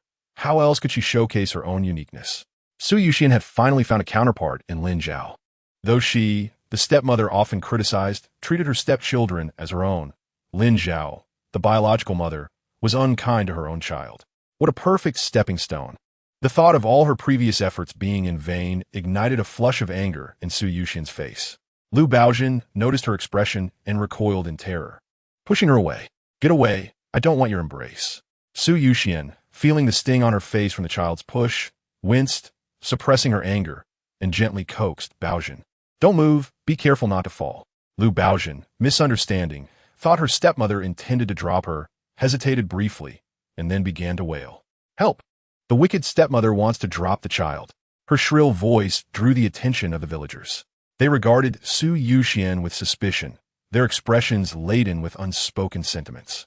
The gossiping aunts exchanged glances, reading myriad emotions in each other's eyes. TSK, what good could a stepmother do? Especially one so eager.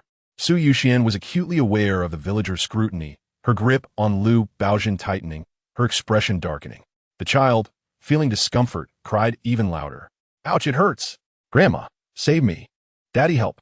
The stepmother wants to eat me. Lu Yizhou, hearing his daughter's cries from a distance, rushed over. Clad in military attire, he stood tall, like a pine tree, with a square face, thick brows, and large eyes radiating righteousness. Baozhen. He approached Su Yuxian, taking Lu Baozhen from her arms, gently wiping her tears, and soothingly asking, Why are you crying? Throughout this time, he did not cast a glance at Su Yuxian. Chapter 33. The educated class, an alarm bell rang in her mind. She understood all too well what Lu Yizhou's contemplative gaze signified. It was akin to a hunter assessing the worth of his prey. He hesitated regarding the marriage. Baozhen was frightened by Lin Zhao's dog. She downplayed the situation. Lin Zhao? Lu Yizhou recalled the delicate face he had encountered on the road. Instinctively, he compared Su Yuxian to Lin Zhao, regrettably realizing that in both appearance and lineage, she fell short. A wave of inexplicable emotions surged within Lu Yizhou, making Su Yuxian's coarse attire appear all the more jarring. Moreover, she was already in her 20s. In an instant, the fleeting notions of remarriage in Lu Yizhou's mind dissipated considerably. Su Yuxian remained oblivious to the fact that her hard-earned golden son-in-law had temporarily lost interest in marriage.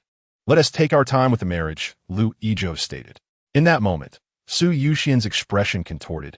but she managed to lower her head just in time to conceal it from Lu Yizhou's view. Why? Her voice trembled as she struggled to contain her emotions, suppressing the urge to scream. Did Lu Yizhou regard her as merely a servant from a bygone era of landowners? He must marry her. Lu Yizhou's gaze remained indifferent, his expression on his otherwise handsome face appearing oddly mismatched. I only have a few days off, and I fear it may not be fair to you if we rush into marriage. Su Yuxian smiled, stepping closer and meeting his gaze, her voice softening. It's all right. We can arrange the wedding banquet first. My mother says I'm getting older and cannot afford to delay any longer. She paused, shyly lowering her head before continuing. Moreover, the entire brigade knows of our impending nuptials. I even informed Lin Zhao, and if we do not marry, I worry about the unsavory rumors that might spread to the military. Lu Yizhou hesitated. A glimmer of determination flashed in Su Yuxian's eyes. She understood Lu Yizhou better than anyone. He cared deeply about his reputation and enjoyed competing with Gu Qinghua in silence. When it came to that family, he would yield. One day is sufficient for the wedding banquet. She reached for Lu Yizhou's hand, her eyelashes fluttering with a blend of nervousness and shyness. Yet she summoned her courage to say, I wish to build a family with you, to openly care for Baozhen and your parents. I can handle all the household chores. All you need to do is focus on your career. In my heart, you are far superior to Gu Qinghua. Without family burdens, you will surpass him. That final statement struck a chord with Lu Yizhou. He indeed harbored such thoughts. Although moved, he did not relent, aware that Su Yuxian was more anxious than he was, and he did not wish to be manipulated by the Su family. In the Gu family's third household, Zai was busy chasing the large yellow tail. Upon noticing his brother's actions, he stood up, clapped his hands, and dashed over. Brother, what is up? Zai, with his serious expression, declare from now on, you're not allowed to play with Lu Baozhen. Why? Zai inquired. Zai frowned. You're simply not allowed to play with her. Otherwise, I won't talk to you. I never said I wanted to play with her. Zai quickly replied, I never like playing with girls anyway. They always cry when they lose at games, when they fall, when they don't get candy, or when they are scolded. It's so troublesome. I only want to play with Bang Bang Gu and the others. Remember that. Zai warned his younger brother, repeating the message. Zai nodded several times. I won't play. After agreeing, he couldn't help but feel curious and asked again, Brother, why can't I play with her? You never minded before. Zai refrained from disclosing that it was because their mother did not want them too close to Lu Baozhen, simply stating, she insults you, her mother insults us, and her mother speaks ill of ours. Mother isn't friends with that little Su, so we shouldn't be friends with her child. If you play with her, you betray mother and me. Zai, usually carefree, widened his eyes at the gravity of his brother's words, waving his arms dramatically. I won't play. From now on, I'll run away when I see her. The little boy was frightened by his own brother's admonition. Zai stroked his chin, pondering, that's not a bad idea. It might save you from her pestering. What does she want from me? Zai asked, his expression one of alarm. After a moment of contemplation, Zai replied earnestly, she wants to trick mother into making us food and drinks. She can forget it, Zai declared defiantly. At that moment, Tai Chue came looking for Zai and Zai to play, overhearing their conversation. Zai, what are you talking about? Zai, unable to keep quiet, immediately shared Lu Baozhen's intentions with Tai Chue. Tai Chue was left dumbfounded. She is so small, yet she has so many schemes? How terrifying. Exactly. From now on, you should keep your distance from her. Be careful she doesn't trick you out of your candy, Zai said with utmost seriousness. Tai Chue nodded fervently. I'll remember. His face lit up with gratitude. Zai, you're truly my good brother. And you're my good brother too, Zai replied. Have you eaten watermelon? Tai Chue nodded enthusiastically, his face shining. He licked his lips, his voice ringing with joy, akin to the chirping of spring birds, filled with pure delight. Yes, I did. Have you eaten? The watermelon is truly sweet and delicious, surpassing even the wild strawberries found on the mountain. My mother purchased it from the county. Gu Zai opened his mouth to exclaim. Lin Zhao took out some dog food to feed De Huang. De Huang looked up at its owner, its head missing a tuft of fur in one spot and exposing tender flesh in another. Its disheveled appearance resembling that of a creature kissed by a tempest, so unsightly it was hard to bear. It nudged its head against the owner's knee before finally burying itself in its meal. Hoopa directly thrust its head into the bowl, creating quite the ruckus, nearly toppling the food dish in its eagerness. De Huang growled softly at it, and when it ignored the reprimand, he swatted it with a paw, sending the little one tumbling to the ground with a whimper of grievance. De Zai's eyes widened in disbelief. Even De Huang disciplines its own offspring. His expression was particularly endearing, prompting Lin Zhao to stifle a laugh and respond, "Of course, when a child misbehaves, a mother must teach them a lesson. Mother never struck us." De Zai cautiously concealed a budding sense of glee, swaying his body unconsciously, convinced it was because of their good behavior that their mother never chastised them. Tai Chue interjected, "I am also well behaved, yet my mother still scolds me." De Zai inquired, "Why does your mother scold you?" "Because I wet the bed," Tai Chue replied candidly. Zai emitted a small animal-like gurgle, astonished. "You still wet the bed?" "My brother and I stopped ages ago." Tai Chue hurriedly waved his hands, clarifying, "Not now, it was during the winter." Zai fell silent, recalling his own bedwetting last winter. It was nothing to worry about. Granny said it was normal for little ones to wet the bed, and eventually they would grow out of it. Lin Zhao found great amusement in the earnest discussion among the children. Their innocent words were truly delightful. In the afternoon, the Gu family's third branch enjoyed braised pork ribs. De Huang and its pups savored a hearty meal of meat bones, their tails wagging energetically, embodying a life so blissful that even celestial beings would envy. Today, De Huang truly distinguished itself and deserved a reward. After the meal, De Huang nestled with its pups in the doghouse built by Gu Fu, its sparse fur rising and falling with each breath, occasionally emitting soft sounds. Basking in the warm glow of the setting sun, utterly content, the twins played nearby, and when the two little ones nearly toppled over, De Huang swiftly rose to steady them. Da Huang tudi was capable. Lin Zhao affectionately stroked its head, and De Huang wagged its tail even faster. The next morning, just after 6 o'clock, Lin Zhao awoke, freshened up, braided her hair, and donned a light green blouse with a doll collar resembling the delicate edges of mint leaves. She paired it with the white round-toed leather shoes purchased for her by Gu Qinghua, which featured a fashionable buckle across the front. Just as she applied moisturizer to her face, Gu Mu entered. Upon seeing Lin Zhao's attire, she paused momentarily, refraining from uttering anything discouraging, and instead praised. "You look splendidly dressed, like a city girl." Lin Zhao smiled graciously, responding, "I'm sure it will be hard work for you from now on." Gu Mu felt that the third daughter-in-law, being a high school student, was indeed articulate and smiled brightly, saying, "Taking care of my own grandchildren is hardly arduous. It's you, the third daughter-in-law, who bears the brunt of the labor. I will gladly look after De Zai and the others. With so many people in the old house, how could I not manage a few children?" Not to mention, the third daughter-in-law had generously provided food supplies, and the other two daughters-in-law of the Gu family had no objections, wholeheartedly agreeing to take on the responsibility of caring for De Zai and the others.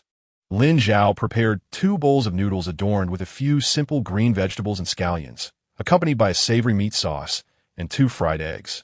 A meal so fragrant it was irresistible. "Mother, 1 bowl for you and 1 for me. Hurry and eat before it congeals." Gu Mu opened her mouth to say something, but seeing De Zai engrossed in his meal, she merely moved her lips, ultimately remaining silent and joining him in the noodle feast. Having lived most of her life, she had never tasted such pure white noodles, and the eggs must have been fried in oil. How delightful!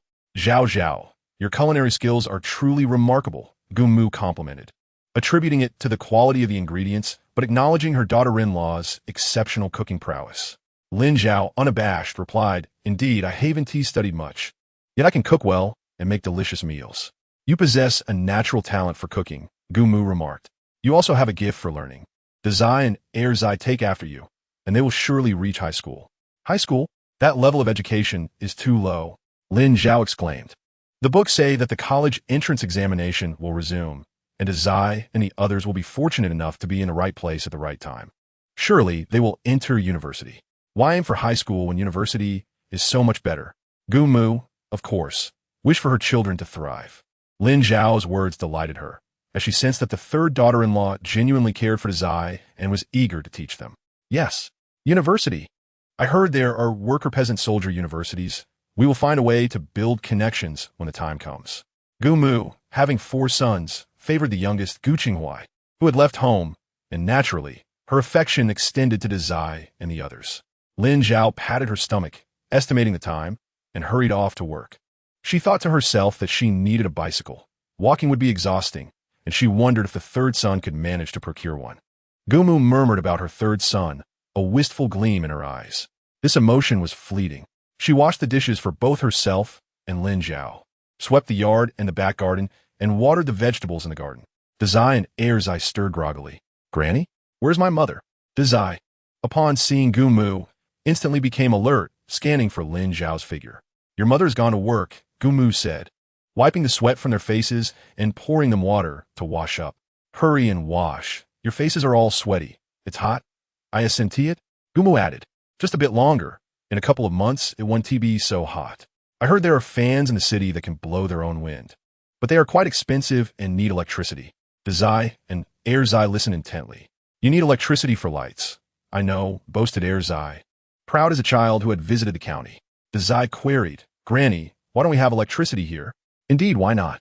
Gumu pondered, perplexed. "Eventually, it will all be electrified, but it's quite complicated. I've heard it requires wiring and such. We don't understand it fully. Some places have power, while others do not. I suspect it will be done village by village gradually." She didn't deceive the two children, but shared her speculations. "I hope it gets done quickly. Then the lights will shine, and we won't need lamps at night. Just pull the string, and the light will come on." Etsai exclaimed. Gumu was unaware of the string mechanism. "Oh, pulling the string turns on the light? How convenient. How do you know about the string? Is it like a clothesline?" Her face was filled with curiosity. Erzai puffed out his chest, declaring, "My mother told me." "That must be true," Gumu replied. "Your mother is educated and has seen much. You should learn well from her, and you'll go to university one day." Yes, Dazai responded earnestly. He always listened to his mother and was eager to learn from her. Erzai, filled with newfound confidence, declared loudly, "My brother and I will both go to university." His assertion was brimming with conviction. Gumu's brow furrowed with concern. Securing even one spot at a worker-peasant-soldier university was challenging, let alone two. Both were treasures of the family, and she was unwilling to see either of them disappointed. Gumu momentarily forgot there were still a bunch of children at the old house. If university spots did become available, it would only add to her worries. "Granny, I'm hungry." Erzai's voice interrupted Gumu's brooding thoughts. "I'll make you steamed egg custard." Although Gumu thought that 2 eggs for one child was a bit extravagant, she would follow Lin Zhao's instructions. Just as the old man said. Once they divided the household, it became 2 families. How to live was up to the children's mothers. Lin Zhao arrived at the supply and marketing cooperative before 8 o'clock. There were already others inside. Among them was a woman appearing to be in her 30s. Her gaze swept over Lin Zhao's blouse, and she smiled. "You must be the new colleague?" Li Fan thought to herself, "What a striking girl. My name is Li Fan. I'm a few years older than you. So you can call me Fanjia," she said with a smile. "Thank you, Fanjia," Lin Zhao replied gratefully, offering her a handful of prawn-flavored sweets as she walked towards the counter. Li Fan paused for a moment, accepted the candy, and her smile became even more genuine. "Lin Tongji, if you have any questions, feel free to come to me." These words resonated with Lin Zhao. "Great, I'll be counting on you in the future." Fanjia, acquiring the delectable prawn crisp from Lin Zhao, Li Fan generously shared numerous insights regarding work, such as how to adapt swiftly upon arrival and the proper handling of defective products at the supply and marketing cooperative, along with the importance of meticulous record-keeping. After absorbing this knowledge, Lin Zhao felt that the prawn crisp was truly worth it. As the morning light ascended, illuminating the faded slogans advocating economic development and supply guarantees, other sales clerks began to arrive in succession. Among them were 2 seasoned employees and 1 new hire, akin to Lin Zhao.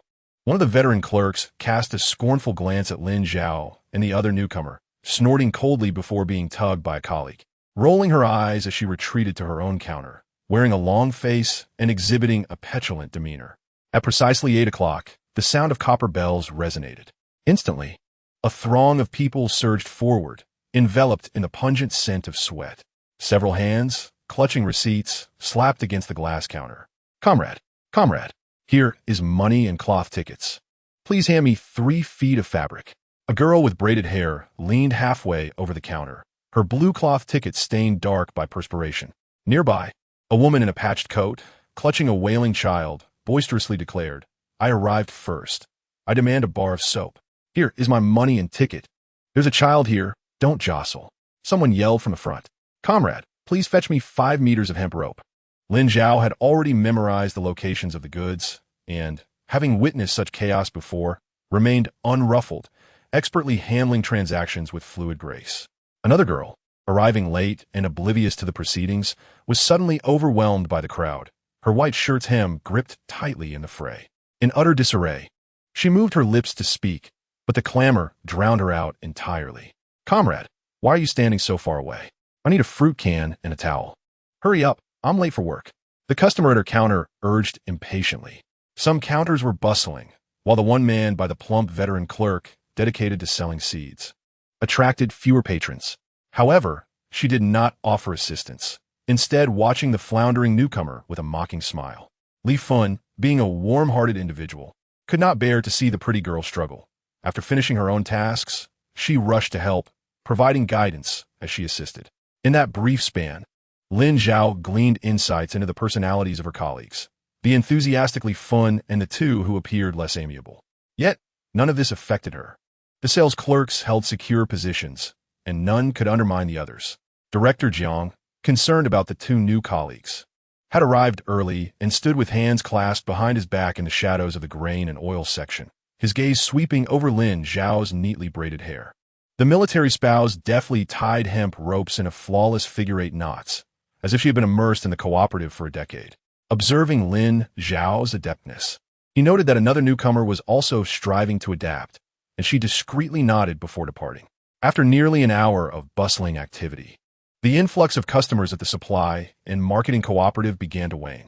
Li Fun, accustomed to the work's intensity, bent down to retrieve her towel and wiped the sweat from her brow, smiling at the two new girls. How's it going? Are you adjusting? Lin Zhao's forehead glistened with perspiration, her bangs slightly damp. It's all right, just a bit too hot. Indeed, it is hot. Hang in there. In 2 months, it won't be so sweltering, Li Fun reassured her. She turned her attention to the other newcomer, playfully inquiring, I still don't know your name. Li Fun's straightforward nature made her hesitant to engage with shy individuals, fearing that a slightly raised voice might frighten them to tears. Oh, Li Fun awkwardly repeated, offering a polite smile. Welcome, I am Li Fun. Fun Jia. Wang Ju softly called out, then expressed her gratitude. Thank you for helping me earlier. Listening to her, Li Fun perked up her ears. The forthright sister waved her hand dismissively. No need for thanks. We are colleagues. It's only right to help each other. I remember when I first arrived, I was utterly clueless and had to learn from my predecessors for several days to grasp the situation. Get familiar with your counter quickly. Just note where things are located. Initially, it's natural to be unpracticed, but after half a month or a month, you'll know the goods locations even with your eyes closed.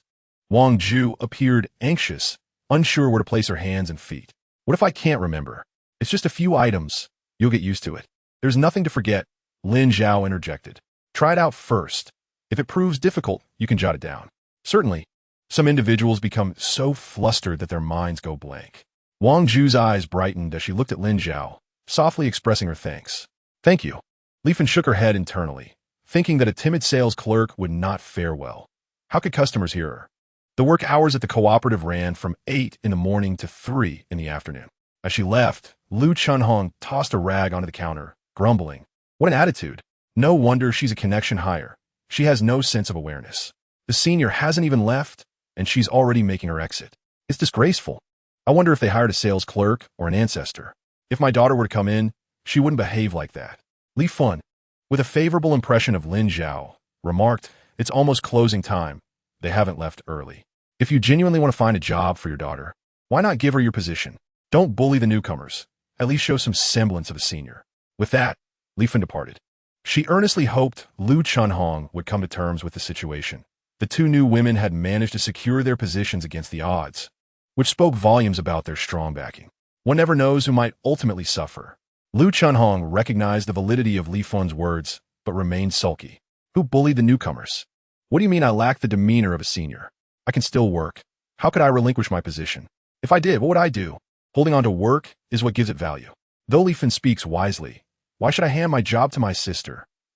Those two dazzling newcomers had snatched her daughter's opportunity. Upon hearing the news, she immediately sought out the director, who had assured her that nothing was decided yet. She believed her daughter had a chance, and had spent considerable resources seeking connections, only to end up with nothing. How could she not resent those two? It was a miracle she hadn't sabotaged them. As Lu Chuanhong's anger intensified, she glared in the direction of Lin Zhao's counter, her eyes hardening. I understand your grievances, but they have already secured their positions. Let it go. An older employee who was on good terms with Lu Chunhong consoled her. Lu Chunhong fell silent. Let go. Her family cannot suffer this loss in vain. The image of her daughter's swollen, tear-streaked eyes haunted her as she resolved to make life difficult for the newcomers. The morning sun had given way to overcast skies, accompanied by a gentle breeze that cooled the heat on their faces. Lin Zhao walked at a leisurely pace, first stopping by the post office to send a letter, and then inquiring at the counter, "Comrade Liang, do I have a letter?" Liang replied, "Yes. It arrived this morning. Just a moment, I'll find it for you." She then crouched down to rummage through the letters.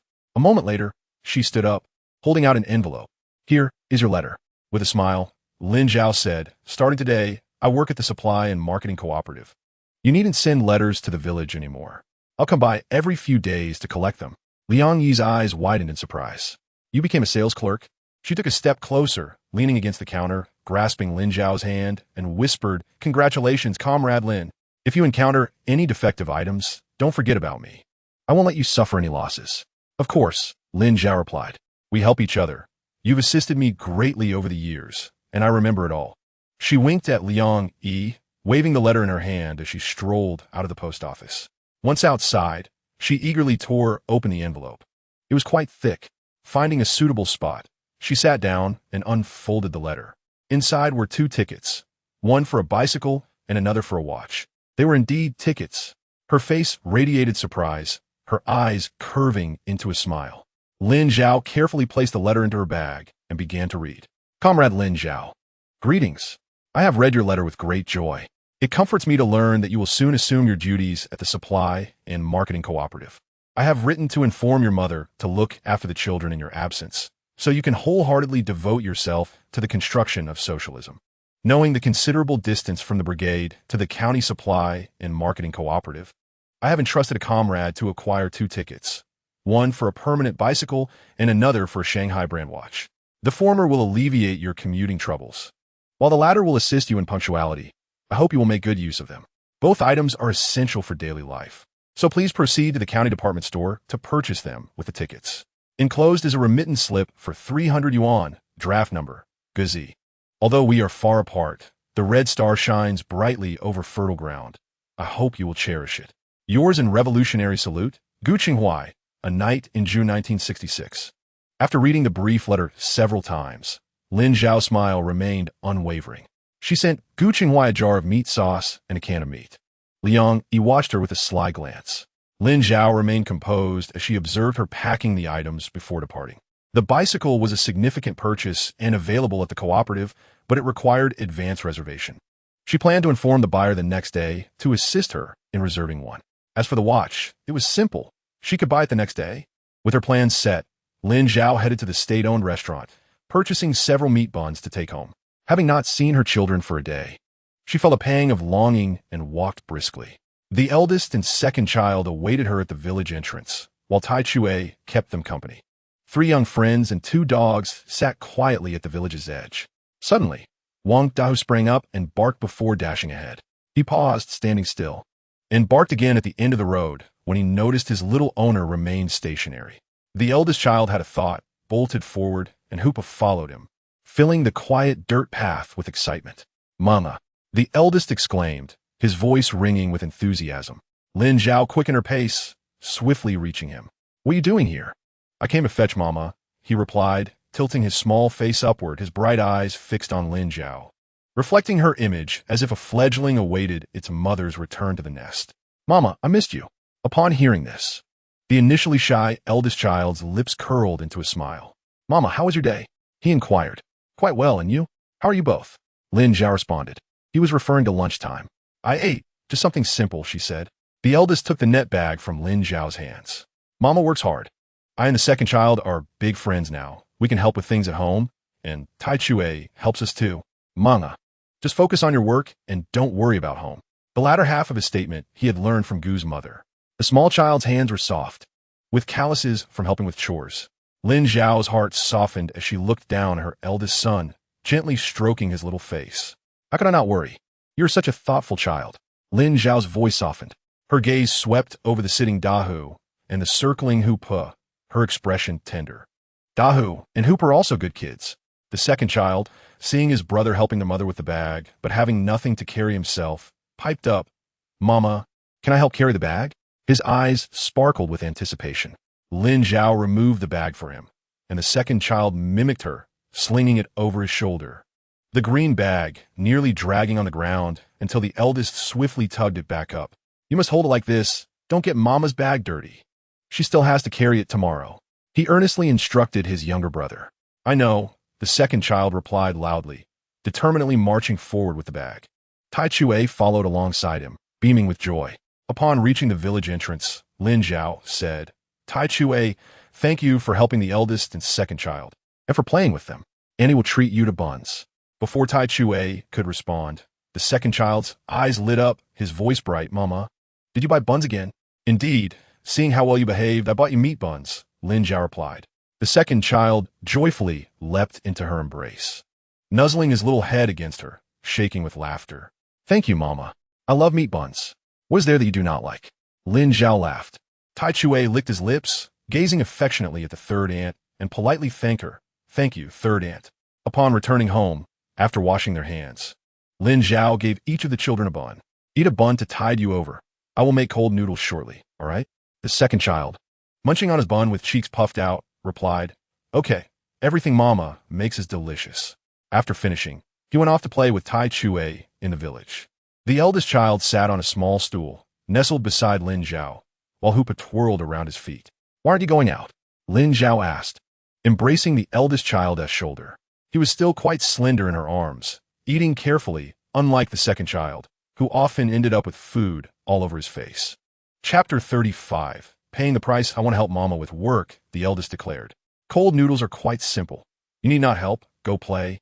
Lin Zhao replied with a smile in her eyes. The eldest shook his head, insisting, I don't want to go. I like working with you. Very well then, Lin Zhao said, ruffling his hair. Are you thirsty? Do you want some milk powder? Mama can make it for you. The milk powder was usually shared between the twins, and the eldest had yet to taste it, so he hesitated, his face a mixture of emotions, confusion, anticipation, and eagerness. Understood. Wait here. Mama will prepare it for you. I will mix it in a water bottle. You could take it out with the second child and Tai Chue. Lin Zhao fetched the milk powder from the house, mixing hot and cold water, preparing the milk, and pouring it into a green military water bottle before handing it to the eldest. The temperature is just right. Drink it soon. I will lie down for a bit and start cooking in half an hour. The eldest inquired, How long is half an hour? A bicycle? The child's eyes sparkled with excitement. Is Mama going to buy a bicycle? Just like the one at the brigade leader's house? Not quite. I plan to buy a women's bicycle, one without a crossbar, which is easier to ride, Lin Zhao explained gently. Mama's decision is good. The eldest did not comprehend the specifics of a women's bicycle or one with a crossbar. He simply believed it was most important that Mama liked it. He gazed at his mother's wrist, fair and delicate, as his grandmother would say, softer than tofu. Mama will look beautiful wearing a watch. Mama looks lovely in skirts too. When I grow up, I will buy her many skirts. The eldest's eyes sparkled with dreams. In a good mood, she wished to spend a little money and asked the eldest, Is there anything you want? The eldest paused, struggling to think of anything. He had food and drink, new clothes and shoes. He wanted for nothing. After a moment of silence, Lin Zhao said, Take your time to think. I go to the county every day, so buying things is convenient. Outside the Gu family home, the second child and Tai Chue sat cross-legged on a rock, enjoying their buns, attracting the attention of passers-by, even enticing adults.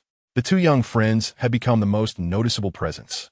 Several children from the old house could no longer contain their excitement and rushed over. Second child, did third aunt buy you meat buns again? The glimmer of desire was evident in their eyes. Seeing his brothers looking truly pitiful, the second child hesitated, raised his half-eaten bun, turned his face away in feigned pain, and said, Bang Bang, Lime, you each take a bite. Second child, You're truly a good little brother, Bang Bang said, not hesitating to take a bite, barely tasting the meat before promising from now on. I will bring you sweet fruits. Lime also took a small bite, sitting beside the second child and wrapping an arm around his shoulder. Second child, If anyone bullies you, tell me, and I will avenge you. Seeing the second child share with Bang Bang and Lai Mei, Tai Chue generously shared with his own brother. Tai Dan's eyes brimmed with tears of gratitude as he devoured a large portion. "So delicious!" he exclaimed, chewing rapidly. Tai Chue looked down and noticed that more than half of the buns were gone, his expression one of confusion. Huang Xiulan, equally bewildered, asked, "Where did the buns come from?" "My third aunt gave them to me," Tai Chue replied, wiping his tears, his voice choked with emotion. "Your third aunt is truly generous with you." Huang Xiulan had long recognized that her third sibling favored the hammer. At that moment, Tai Dan shyly entered. "Hammer!" he called to his brother. Tai Chue, still sulking, turned his back, presenting an irritable demeanor. He angrily devoured a bun, finishing it in just a few bites. In the brief span of time, the 5-year-old had learned one vital lesson. Delicious food must be consumed swiftly, lest it be snatched away. Observing her two sons in their petty quarrel, Huang Xiulan refrained from intervening, allowing the brothers to resolve their discord independently. The meat bun had nearly led to a familial strife, an incident Lin Zhao was yet unaware of. She summoned a prize wheel and noted that several tasks in the right-hand taskbar had been completed. Congratulations on clocking in for work, gaining a valuable life experience, and earning 100 points. You sent a letter and package to your husband, actively nurturing your marital bond. How thoughtful. You earned 200 points. Wow. On your very first day of work, you brought gifts for the children, their favorite meat buns, a remarkably tender gesture, earning you 3 points. There were also some trivial tasks of little consequence. The current total was 393 points. Suddenly affluent with such a bounty of points, Lin Zhao raised her hand and drew 5 times, 5 bags of noodles, 20 pounds of cotton, 1 double-ear iron pot, 5 green children's crossbody bags with stars, 2 pairs of laborers' work pants men's, 1 can of malted milk, 50 authentic farm-fresh eggs, 2 bars of soap, 1 bottle of antiseptic solution, 30 pounds of cotton, 10 rolls of army green cotton cloth, 1 pair of soft gloves, 10 pieces of tower candy, 20 pounds of farm-raised pork, 5 pounds of apples, 2 links of spicy sausage, 2 jars of canned peaches, 1 bottle of honey, 2 bags of braised beef noodles. The above items constituted the entirety of her spoils after spending 50 points. Some rewards were duplicates, such as cotton, yet this did not diminish their value. Viewed from another perspective, these were gifts freely acquired, truly a bargain. Tomorrow, she would have treasures to bring to her uncle's house. Lin Zhao stowed most items within her storage ring, locking away some less conspicuous items in a cabinet, humming a tune as she proceeded to prepare a meal. The morning was hot, but the current temperature was bearable, albeit still stifling. A cool noodle dish would provide great relief. "Mother, the captain calls for you. The thief who stole our bricks has been caught. You must come see." Upon hearing this, Lin Zhao hastened out of the kitchen. "Who is it?" "Zhang Xingyang," Dazai exclaimed indignantly, repeating, "It's Zhang Xingyang. She's a thief, and her family is no good." "Dazai," Lin Zhao gently admonished for the first time, her tone tinged with firmness as she furrowed her brow. "We must not speak ill of others. Zhang Xingyang is certainly in the wrong. But children should not resort to name-calling. Others may perceive you as unrefined and think that your mother and father have failed to teach you properly." Dazai immediately acknowledged his mistake, his expression anxious as he replied, "I won't insult anyone anymore. Mother, please don't be angry." "Mother is not angry. It's enough that you've learned." Lin Zhao took Dazai's hand and asked as they walked, "Where's this commotion you mentioned?" The mother and son quickly made their way to the scene. At that moment, the captain was scolding Zhang Xingyang in a tone of disappointment, his voice booming, startling the birds from the trees. "What do you expect to gain from stealing a few bricks? Huh? What do you even do with them? They want to help you, and they only bring disgrace to your family in the village. You truly are idle." Zhang Xingyang had not anticipated being exposed and wore a face full of regret. "I didn't mean to. I was just angry. Lin Zhao and her children made me dig manure, and then I had to copy books. My hands are swollen from writing. I merely wanted to teach her a lesson, to show that I'm not to be trifled with. I didn't intend to steal." The children turned against Zhang Sheng, refusing to acknowledge him, their disdain palpable. Zhang Xingyang was heartbroken and regretted her actions. Lin Zhao approached, and the onlookers willingly made way for her. "You are the one who stole my bricks?" She stood before Zhang Xingyang, her lips slightly parted. The adversary bore a blank expression, yet it still rendered Zhang Xingyang unable to meet her gaze, her countenance darkening as she averted her eyes. "How brazen," Lin Zhao remarked with a dispassionate tone. Zhang Xingyang, her eyes ablaze with fury, shouted, "What do you want from me? Such audacity from a thief." Lin Zhao frowned, stepping back a pace with Dazai to avoid her spittle. What else would it be? Compensation. You steal and still act so defiantly. Do you believe I want to report you to the authorities? The captain, fearing she might indeed go to the police, quickly interjected Dazai's mother. Please don't report this. If this escalates, it will adversely affect our team's reputation. We cannot allow that. And what if I do? Lin Zhao remained unyielding, adopting an air of arrogance. To speak frankly, whether our team is recognized or not has no bearing on me. I will not suffer losses. Not that you have ever suffered a loss. The captain, fully aware of Lin Zhao's temperament, attempted to placate her with utmost politeness. Zhang Xingyang, you ought to say less. The captain was exasperated. Stealing is inherently wrong. You should apologize and compensate. Do not jeopardize the team's standing. If our reputation suffers because of you, you will be the pariah of the entire team. The stakes were raised, and the expressions of the surrounding spectators shifted, urging Zhang Xingyang to comply. Zhang Xingyang, you are indeed at fault. He Dazai's mother. Whatever she says, do it, and resolve this matter quickly. We all have things to attend to. Indeed, you stole the bricks. You must compensate. The evidence is clear. The bricks belong to Gu's family, and they were taken by your family. You cannot dispute this. If Dazai's mother reports it to the police, you will be the one to suffer. With each word, Zhang Xingyang's anxiety grew, glaring fiercely at Lin Zhao. I'll compensate you 50 cents. No, 20 cents. Lin Zhao raised her eyebrow at her, her expression dripping with sarcasm. 20 cents? Why don't you try buying a few bricks with that? Her demeanor turned cold. Unless you sincerely apologize and compensate, I won't waste any more time. I might as well report you to the authorities. Realizing Lin Zhao was serious, Zhang Xingyang's husband quickly intervened, shooting her an angry glance before turning to Lin Zhao, offering a conciliatory smile. Dazai's mother will pay 2 yuan. Is that enough? Please don't report us. We're all part of the same team. 2 yuan? That is more than sufficient. Lin Zhao agreed. She was not one to shy away from confrontation. Yet she needed to maintain a semblance of harmony in the village. Zhang Xingyang clawed at her husband's face, her voice suddenly sharp and high-pitched. Are you mad? That's 2 yuan. The couple quarreled vehemently, their argument echoing into the evening. For over half a month, they became the talk of the village. Following this incident, Zhang Xingyang, who had previously reveled in gossip, became reluctant to venture outside. We never played with him anyway, Dazai corrected his brother, explaining that Zhang Sheng had often mocked their father for being neglectful and their mother for being unloving, which was why they had distanced themselves. We'll never play with him again. Etzai Stuponi insisted, bealing a grudge. MHM. Lin Zhao chuckled at the boys' banter. The 5.5-year-old's declaration of never was quite amusing. Oh, before the two boys could approach, Gumu arrived, leading the short and wobbly toddler toward them. Upon delivering the child, she discreetly departed. The twins, having not seen their mother all day, began to wail upon spotting Lin Zhao, tears streaming down their cheeks. Bad. Mother is bad. Sizai clung tightly to her neck, crying loudly, his tender face pressed against Lin Zhao's neck, tears trickling down. In a high-pitched voice, he lamented, Mother doesn't bring treasures. Each word was a complaint. Senzai grasped her leg, wailing. Lin Zhao, her head throbbing from the din, hurried to soothe him.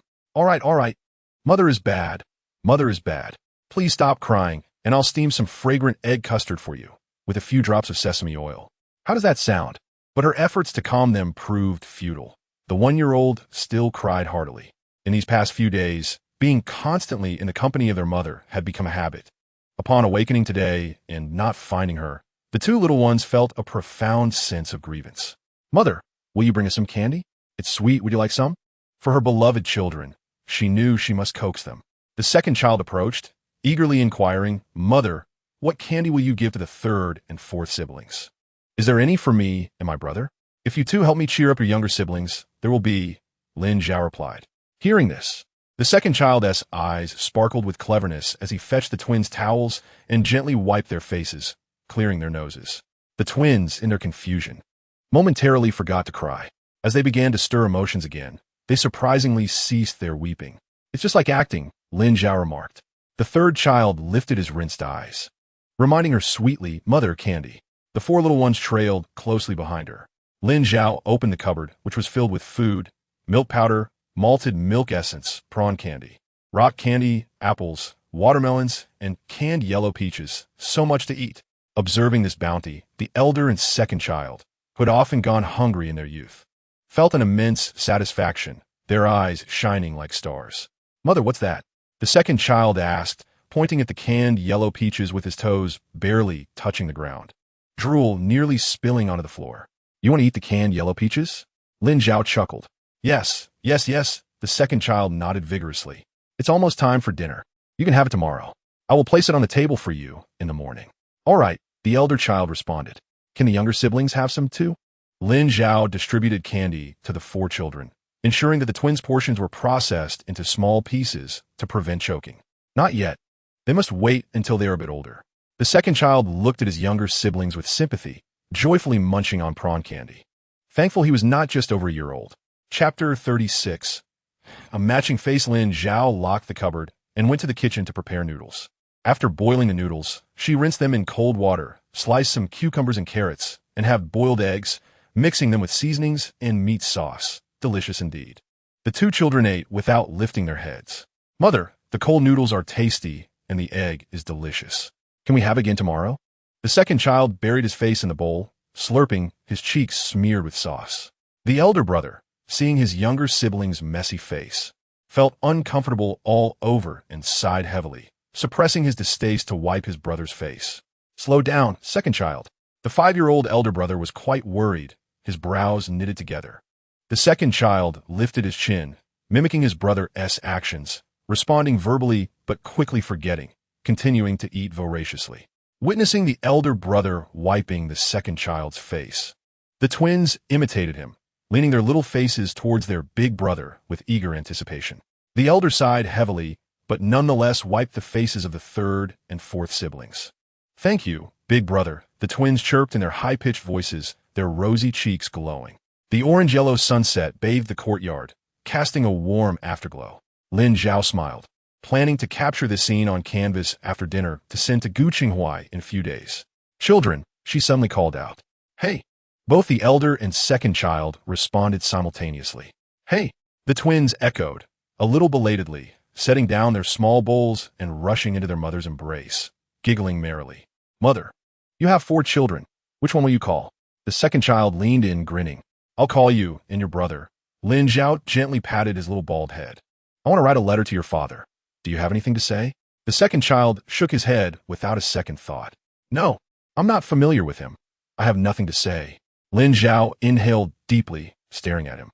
"How can you not be familiar? Everything you eat and use is earned by your father. He works hard outside, sweating and bleeding. You must not think or say such things. We must love our father." To be fair, Gu Qinghua was an excellent husband and father, better than many men in the village. He was steady, patient, hardworking, and capable of supporting the family while caring for them. When he was home, she had no worries or chores. Although the villagers whispered about her behind her back, she knew they envied her. The second child quickly closed his mouth, realizing his mistake. "I was wrong," he promptly admitted. "It's good that you know." Lin Zhao's expression softened as she spoke of Gu Qinghua. "Your father is a soldier. What is a soldier's duty? To protect the family and the country. The burden and mission on his shoulders are heavy. He must train every day, which is particularly arduous. Sometimes, during missions, he must capture bad people, enduring hardships far beyond ours. You may complain about me, but you must not blame your father. Comrade Gu is very good." The elder child listened intently, understanding that his father would bleed, worry etched on his face. "Mother, can I eat 2 bowls of rice in the future?" Lin Zhao, puzzled, asked. "Why, my dear?" At the endearment, the elder child felt a rush of warmth, his previously pale cheeks flushing crimson, momentarily forgetting his question. "Children?" Lin Zhao gently called out. The elder child steadied himself, his ears tinged red, his eyes glistening with unshed tears as he restrained his embarrassment at being called my dear by his mother. "I want to grow up quickly to help father catch bad people." "I want to help father catch bad people too." The second child chimed in. "Me too." The twins echoed in unison, perfectly embodying the spirit of participation. "Then you must study hard. Your father and I are both high school graduates. You must at least become university students." Lin Zhao encouraged her children passionately. As the elder child cleaned up the bowls, remembering something, He looked up at his mother and said, "Mother, I've been studying hard. I remember the ancient poems you taught me, and I remember the characters too." He paused, a bit shy, adding, "But I still can't write." The pen danced effortlessly in his mother's hand, but was stubborn in his grip. He struggled with writing. "I remember the poems you taught me too, and I remember the characters, but my writing is ugly. Bang Bang Goo says my writing looks like a ghost scribbles." The second child declared loudly, "Your Bang Bang Goo had terrible handwriting when he was young too. Writing takes practice. How else could it become beautiful?" Lin Zhao, having practiced her writing, could even write in calligraphy. The second child, disliking the idea of practice, immediately lost his smile, his head drooping, his face filled with gloom. The elder child asked Lin Zhao, "Did you practice too?" "I did. My handwriting is beautiful. Isn't it?" Lin Zhao said proudly. This was just one of her many merits, a minor point not worth mentioning. "It's beautiful." The elder child nodded eagerly. "Your maternal grandfather taught me. Let me tell you, his handwriting is even better." Lin Zhao reminisced about her father teaching her calligraphy, her eyes filled with joy. Every year during the new year, many people would come to their home seeking couplets and blessings, making her the most popular little girl, receiving plenty of treats. Back then, she loved the new year most of all. "I love a new year too," the second child exclaimed, his eyes gleaming with excitement as he listed the festive delights. Dumplings, meat, candy, couplets on the door, and firecrackers, all creating a lively atmosphere. "Mother, you never gave me and my brother red envelopes before. Will you give them this year?" The second child asked with a smile, blinking his eyes in anticipation. "Of course," Lin Zhao replied with a grin, promising to make up for what she had forgotten in previous years. "Once the house is built, I'll have the carpenter make you a piggy bank. Your red envelope money will be saved by you, and you can decide how to spend it." What could this mean to the children? It signified financial freedom. The elder and second child were happier than if they had stumbled upon a fortune, accepting their mother's grand promise. The elder child beamed as he went to wash the dishes, followed by the second child. Lin Zhao then bathed the twins, carrying the two little ones to bed and dressing them in clean clothes. "You two be good. I'll go fetch some water." As she spoke, she walked outside. The little brother and sister on the bed began to whimper, their arms and legs moving in unison, eager to slide off the bed. Before she could say a word, the twins clung tightly to her neck. Lin Zhao felt a loss of breath, marveling at the strength of a child just over a year old. "Mother, mother." The sweet voices rang in her ears. "Mother isn't leaving," Lin Zhao soothed gently. The twin siblings blinked their eyes, their chubby little arms slowly loosening their grip while still clutching Lin Zhao's clothing, gazing up at her with a hint of uncertainty in their voices. "Not leaving?" they asked. "No, not leaving. We'll depart tomorrow morning," she reassured them, smiling broadly to reveal a few small milk teeth. The eldest child tiptoed to retrieve baby cream from the cabinet, applying it to his and the second child's faces before climbing onto the bed to play with his younger siblings. The sun had completely set, yet the sky still held a gentle brightness. The room was filled with the aroma of mugwort, used to repel mosquitoes, and though it was dim, it felt warm and cozy. Suddenly, the second child sighed while lying on the bed, prompting Lin Zhao to chuckle softly. "What else with the sigh?" she inquired. The second child rested his arms in front of him, his head nestled on his arms, his right cheek slightly squished. "I wish we could have electricity soon." Lin Zhao shared his sentiment, wishing for the convenience that electricity would bring. She gently stopped the fourth child, who was about to sit on her brother's head, playfully patting her bottom. "Don't disturb your second brother." The spirited fourth child pouted her rosy lips in a huff and went off in search of the big pot. Lin Zhao shook her head with a smile and suggested to the second child, "How about we get a flashlight? It will make going out at night easier." The second child sat up quickly, his tone rising with curiosity. "What is a flashlight?" Anything new piqued his interest. "It's cylindrical and about this big." Lin Zhao gestured to indicate its size. "It has a switch, and when you flip it, it lights up and illuminates the surroundings." The second child's eyes sparkled with excitement. "Let's buy it." But then he frowned, asking, "Mom, is there enough money from Dad to buy a flashlight?" Lin Zhao could sense his concern. The little boy's face scrunched up, but then a spark of realization lit his eyes. "Mom, can you take my brother and me to the county? We can call Dad and ask for money." Lin Zhao chuckled. "You truly are your father's clever son." The second child beamed with pride, puffing out his chest and leaning against Lin Zhao, his eyes shining brightly.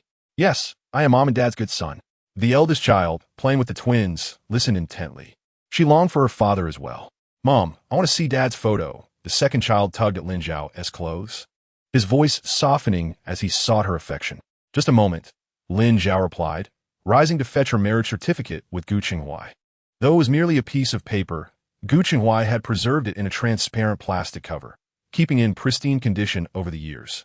The second child wiped his hands on his pants to ensure they were clean before carefully accepting the document. The photo depicted a young couple. The young man donned a military uniform, his features sharp and striking, with short hair, accentuating his chiseled jawline. The girl, unmistakably Lin Zhao, possessed a delicate nose, bright eyes that curved like crescent moons, and a fair complexion, embodying beauty in every way. "Mom is so beautiful," the second child exclaimed, glancing back and forth between Lin Zhao and the photo, nodding repeatedly. Lin Zhao gently cupped his face, nudging his head aside. "Look at your father." The second child finally turned his attention to Gu Qinghuai, staring intently for a long while, lost in thought and momentarily speechless. After a while, he spoke up. "Mom, did you marry Dad because he is handsome?" The eldest child leaned in to see the wedding photo as well, glancing at her mother in response to her brother's question. "Indeed," Lin Zhao replied with a sweet smile. "Who would he prefer someone good-looking?" She pointed to the photo with her slender fingers. "Your father is handsome, and I'm not too shabby myself. That is what we call a match made in heaven. Without your dashing father and your lovely mother, would you all have turned out so charming?" The Lin family was known for their good looks, and Lin Zhao had raised her standards high when choosing a partner, seeking both appearance and capability in equal measure. The eldest child nodded earnestly, finding wisdom in her words. He whispered a saying from their grandmother. "My grandmother said when she first saw you, she thought you and Dad were a perfect match." Lin Zhao smiled at him. "And what else?" The eldest child smirked but remained silent. The second child, mimicking their grandmother's tone, lamented, "It's a pity she was spoiled, neglecting her own children." Lin Zhao embraced the second child, pulling him close as if to tease him by pretending to pinch his mouth. "If you keep talking too much, I'll get you." The second child, laughing brightly, covered his mouth. "I won't say anything, I promise." "Brother, help me." The eldest child, still unscathed, was also caught in Lin Zhao's embrace. Laughter filled the room as the children played together. The twins, seeing their mother and siblings having fun, joined in, giggling as they explored. After some time, the third and fourth children fell asleep, playfully kicking one another. Lin Zhao proceeded with her plan to teach the eldest and second child poetry, calligraphy, and mathematics, after which they penned a letter to Gu Qinghuai. The two boys leaned their heads together, murmuring excitedly before insisting that their scribbled letters be included in the envelope. Lin Zhao readily agreed. "Your father will surely be delighted to see them." The two children felt a sense of joy and familiarity with their father after seeing his photograph. Lin Zhao placed the letter and their writings into an envelope and retrieved 2 pyramid-shaped candies from the cabinet, handing one to each boy. "Enjoy, but only one each. They're for deworming," Lin Zhao warned. The second child eagerly popped it into his mouth, savoring the sweetness. "Mom, this candy is delicious. I've never seen it before." "Is there more?" Lin Zhao replied. "No, just one per person. It's for your health." The second child's expression turned serious. "What kind of worms?" "Roundworms," she explained. In the countryside, it was common for children to drink cold water, often leading to roundworm infestations. The two boys would grind their teeth at night, suffering from stomach aches and diarrhea, necessitating treatment. "Worms? Do they have worms in their bellies?" The eldest child's face paled with fear as he looked down at his stomach. His voice trembling. "Mom, are my brother and I going to die?" The usually fearless second child turned pale as well, suddenly clutching Lin Zhao tightly, crying out, "Mom, I don't want to die. If I die, I want to be able to see you, eat your dumplings, sauerkraut fish, or cold noodles. I haven't even been to college yet, and I haven't helped Dad catch bad guys. I don't want to die." The more he spoke, the more pitiful he felt, as no child should be burdened with thoughts of death at such a tender age. "Why is my life so miserable?" he wailed. Chapter 37. Even the place of burial has been considered. The eldest child, too, wore a face of despair, leaning silently against Lin Zhao, tears streaming down his cheeks. "I wanted to earn money to buy you beautiful dresses, but now I may never get the chance." He looked at Lin Zhao with pleading eyes, expressing his discomfort. "Mom, if I die, can you bury me in our yard? I want to look at you forever." In a brief moment, He had even thought about where he would be laid to rest. Hearing his brother's words, the second child's light dimmed entirely, and he sniffled, blowing a sad bubble of snot. To avoid waking the sleeping twins, the two boys, now acting as protective older brothers, lowered their voices, weeping softly and sorrowfully. The second child pinched the eldest child's mouth, insisting, "Who said you both would die? Spit it out." The eldest child blinked his bright eyes, trying to speak, but his mouth was pinched shut. "Spit it out." The second child repeated, his tear-streaked eyes momentarily brightening as he leaned toward Lin Zhao, eagerly asking Mom, "My brother and I want to die. Will we?" At just over 5 years old, these children had no true understanding of death.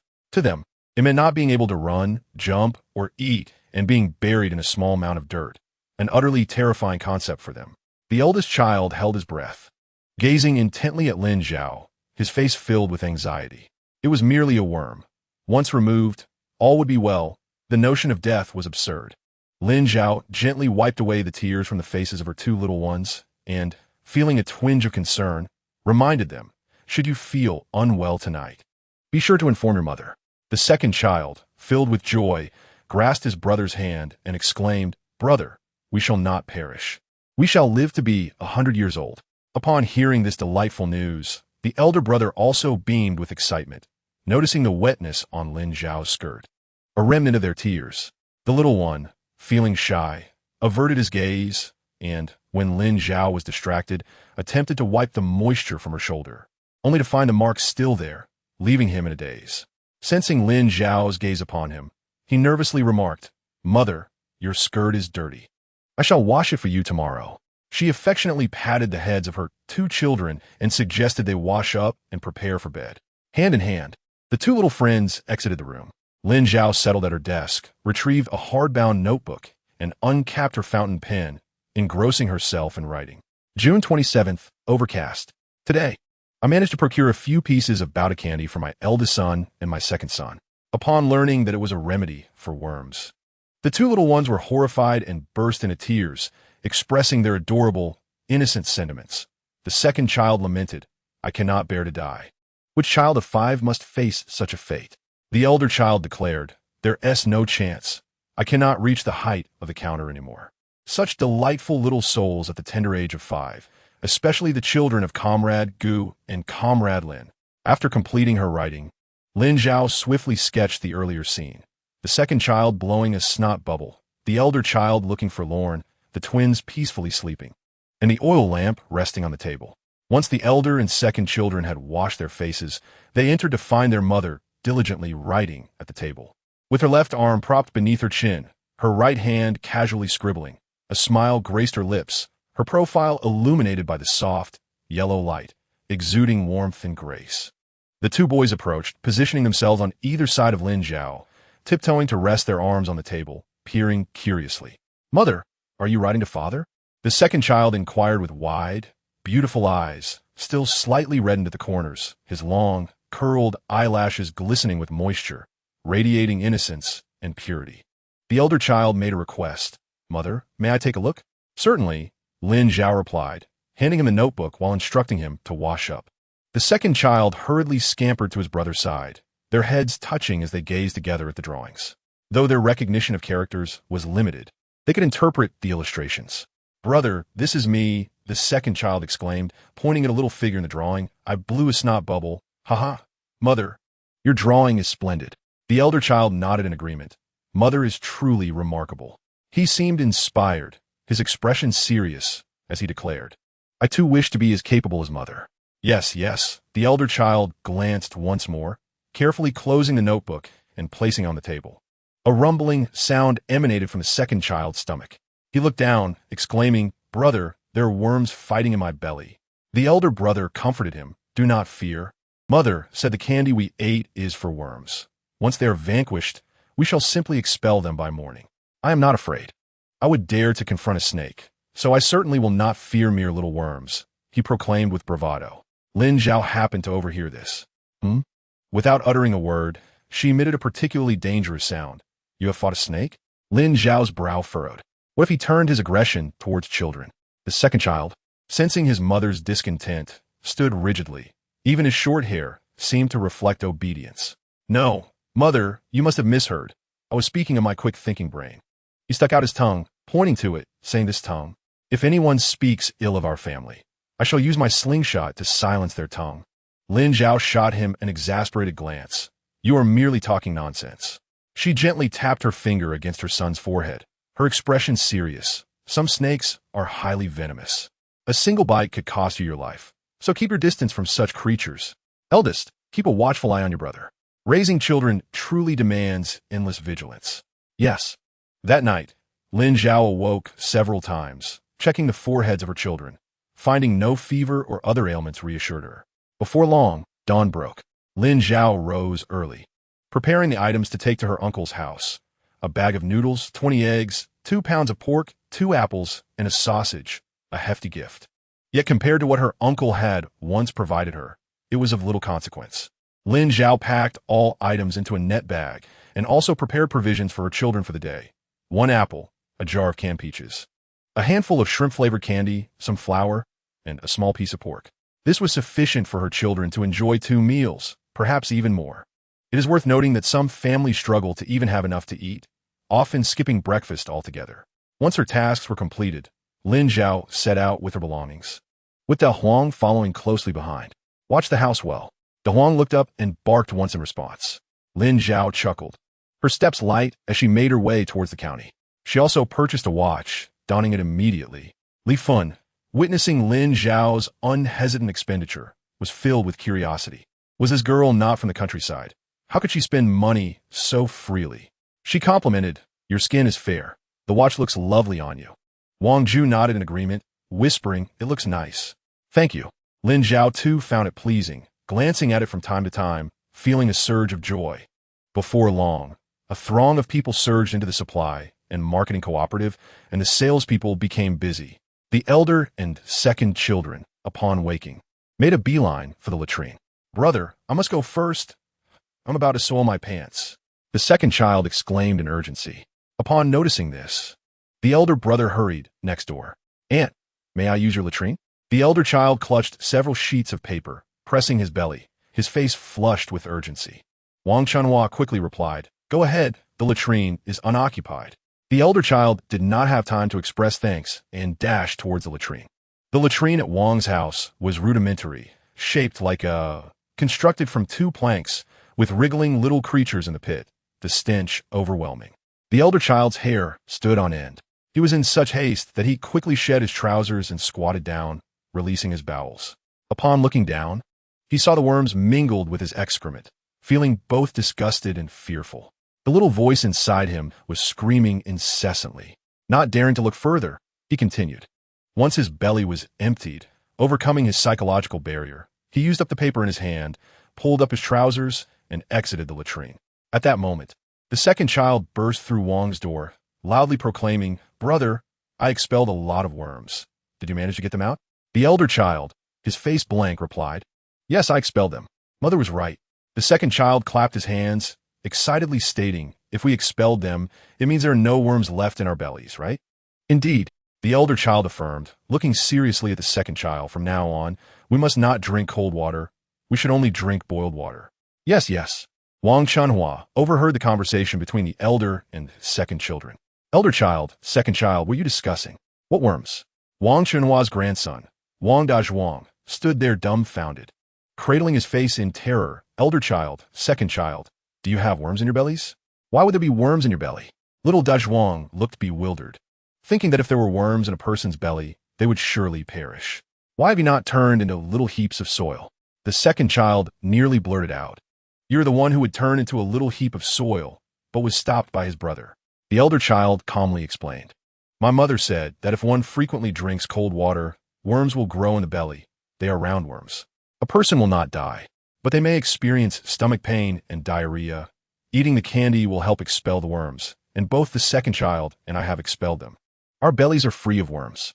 Dazhuang recalled his habit of drinking cold water, his eyes widening in horror, presenting an expression as if the sky were falling. Grandma, do I also have worms in my belly? He exclaimed in fear. Wang Chunhua quickly questioned the elder child. Elder child, can candy also expel worms? Where did your mother acquire such candy? I do not know. Perhaps she bought it in the county The elder child speculated. Wang Chunhua rushed to the latrine, and there, amidst the fresh pile, indeed found some worms. They can truly be expelled, she exclaimed in astonishment. I need to borrow the latrine. Hearing the elder child's words, Gumu was even more puzzled. Why? Is the latrine at home too small for his little bottom? Erzai was quite talkative, his mouth never ceasing, as he relayed to his grandmother the incident of him and his brother expelling worms. Gumu was taken aback. You expelled worms? Without hesitation, she went to see for herself. You mean your mother gave you both candy, and you expelled worms? Erzai nodded yes. He licked his lips, recalling how delightful the candy was, and sighed softly. But a little child can only have one piece. Gumu responded. Do you wish to eat it every day and expel worms continuously? Does your mother still have that candy? Fine. When your mother returns from work, I shall ask her. With thoughts of the twins occupying her mind, Gumu hurried into the house. Sanzai and Sizai had already awakened, their little heads pressed together, quietly gazing at the ceiling, behaving remarkably well. Awake, are we? Upon hearing the familiar voice, the chubby little one on the bed turned over and called out Nai. Those two calls melted Gumu's heart. All right, dress the little grandchildren and take them out to wash their faces. Erzai emerged holding a can of yellow peach, saying, Nai, please help me twist off the lid. I want to eat the canned fruit. Eating canned fruit so early? Considering the two had just expelled worms. Gumu feared the can might be too cold. She suggested they eat something warm in the morning and save the canned fruit for lunch. Dazai, being agreeable, said, All right, how about cooking some plain porridge? Gumu inquired. That works, Dazai replied. Erzai then asked, Nai, can we eat apples after the porridge? Did your mother buy you apples? Gumu thought to herself that the third daughter-in-law truly indulged the children, but it was better than being neglectful. So she had no objections. Yes, some red apples. Can we eat them? Erzai pressed. Of course, Gumu assured him. Nai, please help us cut them. My brother and I will share one. Erzai made his request without hesitation. Dazai, holding milk powder, emerged from the room, intending to prepare formula for the twins. Upon hearing Erzai's words, he looked at Gumu and said, Nai, I'll give you half of my apple. Naturally, Gumu would not contest food with her grandchild, yet that did not diminish the warmth in her heart. She affectionately patted Dazai's round head, filled with love. Time flew by quickly as work began to bustle, and after lunch, it was almost time to leave. Lin Zhao, unaffected by Lu Chunhua's disdainful glances, clocked out precisely, not lingering for even a minute. As for the gossip behind her back, she paid it no mind. As always, she first headed to the post office to send a letter. Comrade Lin, is that a new watch? It looks stunning. Liang, yi complimented. The ordinary watch looked remarkably appealing on Lin Zhao's wrist, inspiring her to desire one of the same brand. Lin Zhao chuckled lightly. Thank you. After exchanging a few pleasantries, she departed from the post office and made her way to the textile factory's staff quarters. Uncle Song had started working at the factory in his 20s and had been there for over 30 years. He had long been allocated a residence. The house, distributed early on, was quite spacious, measuring over 50 square meters with 2 bedrooms. At that moment, Aunt Song was home, having just awakened from her night shift. Yun Chung, go open the door. Song Yun Chung resignedly got up to answer the door, only to be taken aback. Yun Chung, Lin Zhao said, her eyes adorned with a gentle smile as the slanting sunlight enveloped her, rendering her exceptionally beautiful. Sister Zhao? Song Yun Chung exclaimed in surprise. As he spoke, he stepped aside to let Lin Zhao enter and called out to the house, Mom, Sister Zhao is here. Uncle Song had 2 sons, one named Song Yun Chung and the other Song Yun Jin, both younger than Lin Zhao, aged 17 and 15 respectively. Upon hearing the commotion, Aunt Song hurried out, stunned for a moment upon seeing Lin Zhao, her eyes reflecting a complex array of emotions. Unable to contain her irritation, she remarked, I can't believe you still remember which way the door opens. Her tone carried an unspoken grievance. How could she not feel resentful? She and Uncle Song had done nothing wrong by Lin Zhao. They had provided her with whatever they could, even occasionally boiling an egg for her. She had the best bed in the house. When she was growing, Uncle Song even arranged for her to have goat's milk, something neither Yun Chung nor Yun Jin received. Despite being exhausted from working the night shift, Uncle Song still made time to pick her up and drop her off. Yet, she had not visited since her marriage. It had been years. Years. Uncle Song never voiced his feelings, but he would toss and turn at night, unable to sleep. After all, she was a girl raised before them, no different from a biological daughter. When a child goes years without visiting, how could their hearts not grow cold? Lin Zhao stuffed items into Yun Cheng's arms and approached Aunt Song, embracing her warmly. This is my home. How could I forget which way the door opens? With a sweet and soft voice, the young lady exuded warmth, causing Aunt Song's previously erected defenses to soften, although her words remained sharp. Little liar. You say this is your home, yet you haven't visited in years. Have you forgotten your uncle after getting married? You heartless girl. Even as she spoke, she did not push Lin Zhao away. Song Yun Chung observed his mother's expression and sighed inwardly, recalling how harshly he had spoken before. If you don't come, then don't come. If you do come, I'll just have to kick you out. Go ahead and try. Noticing her son's gaze, Aunt Song felt a twinge of embarrassment and gently pushed Lin Zhao away. You're all grown up now, yet you still go around hugging people. How embarrassing. Saying this, she stood up to prepare some malted milk drink for Lin Zhao. Song Yun Chung scoffed, noticing Sister Zhao's gaze upon him. He crossed his arms and leaned against the cupboard, complaining, my mom is so biased. Who is the biological child here? Lin Zhao looked at him with a smile. Though I may not be a biological child, uncle and aunt have treated me well, and I will contribute to their retirement. The young boy rolled his eyes, his voice tinged with mild reproach. When it comes to taking care of our parents, it's both me and Yunjin. You, on the other hand, should come over more often. My parents miss you. I shall certainly visit frequently, Lin Zhao replied cheerfully. Song Yun Chung felt as though Sister Zhao had transformed, looking at her with a strange expression, eager to say something when Aunt Song emerged from the kitchen with a porcelain cup. Without uttering a word, she placed it in front of Lin Zhao. The tension in her heart had not completely dissipated. Wow, malted milk drink. Thank you, Aunt. Lin Zhao beamed, her eyes sparkling with joy, her tone unconsciously softening. Aunt Song still remained silent, avoiding her gaze. Lin Zhao, seemingly oblivious to her deliberate coldness, sat beside her and cheerfully announced, Aunt, I have a job now. Only then did Aunt Song look at her, bombarding her with questions. Where are you working? Have you started? Are you tired? Aunt Song pulled her arm away, not permitting Lin Zhao to embrace her, yet Lin Zhao held her tightly, nearly making her laugh in exasperation. She pinched Lin Zhao's cheek. What a beautiful girl. Who taught you to be so thick-skinned? Don't you feel embarrassed? Lin Zhao shook her head innocently. I don't know. After a playful moment, she turned serious. I know I should be in trouble for making you angry. Not visiting for years is indeed my fault. Aunt Song had always been fond of Lin Zhao, and with the young girl speaking sweetly, a corner of her heart began to thaw. She patted Lin Zhao's hand, her voice softening. Being a salesperson at the supply and marketing cooperative is a good job, and it's something you like, so since you're in it, do your best. Her willingness to say this indicated she was no longer harboring resentment. Aunt, I brought you and Uncle some gifts, all edibles. Now that I have a job and can earn money, I certainly cannot come empty-handed. I hope you like them. Aunt Song was aware of the hardships of rural life and was reluctant to accept gifts, saying, we have everything we need at home. How can that be?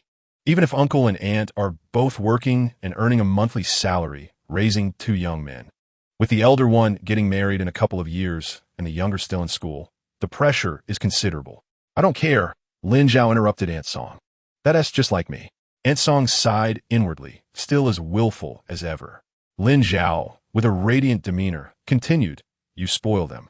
She unpacked her gifts, meat, eggs, white noodles, a piece of sausage, and two particularly good apples, each item hard to come by. In the past year, I have not seen Dazai and the others. And I said, once you are on vacation, bring them along. Your uncle misses them dearly. Song Yun Chung squatted beside a small wooden table, listening to his mother tidy up when he was stopped by Lin Zhao. She mentioned that the beating was genuine, back when Song uncle and Song aunt went to work. Song Yun Chung and Song Yun Jin, those mischievous little rascals, were under Lin Zhao's watch. With her ill temper, the two brothers endured quite a few whippings. They were indeed afraid of Lin Zhao. The suppression of bloodlines is no idle talk. But why should he feel guilty? The one who should feel guilty is his sister. Song Yan cast a fierce glare at her son. Worthless. Song Yun Chung remained unfazed, snorting. His mother is biased, and whatever he does is wrong. Have you eaten? Song Aunt looked at Lin Zhao and asked, in the future, I will have Yun Chung bring you lunch. Casting a glance at the items on the table, her tone left no room for refusal. Song Yun Chung dared not object, replying, all right, whatever mom says goes. No need, I can bring my own lunch. Lin Zhao began to speak, but was cut off by Song Ant. What lunch? The food you bring one to be fresh, especially in the sweltering summer. What if you end up with an upset stomach? Regardless, Yin Chung has to eat. Just add a bit more rice. It won't affect anything. Are you merely saying you consider this place your home, but in your heart, you don't truly feel close to us? Hearing Ant's words, Lin Zhao hurriedly denied it. Not all. Seeing Song Ant staring at her, she hesitated for a moment and then boldly agreed, then I'll shamelessly accept. I'll bring some provisions tomorrow. All right. Song Ant said, will you stay and eat with us later? Not today. I haven't informed my family. And I'm worried Zai and the others will be anxious, Lin Zhao explained, sipping on a malted milk drink prepared by Song Ant, smiling. That's fair. Song Ant did not press further, as there would always be time to eat, and asked, are Zai and the others being taken care of by your mother-in-law? Yes. Their grandmother is looking after them, and I am at ease. Gu Mu is diligent, loves cleanliness, and is attentive to the children.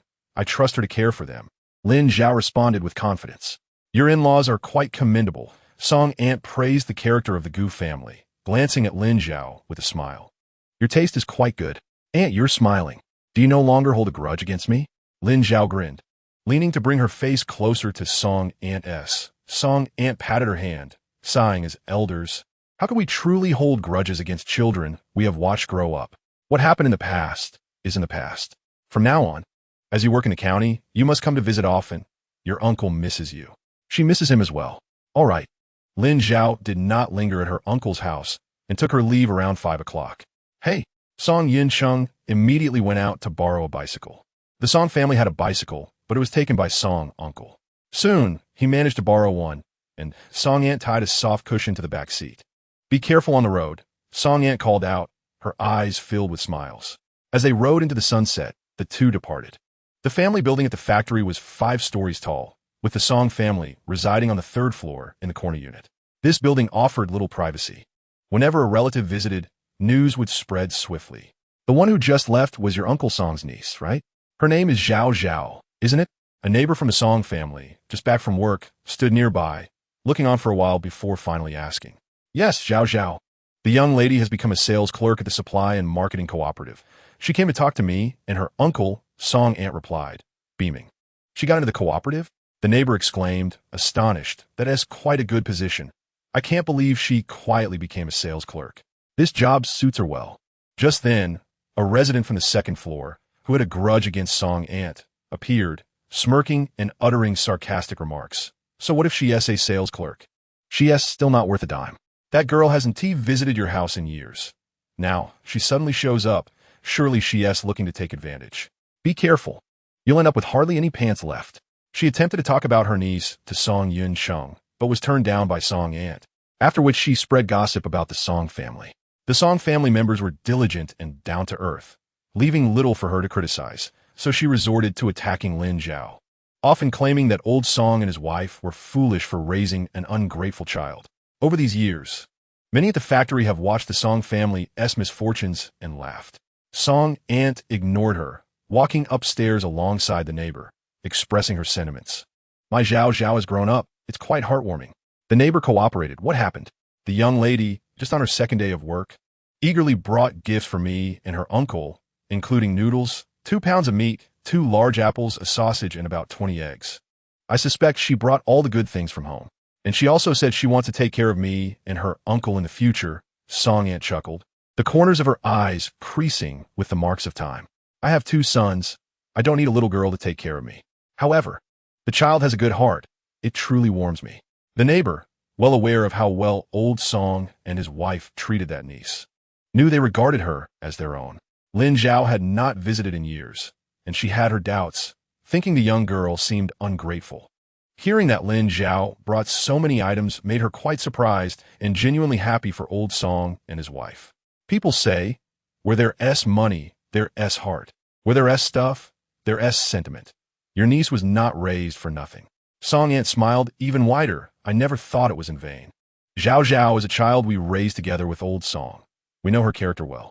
The reason she hasn't visited in years is understandable. Back then, old Song found her a temporary job, but to lighten the burden at home, she married, and within a year had children, for precious ones.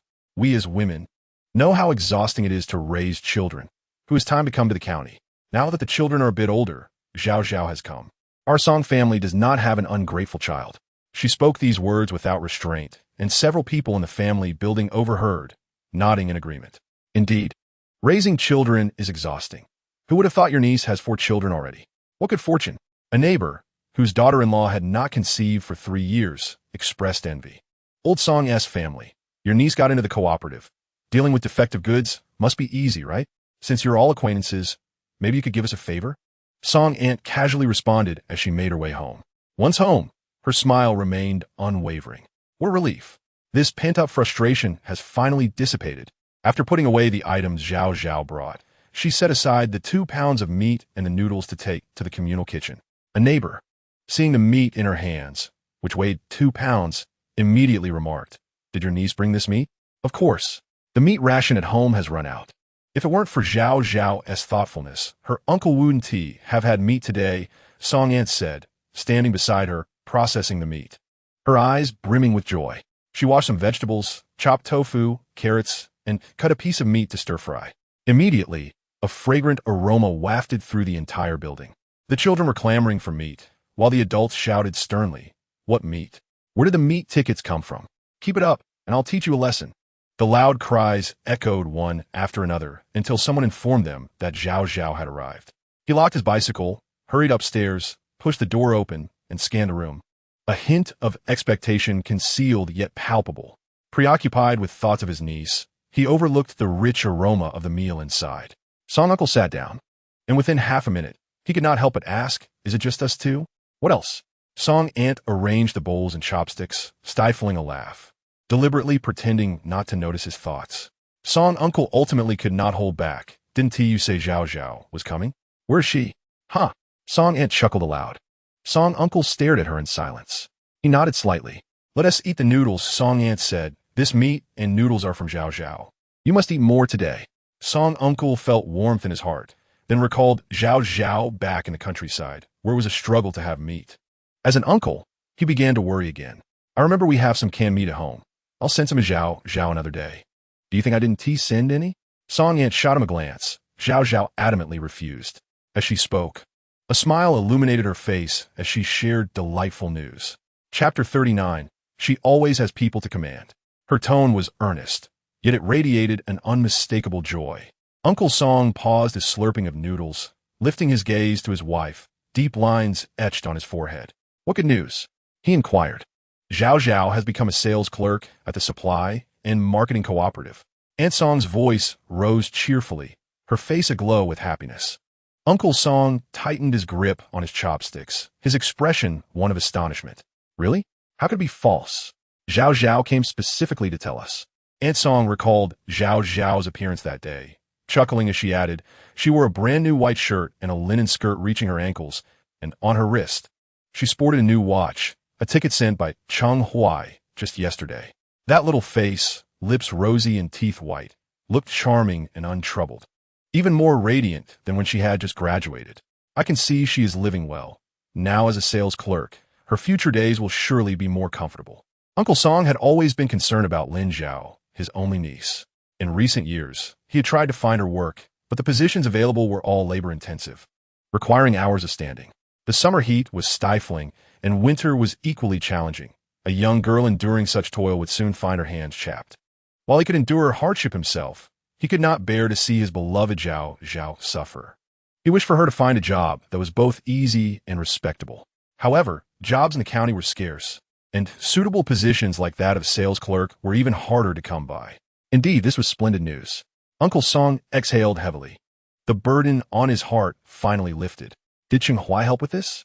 Aunt Song nodded, noting the fortunate timing.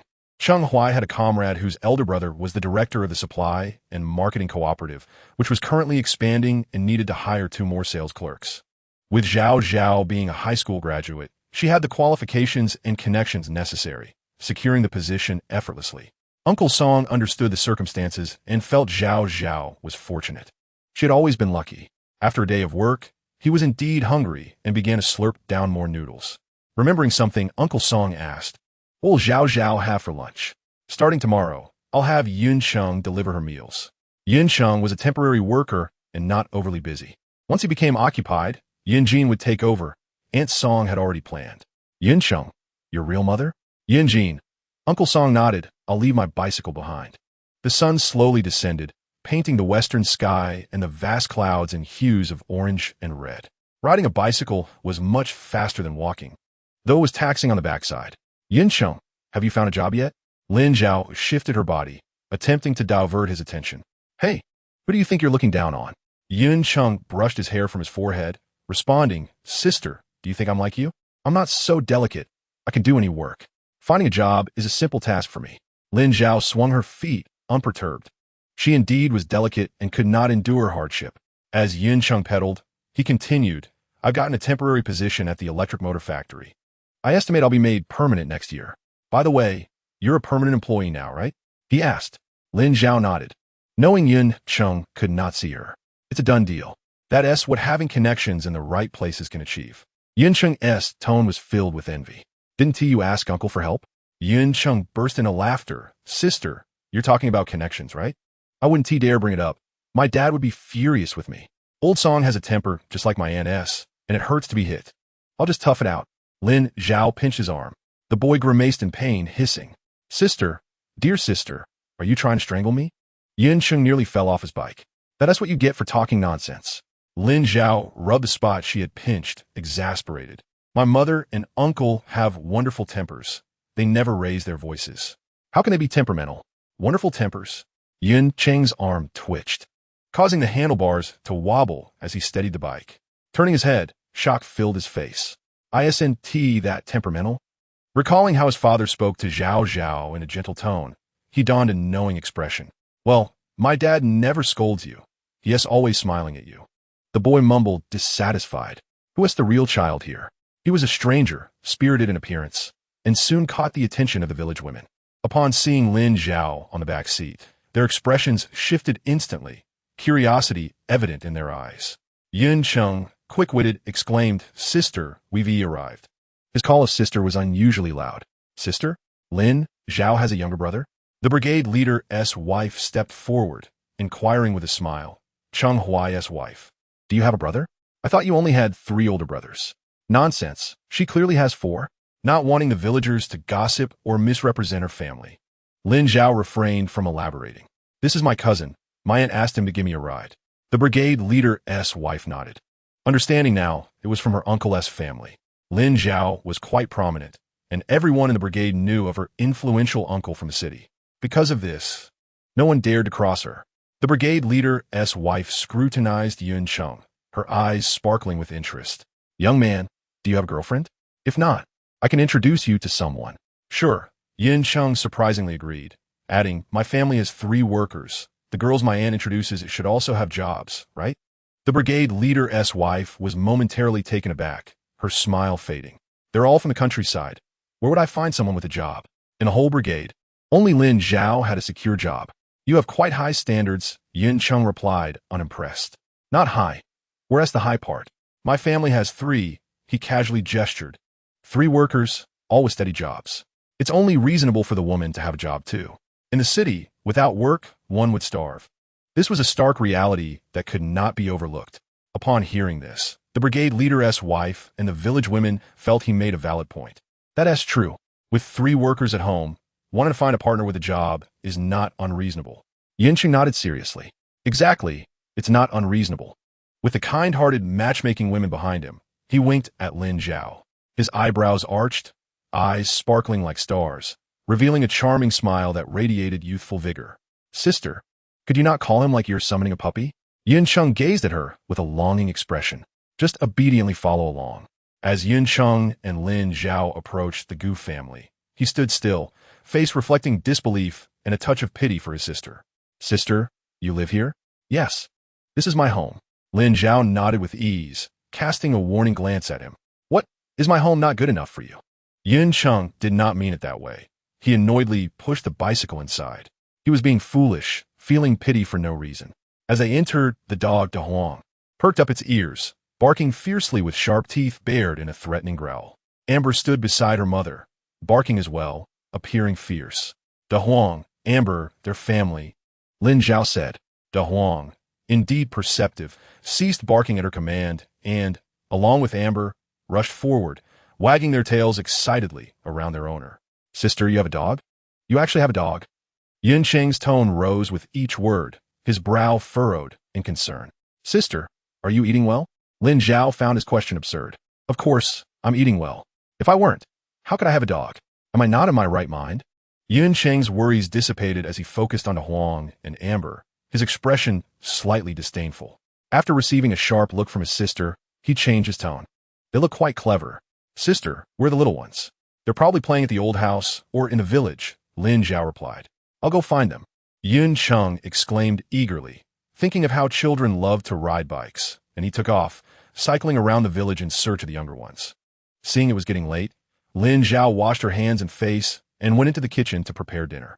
Previously, I won 2 packets of braised beef noodles in a lottery. The noodles were substantial, so I decided to cook them all, adding several eggs and some greens, which should suffice. If it's not enough, so be it. It's convenient. Song Yunxing pedaled leisurely on his bicycle, calling out for Dazai and Erzai throughout the village, his voice ringing clear. Dazai, Erzai. Dazai and Erzai were busy sharing a can of food, their cheeks puffed out as they heard their names called. Clutching the can, they followed the sound. Upon seeing a stranger, Erzai's eyes lit up at the sight of Song Yunxing's bicycle. He wiped his mouth and quickly approached, gazing intently at the bike. Brother, come look at this bicycle. After calling to his brother, he looked up at Song Yunxing and inquired without hesitation. Who are you? What brings you to our village? How much did you pay for this bicycle? The child's eyes sparkled like stars, his smile lively and endearing, making him quite charming.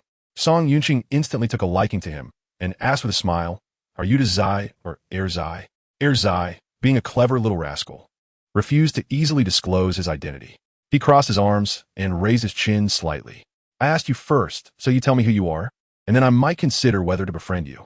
Watching the child's cheeky demeanor, Song Yunxing struggled to suppress his laughter. Coughing lightly, he replied, I am your uncle. A large question mark appeared on Erzai's face. Uncle? He leaned in close to Dazai, whispering conspiratorially, Brother, this person must be a wicked kidnapper pretending to be our uncle. Let us trick him into going to the village committee, and we'll have the village chief catch him and stop him from deceiving other children. Erzai's voice was loud, even when we tried to lower it. Every word reached Song Yunxing's ears. The young man's lips twitched. Upon their first encounter, his own nephews were conspiring to send him away. Dazai and Erzai exchanged glances, their faces lighting up as they took each other's hands and ran off. They saw the door to their home ajar, their smiles brighter than the sun. Mother, mother. The joyful sounds echoed closer. The delightful aroma wafting from the kitchen made their mouths water. Mother, what are you cooking? It smells so good. Is there enough for me and my brother? Dazai remembered Song Yunxing and peeked through the doorway. Mother, a strange man on a bicycle said he is our uncle. Do we have an uncle like that? What is this about uncles? Lin Zhao found the children's chatter amusing. Yes, the person who rode a bicycle to find you is indeed your uncle. Besides him, you have another uncle, but he is still in school. There will be a chance to take you to see him. Dazai responded cheerfully. I'll eat. Mother, Erzai is starving. I want to eat. Erzai pouted, clutching his rumbling belly as he pleaded with their mother. Dinner is ready. Wash your hands with your uncle. Lin Zhao instructed, serving the cooked noodles into bowls. Song Yunxing had not intended to mooch off a meal, though the enticing aroma from the kitchen made him involuntarily swallow. Stop chatting. Lin Zhao shot him a glare. Song Yunxing fell silent, touched his nose, and dutifully followed Erzai to wash their hands. Erzai chuckled stealthily. As an uncle, Song Yunxing ruffled the boy's hair and asked while washing his hands, Where's your hair? Erzai scratched his head. I had it shaved. My mother says a bald head is cooler. Song Yunxing was skeptical, convinced that there was something on their heads that his sister found bothersome. Dazai dried his hands with a towel, occasionally glancing at their new uncle. How come I've never seen you before? Dazai pursed his lips and fell silent. No need to ask. It was clear their mother had been too occupied to introduce them to this uncle. Once their hands were clean, Song Yunxing, along with the 2 boys, went to serve the meal. Upon entering the kitchen, the aroma intensified, an indescribable delight. The 3 were utterly captivated by the fragrance. They squinted their eyes in joy, their noses twitching as if trying to inhale every bit of the delicious scent. Their expressions mirrored one another perfectly. Sister, your cooking has improved. It smells wonderful. It must taste even better. Song Yunqing reminisced about the past when Zhao Zhao occasionally cooked, and even her casual dishes surpassed the efforts of his own mother. His father would say it was a natural gift, and he was absolutely right.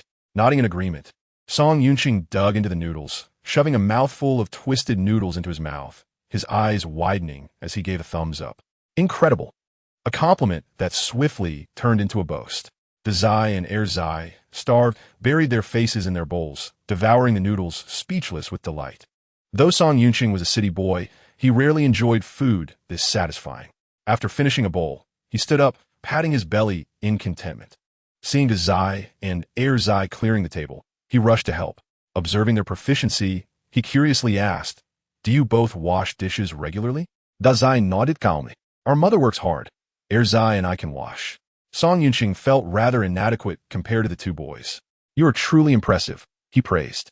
His sister used to rely on him and Yunjin. Now, she had Dazai and Erzai to help. She always had someone to depend on. Chapter 40, Double Standards. Dazai smiled shyly. "My brother and I are the most capable children in our village." Erzai lifted his chin proudly, resembling a peacock. Lin Zhao emerged from the room, carrying half a bag of rice, and noticed the joyful interaction between Yunqing and the boys.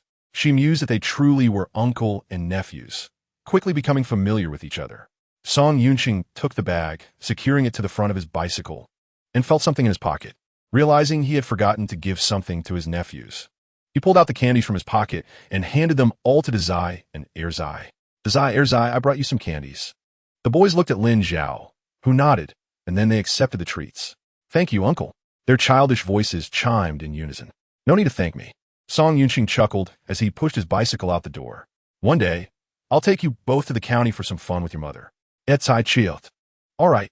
They accompanied their new uncle to the door, bidding him farewell. "Be careful on the road," Lin Zhao advised.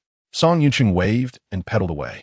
The youthful exuberance of the boy radiated as he threw himself into everything he did, sweat glistening as he exerted himself. He departed against the backdrop of the setting sun, vanishing in the blink of an eye at the village's edge. "Mother, when will you take my brother and me to our uncle's house?" Erzai nestled his small hand in Lin Zhao's palm, looking up at her with eager eyes. Lin Zhao pondered for a moment before replying. "When I have a day off work, I'll take you both." "Great." Erzai's eyes sparkled as he bumped heads with his brother, whispering excitedly. Lin Zhao looked down, her eyes softening with a smile. She led her two boys to the old house to fetch the twins. The uneven dirt road stretched into the distance, the sun having set, yet the sky remained bright. Children from the village ran about, while adults sat at their doorsteps gossiping, each with a fan in hand, occasionally swatting at mosquitoes. Several large tables, painted red, were set up in front of the Liu family's house. The paint chipped and faded, showing signs of age. Noticing Lin Zhao's gaze, Dazai eagerly explained. "It's the soldier uncle from the Liu family who is getting married. His fiancée, Yi, is the little Su who came to our house to cause trouble." Their mother referred to Su Yuxian as Little Su, and the boys imitated her. "Isn't it impolite to call her Little Su since she is older?" Lin Zhao asked, smiling as she playfully challenged her son. Erzai crossed his arms, kicking a small stone aside. Pouting, "She's rude. It's impolite to insult people." Dazai, fearing their mother might be upset with his brother, hurriedly clarified, "Mother, we only call her that in front of you. When there are outsiders, we call her Aunt Su." He didn't particularly like Su Yuxian either. She said they can, but it's wrong to say that mother one teach children, as long as you understand. Lin Zhao replied, relieved that her sons were aware. She wished for her family to stay as far away from the Su and Liu families as possible. Gently pinching Erzai's cheek, she noted how the little one's skin had become soft and smooth from daily application of baby lotion, feeling like cotton as she needed it. After a while of playful teasing, she laughed and said, "When I'm not at home, keep your distance from this family. Even when you go out to play, take the Huang with you." She felt entirely at ease with the Huang. "Don't worry, mother." The second child's face was molded into a series of peculiar expressions. The little one loved being close to his mother and didn't mind at all, grinning broadly. "My brother and I want to play with that Liu Baojian." He muttered quietly, "She is such a crybaby. We don't like playing with crybabies." "So, if the fourth child becomes a crybaby, you won't like her either?"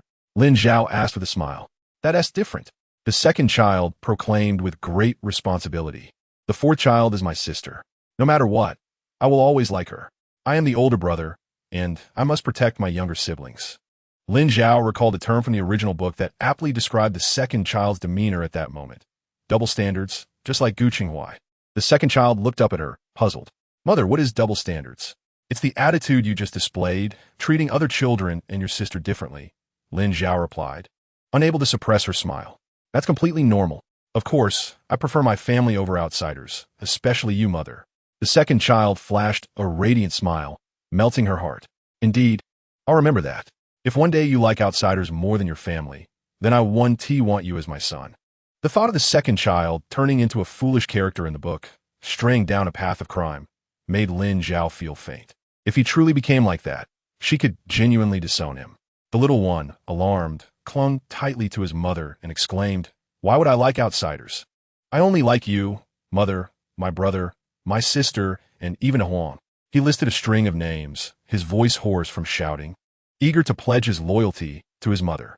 All right, Lin Zhao said, patting his head to quiet him. Just remember it in your heart. MHM. The second child nodded seriously, his cheeks puffed like a chipmunk. The eldest child patted his chest and declared, Mother, I will look after the second child. Good. Lin Zhao replied with a smile. While they spoke, they arrived at the Gu family's old home. Lin Zhao embraced the twins who rushed to hug her.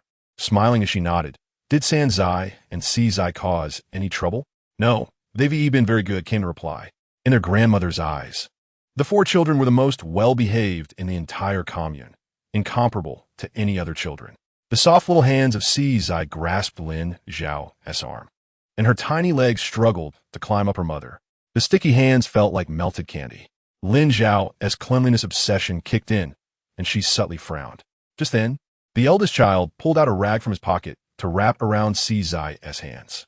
Si Zai looked up in confusion, her big eyes filled with questions and discontent. You can't use your dirty hands to touch Mother, the eldest child instructed seriously. Si Zai bowed, looking at her brother with a pitiful gaze, and in a sweet voice uttered, Bow good. Si Zai glanced at her brother and then at her mother, nodding her little head. Okay. The eldest child took his sister to wash her hands and face, and the second child was also pulled along. Once the children left, Gu Mu asked Bang Bang to fetch a stool for Lin Zhao and instructed Gu Lan to pour her third aunt some water. Thank you, Mother, Lin Zhao said as she sat down, patting her calves. With a smile, Lin Zhao raised her wrist to reveal her watch, her voice laced with joy. Kai, their father sent a ticket.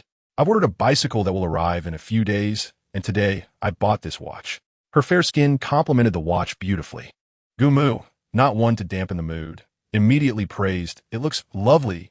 Having a watch makes it convenient to check the time while working. Gu Lan poured the water and quietly glanced at Lin Zhao's wrist, her eyes sparkling. Auntie, the watch looks beautiful on you. Realizing Lin Zhao's gentle gaze, she blushed and quickly lowered her head. Thank you for the lunchbox, Auntie, Gu Lan said softly. Lin Zhao smiled. No need for thanks. We have plenty at home, and you happen to need one. Seeing the girl still shy, Lin Zhao added, If you truly feel indebted when I'm not around, please keep an eye on the eldest and second children for me. Gu Lan nodded earnestly. I will. Lin Zhao handed her a piece of prawn candy and encouraged. Go play. Gu Mu felt a sense of satisfaction, not just because of the candy, but because she felt that her third daughter-in-law had truly become a part of the Gu family, which warmed her heart. By the way, third daughter-in-law. I've heard the eldest and second children mention that you gave them deworming candy. Where did you buy it? Can Bang Bang and them eat it? If they can, I'd like to get some for them. Knowing Lin Zhao was particular, she refrained from mentioning the worm she had seen in the toilet. No need to buy any. I have extra on hand. I'll give 5 pieces to the children at home, Lin Zhao replied. Gu Mu immediately protested. How can I let you spend money? Before she could finish her sentence, Lin Zhao interrupted. 1 piece of candy costs only 5 cents. I'm not short of this 30 cents. Gu Mu was momentarily speechless. 30 cents is still money. All right, then I'll thank you on behalf of Bang Bang and the others, Gu Mu conceded. Lin Zhao waved her hand and said straightforwardly, You've taught the children of the Gu family very well. I really like them. There is no need for thanks for such a small matter. Worried that Bowda Candy wouldn't be suitable for you, she added, Bowda Candy isn't suitable for children under 2. Which is why I didn't prepare any for you. Zhao Lunyang, who had not given it much thought, smiled upon hearing Lin Zhao's explanation. You are so considerate, sister-in-law. If you hadn't said anything, we would have never known that you can't eat that candy. Indeed, Huang Xiulan chimed in. I didn't know there was deworming candy. She was perplexed, wondering how candy could deworm, a concept she had never considered. The children at home would be ecstatic to have candy. Gulan handed Lin Zhao a fan, and Lin Zhao smiled at her, idly fanning herself. The third and fourth children, having washed their hands and faces, swayed towards their mother and crashed into Lin Zhao's embrace. Mother, the little bundle exclaimed joyfully, their voice soft and sweet, full of affection. Lin Zhao placed the twins on her lap and fanned away the mosquitoes, not forgetting to call the eldest and second children closer. You two come over, I'll fan you too. We need to be careful not to get covered in bites. The eldest child, unwilling to let his mother exert herself, took the fan and waved his arms energetically at Lin Zhao. Mother, I'll fan you. He felt no fatigue and was quite pleased. His father had said that when he wasn't around, he and the second child needed to protect their mother, help her with chores, and be filial. He remembered his father's words. Zhao Lunyang glanced at her two sons, who were lounging on the cool mat with their legs crossed, feeling her eyes ache. Why are other sons so considerate? The 2-year-old Yu mimicked her eldest brother, fanning her mother with the utmost seriousness. The heart of the old mother melted, and she hugged her little daughter, who sweetly called out, Indeed, daughters are better. What use is having sons? They only fight and provide courage. Otherwise, they are of little help. Daughters are what matter, my Yu. Zhao Lunyang kissed her daughter's face, treating her with warmth, in stark contrast to how she treated Bang Bang and Lai Mei. Lai Mei turned over and lay on the cool mat, swinging her legs. Mother, I want to change my name. Zhao Lunyang gave her a casual glance, redirecting her attention back to her daughter, and casually replied, Ask your father. Change it however you like. After all, she already had a daughter. If the second child's name changed, it was no big deal. Lai Mei excitedly jumped up and went to find her father, Gu Yuqing. Father, I want to change my name. Gu Yuqing asked, Sure, what do you want to change it to? Gu Ba Wang. Lai Mei declared emphatically. Her father was taken aback and turned away, no longer paying attention to her. What does that mean? Lai Mei wondered, chasing after Gu Yuqing. Father, what do you say? You have to answer me. Will you let me change it?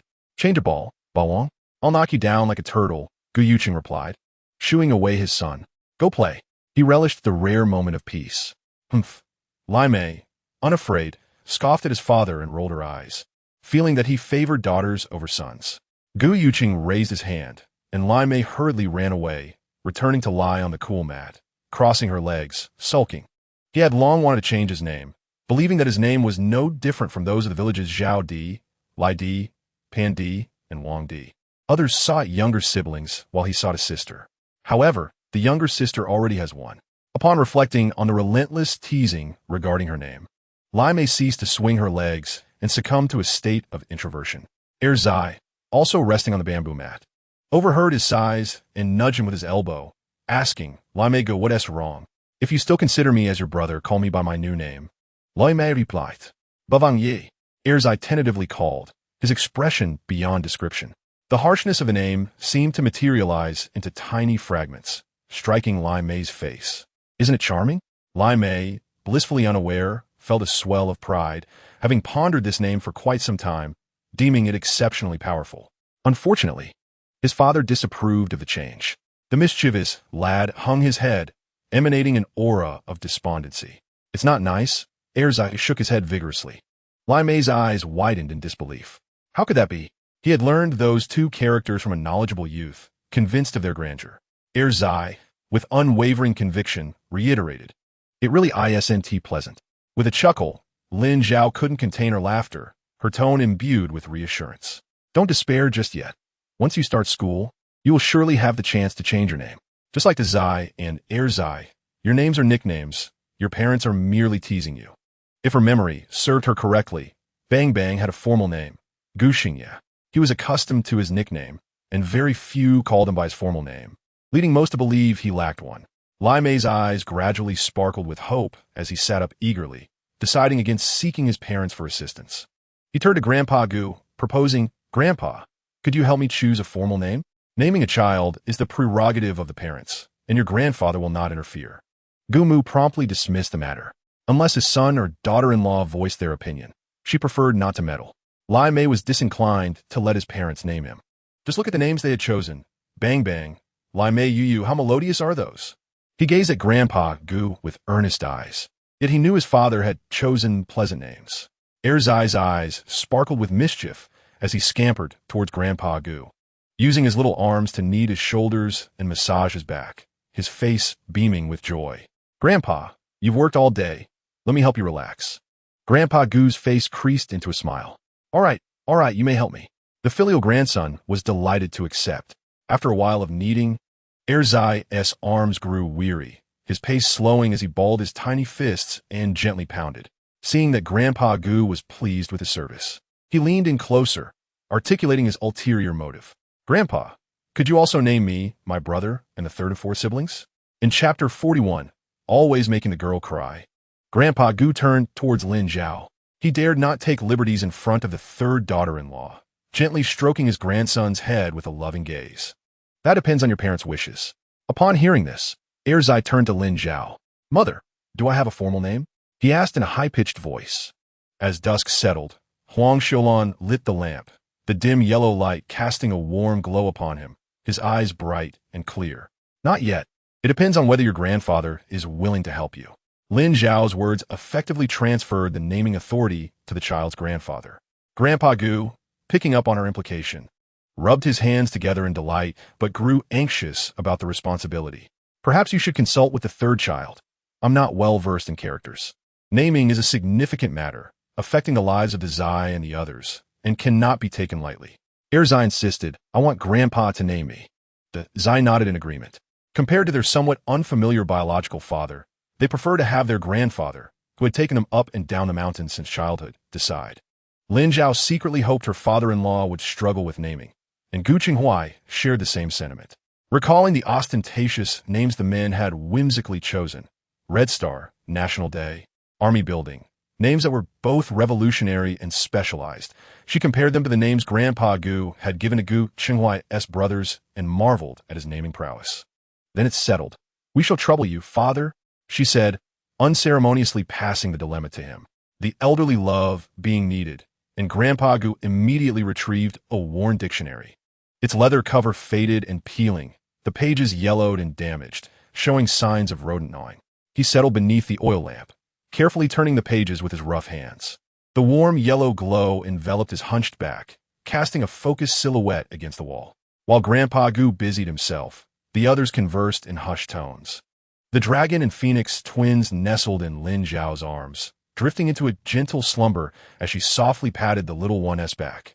Mother, I heard Zai and Erzai say that the village is hosting a joyous occasion. Gumu was reluctant to discuss the affairs of those two families.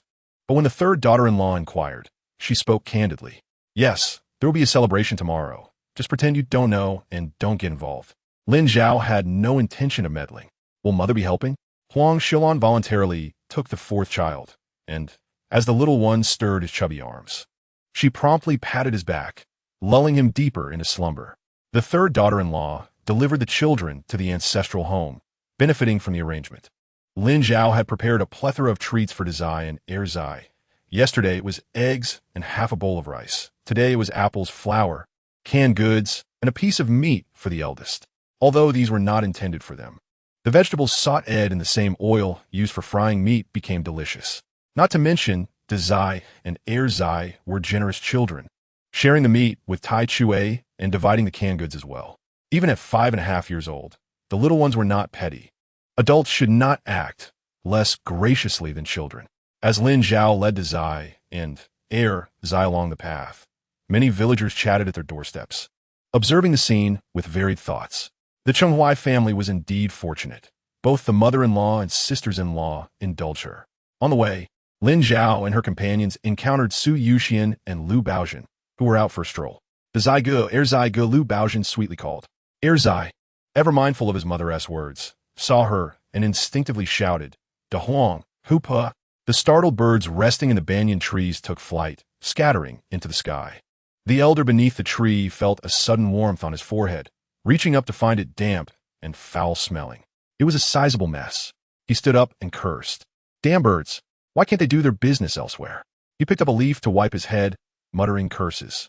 After scolding the birds, he shouted to Erzai, Erzai, your grandmother has a loud voice, and so do you. You truly are your grandmother's grandson. Indeed, Erzai replied proudly.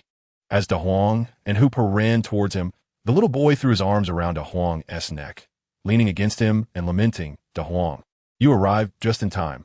There's a big crybaby trying to swindle us. Lu Baojin realized he was referring to her, her face flushing with indignation. Gu Erzai, you're bullying me. I want to talk to you anymore. Erzai schlugt und fazit. Previously, when De Huang and Hoopa had not arrived at his house, Lu Baojin had cast a watchful gaze at her mother, and Erzai felt the impending danger. How to describe it? The fright was enough to make one's hair stand on end. If you ignore me, that is perfectly fine. Erzai's expression brightened. He was aware of Lu Baojin's fear of dogs, hugging Hoopa and positioning himself protectively in front of his mother and brother. Lu Baojin sniffled in distress. To the villagers watching, it appeared that Erzai had made the little girl cry. Erzai, you made Baojin cry. The village elders reminisced about the past, chuckling heartily, noting that Erzai resembled his father, Qinghuai, who also had little patience for girls and often made them cry. Erzai grinned broadly, chest out and head held high. Proud to be his father's son, unhappy with being falsely accused, he clarified, I was 8 lengths away from Lu Baojin. How could I have made her cry? Adults shouldn't casually accuse children. My mother, my grandmother, and my aunt are all here. The one who had spoken hastily looked awkward and cleared his throat, awkwardly stating, I was just joking. Did you take me seriously? Erzai's eyes widened in disagreement. My mother says that it's easy to spread rumors with a mouth, but it takes a lot of effort to refute them. I don't want to run around refuting rumors. Uncle, please don't joke with me again. I don't like it. What could the young man who had made the joke say? All right, I won't joke with you again, I promise. This Erzai was truly not to be trifled with. He had the sharpness of a child in the entire village. All day long, she incessantly mentions my mother, and sooner or later, she will become a spoilt darling. Su Yuxian suddenly exclaimed, Lin Zhao, I am utterly exhausted. Hurry up. She urged Zai and Erzai. Su Yuxian remarked that the villagers believed she was quite muddled. Which respectable young woman remains unmarried, yet entangles herself with men, even taking care of their children, is truly baffling, devoid of dignity. Lu Baojin tugged at Su Yuxian's clothing. Stepmother, I want to play with Zai and Erzai. Su Yuxian, feeling embarrassed at the thought of persistently seeking favor from Lin Zhao's family, hesitated to respond and merely inquired, why not play with the other children in the village? No, no, no. Lu Baojin shook her head vigorously, pouting her lips, her short legs kicking against the ground, while her arms flailed about in the air as she shouted, I don't want to play with anyone else. I only want to play with Brother Zai and Brother Erzai. Su Yuxian felt a headache coming on, fearing Lu Baojin might disrupt the wedding the next day.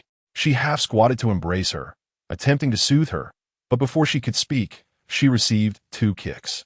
Ouch! She held Lu Baojin tightly, coaxing her, Mother will find a way. I promise they will play with you. Please stop crying. Lu Baojin wiped away her tears. Glancing towards the direction where Zai and Erzai had departed, a smile creeping on her lips. Her eyes, dark and deep, were chillingly cold, almost inhuman. Su Yuxian caught a glimpse of this and felt a shiver race through her body, her heart sinking with dread.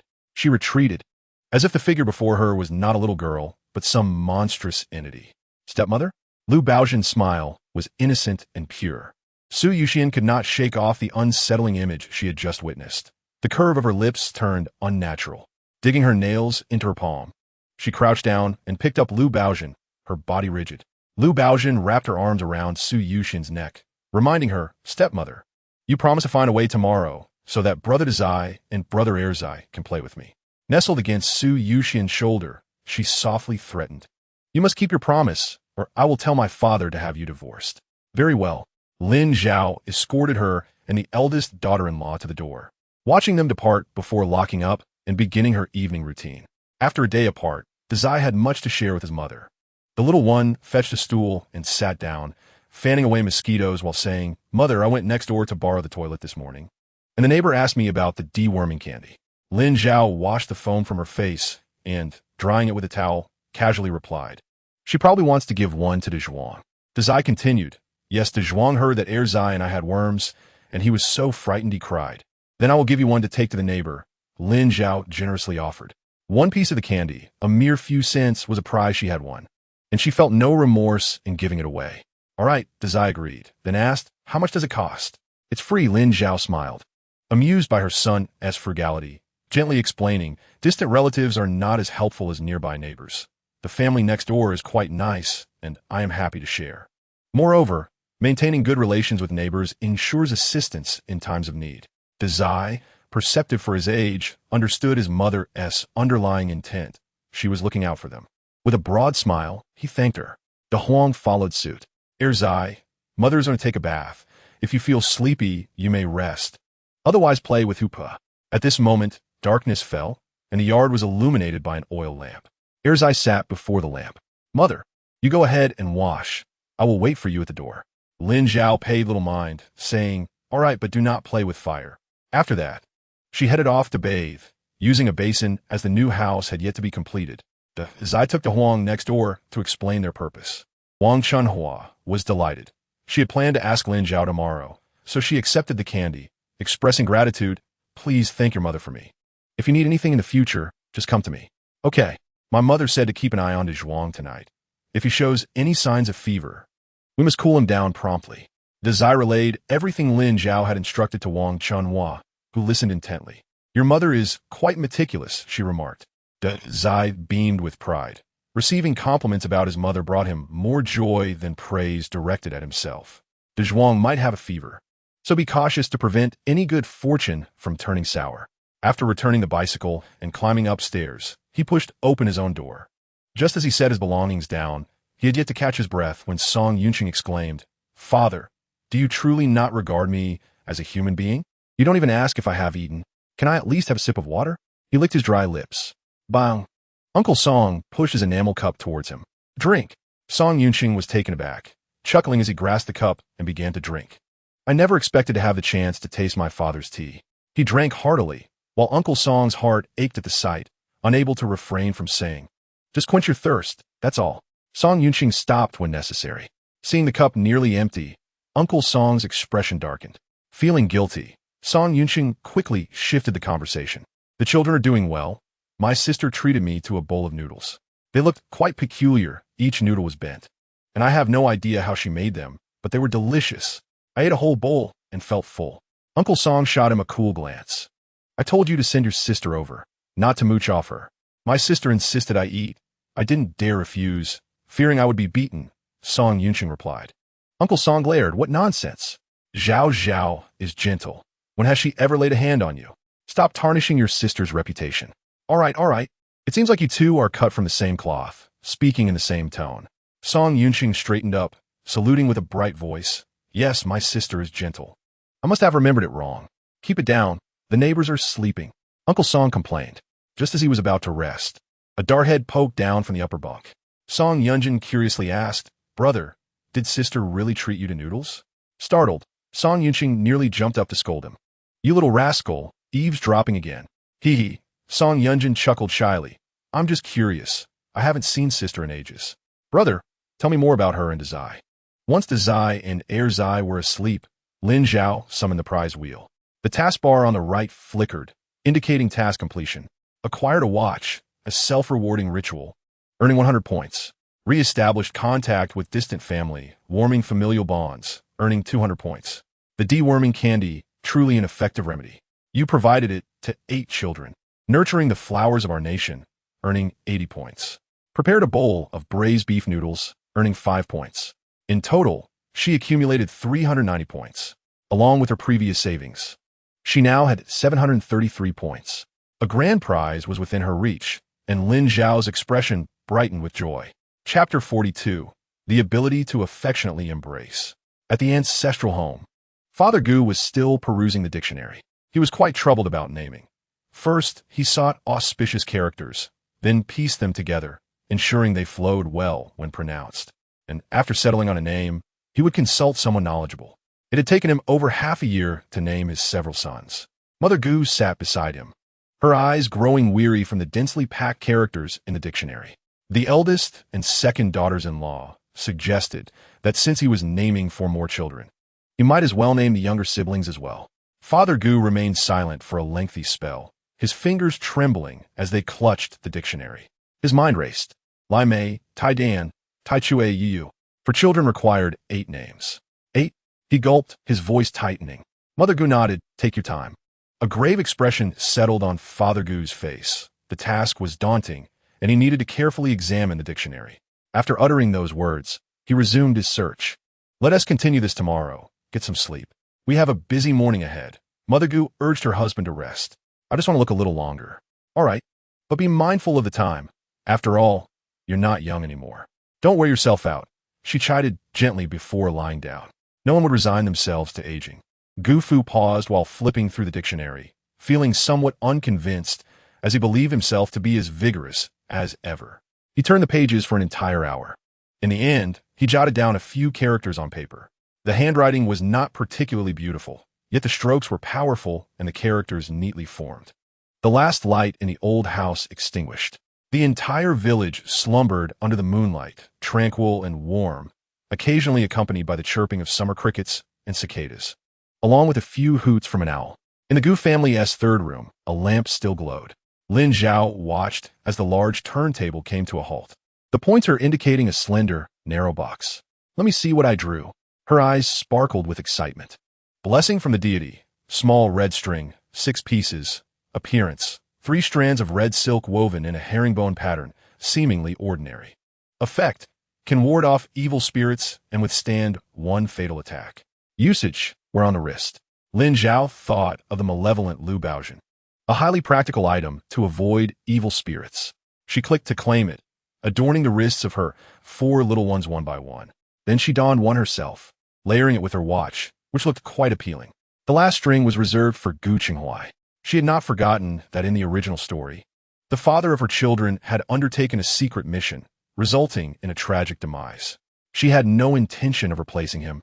Thus Gu Qinghuai must live well and healthily for a long time. The eldest child woke groggily from the heat, noticing that Lin Zhao was still awake and fully roused. Mother? He sat up, rubbing his eyes. Why are you up? Do you need to go to the toilet? Lin Zhao wiped the sweat from her eldest son's forehead. No. The eldest child blinked a few times, his hands clasped together, shifting closer to his mother. Why aren't you sleeping? I am about to sleep, she replied while turning to him. Lie down. I will blow out the lamp. The dragon and phoenix twins slept closest to the wall. Next was the second child. Sprawled out. Further over, the eldest lay straight, arms resting on his belly, looking well-behaved. His bright, clear eyes gazed at her, shining under the dim light. Lin Zhao's eyes blossomed with a warm smile as she bent down to extinguish the lamp and climbed into bed.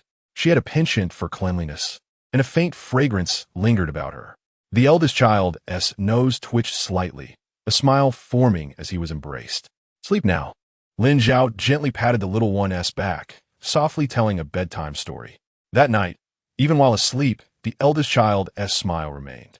In a military dormitory, the lamp on the wooden desk remained lit. Not far away, Sun Yeli's snores echoed, resonating through every corner. Gu Qinghuai was reading a letter, the rhythmic snoring distracting him from his focus.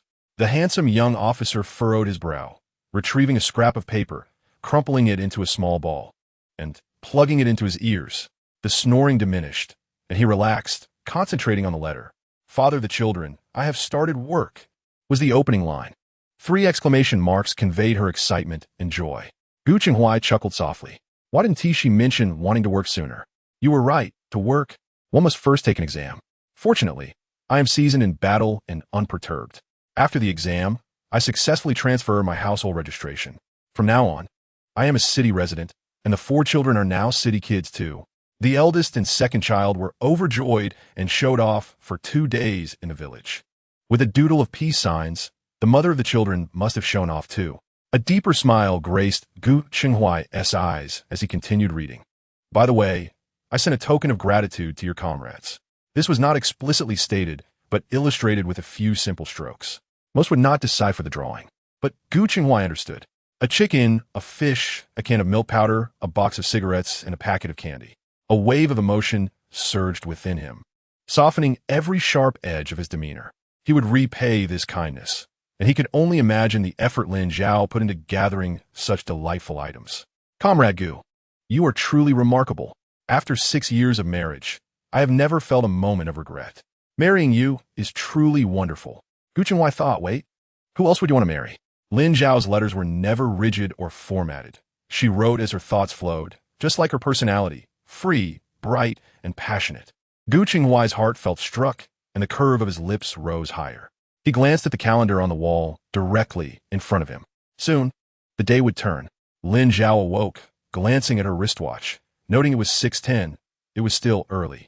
She shifted positions, reluctant to rise, feeling bored, and summoned the lottery wheel once more. There remained 233 points. Quite a substantial amount, indeed. She promptly spent 30 points for 3 draws. 1 mosquito net, 3 mosquito-repelling sachets, 1 box of by Hao Jun, white tea, 1 box of Swiss rolls, 10 packs of instant noodles, 10 cartons of pure milk, 24 boxes, 2 packs of spicy strips, 1 pound of small mandarins, 12 pieces, 1 pack of da by 2 milk candies, 50 pieces, 1 box of chocolate, 9 pieces, 2 pairs of military green children's plastic sandals, size 25, 1 large black umbrella, 1 bottle of pain relief spray, 20 feet of cotton cloth, 20 feet of military green khaki fabric, 3 braised chicken legs. Today's luck was quite good. Lin Zhao felt satisfied. Glancing at her 4 sleeping children, she tiptoed out of bed, hanging the mosquito-repelling sachets on the cabinet handle and retrieving some items to place in the cupboard. Mother? The second child woke, extending his voice, his bright tones still carrying the rasp of sleep. His right cheek bore imprints from the cool mat as he crawled to the edge of the bed, looking down to see the red string on his wrist, momentarily pausing, tugging at it with his fingers, and lifting his wrist to show Lin Zhao. Mother, what is this? Did you put on me? Yes, Lin Zhao replied, braiding her hair. All 4 of you have one, and your father and I do too. This symbolizes our family, and you must wear it properly, understood? A family symbol? The second child liked this notion. A surge of complex emotions filled his small heart. Yes. His eyes sparkled as he nodded earnestly. The eldest child was stirred awake by his brother. Brother, you're awake. Look at your wrist. Mother gave us all red strings. The loquacious second child, now awake, chattered on. Mother said this symbolizes our family, and father has one too. The eldest child nodded, his expression unfazed, clearly having heard Lin Zhao and the second child's conversation. He looked seriously at his younger brother. Second child, be careful while playing. Don't get the red string that mother gave us dirty or damaged. I know, the second child replied loudly. The dragon and phoenix twins slept soundly, undisturbed by the commotion. Shoo!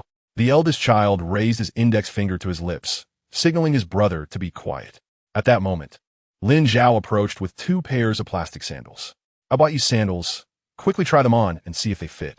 The eyes of both the eldest and second children lit up, simultaneously covering their mouths to suppress their joyful squeals. Mother, did you buy us shoes again? The second child's voice betrayed his uncontainable excitement. Lin Zhao did not elaborate, merely smiling while asking, yes, do you like them? The sight brought warmth to her heart. I love them. I love them. I love them so much. The second child exclaimed repeatedly. Lin Zhao turned to her eldest son, who also nodded, clutching his new sandals tightly. I love them too. Thank you, mother. Thank you, mother, echoed the second child. Lin Zhao accepted their gratitude, squatting down to help them put on their new shoes. She started with the eldest. Using a damp cloth, she wiped his feet, adjusted the fit of the sandals, and slipped them on. The eldest child stared at the crown of his mother's head, dazed. He felt his mother's love more clearly than ever. Suddenly, tears brimmed in his eyes, and fearing Lin Zhao would notice, he quickly lowered his head, wiping them away. His tear-bright eyes sparkled like a mirror lake as he broke into a radiant smile. His mother loved them. Now he was certain that they were cherished children, loved by their mother. He adored her immensely. Rise and shine. Let us take a stroll and see how things are, Lin Zhao remarked, oblivious to the fleeting change in her elder son's emotions as she affectionately ruffled his hair. It's because of his sandals, she continued, her tones softening involuntarily when speaking to her adorable little ones. The second child, perched at the edge of the bed, eagerly stretched his feet forward, urging mother. Help me put them on, please. As Lin Zhao assisted him, the elder son observed intently from the side. Noticing this, she slowed her pace, taking the opportunity to teach him how to wear the sandals. Once he grasped the technique, he glanced at her, his smile broadening with each passing moment. "What are you smiling about?" Lin Zhao teased. "Your grin makes one want to shower you with kisses."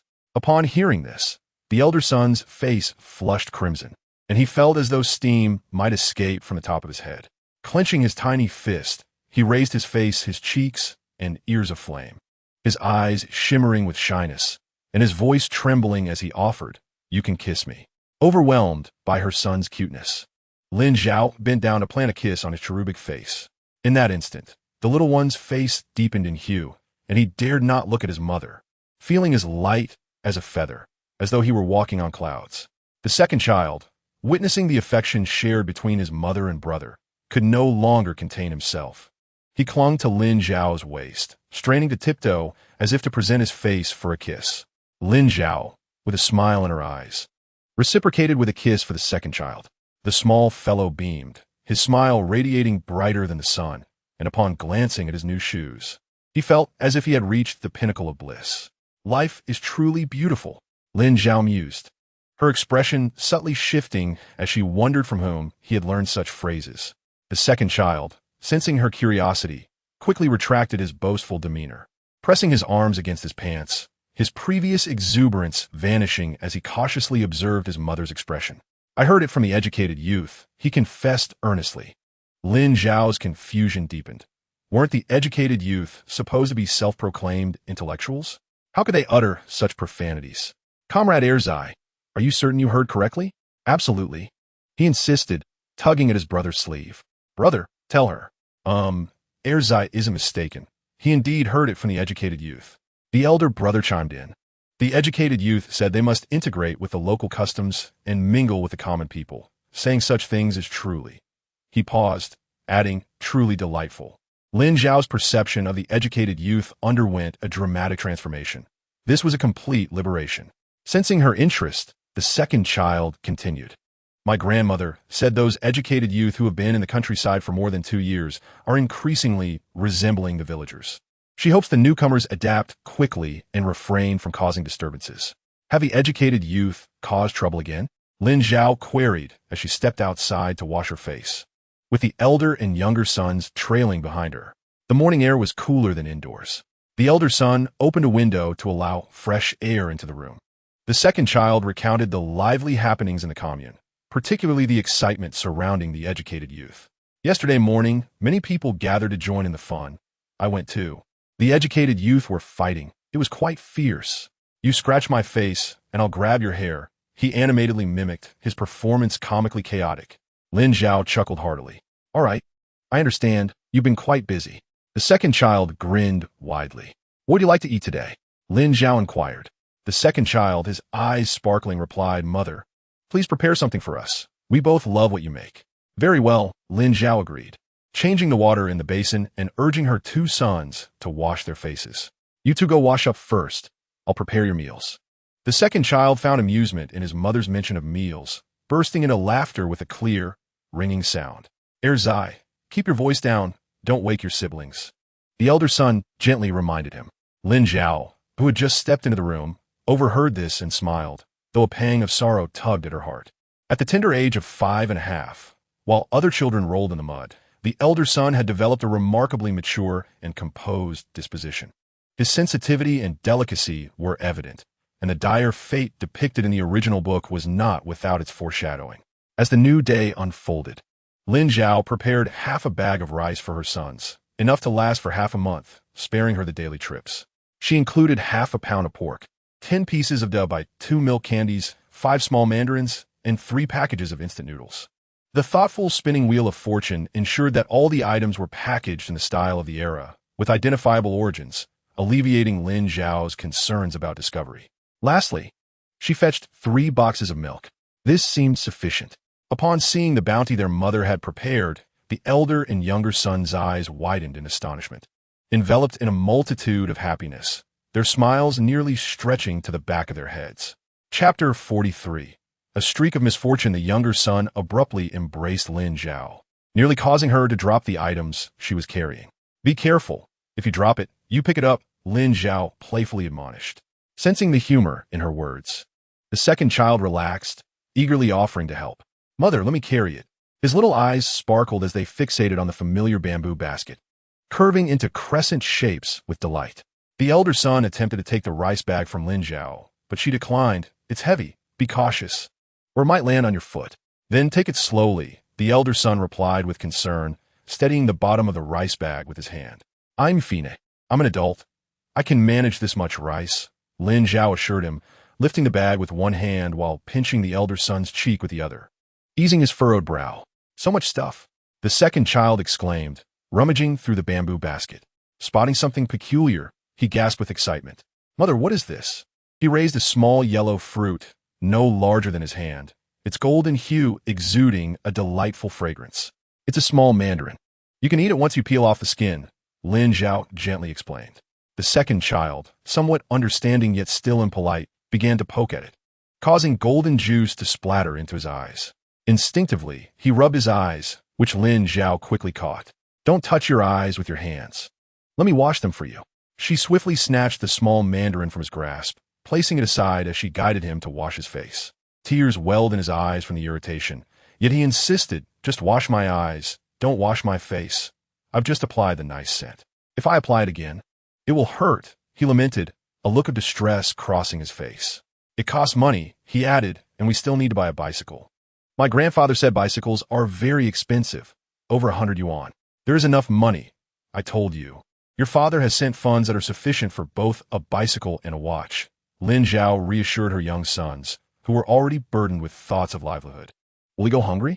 the second child asked, his eyes wide with concern. "Not at all." He glanced down at his new shoes and inquired again. "Will we have new shoes to wear?" "Indeed, not only new shoes, but when you both start school, I will give each of you a small green backpack adorned with a 5-pointed star." Lin Zhao recalled having drawn 2 children's bags previously and made the promise. "Is it the same backpack that Bang Bang Ge carries?" The second child, yet to experience the rigors of school, inquired eagerly. Lin Zhao was aware of what Bang Bang's backpack looked like, fashioned from scraps of cloth. "Not quite," she replied, noting that there was still time. "Would you like to see?" The second child nodded vigorously. The elder son joined in. "I want to see too." Before long, she presented them with 2 rectangular green backpacks, each featuring a red 5-pointed star. The second child dashed over, accepting one and playfully modeling it against himself, grinning like a blooming flower. "Brother, look at me. Isn't it beautiful?" The elder son offered a nod, affirming its beauty. Lin Zhao, ignoring the 2 overly excited children, first tended to the Huang and Hu Pa, then retrieved the freshly drawn Swiss rolls and 3 boxes of milk for breakfast. "Enough with the backpacks. You both woke up so early. Come eat something with me." The second child strutted over, proudly wearing his backpack, chest out and chin up. "Mother, do I look good?" Lin Zhao found herself amused by her show-off of a child, her eyes reflecting a blend of affection and exasperation. "You look wonderful." Observing the hint of anticipation in the elder son's expression, she added, "You look good too, Dazai." The 2 little ones settled down, happily swinging their legs. Lin Zhao wished for the elder son to feel the same joy and encouraged him with her gaze. The elder son tightened his grip on the backpack straps and boldly made a request. "Mother, I want to carry it today, along with the candies and mandarins you gave us." "Of course," Lin Zhao replied gently. "Since you both have expressed your wishes, it wouldn't be a problem to let you carry them early." "Mother is so kind." "Thank you." They gleefully caressed their small backpacks, radiating joy. Their attention finally shifted to the table. "Mother, what is this?" The loquacious heir Zai pointed to the elongated roll-like object on the table, curiously inquiring about it. Lin Zhao had never encountered it either, but the packaging bore the words "Rushju in" and "Nini." "I have never heard of it before." "It's started candidly. It is my first time seeing it as well. Let us taste it. It should be delightful. It smells sweet and fragrant." Lin Zhao distributed a Swiss roll and a carton of milk to each of the 2 children.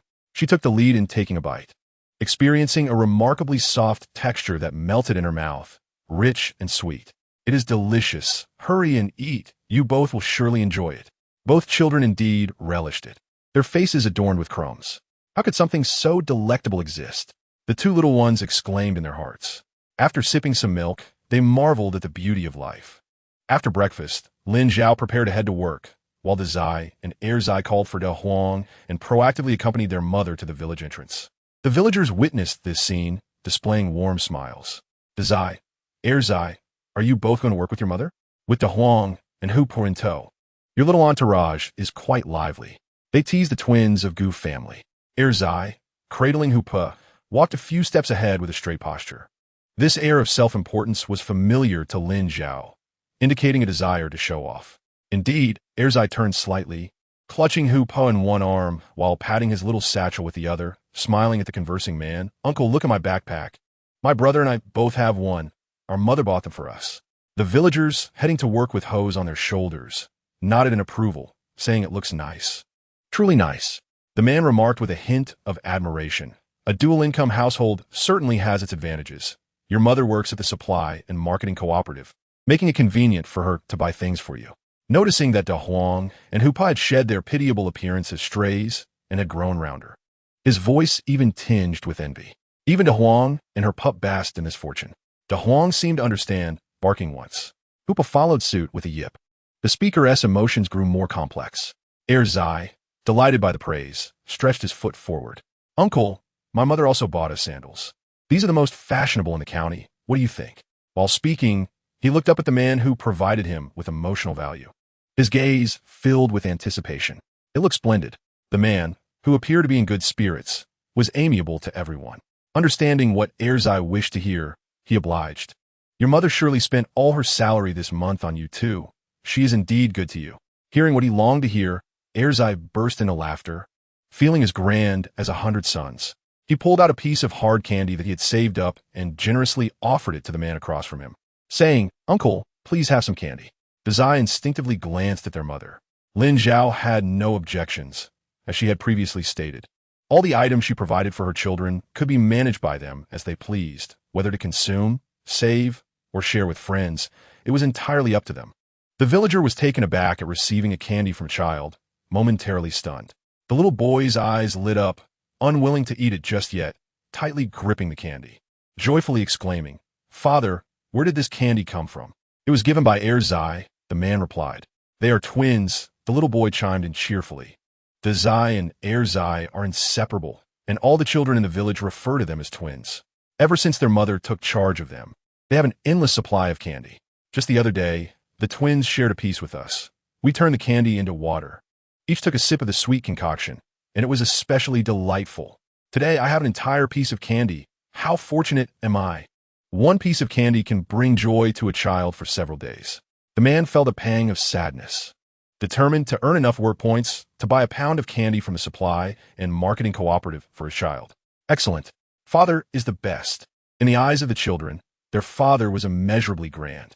After Zai's ostentatious display, news of Lin Zhao purchasing backpacks and sandals for them spread throughout the entire village. Several elder women specifically approached Gu Mu to gossip.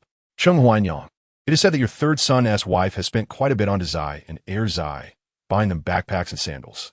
In our countryside, a backpack can be fashioned from scraps, and handmade cloth shoes are much more comfortable. Why waste money on such frivolities?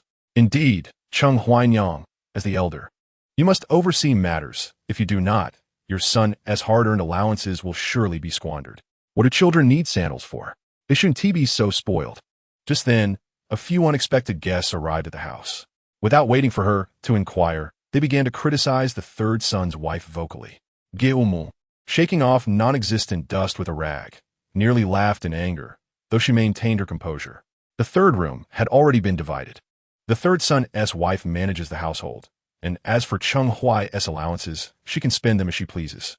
Furthermore, Dazai's mother has a higher education. She can earn her own income and is willing to buy things for the children. I have nothing to say about that, although I have not seen them. The backpacks and shoes from the supply and marketing cooperative are indeed different from those made at home. I stand by my words. As long as the third son's wife is happy, that is sufficient. In front of outsiders, Gumu always distinguished between inside and outside, consistently defending her family.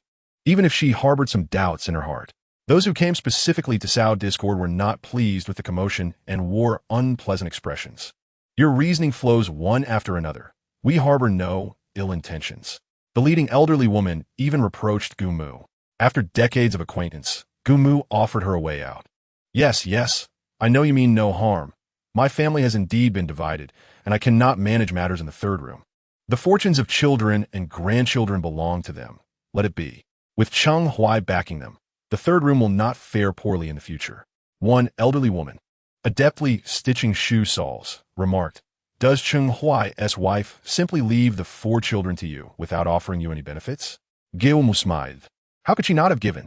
The third son's wife provided fabric for me, saying she would make me an autumn shirt. It is fine corduroy, very comfortable to the touch. I had initially planned to wait until the weather cooled down to flaunt it. Since you have come to inquire, it is not a problem to mention it in advance. The elderly woman stitching the shoe soles felt a pang of envy. She had several daughters-in-law, yet none had given her even a needle, just a single autumn shirt. She feigned indifference. As for the 4 children, the responsibility of providing for them can be daunting. I heard that a sales clerk earns 24 yuan a month. Hasn't she given you 5 or 10 yuan? 5 or 10 yuan? Gilmu gasped. That was a bold claim. Fortunately, your daughter-in-law does not have such a job. Otherwise, she would be working herself to the bone for you. Why discuss money when caring for grandchildren? Gumu stated, Cheng Huai is working hard outside. I simply wish to take care of our home front well, allowing him to focus on his duties in the military, and I ask for nothing more. Having a daughter-in-law become a sales clerk is quite a prestigious matter. How could she possibly hold him back? One elderly woman nodded. Your thoughts are not misplaced. I have noticed your third son's wife has improved somewhat, taking better care of Dazai and the others, and it will only get better from here. Gumu smiled, the fine lines at the corners of her eyes deepening. Ah, this is music to her ears. Outside the door, the cheerful sounds of children chattering resonated. Shortly after, Dazai and Zai dashed into the house. Mother, look what I brought for you. Zai's bright voice reached Gumu's ears, even from several meters away. What is it? Gumu asked with a smile. As her grandson approached, she noticed the sandals on Zai's feet and the new backpack on his back, looking splendid and spirited. The money was well spent. Zai, seeing others in the house, paused momentarily, greeted everyone, then opened his satchel to present items to her. Mother, open your hands, he said. Gumu, in good spirits, extended her hands. Zai placed a large white rabbit milk candy in her palm, followed by a small tangerine, and then 2 Swiss rolls. Mother, these are all for you, he beamed. Gumu knew that these were all prepared for them by Lin Zhao. Her grandson was willing to share, causing the elderly lady to feel moved to tears. Why give these to me? You should eat them. Zai sidestepped, stating that he and his brother had discussed it. Their grandmother had worked hard to take care of them these past few days, and they wished to honor her, insisting she accept it. A miniature adult demeanor was evident. Zai remarked, we had the yuan won for breakfast. Those 2 pieces are for Nai. They are sweet, soft, and fragrant. Nai will surely enjoy them. The yuan refers to the Swiss roll. In the presence of the matriarchs, he did not forget to speak well of his mother, who was aware of it too. The elderly ladies visiting the Gu family could no longer find fault. The yuan, with its delightful aroma wafting from afar, appeared quite indulgent. Gumu accepted it with a beaming smile, saying, all right, now we'll take it. We will each have one with your grandfather later.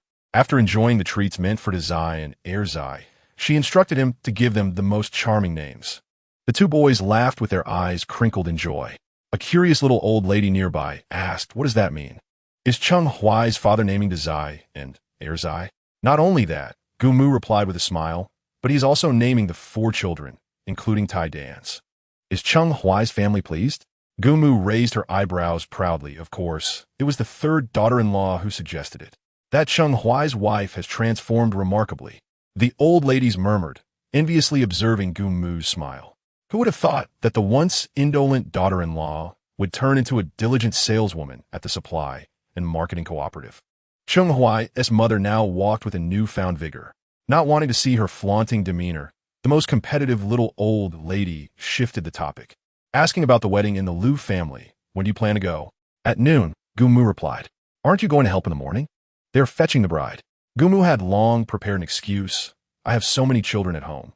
I must keep an eye on them, as she wiped the milk stains from the mouths of the dragon and phoenix twins. The 4 children beamed with delight, sweetly exclaiming, look, Bao. Gumu removed the bib from her neck, chuckling, yes, I am watching you. Time swiftly passed, and noon arrived. Gumu went to the Liu family to assist, leaving the 4 children behind. As she stepped into the Liu family's doorway, a little girl, with 2 braids and dressed in a red coat, rushed over. Upon noticing that Dazai and Erzai were absent, her face fell instantly. "Where are my big brothers, Dazai and Erzai?" Lu Baozhen inquired, looking up. Gumu hastily fabricated a reason. "They are busy. Can I go find my big brothers?" Lu Baozhen tilted her head, her expression hopeful. Gumu was perplexed. Had she ever encountered a child who needed to ask such a question? Though filled with confusion, she did not delve deeper. Politely declining on behalf of Dazai and Erzai. They're taking care of their younger siblings and don't have time to play. Perhaps another day. After speaking, she entered to help. Lu Baozhen stood still, her eyes suddenly dark and deep, staring unblinkingly for a long while. Fixated on Gu Mu's retreating figure, she suddenly broke into a smile, one that belied her age with an unsettling malice. "If you refuse me, misfortune shall befall you," she sang sweetly. In the next moment, a loud crash echoed as a stool toppled, sending the basin and dishes on the table crashing to the ground, shattering with a deafening noise. The floor was drenched, followed by a resounding thud. Someone shouted, "Aunt Gu." Chapter 44. The blusterous claims have all come to pass in the county.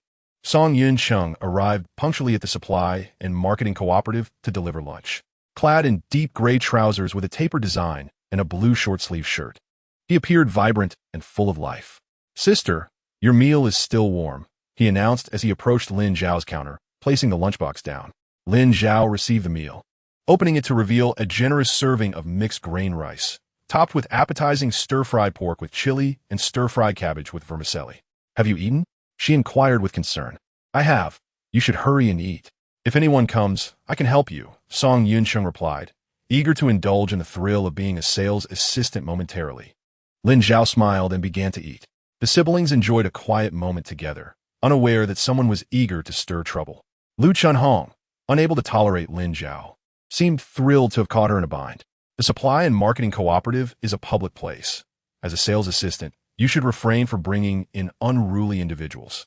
If supplies go missing, no one can bear the responsibility, she proclaimed. Though she did not name names, all eyes instinctively turned towards Lin Zhao and her brother. With a loud thud, Lin Zhao slammed her chopsticks down, slowly raising her gaze to meet Lu Chunhong's, her expression inscrutable. Song Yun-cheng's heart raced. Fearing his sister might lose her temper and jeopardize her job, his hair almost standing on end, he turned, striking the counter with a resounding clap. The ceramic jars and enamel bottles clashed, producing a cacophony of sounds. Now all attention was on him. The woman in the blue cloth shirt, known as Aunt Song, glared coldly, her eyes menacing. "Are you referring to me, Aunt?" Lu Chunhong, barely over 40, was incensed by the term. "Do you even know how to speak? If you can't, just keep your foul mouth shut. Even if my words are foul, can they compare to the stench of your pickled filth? Pray tell, did I steal rice from your home or desecrate your grave?" His eyes, once friendly, now gleamed with icy disdain. "Is this the level of professionalism exhibited by you sales assistants at the supply and marketing cooperative, throwing baseless accusations?"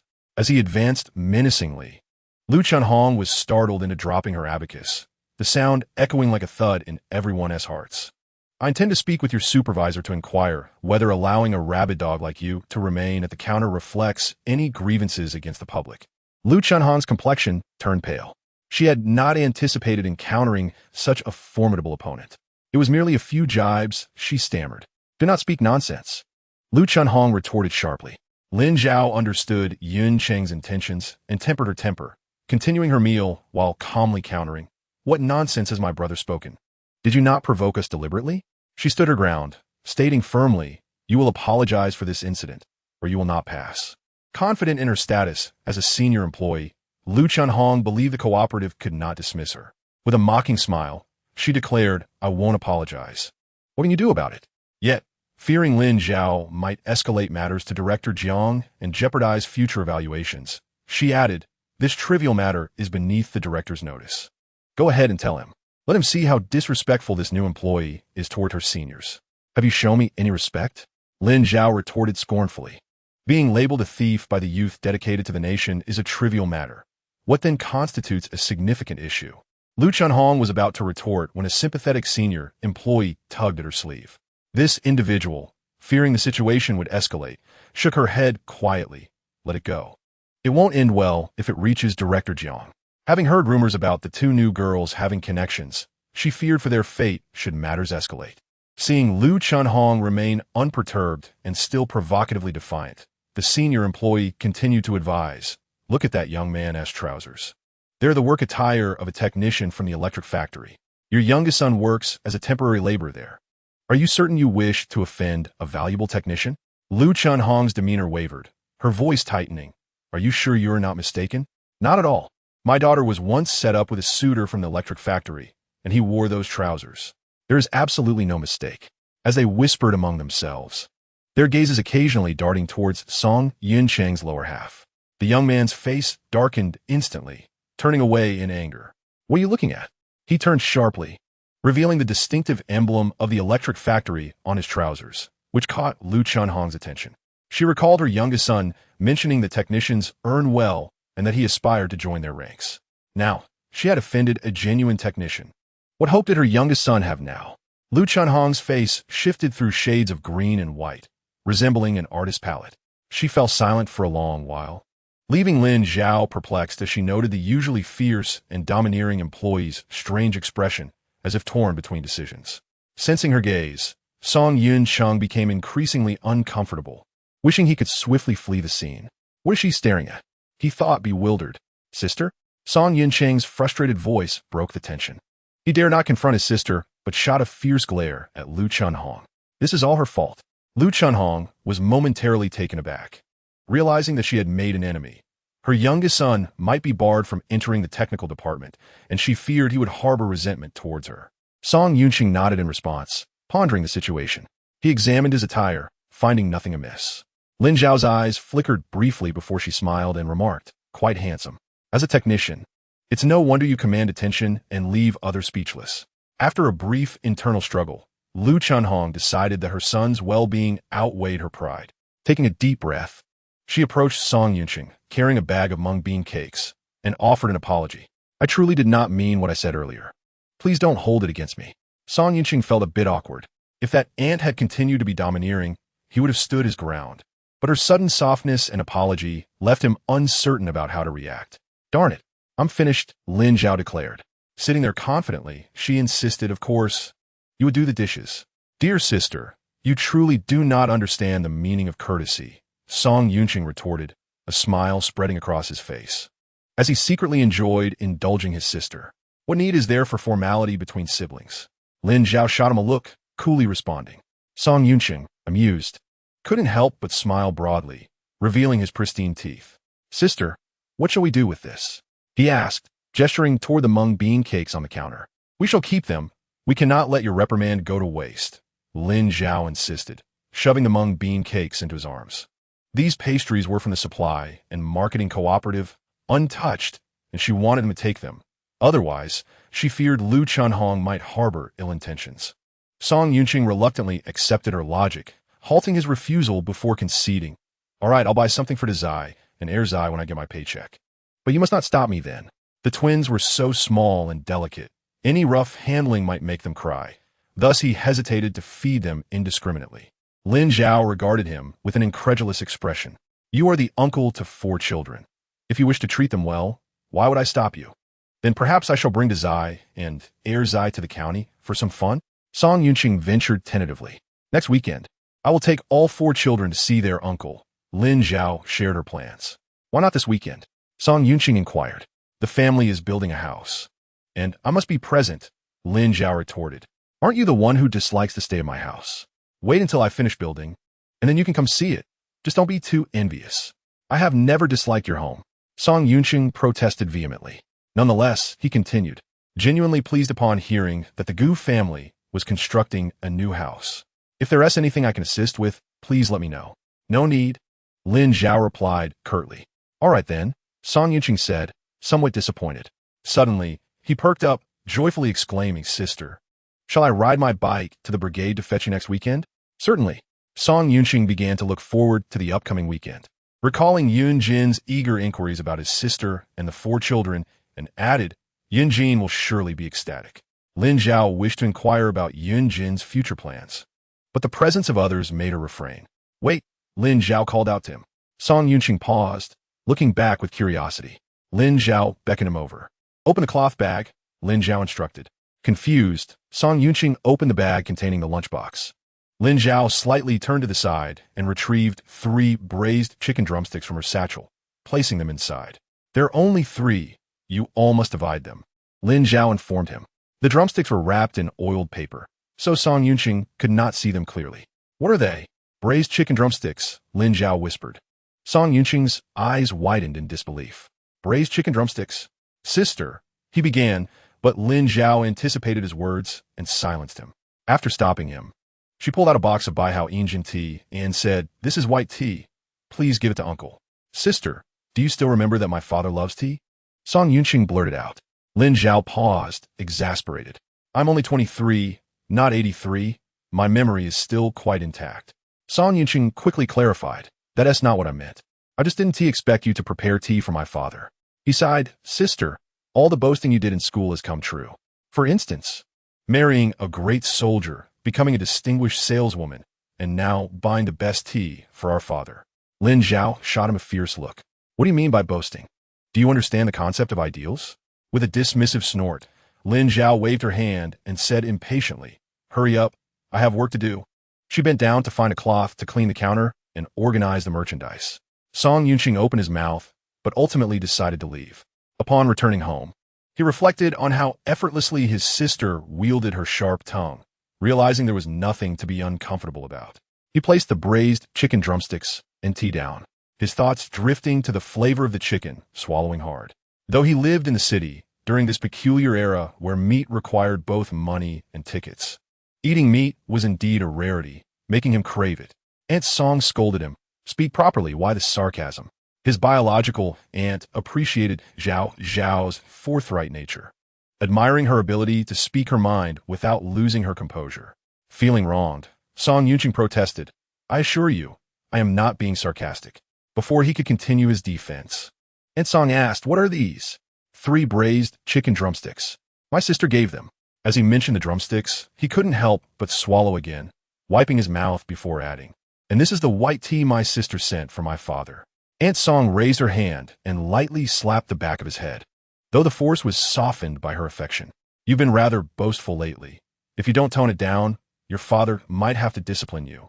And I will gladly hand him a broom." Song Yunqing smiled ingratiatingly, "But I'm in front of you."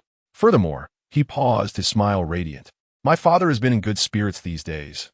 Once I give him the tea, he'll be even happier. Even if Yin Jean and I get into trouble, he won't be angry." Aunt Song remarked, "That little rascal has your father wrapped around his finger. If only he applied that cleverness to learning a trade, he would have been promoted long ago." "You sister has a good heart," Aunt Song mused, reflecting on how Lin Zhao had once promised to buy her uncle the best tea, the most beautiful dresses and jewelry for her aunt, and meat for her younger brothers. She felt a sense of contentment as her words came to fruition.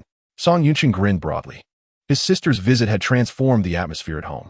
"Mother, my sister said she would bring all 4 children to see you and Dad next weekend." Aunt Song immediately took notice. "Then we must tidy up the house this weekend." Surveying the clean surroundings, Song Yunqing replied, "The house is already tidy. There is nothing to clean. Under the sofa, under the bed, and beneath the cabinets. How long has it been since you cleaned there? No more excuses. We will clean inside and out this weekend," Aunt Song ordered firmly. "Oh," he acknowledged. Aunt Song then asked, "Did your sister mention what she would like to eat tomorrow?" "No, but she said your cooking is exceptional and that she hasn't had it in years.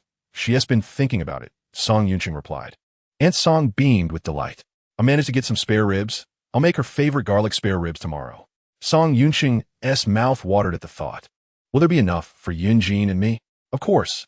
You both will get 2 pieces each," Aunt Song replied, her expression suggesting that they were fortunate to partake. Better than nothing, Song Yunqing thought, not minding the small portions. With a snap, the door swung open. Upon entering, he saw his wife and son standing by the cabinet at the entrance, momentarily confused. "Are you heading out?" Uncle Song took the tea leaves, unable to suppress his smile. And as he tucked them away, he began humming a revolutionary song. The red sun shines upon the frontier. Green mountains and clear waters bask in its glow. Beneath Changbai Mountain, fruit trees stand in rows. Song Yunqing was taken aback. "Dad can sing? And quite well, I might add." "What expression is that?" Aunt Song remarked helplessly. "Your father wasn't he always a father? He was once young, a handsome lad who could sing and write beautifully. But age has bent the once stalwart bamboo into a withered stalk. Meanwhile, at the supply and marketing cooperative, Lu Chunhong was confronted sharply and, albeit reluctantly, offered an apology, her heart simmering with anger as she remained silent throughout the afternoon. The instigator refrained from speaking, and the atmosphere among Lin Zhao and others was far from pleasant. Li Fun, for reasons unknown, inquired about Song Yunqing from Lin Zhao. The young man who brought you lunch at noon, is he your brother? He's my cousin. Does he have a girlfriend? Li Fun pressed further. Lin Zhao glanced at her, sensing her intention to introduce a potential partner for Yunqing. No, he just graduated not long ago and isn't in a hurry to find someone. I see. Li Fun seemed poised to say more when a colleague from the procurement department called Lin Zhao's name. You go ahead. I'll keep an eye on the counter. Li Fun offered willingly. Thank you, Fun Jia. Lin Zhao expressed her gratitude. As she stepped out, a colleague announced, Comrade Lin, the bicycle you ordered has arrived.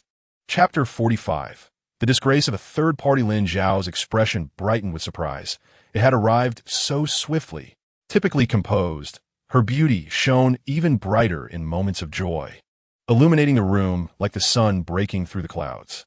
The male colleague's heart raced uncontrollably, prompting him to avert his gaze and chastise himself internally. Calm down. Comrade Lin is already a mother. You must maintain your composure. A third party is contemptible. This mental fortitude proved effective, allowing him to steady his heart and remind her. Comrade Lin, remember to register it and pay the taxes. I know. Thank you, Lin Zhao replied with a smile. No need to thank me. It's my duty. Aware that it was still working hours, the male colleague wisely advised, come find me after work and I will hand over the bicycle. I'll be available at any time. Thank you.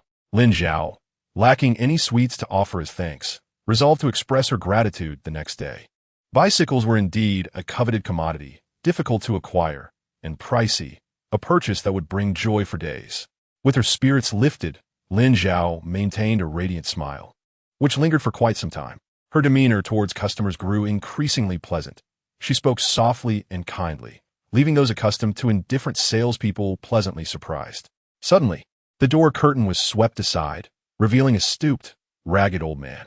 His rough, bark-like hands clutched an old bamboo basket, beads of sweat trickling down his deeply lined face as he hesitated at the threshold. Lu Chunhong, in a foul mood, found everything irksome. Spotting the filthy old man at the entrance, she reprimanded him sharply. What are you doing? If you have no business, get out. You stink up the place. How can we serve our customers like this? In reality, as closing time approached, few customers were expected. Her vitriol was merely an outlet for her frustrations. Li Fen, feeling her words were harsh, frowned and pointed to a sign on the wall, bluntly stating, there's a big sign prohibiting the abuse of customers. Are you blind or illiterate? You just suffered a loss at noon and have already forgotten? Fool! Lu Chunhong hurled her towel against the counter in exasperation, retorting angrily, who have I abused? We've worked together for years. I don't wish to quarrel with you, so don't provoke me. Me provoke you? Li Fen replied, half amused. Shall I call the director to settle this? Lu Chunhong was irate. Let us call him. I'm not afraid of you. The two argued fiercely. Wang Ju shrank back, taking small steps to hide behind Lin Zhao. Observing the scene, Lin Zhao recalled a line from a book. The world is but a grand stage. The more she contemplated it, the more it resonated with her. The old man trembled, wanting to retreat. Yet the sight of the eggs, carefully protected by wheat straw in his basket, held him back. At that moment, a clear voice broke the tension.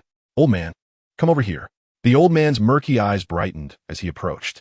Before he could speak, the young sales assistant asked, what would you like to buy? Young comrade, I'm not here to buy. I'm here to sell eggs. The supply and marketing cooperative buys them, right? He inquired nervously, his rustic accent evident. Yes. Let me inspect the goods, Lin Zhao replied kindly. Being a country girl herself, she held no disdain for the hard-working and sincere laborers. The old man sighed in relief as he took a small piece of cloth to wipe the bottom of the basket before placing it on the counter. Young comrade, they're all fresh, not a single rotten egg. My wife washed each one with warm water, and there's not a speck of chicken droppings. Fearing the sales assistant might refuse, he looked at her with a pleading gaze, humble and subservient, as if begging for her favor, though he was exchanging labor for money. Lin Zhao felt a pang of sorrow. This generation had endured great hardships, experiencing war and famine, working tirelessly for a single purpose: survival. Their resilience was admirable yet heart-wrenching. They are indeed clean and of good size. 6 fin each. Do you find this price acceptable? Lin Zhao, familiar with the cooperative's egg purchasing standards, quickly made her offer. 6 fun? The old man exclaimed, rubbing his hands together in excitement. My boy has come to sell before, and it's always been 4 fun, 5 fun at best. I've never sold for 6 fun before. All right, he nodded enthusiastically. Concerned that Lin Zhao might be unaware of the usual rates, he added, Young lady, my son frequently sells eggs here, and the previous prices have always been 4 or 5 fun. Are you sure you're not mistaken? As he spoke, he discreetly glanced at Lu Chunhong. His eldest had mentioned that the most accommodating sales assistant was the one who resembled a fierce goose. Lin Zhao caught the old man's glance towards Lu Chunhong, and her suspicions deepened, leading her to a dismal conclusion about Lu Chunhong. To covet the money of the working class was truly shameful. You're not mistaken, Lin Zhao said, noting the transaction details. Old man, at 6 fun each.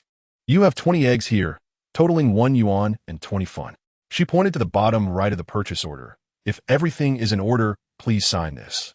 If you can't write, a thumbprint will suffice. The old man unhesitatingly pressed his thumbprint. I trust this girl. Lin Zhao paused, an unfamiliar emotion welling up within her. Previously, she viewed being a sales assistant as a prestigious and easy job, but being looked at with such trust by the old man made her feel the weight of responsibility. She retrieved 1 yuan and 20 fun from the cash box and handed it to the old man. His face broke into a smile, revealing gaps where teeth had once been. Thank you, young lady, he said repeatedly, bowing deeply, wrapping the money in a handkerchief before exiting the cooperative. He had received extra change, and from now on, he would ensure his son brought the best eggs to this accommodating young lady. Lu Chunhong, witnessing Lin Zhao's intervention that snatched away her opportunity, stared wide-eyed like a frog. Lin Zhao, don't meddle in matters that don't concern you. Beware of the consequences, she warned coldly.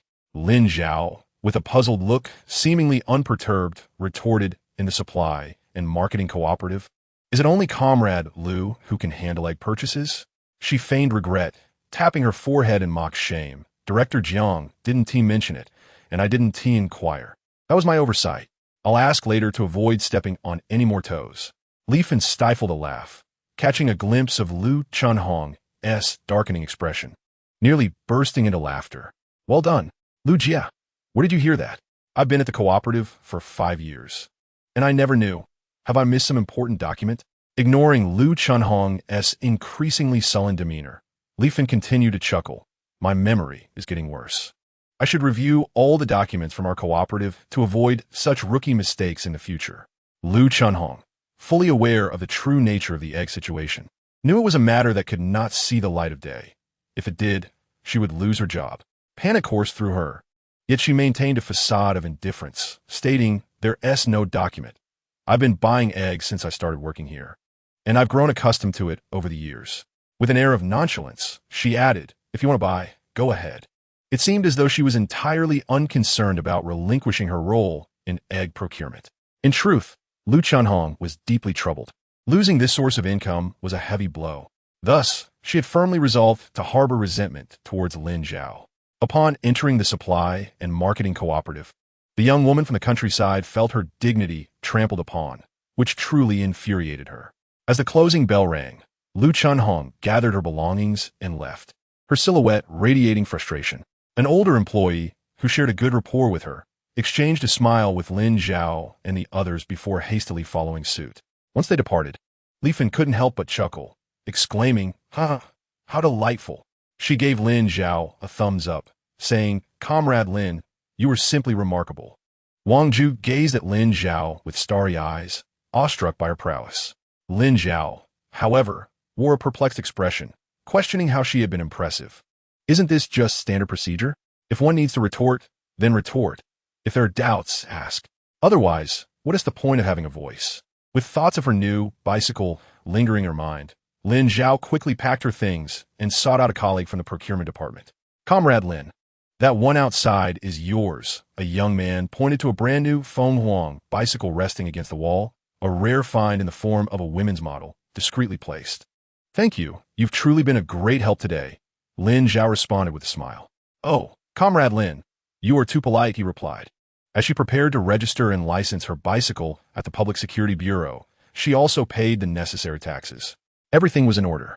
Fortuitously, the weather was pleasant, and the wind was favorable, shortening her travel time to the village significantly. Riding her bicycle into the village, she hadn't even reached her doorstep when she spotted Yuan Bao dashing towards her like a little firecracker. "Aunt Lin, you bought a bicycle," the child exclaimed, eager to touch it but hesitating. Lin Zhao felt a pang of embarrassment. The child's innocent address transformed her from a poised saleswoman into a village matron. To be honest, had the child called her auntie, she could have easily received a couple of candies. "Yes, I bought a bicycle." Yuan Bao suddenly remembered something important, smacking his forehead, and exclaimed, "Aunt Lin, the grandmother of the twins, bled a lot," and the twins cried for a long time. Lin Zhao's expression instantly turned serious. She handed a piece of candy to the child delivering the message, hopped on her bicycle, and hurried towards the old homestead. At the entrance of the Gu family home stood a crowd of people, whispering among themselves. Upon seeing Lin Zhao, they called out in unison, "Oh, look, the wife of Qinghuai, you bought a bicycle. Your two little ones are crying with swollen eyes. You should hurry inside and check on them." After listening to snippets of conversation, Lin Zhao pieced together what had transpired. Maneuvering her bicycle through the crowd, she quickly entered the old homestead. The courtyard was empty, but faint sounds echoed from the main house. "Big boy, little boy," Lin Zhao called out as she parked her bicycle. Inside, the two boys, who had been laughing like little sons just that morning, now appeared wilted and dejected, like frostbitten eggplants, huddled at the edge of the bed. Suddenly, they heard their mother's voice. The boys sprang to their feet and rushed outside. "Mother!" the big boy cried as he dashed into Lin Zhao's embrace, tears streaming down like pearls from a broken string. "Mother, my milk spilled a lot of blood." Earlier that day, Gumu had stepped into the Liu family's kitchen, only to trip over something and fall forward, desperately seeking support, colliding with a wooden stool. The stool wobbled violently, sending a collection of coarse porcelain dishes crashing to the ground, and she tumbled into the shards, sustaining numerous cuts that stained her clothing red. Consequently, upon seeing their mother, the two boys unleashed the fear that had built up within them throughout the day. Their eyes glistened with tears, which they wiped away with their hands, sniffing as they led their mother to the main house. Inside, the room was crowded with family members, including Gu Fu and several sons and daughters-in-law, along with the children of Bang Bang. Gumu lay on the bed, her eyes closed, appearing unresponsive. Lin Zhao could only ask, "How is mother?" "She is fine." Gu Fu sighed. "The doctor said she is okay, just lost some blood and needs to recuperate." It was particularly troubling that this incident occurred at the Liu family's home, making it hard for her not to overthink. "Liu Baojin." Zhao Lulang shook her head. "I don't know the details either. I heard from the brigade leader's wife that mother fell as soon as she entered the Liu family's kitchen. She accidentally bumped into a stool, which caused the dishes to fall and shatter, and she landed on the shards." Lin Zhao's eyes turned cold, her tone laden with significance as she remarked, "What a coincidence this is." "Yes, quite unfortunate, but the key point is the pain she endured," Zhao Lulang lamented. "Did mother encounter anything strange before she fell?" Zhao Lulang did not grasp her meaning. "Strange?" After pondering, she shook her head. "I haven't heard anything." A raspy voice emerged from the bed. "Nothing at all." Upon hearing Gumu's voice, Gu Fu hurried to her side, worry etched on his face. "How are you?" "I'm fine. Just need some rest," Gumu replied, forcing a smile despite her pale lips. Gu Fu added, "Go on. I'll take care of your mother. If anything arises, I'll call for you." With both heads of the household affirming this, Lin Zhao and the others took their leave. Due to Gu Mu's injury, the addition of a bicycle to the Gu family didn't bring as much joy as anticipated. Lin Zhao prepared 20 eggs, 2 pounds of pork, a bag of brown sugar, and a can of milk powder, placing them into a bamboo basket and handing it to the two boys. "Big boy, little boy, take these to the old homestead and tell her they are for your grandmother to help her regain her strength." The two boys hadn't uttered a word, yet when Lin Zhao continued without pause, "With such nourishing goodies, your grandmother will surely recover swiftly. If she doesn't we'll take her to the county hospital. Once her mother-in-law's health improved, she would definitely inquire if Liu Baojin had any involvement in this matter." Chapter 46. Far from auspicious. "Thank you, mother." The big boy tightly clutched the items their mother had given them, and along with the little boy, They pulled out all the candies they had saved and added them to the basket before heading to the old homestead. Gumu's body bore numerous minor wounds on her chest, neck, arms, and abdomen, all of which stung painfully with the slightest movement. After sipping some water, she leaned back against the bed, engaging in light conversation with Gu Fu. "Wherein you suppose to name the children? Have you decided?" "Not yet. Your health is the priority now," Gu Fu replied. "How can it not be urgent?" Gumu sighed softly.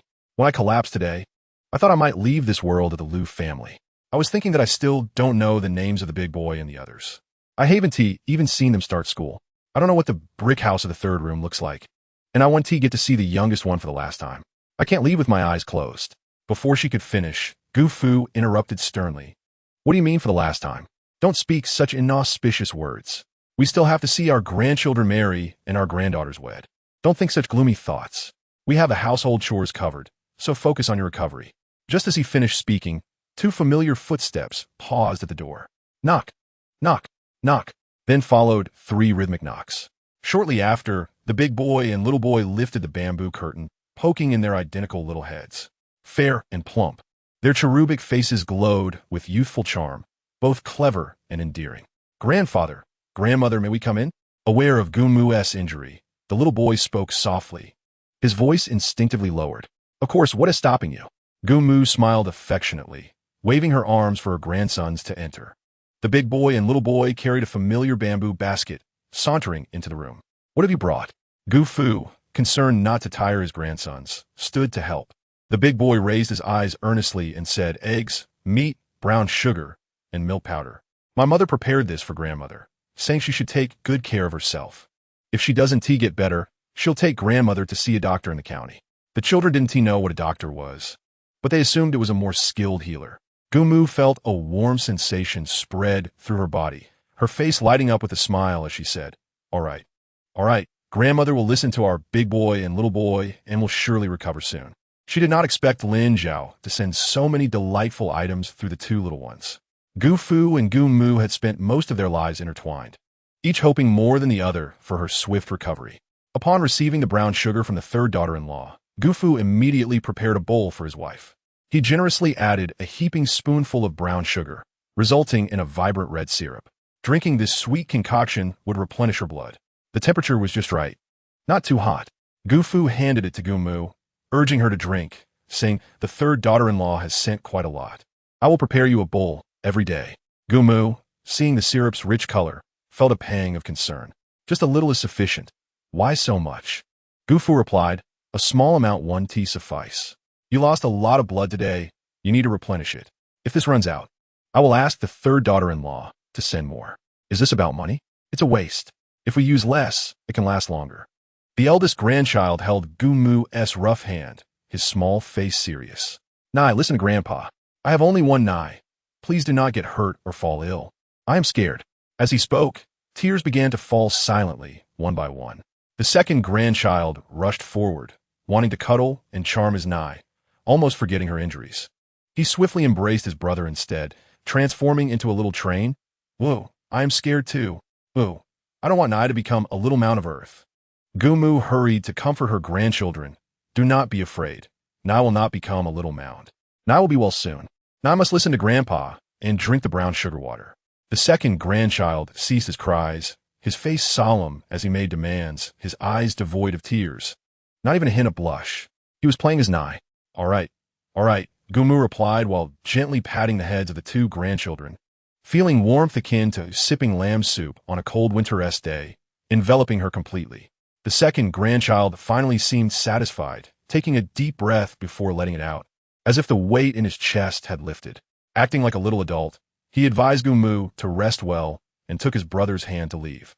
Spotting Tai Chue squatting at the door, the eldest grandchild, with his eyes twinkling, invited Tai Chue, "My brother and I are going to see the bicycle that mother bought. Do you want to come?" With the household atmosphere heavy, Tai Chue, having nothing to do and ignored, stood up. "Sure." Lin Zhao was in the yard, making bibs for the twins, while the third grandchild sat quietly on a small stool playing with a small cloth ball she had given him. The fourth grandchild could not sit still, running joyfully around the yard, playing alone. "Mother!" shouted the second grandchild. "Mother, I brought Tai Chue to see the bicycle." The eldest grandchild's gaze darted towards the wall, where a brand new bicycle stood. Go ahead, it's ours. You can look at it however you like. In a few years, when you're taller than the bicycle, I will teach you how to ride. Lin Zhao promised with a smile. You three help me keep an eye on your sister. It's not easy to take care of children. The second grandchild replied happily, squatting in front of the bicycle, reaching out to touch the pedals, tapping the wheels, his eyes growing brighter.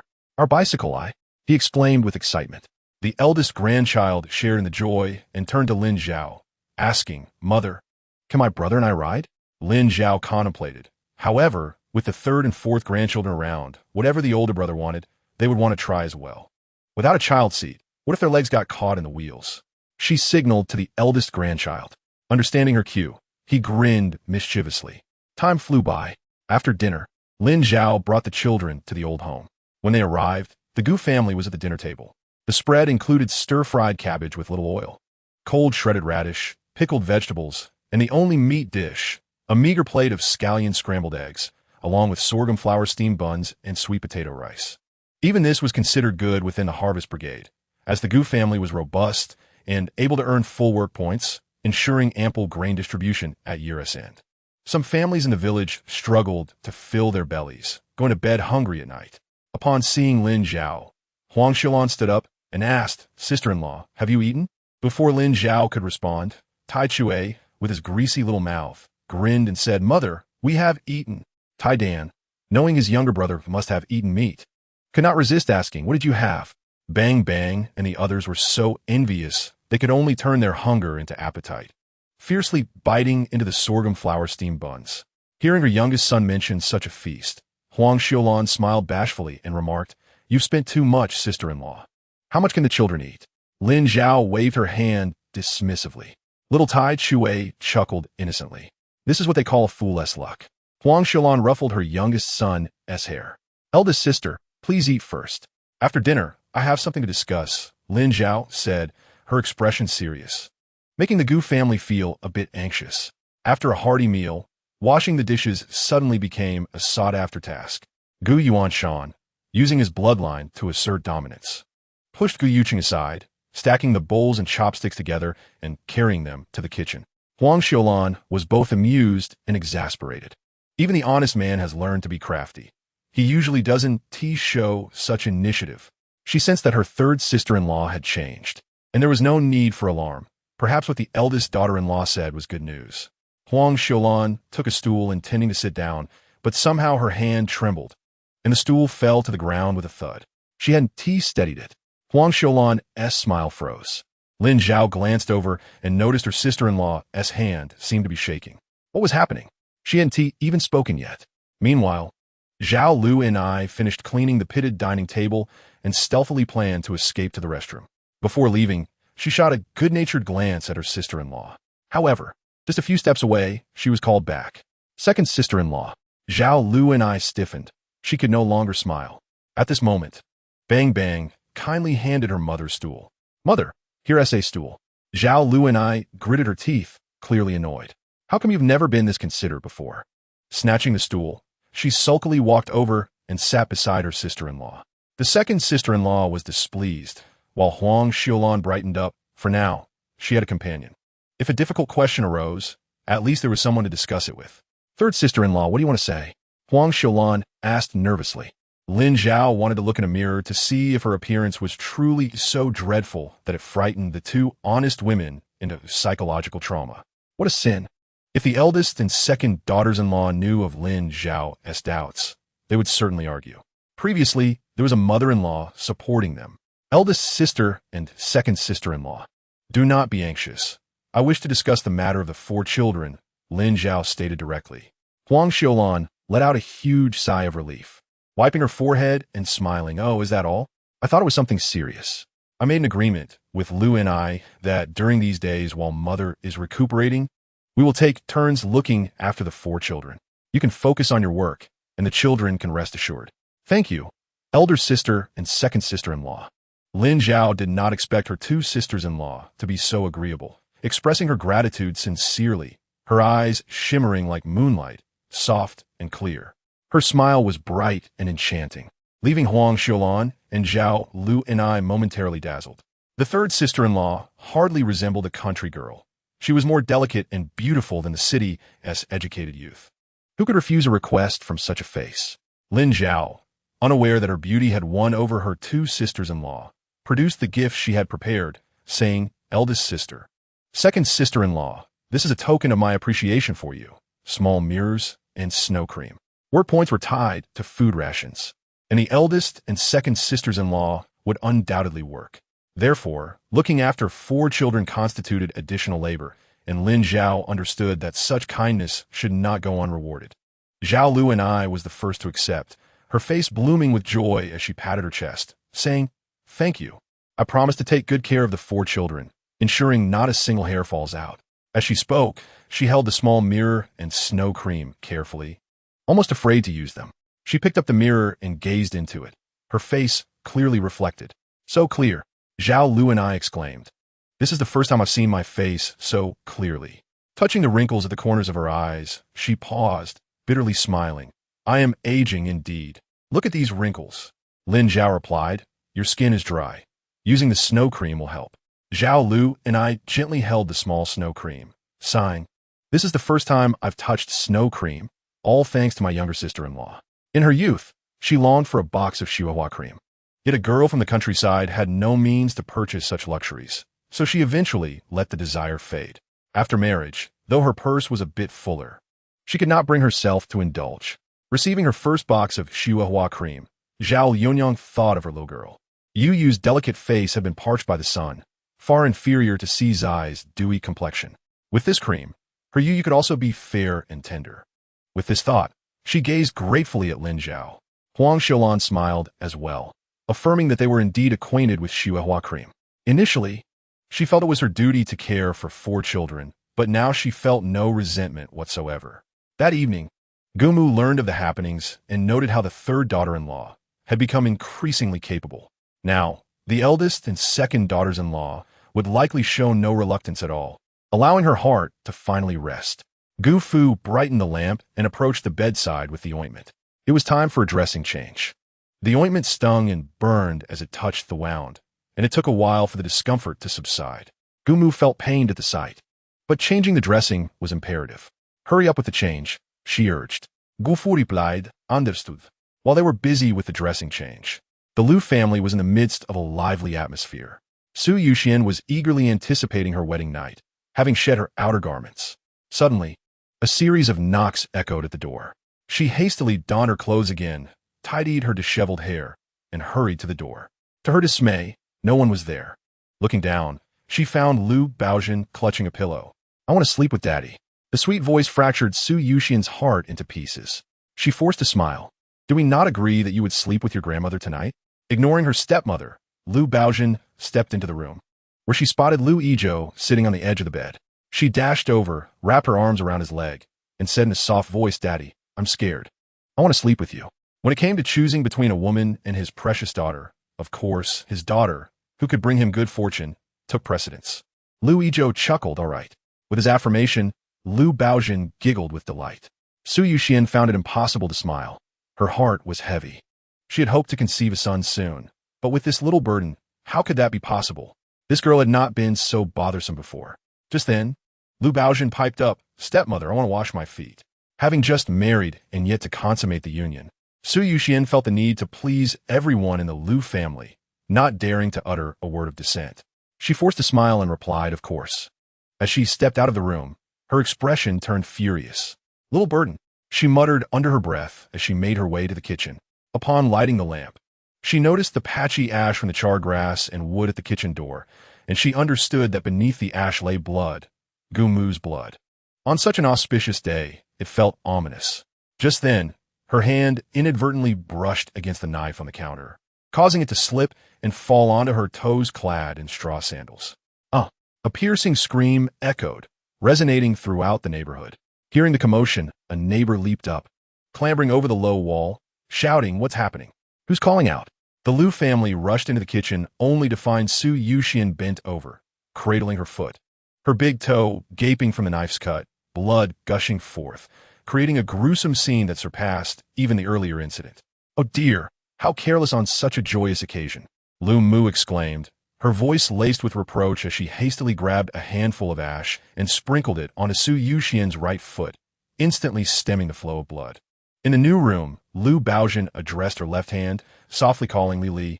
Upon uttering these words, a small dark koi pattern appeared at the base of her left hand. It was as if it had been dyed with ink, shimmering with a metallic sheen, its edges faintly revealing dark red veins, as if it were encapsulating countless curses. At first glance, it was anything but auspicious.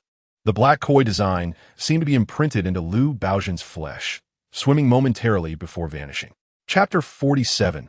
A Touch of Misfortune. Li Li, have you eaten your fill? Lu Baojun's childish voice resonated in the quiet new room. Sitting cross-legged on the bed, she was clad in a bright red cotton shirt, braiding her hair into two small pigtails. She was conversing with her hand. No, replied the black koi in a child's voice, indistinguishable in gender, akin to that of a 5 or 6-year-old. What should we do then?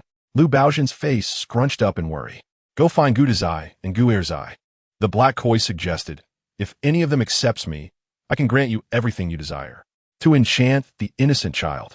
Its tone took on a beguiling quality. A mountain of creamy white rabbit candies, countless skirts, beautiful hairpins, whatever you wish for, I shall provide.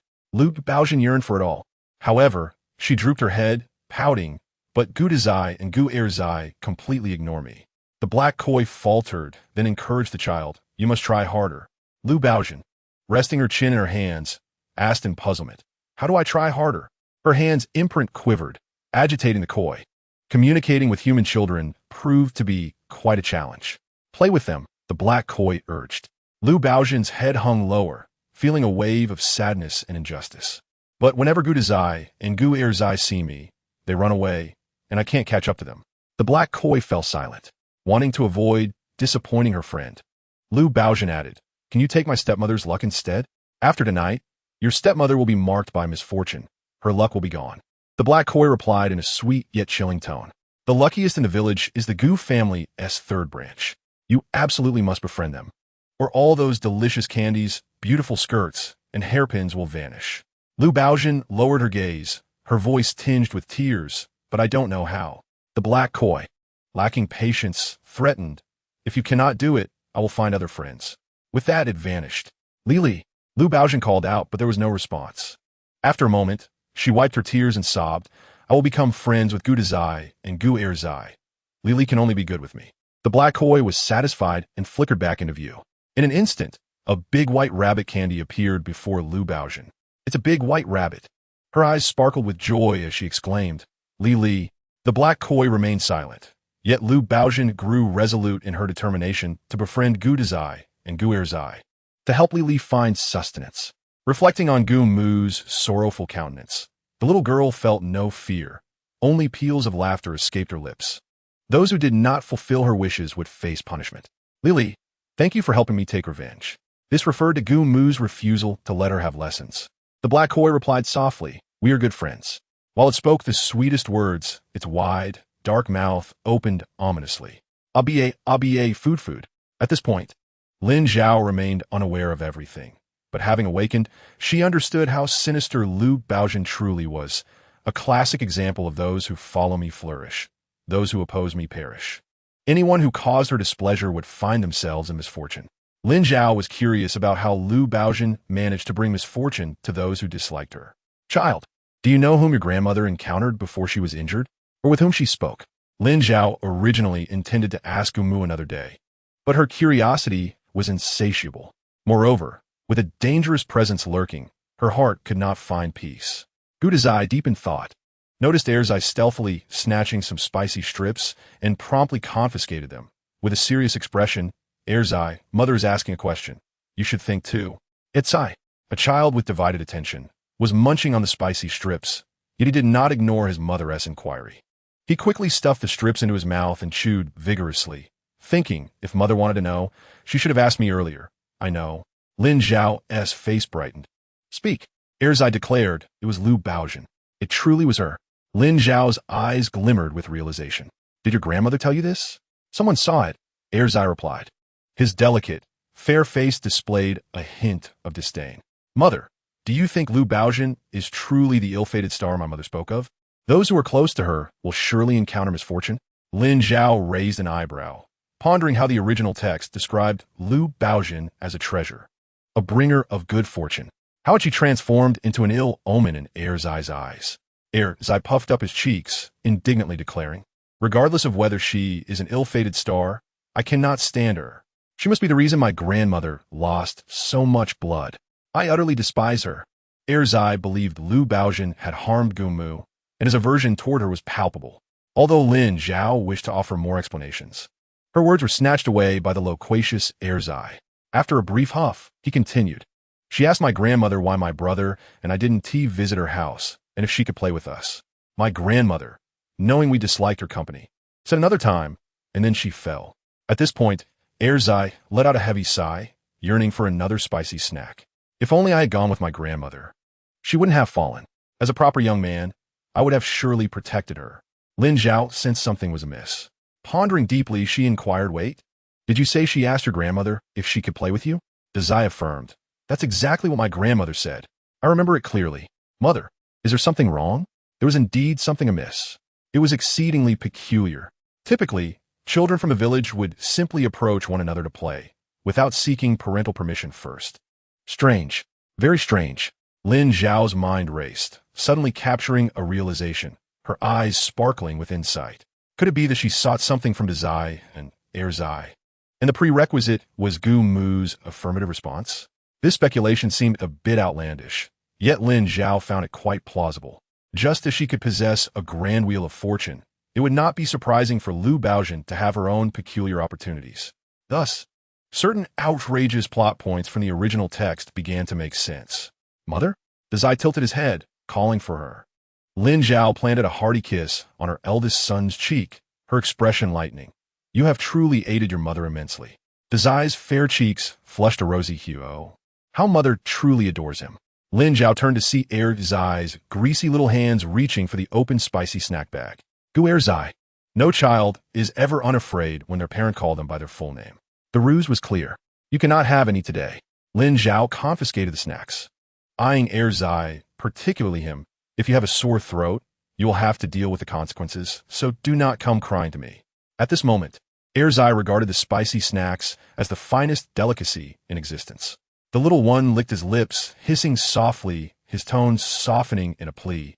"I'm not afraid of sore throat. Please let me have one more." Zai accepted, beaming. "All right. Thank you, mother." Lin Zhao tousled his hair. "Now go wash up with your brother and get some rest." Zai and his brother exited the room, their small, drooping figures exuding an inexplicable air of pitifulness. At 5.5 years old, the gluttonous little one experienced regret for the first time in his life. Simply at the thought of not having spicy snacks the next day, feeling miserable. Wah, ah, wah. As Lin Zhao stepped outside to use the restroom, she heard the 3 heavy, emotionless cries, leaving her both amused and exasperated. If you cannot cry properly, then do not cry at all. She stifled a laugh as she made her way to the outhouse. Zai glanced at his mother's disappearing figure, grasping his brother's hand, whispering, "Let us eat together tomorrow." When Zai began to speak, he quickly raised his index finger to his lips, shushing him. Zai imitated his brother, shushing with delight, his eyes sparkling as he softly replied, "Thank you, brother, I'll only have one." He bore an expression of regret, vowing never to indulge again. "Yes," Zai affirmed, "we must listen to mother and not provoke her anger." The following day, Lin Zhao sent the children to the old residence before riding off to work. She had scarcely departed when the Lu family grew bustling. Yuan Bao rushed to the Gu family's old residence, calling out, "Twin brothers, their excitement. Would you like to see?" Zai, ever the enthusiast for commotion, dashed out of the house, his sandals nearly sparking against the ground. Just a few steps from the door, he heard Yuan Bao exclaim, "Today's fun is provided by the Lu family. Hurry, let us grab a good spot before those adults take all the best places." Upon hearing this, Zai's legs clamped together, coming to an abrupt halt, his shoes skidding 1/2 meter across the muddy ground, his body leaning forward as he flailed his arms like a windmill, awkwardly transforming into a skewed candied hawthorn stick. He straightened up abruptly, waving at Yuan Bao. "You go ahead, I'm not going." Yuan Bao, astonished, asked, "Why not?" "Ha!" Zai imitated the village elder's spitting sound. The Liu family is the reason my grandmother was injured and lost blood. We have a grudge against them, so we want to watch their fun. All right then. Duan bao zipli, di sapon a viden. Eager to see the excitement, he dashed away, shouting, Zai, wait for me. I'll tell you all about it afterward. Zai stood on tiptoe, vigorously waving. I'll wait for you. At that moment, within the Liu household, Su Yuxian sat helplessly on the ground, cradling her bleeding foot. Her hair in disarray, glaring up at her condescending sister-in-law, her eyes filled with humiliation. What are you staring at? That wicked woman. My brother should never have married you. On the very first day, you were hell-bent on starving the elders and your sister-in-law, and even Baojin. What a malicious heart you possess. Lu Xiaogu, opening her mouth, aimed to pour scorn upon Su Yuxian. Lu Mu, beating her thighs, theatrically lamented, Oh, my wretched fate. Each daughter-in-law is worse than the last. The previous one was a sickly wretch, and this one, even before she marries, has already begun to shatter dishes and bowls. Picking up the porcelain shards with pain, tears streamed down her face. There are only a few bowls in this house, and 2 have already been smashed before noon. How will we eat without bowls from now on? Her dramatic performance was so entertaining that the neighbors of the Liu family could not help but burst into laughter. Instantly, all attention was drawn to her. A young man scratched his head, offering a suggestion. It's not impossible to eat. One person can finish, then the next can eat. It's the same. Su Yuxian, feeling wronged, retorted, I didn't do it on purpose. Do you think I would intentionally break a bowl? That is not certain. Lu Xiaogu crossed her arms, her high cheekbones and sharp features reflecting a fierce demeanor, her gaze flashing with malice. Perhaps he didn't wish to cook and deliberately shattered the bowls. Growing increasingly incensed, she directed her ire at Lu Zhao, stomping her foot in anger. Brother, look at the wife you married. On her very first day, she dares to squander our resources. You must divorce her. Enough. Lu Zhao rebuked. As a soldier, he understood much more than the villagers and recognized that the term divorce was a remnant of feudalism and should not be uttered. What nonsense about divorce? This is a new society, Lu Zhao stated firmly. He then swept Su Yuxian into his arms and placed her on a stool. This is your sister-in-law. You should be more restrained. He shot a warning glance at his younger sister. Su Yuxian looked at Lu Zhao, her face filled with gratitude, still striving to appear magnanimous. Zhao, I'm fine. It was an accident. Today's incident is my fault. I didn't handle the bowls properly. Lu Xiaogu was furious, grinding her teeth. What are you pretending for? It's clearly your fault. She recalled that her mother had said the new bowls at home were meant as her dowry. Su Yuxian had shattered 2, and thus she must replace them with 2 new ones, resulting in her incurring a loss. The thought alone made Lu Xiaogu's heartache. The dowry was a young woman's backbone. Su Yuxian lowered her head, resembling a scolded child. Onlookers not only observed, but also murmured their opinions. This Xiaogu is truly formidable. She wants to have an easy life from now on. The boy from the Liu family is decent. He treats his wife well. He truly is a fine young man who has gone out into the world. I heard he became a military officer. Su Yuxian is fortunate. The villagers, ignoring the need for discretion, conversed in hushed tones, their voices not quiet at all. Su Yuxian vaguely caught snippets of their chatter, a satisfied smile curling at the corners of her mouth. Before her smile could fully bloom, she overheard someone nearby remark, Isn't this girl from the Su family a bit unfortunate? With those words, a momentary silence fell upon the gathering, centered around the daughter-in-law of the village chief. All eyes turned toward her, revealing expressions of intrigue. Who is this unfortunate new bride? She must be the first of her kind in the entire commune. Others found her words quite sensible, as if they resonated with a hidden truth. The Su family's daughter indeed seems to be plagued by misfortune. Another person remarked, No worries. Baijin has good luck. I've heard she can find money on the road. The Su family girl being a bit unlucky shouldn't matter much. At this point, a loud crash resounded. Su Yuxian's stool shattered into splinters, and she tumbled to the ground, emitting a sharp wail. The onlookers exchanged glances, realizing perhaps there was indeed a hint of misfortune in the air. Chapter 48. The best sister-in-law, with one of the parties involved nursing a sore backside and needing to see the doctor, the curious crowd dispersed reluctantly, eager for more drama in the future. The performances of the Liu family were more entertaining than those of the educated youth, and there would surely be more excitement to come. Old Lady Liu and her sister Zhao were not easy to deal with. Why did Yuxian insist on marrying into that family? Alas, difficult days lay ahead. The village chief's wife continued to crack her pumpkin seeds, her chin slightly raised, as if she knew everything. What else could it be? She was no longer young. If she didn't marry soon, she would become an old maid. Although the Liu family's son had been married before and had a small burden to carry, he was a soldier and received a monthly stipend. The Su family's daughter would hardly find a better match than Baizhen's father, so of course, she clung to him. If she guessed correctly, Su Yuxian was even contemplating following the army. If she did, with the mountains high and her mother-in-law far away, wouldn't she be comfortable? TSK. Yuxian is becoming more like her mother. A woman in a patched indigo coat remarked. There's nothing wrong with wanting to live well, another added. The village chief's wife shook her head, harboring doubts. True, but one cannot ignore the fact that they have entered a den of wolves. Everyone praised Liu Yizhou as a decent young man, akin to the third son of the Gu family, yet she couldn't shake an inexplicable feeling of insincerity about him. With no evidence, she decided to dismiss him as simply not to her taste.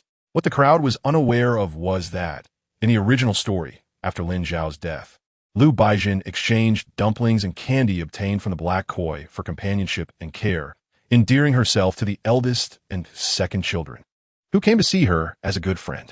Consequently, the black koi received what it desired, and Liu Baizhen continued to acquire more good fortune, leading the Liu family to prosper. Su Yuxian merely needed to appease her stepdaughter to enjoy a good life. Meanwhile, the eldest and second children began to suffer misfortune, gradually losing all their support, scraping by on wild vegetables and the kindness of villagers until they reached adulthood. Now, the twins' mother had not died.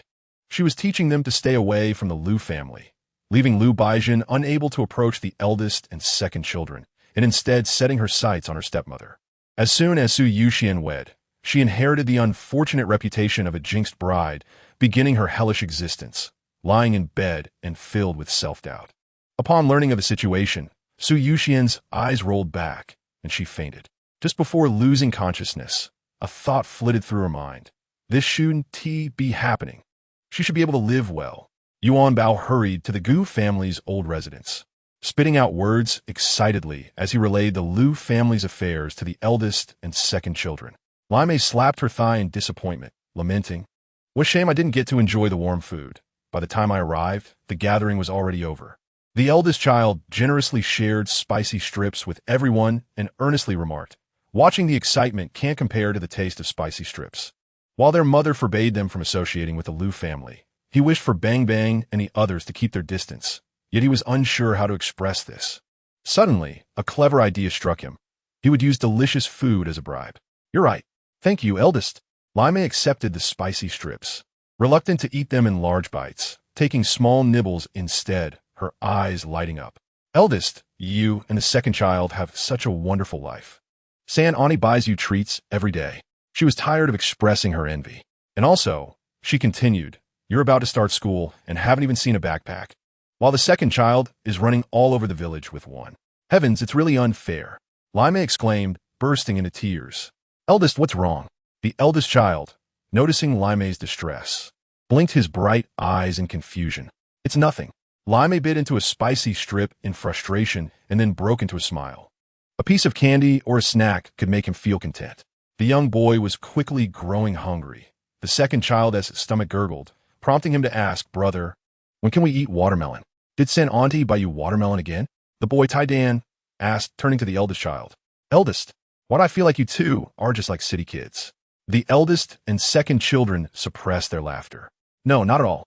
Our mother says we live even better than those in the city." Bang Bang and the others were both shocked and delighted. "Eldest, second child," Tai Dan, unable to believe his emerging suspicions, whispered excitedly. "My mother said to share this watermelon with everyone," the eldest child said, not feeling stingy. Tai Dan leaped 3 feet in the air, exclaiming, "Wow. San Auntie is the best in the entire commune." Huang Xilan was also pleased, slicing the watermelon and letting the children help themselves, sending some pieces to the main house. "Mother, watermelon." Gumu was restless, suggesting that if she was to lie around doing nothing, it would be better to just end her life. Half sitting up, she began making cloth shoes for the children at home. The little ones were running all over, wearing out shoes quickly. In just 2 days, their big toes would poke through. She planned to make a few more pairs while she had the chance, knowing that once the third house began building brick houses, she might not have time. Is this from the third son's wife? Gumu asked, glancing at the piece of watermelon in her eldest daughter-in-law's hand. Knowing they were all sharing, Gumu wiped her hands and took a bite. It was sweet and juicy.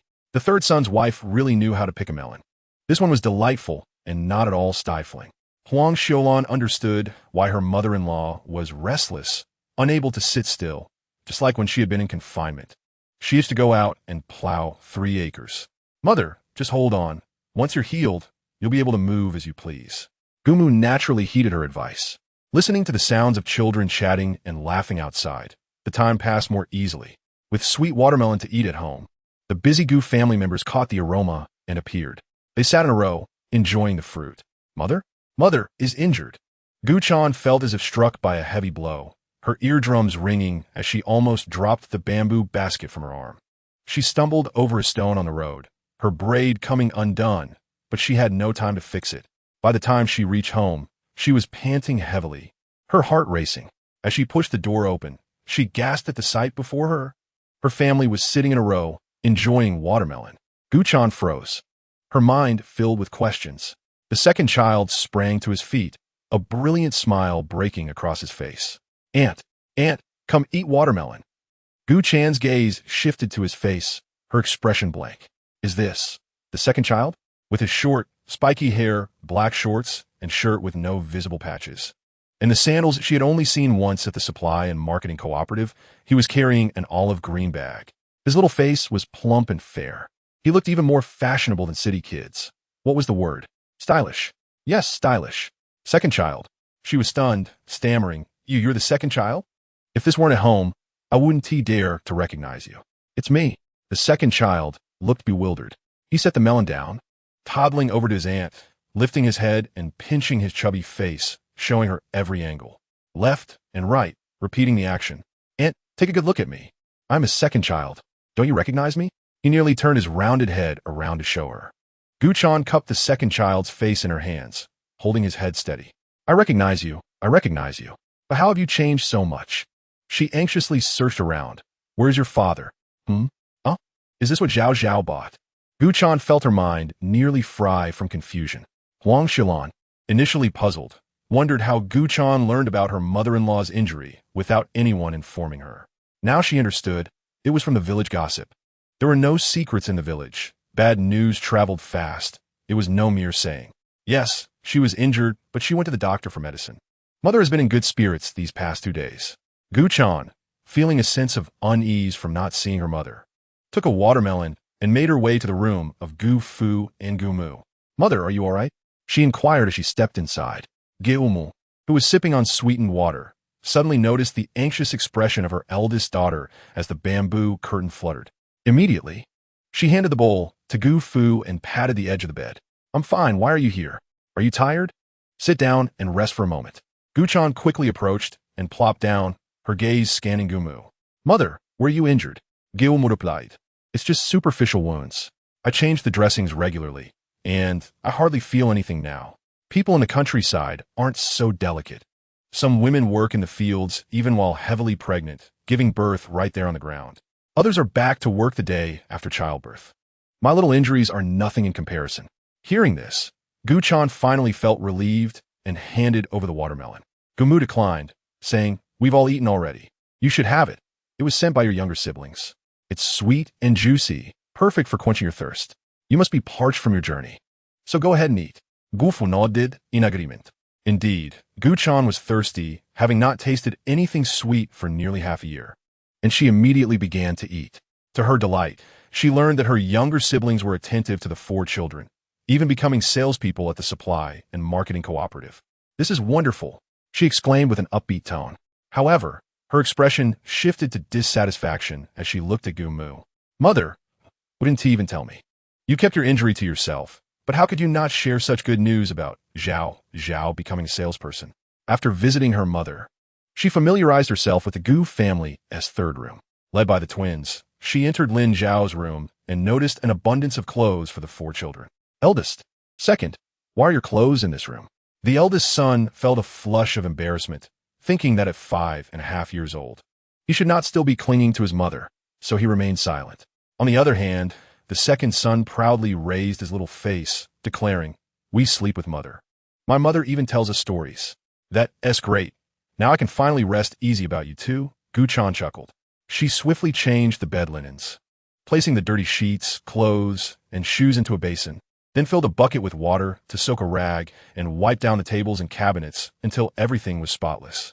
After tidying up Lin Zhao's room, she turned to the adjacent one, and once that was done, she headed to the kitchen to wash the pots and dishes, organizing everything neatly. Finally, she went to the backyard and noticed that the vegetables were thriving and a fence had been built. Upon inquiring with the two children, she learned it was done by their second uncle. "This looks much better," she thought as she swept both the front and backyards, then picked up a large basin to wash clothes by the river.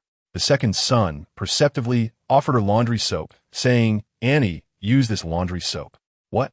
We don't need that. Soapwort will suffice. Laundry soap is expensive. Use it sparingly," Guchan replied. The second son insisted, "The laundry soap smells nice. My mother likes it." He tiptoed and placed the soap into the basin. Who doesn't know that laundry soap smells lovely, but it is indeed costly? Seeing the earnest faces of her two nephews, Guchan relented. "All right, we'll use soapwort first and just a little bit of laundry soap at the end to give the clothes a pleasant scent." Spotting a stranger, the puppy, Hoopa, growled and barked fiercely, its little ears perked up. "Hoopa, this is my aunt. Don't be aggressive." The eldest son rushed over to scoop up Hoopa, who, upon realizing the change in perspective, became bewildered and nestled into the arms of its young caretaker. "Auntie, this is Hoopa, named by my mother. Da Huang and Hoopa are new members of our family," the second son proudly announced. Guchan's first thought was about how much food a dog consumes. "Is there enough food in your house?" The eldest son replied earnestly, "My mother says it's enough." "That's good to hear." Seeing that Da Huang had gained some weight and was no longer the bony dog it used to be, made Guchan happy. After all, it was a lineage of heroes. Soon, villagers witnessed this scene.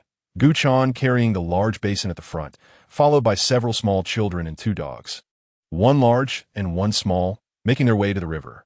"Achan, are you tidying up for your younger siblings again?" Some expressed their sentiments, while others teased her. "With how much you helped the Chung Hui family, doesn't your in-laws have any objections? After all, you're married now. Your heart should be with your husband's family. Be cautious, lest your mother-in-law takes issue with your constant worry for your family." An elder aunt spoke earnestly. Her words carried an undertone of, "I'm looking out for your best interest. If you don't heed my advice, you're being ungrateful."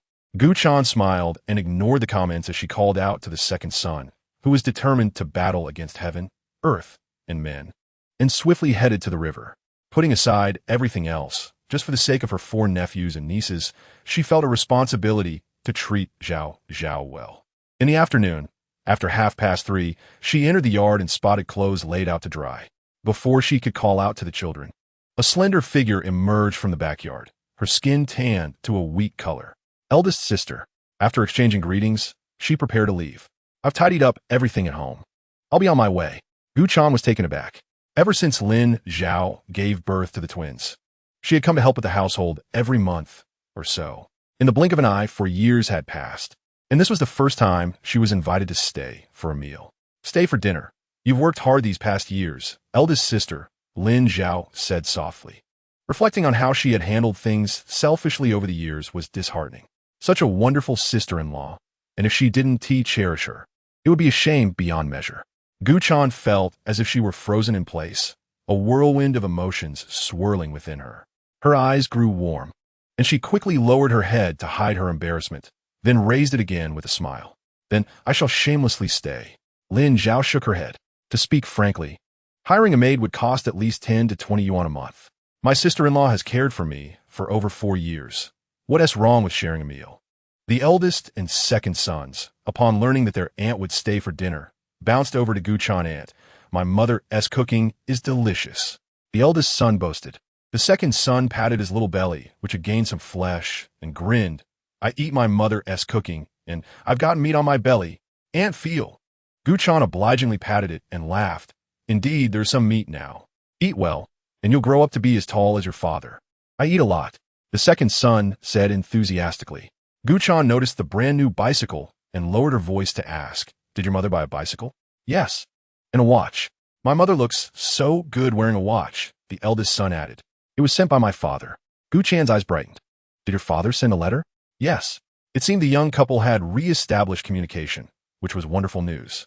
Gu Chan often worried that her third brother was too reserved and might drive his wife away. Knowing they were exchanging letters lifted her spirits, and she walked briskly to the kitchen to help. Zhao Zhao, I'm here to help you. Lin Zhao, who had been cooking for the past half a month, felt the kitchen was already clean enough.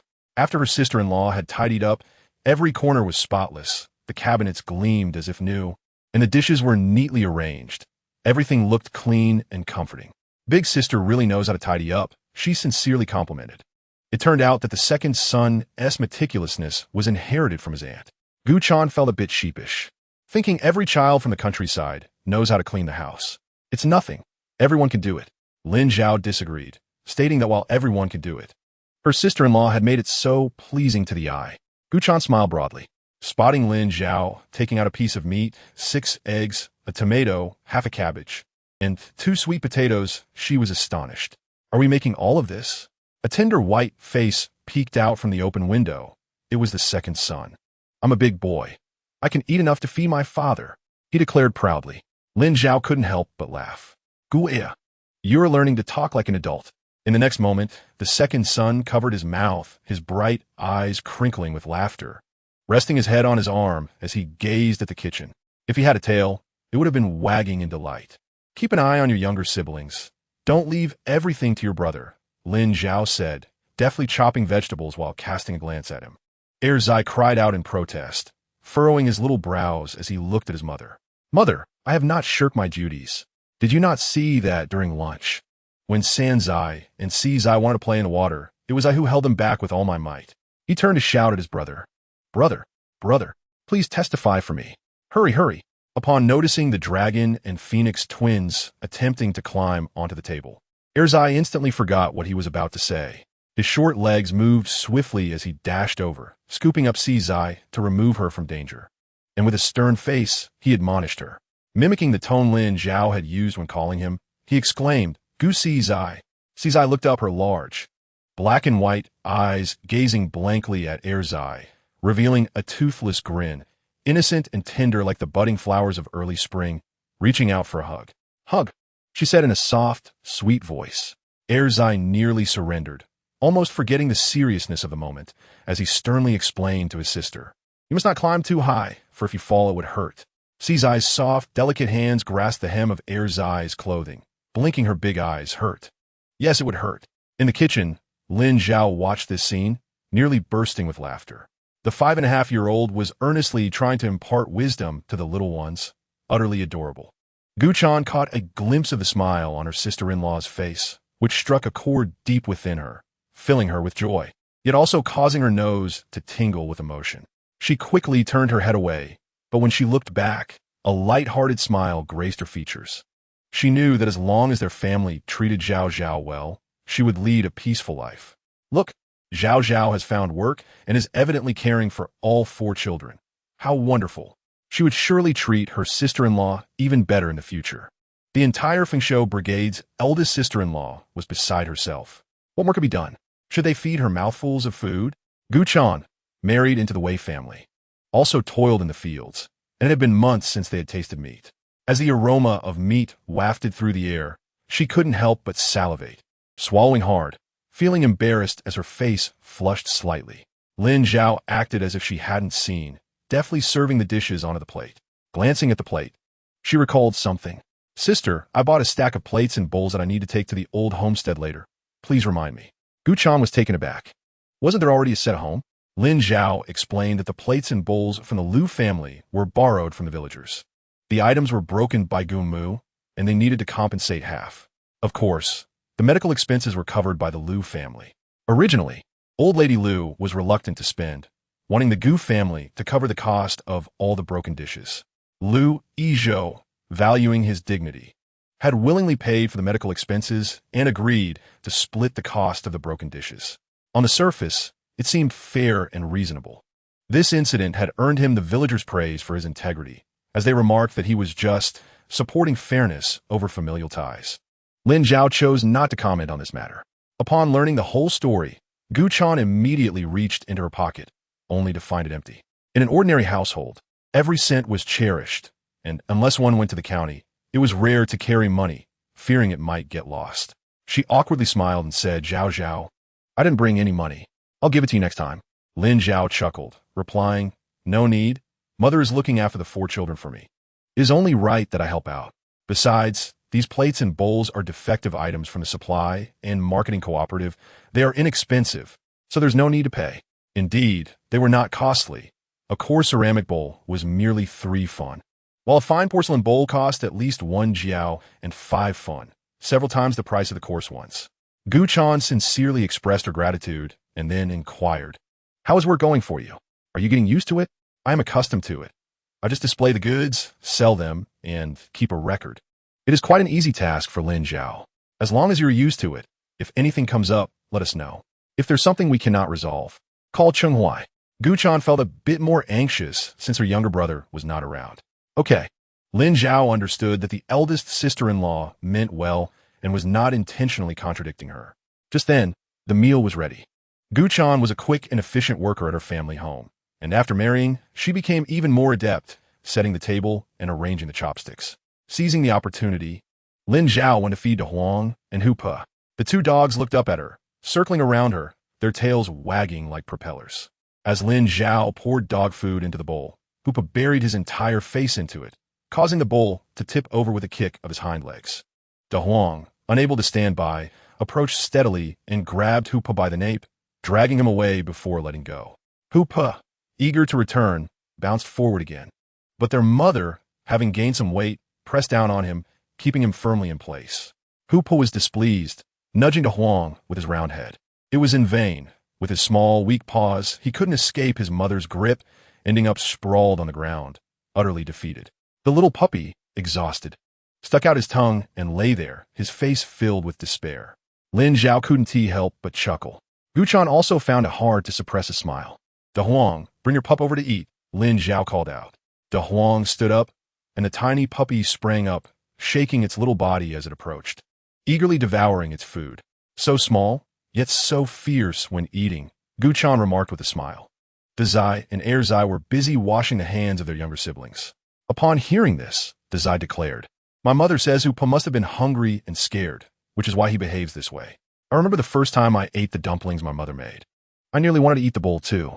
Er Zai beamed at the thought of the dumplings' taste, licking his lips and looking at Lin Zhao. "Mother, when will we have dumplings again? I want to eat them. If you want to eat, I'll make them for you another day." Lin Zhao voluntarily offered her new bicycle to the Gu family, who internally sighed with relief, knowing that it was indeed a family member who was straightforward. Borrowing a bike from the brigade leader would take at least 10 minutes of chatter. Gu Yuanshan washed his hands, delightfully approached the bicycle, grinning widely as if he had just achieved a great feat, causing envy among the other family members. "The eldest is impressive," Gu Fu lamented, pinching his thigh in regret. Had he known this day would come, he too should have learned to ride. The old father wished he could push his son away and ride it himself. Gu Yuanshan, feeling as if he had reached the pinnacle of life, proudly pushed the bicycle, surveying the world with superiority. Before he could bask in his glory, a swift slap from his father landed on his head. "Be careful, or, if you scrape the paint, you will pay for it." Gu Yuanshan looked at his father, who was indeed his own flesh and blood. The response he received was a firm gaze from Gu Fu. "Yes, you heard correctly." Faced with such a threat, Gu Yuanshan rode cautiously, moving at a leisurely pace. Gu Chan, rarely riding a bicycle, felt both joy and awkwardness. At first, she didn't dare to move, her body nearly stiff with tension, but after adjusting her posture carefully, she realized a problem. "Elder brother, can you go a bit faster? This speed is slower than my walking pace." Gu Yuanshan continued to ride slowly, saying, "If I scrape some skin, it will be my skin on the line. How could I dare to go faster?" Gu Chan teased, "Elder brother, do you want to ride a little longer?" Gu Chan saw through his little scheme. "And what about father?" Gu Chan laughed. "Exactly. And father. Just now, he looked like he wanted to pull me off the bicycle." Gu Yuanshan carefully avoided the stones on the road. A man in his 30s, exhilarated like a youth. The siblings bantered and laughed, arriving at their destination. A bicycle, especially a brand new one, was an extraordinarily conspicuous presence in any brigade. As the Gu siblings appeared, all eyes turned toward them. A sharp-eyed young boy, upon spotting the person on the back of the bicycle, loudly called to his friends. De Sure too, upon hearing this, calmly replied with an "oh," remaining seated as he continued searching for cicadas. The word bicycle was pronounced with emphasis. De Sure too's eyes brightened, and he suddenly stood up, exclaiming, "Bicycle?" Indeed, it was a bicycle. De Sure too quickly secured the pot containing the cicadas, tugging at his younger brother as they rushed toward the crowd. His hair, long enough to reach his brow, swept back, revealing a smooth forehead. He bore a resemblance to Gu Chan, with a refined appearance. If he were a bit fairer, he could easily be the class heartthrob. Elder uncle, De Sure too called out affectionately upon seeing Gu Yuanshan. Xiao Sure too, less exuberant than his brother, clutched De Sure too's clothing, hiding behind him and peeking out. "This is Elder uncle, call him." De Sure too patted his brother's head. "Elder uncle," Xiao Sure too said shyly. De Sure too approached the bicycle, hesitating to touch it, yet grinning widely. "Elder uncle, this wouldn't be the bicycle you bought, would it? Where would I acquire money for tickets?" "It was purchased by your third aunt," Gu Yuanshan explained with a smile, patting his pocket only to find it devoid of even a piece of dried sweet potato, offering an awkward grin. The mirth faded from De Shidu's face, as he harbored some grievances against his third aunt, feeling she had taken advantage of his mother. Gu Chan willingly supported her brother's family. Yet the village gossip was relentless and often unkind. Even though the Wei family was generally benevolent, some resentment inevitably arose. De Sure too defended his mother, engaging in a few altercations with the children who spoke ill of his family, and gradually the taunts subsided. However, while he could manage the children with his fists, he found it impossible to silence the adults who reveled in the drama. Consequently, De Shidu's heart was filled with discontent towards both his third uncle and third aunt. Gu Chan understood her son's feelings and opened her cloth pouch, producing 2 large by 2 milk candies to share with her sons. "These are from your third aunt, each worth several dimes," she said. De Zai and Er Zai exclaimed that they were delicious and offered some to their older brother and younger brother. At that moment, Xiao Sure too, forgetting his shyness, took the candy from his mother's hand, clutching it tightly and declaring, "Big brother and second brother are so nice." De Sure too shot a fierce glare at his younger brother, calling him a little traitor. "I ate it," Gu Chan said with a laugh. Wei Mu was taken aback. Gu Chan's eyes sparkled with layers of laughter as she had dined at Zhao Zhao's home. She then revealed the items that Zhao Zhao had insisted upon giving her. One by one, she presented the meat cans, half a jar of malt milk, a piece of cured sausage, and an assortment of fruit candies to buy 2 milk candies, and prawn crackers. Wei Mu's eyes widened in disbelief. "Is your third aunt all right?" she inquired cautiously, contemplating her words. "What good fortune has your third aunt encountered to be so generous all of a sudden?" Both De Sure too and Er Sure too turned their gazes towards their mother. "Zhao Zhao has become a salesperson at the supply and marketing cooperative," Gu Chan said proudly. With a clatter, Wei Mu dropped the gourd ladle she was holding, her face reflecting shock. "A salesperson?" Gu Chan nodded. Wei Mu joyfully slapped her thigh, exclaiming that the 2 Shida's third aunt had become a city dweller, which was wonderful news. As she spoke, she lamented the missed opportunity to celebrate with a couple of fried eggs since they had already eaten lunch. After all, they were acquaintances. Selling mountain goods in the future would no longer subject them to disdain. De Sure too interjected that they could fry eggs tomorrow to celebrate. Wei Mu's spirits lifted, her face crinkling into a smile. "All right." Chapter 50. "Do you think I'm dead?" A glimmer of determination flashed in her eyes as she took the initiative, noting that since the family had not yet divided their assets, the items brought by the second sister-in-law should belong to the public. Though framed as a question, her tone was quite assertive. Wei Xiangdong scoffed, his gaze laced with scorn. "Your sister-in-law seems quite adept at taking advantage. Perhaps her ancestors were part of the logistics corps of the 8-Nation Alliance?" He disdainfully remarked that it was unacceptable for his sister-in-law to bully his wife in front of him. "Humph." Wei Xiangdong snorted dismissively. How dare they bully his wife? Ignoring his sister-in-law was one thing, but ignoring him, her husband, was another matter altogether. He took the cloth bag from Gu Chan's hands and ushered her into the house, closing the door behind them. When he felt resistance, his dark eyes widened in surprise, and he exerted a bit more force. Outside, De Shida's voice rang out helplessly. "Father, my brother and I haven't entered yet." Wei Xiangdong released his grip, and the wooden door creaked open, allowing the Shurtu brothers to step forward and stand on the threshold. The rural land was not particularly precious. Every household claimed a sizable plot of land. Wei Mu and Wei Fu had toiled for most of their lives to build this 5-room house of yellow mud for their son to marry. While the 5 rooms were spacious, the simple wooden lattice windows were narrow, and the doors were 2 narrow double doors, barely wide enough for 2 people to pass side by side. The most striking feature was the knee-high camphor wood threshold, solidly positioned to prevent rats from entering. Polished and darkened through years of wear. "Aren't you two supposed to be catching cicadas?" their father queried, feigning disdain. Guchan lightly patted her husband's arm. Wei Xiangdong, accustomed to hard labor, had sturdy arms, and her gentle touch caused her hand to sting. "What cicadas? It's time to prepare for bed," she asserted. With their mother as support, the 2 shittas strode past Wei Xiangdong, puffed with pride. "Mother, I want to see what the meat can look like," the Shurtu declared bluntly. Wei Xiangdong lit the lamp, and the family of 4 gathered around the bed, enveloped in a warm yellow glow, their varying silhouettes casting a unique warmth against the window. Dazai and Erzai welcomed their brothers to play at the Harvest Brigade, knowing the Shurtu had some unresolved issues with the 3rd brother's family. Guchan endeavored to ease her son's mind. The Shurtu turned away, his tone defiant. "I want to be bought off." He then muttered, "No one can bully my mother." Wei Xiangdong caught this and clapped his son on the shoulder, affirming that that's the spirit. A man should protect his mother. The Shurtu pouted, choosing to ignore his father. Noticing this, Wei Xiangdong pinched his son's mouth, transforming it into a duck's bill. The young boy, exasperated, pushed his father's hand away and shot him a fierce look. "Little brat, what are you pretending to be an adult for?" Wei Xiangdong teased, shifting his stool further away from him. He asked Guchan, "Mother, how did you come to notice my father? He is so immature. Besides being hard-working and decent-looking, he has no other merits." Guchan found herself both amused and exasperated. "What you've mentioned are already remarkable qualities. What more do you want?" She sought nothing more than a diligent and discerning partner who cared for the family.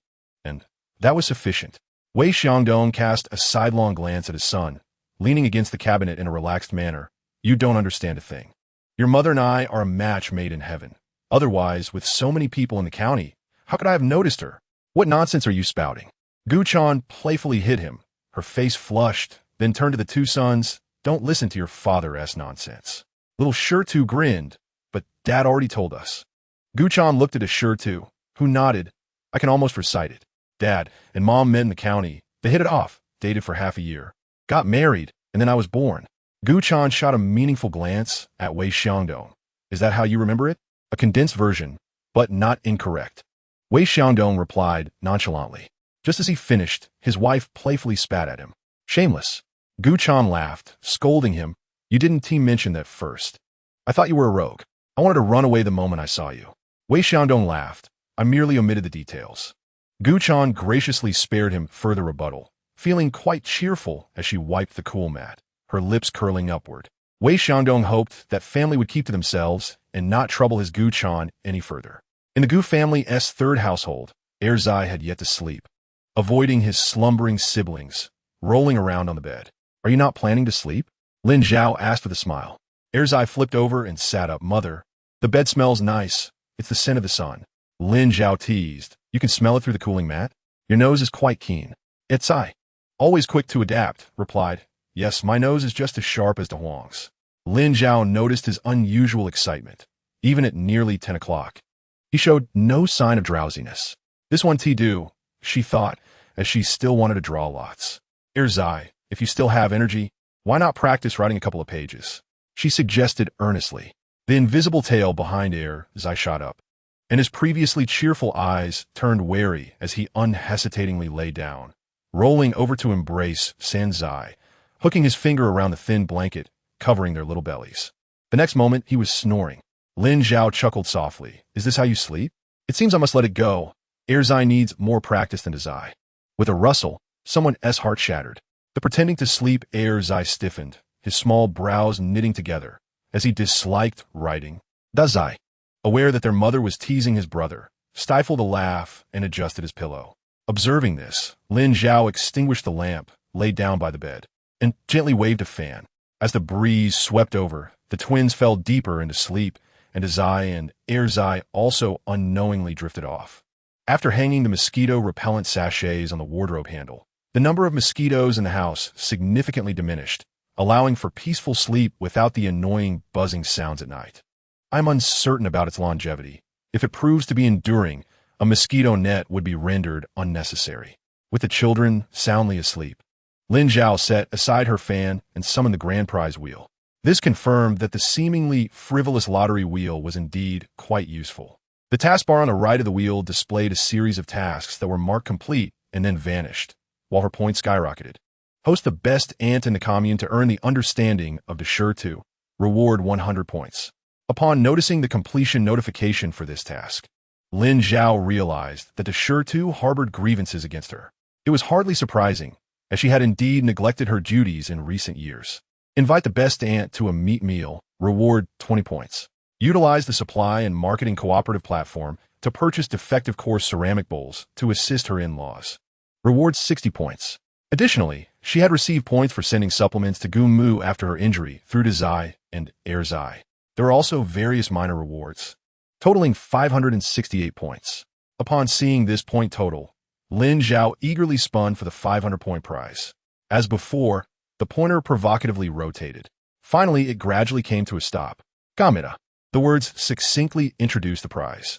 Lin Zhao, having been photographed by Gu Qinghuai, was familiar with this device and felt quite pleased to have drawn it. With a camera in her possession, she could take pictures at will, capturing as many moments as she desired. The more she contemplated this, the more delighted she became. When the lottery wheel flashed the prompt for extraction, she promptly affirmed her choice. The Black Seagull brand camera, purchased for 180 yuan and requiring ticket accumulation, was accompanied by a roll of film and an instruction manual. Lin Zhao found herself utterly unable to sleep.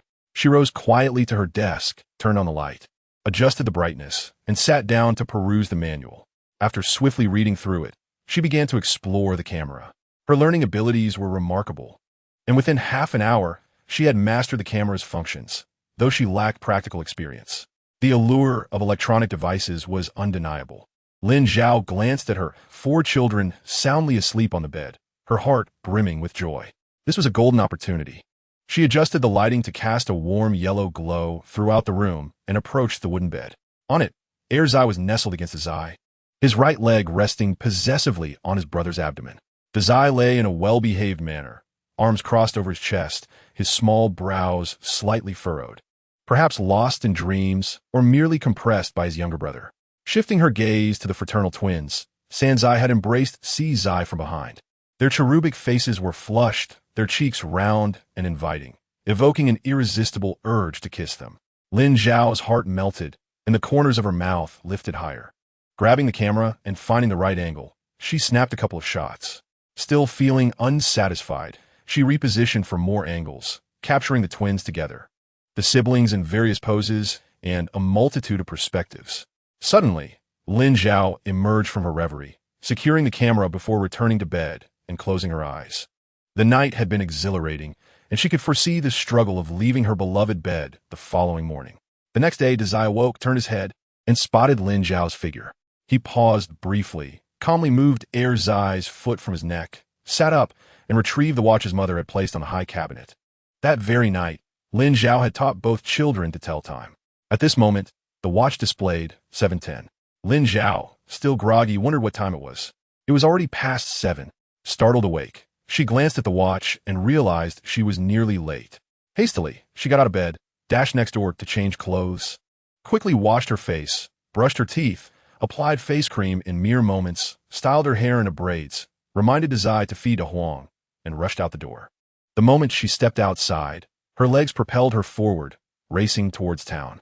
After 35 minutes, she stopped in front of the supply and marketing cooperative, checked her watch, and was relieved to find she had not arrived late. Locking her bicycle, she entered the cooperative. Good morning, Funjia. Good morning, Comrade Wang Ju. Lin Zhao greeted the 2 women. Li noticed the dark circles under her eyes and teased. Did you go thieving last night? Gesturing towards her own under-eye area. My aunt visited yesterday, and the kids couldn't settle down. They were quite the ruckus, Lin Zhao casually replied. In the Fengshou Brigade. Zai just finished dressing when he rubbed his itchy nose and sneezed. Li Fun, resonating with her experience, remarked, Those children of yours are at the most challenging age. Once you get through these years, it will be easier. In truth, her own children were quite manageable and not troublesome at all. Lin Zhao smiled, but remained silent. Li Fun, aware of Lin Zhao's esteemed status as a soldier's wife, whose in-laws and own family resided in the countryside, imagined life must be tough for her.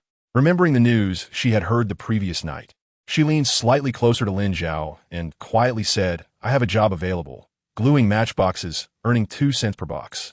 Does anyone in your family want to do it?" Before she could finish her sentence, Lin Zhao promptly replied, "Yes. Yes, we have someone." This work was highly sought after even in the city. An opportunity like this was too good to miss. She joyfully grasped Li Fun's hand and exclaimed, "Sister, you truly are like my own sister. Thank you." Li Fun smiled, responding, "We are all family in the revolution. Helping one another is only right. My husband works at the match factory, so it's a simple matter." Gluing matchboxes was laborious work that demanded intense concentration, and it strained both hands and eyes. After prolonged hours, one would see double at night, and it was exhausting, often yielding less than 50 cents for a night's toil. With little financial pressure at home, few were inclined to take up the task. Lin Zhao expressed her gratitude with a smile and busied herself. In the Fengshou Brigade, the fraternal twins were taken to the fields by Huang Xiulan, while De Zai and Zai joyfully played hide-and-seek with the village children. The brothers had hidden behind a century-old camphor tree at the foot of the mountain, evading capture for quite some time. Zai scratched a mosquito bite on his neck, and upon glancing down, he noticed a plump mosquito resting on his arm. Without hesitation, he swatted it dead and discarded the carcass on the ground. De Zai, who had initially disagreed with hiding there, nodded in agreement upon hearing his brother's words. The two brothers circled the sturdy tree and made their way towards the main road.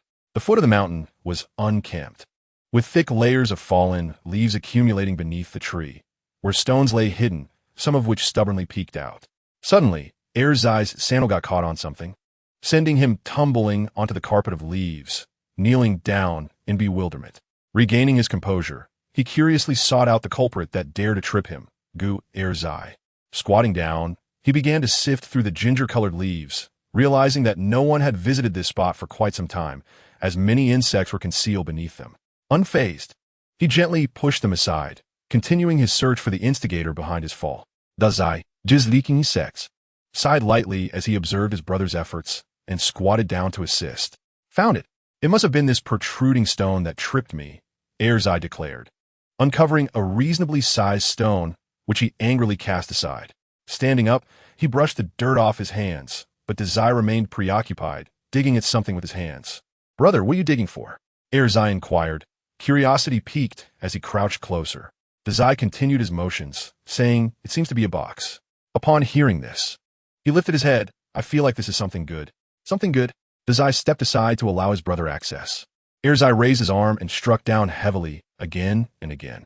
Using a tool certainly proved efficient. Before long, a small pit formed, revealing a rectangular wooden box within. The brothers worked together to extract the box. "It's so heavy," Zai remarked, scanning the surroundings for a way to open it, but to no avail. "It won't budge." The box, a rich ochre hue, measures merely a foot in length. Its surface is adorned with intricate and exquisite patterns, which, although filled with dirt in the crevices, do not detract from its aesthetic appeal. The second child, expresses no objection. The wooden box contains an unknown weight, necessitating both children to lift it in order to proceed. After circumventing the old camphor tree, they finally glimpsed the broad path leading to the village, only to be startled by the sudden appearance of a figure ahead. Dressed in a bright red round-collared shirt and sporting 2 small braids, the figure beams at them. Chapter 51. The elder and younger siblings halt their steps, yet they do not exchange glances, instinctively taking a half-step back. "Brother, Niu Pai Tang has come looking for us again. What should we do now?" The younger sibling whispers. The younger sibling, a devoted admirer of his brother, typically defers to him in significant matters. The elder slightly shifts his stance, attempting to shield the younger one with his body, his bright eyes fixated on Liu Baozhen. "What are you doing here?" Unfazed by the disdain directed toward her, Liu Baozhen smiles sweetly. "I've come to play with you, Zai Gij and Zai Gij." The younger sibling peeks out, rolling his eyes dramatically. "Do you not understand human language? My brother, and I do not wish to play with you. Nor do we want you following us around. Isn't it bothersome? Since Gumu was injured, The younger sibling has held a steadfast belief in Liu Baozhen's ill fortune, wishing never to lay eyes on her again. Liu Baozhen, unfamiliar with such humiliation, pouts and casts a pitiful glance at the elder sibling. The elder responds, "What are you looking at him for? Why would he assist his own brother, but help an outsider? He is neither muddled, nor has he been kicked by a donkey. I do not wish to play with you either," he states firmly, articulating each word with conviction. Liu Baozhen pretends not to hear, her dark eyes riveted on the items held by the twins. "What do you have there?" The younger sibling, superstitious, perceives Liu Baozhen as a harbinger of bad luck and prefers to maintain distance, wishing for her to depart quickly. Upon hearing her question, the younger sibling becomes enraged, his eyes blazing as he glares at her. "This is what we found. Why shouldn't we keep it? Speak carelessly again, and I'll hit you." He brandishes a fist the size of a sandbag. Liu Baozhen recoils, but is not deterred, remaining rooted in place. "If you hit me, I will still speak." Her voice soft yet infuriating. She believes the contents of the box possess great value and should rightfully belong to her. The younger sibling claps his hands joyfully, exclaiming, "Yes. You previously found a stack of money, a bag of by 2 milk candies, and a gold ring. All must be handed over to the brigade. If you don't give them up, we won't tea either." Liu Baozhen, overwhelmed, tears as large as beans cascade down her cheeks as she cries, "You're bullying me. Woo woo woo." Infuriated, she instinctively seeks assistance, raising her hand to call for He Jinli. "Lili, I need your help." Witnessing this scene, the elder and younger siblings are left bewildered, synchronously scanning their surroundings. Sparrows leap from the branches, soaring into the sky, while the scorching wind stirs the trees and grass. And the hidden insects chirp softly in the dense underbrush. The blazing sun above has rendered the cicadas on the trees mute. They are certain that within a 10-meter radius, no speaking creatures exist. "Brother, who is she talking to?" The younger sibling's eyes gleam with excitement. The audacity of youth knows no fear, and the little one, unafraid of heaven or earth, exclaims with fervor, "Is there a monster?" "You are the monster." "Lily is my best friend," Liu Baozhen retorts angrily. The younger sibling provokes her further. Where? I can't see it." "Are you lying?" "I am not lying." Liu Baozhen's voice rises sharply as she shouts towards the air, "Lili, come out." If He Jinli had a face, it would be filled with despair. Indeed, human children are ever so unreliable. The younger sibling, who had initially believed her, now stands on tiptoe, craning his neck to peer at Liu Baozhen's hand. Curiosity and excitement ablaze in his eyes. Half a minute passes, and with eyes growing weary from squinting, he sees nothing at all, and his expression turns to disappointment. He points at Liu Baozhen, declaring, "You are a harbinger of bad luck and a great liar." "I'm not a great liar." Liu Baozhen's face flushes crimson as she scratches at the spot where He Jinli rests. "Come out, Lili. Help me take revenge on Guda Zai and Guer Zai. I never want to see them again." The younger sibling gazes at her incredulously, his expression one of disbelief at her malice. "Children who lie down in small dirt mounds will never see their mothers again. You are such a bad child. You have no mother. You are the one who should lie down in a small dirt mound." The elder sibling, too, disapproves of Liu Baozhen's words. He wishes to remain with their mother forever. Glancing discontentedly at Liu Baozhen, the typically magnanimous elder sibling begins to harbor dislike for this child. Liu Baozhen's desires are fervent, compelling He Jinli to reveal itself. With a deep sigh, it emerges. However, the spoiled 4-year-old girl, devoid of innocence, remains oblivious to the gravity of the situation. She resumes issuing commands. "Lili, help me." "Very well," He Jinli responds. It comes from a realm where it cannot transform into a sentient being. The first host was a boy who had just turned 22 and had recently graduated. At that time, it was still a red, white, and black koi representing good fortune. It used its luck to assist its host, transforming him from a lowly youth residing in a dilapidated rental, struggling over whether to add ham to his instant noodles, into a prosperous owner of a transportation company, reaching the pinnacle of success.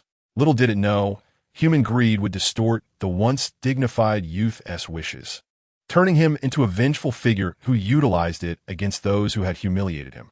Initially, the little koi was unaware of the problem, but when its tail turned black, it realized its power was being counteracted. It sought to halt the cycle, for it was a beloved symbol of good fortune. How could it possibly turn black?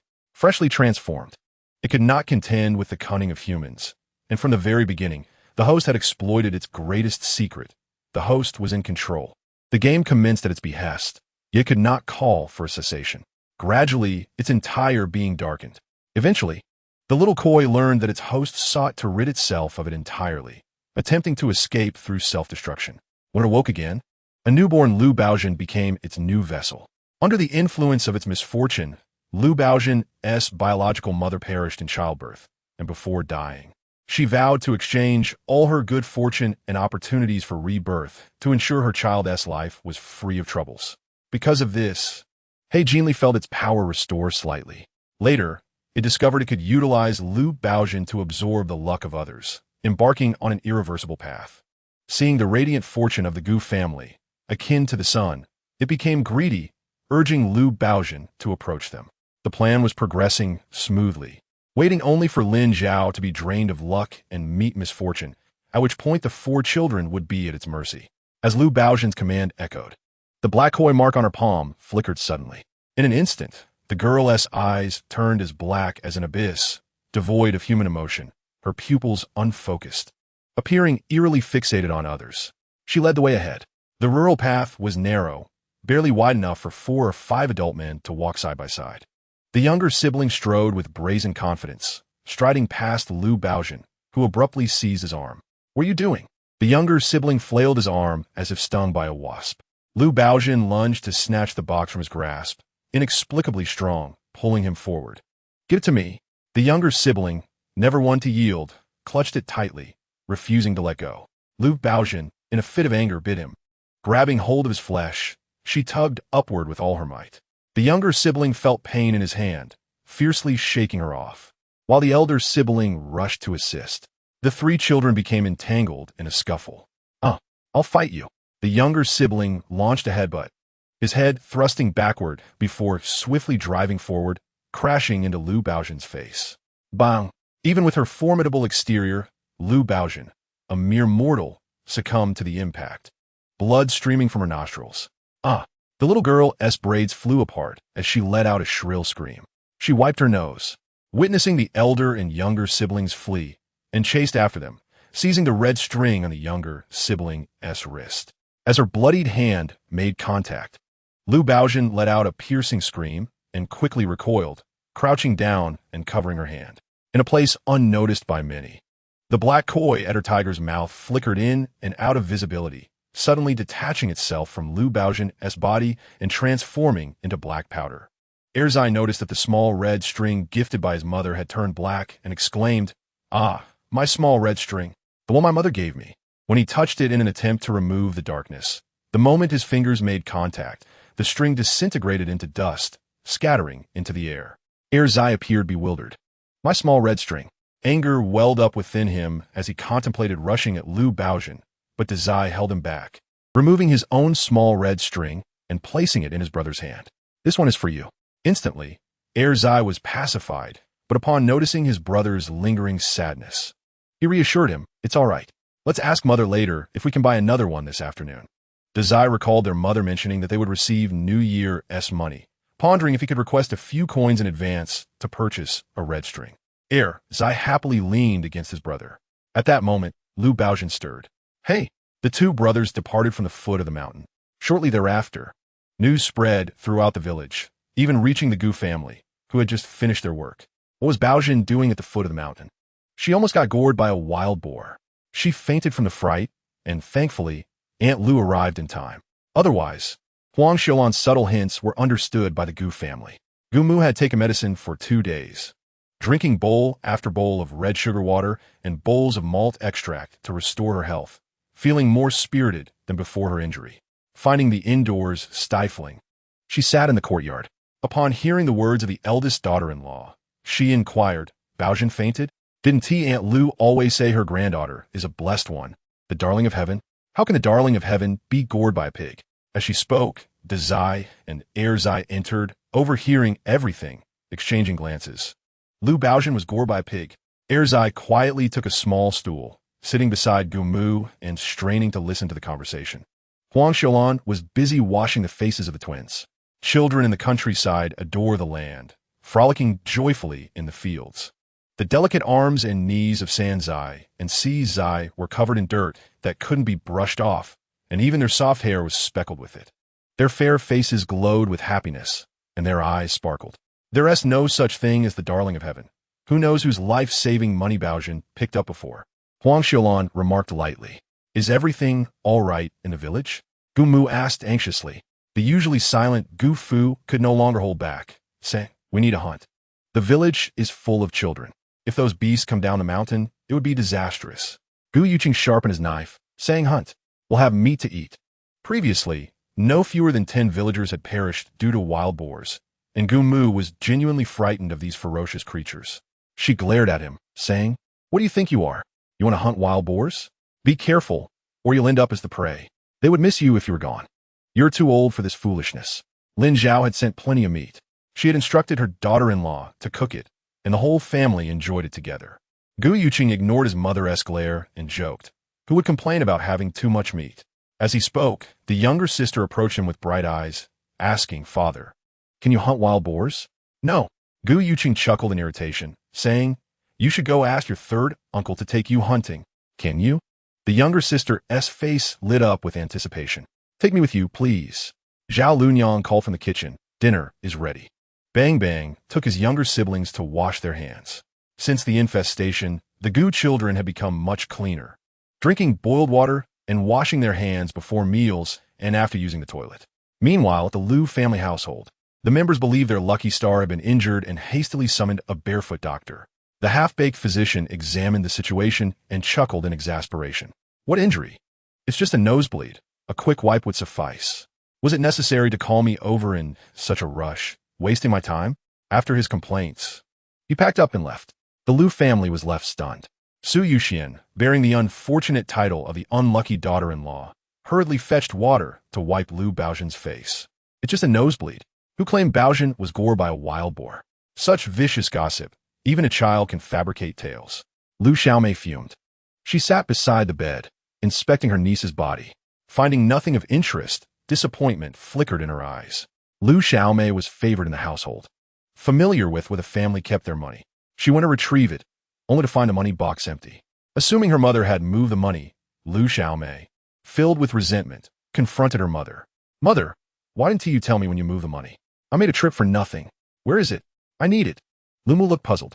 What money location? ISNT, it's still in the box. I didn't touch it. Lu Xiaomei, not yet comprehending the gravity of the situation, replied. There is no money in the box. Lumu wiped her hands and hurried into the house. The box that once held a fortune was now empty. The fabric bag filled with cash that Baozhen had picked up, the heavy gold ring weighing at least 15 grams, and the blue and white porcelain teacup were all gone. Lumu's eyes widened in disbelief as she nearly fainted, frantically searching the wooden box. It must be here. The money is all inside. I didn't move anything. Lu Xiaomei helped search, but found nothing. Suddenly, an idea struck her. She dropped what she was holding and approached Su Yuxian. Was it you? Did you steal our money? Lu Xiaomei clutched her shoulder, demanding, no one else has been here except you. You must have taken it. Hand over the money from the box. Lu Mu also regarded her daughter-in-law with suspicion, scratching her, leaving red marks on Su Yuxian's skin. Where's the money? Where did you hide it? Su Yuxian looked bewildered. She felt more wrong than Dou-yi. What money? I haven't seen any. Covering her sore face, she tried to explain. I haven't even entered your mother's room. Was it father who took it? Lu Xiaomei suggested. I'll go find father.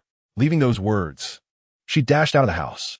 Su Yuxian, nursing her injured foot, glanced toward the room where her in-laws resided, her eyes flickering with scheming thoughts. That old woman and that wretched sister-in-law must have a fortune hidden away. Reflecting on how no one from the Lu family had cared for her when she injured her foot, only using ash and herbs for treatment, Su Yuxian lowered her gaze, a glint of malice flashing in her eyes. Chapter 52.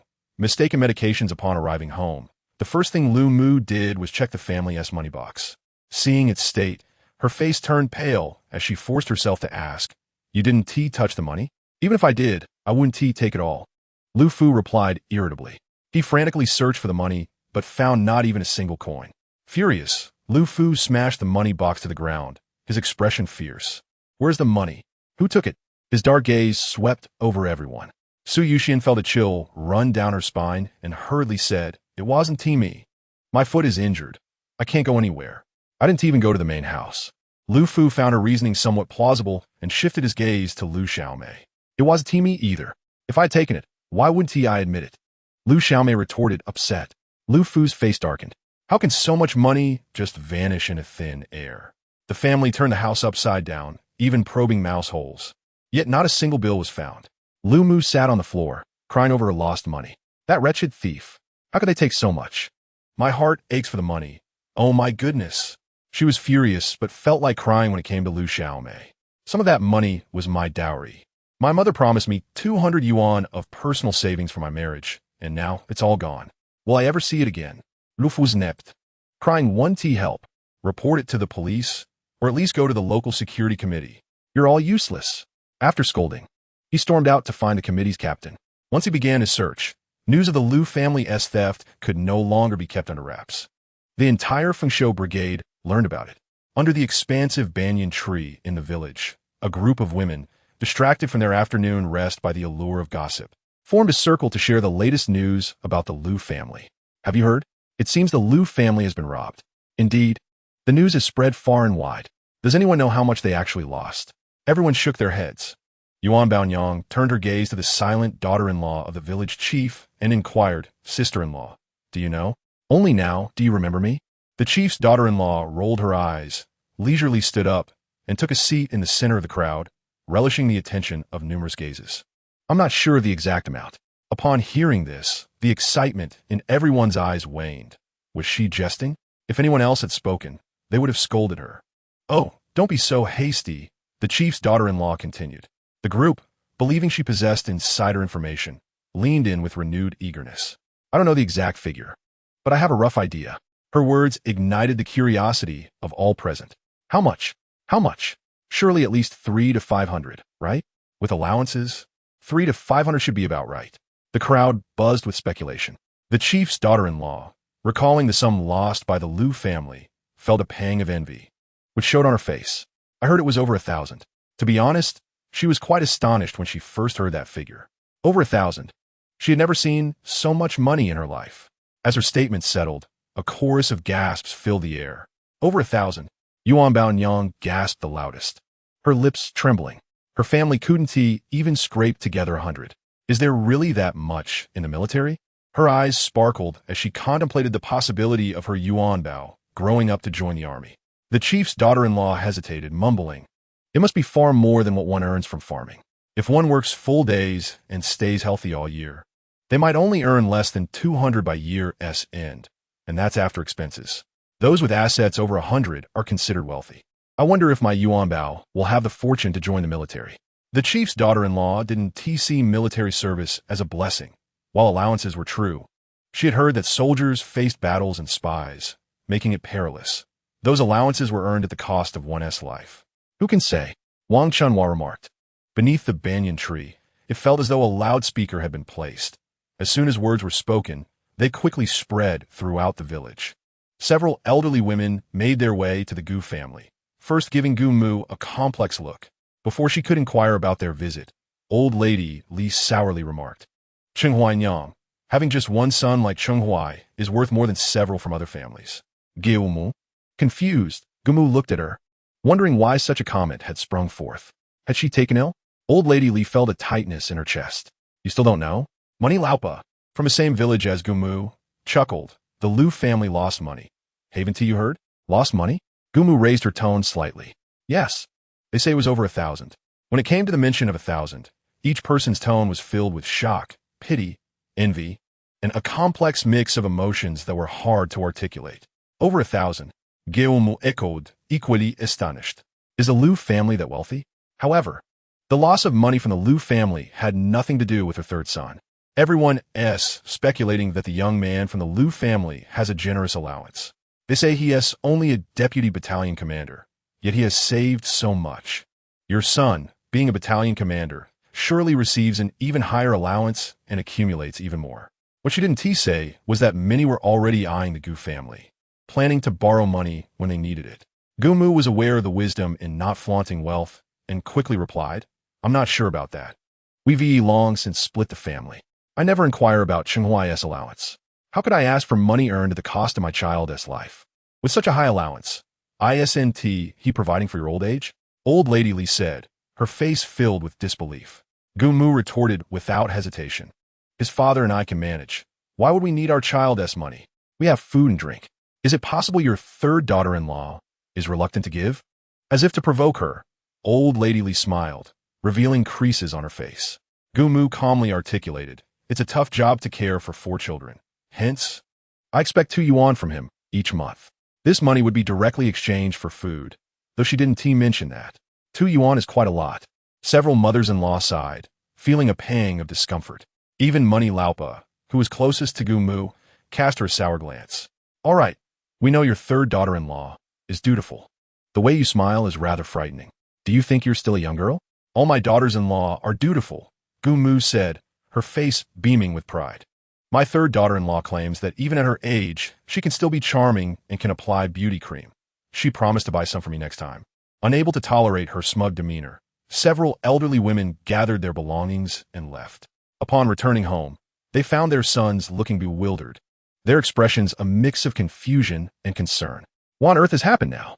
They dared not ask, hastily finding something to occupy themselves to avoid reprimands. The Liu family's loss of over 1,000 yuan was a staggering figure. The members of the village's security committee, naturally, employed all their knowledge, investigating and inquiring as needed, using every method available, yet to no avail. They could only leave it as an unsolved case.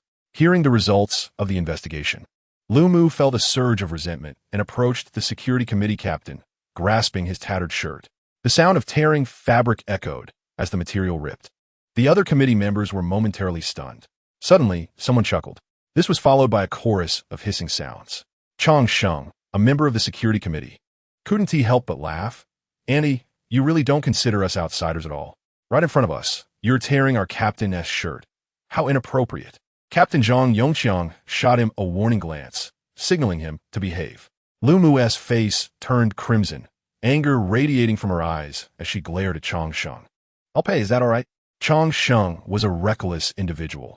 If you spoke to him nicely, he might show you some courtesy, but if you didn't, don't expect any kindness in return.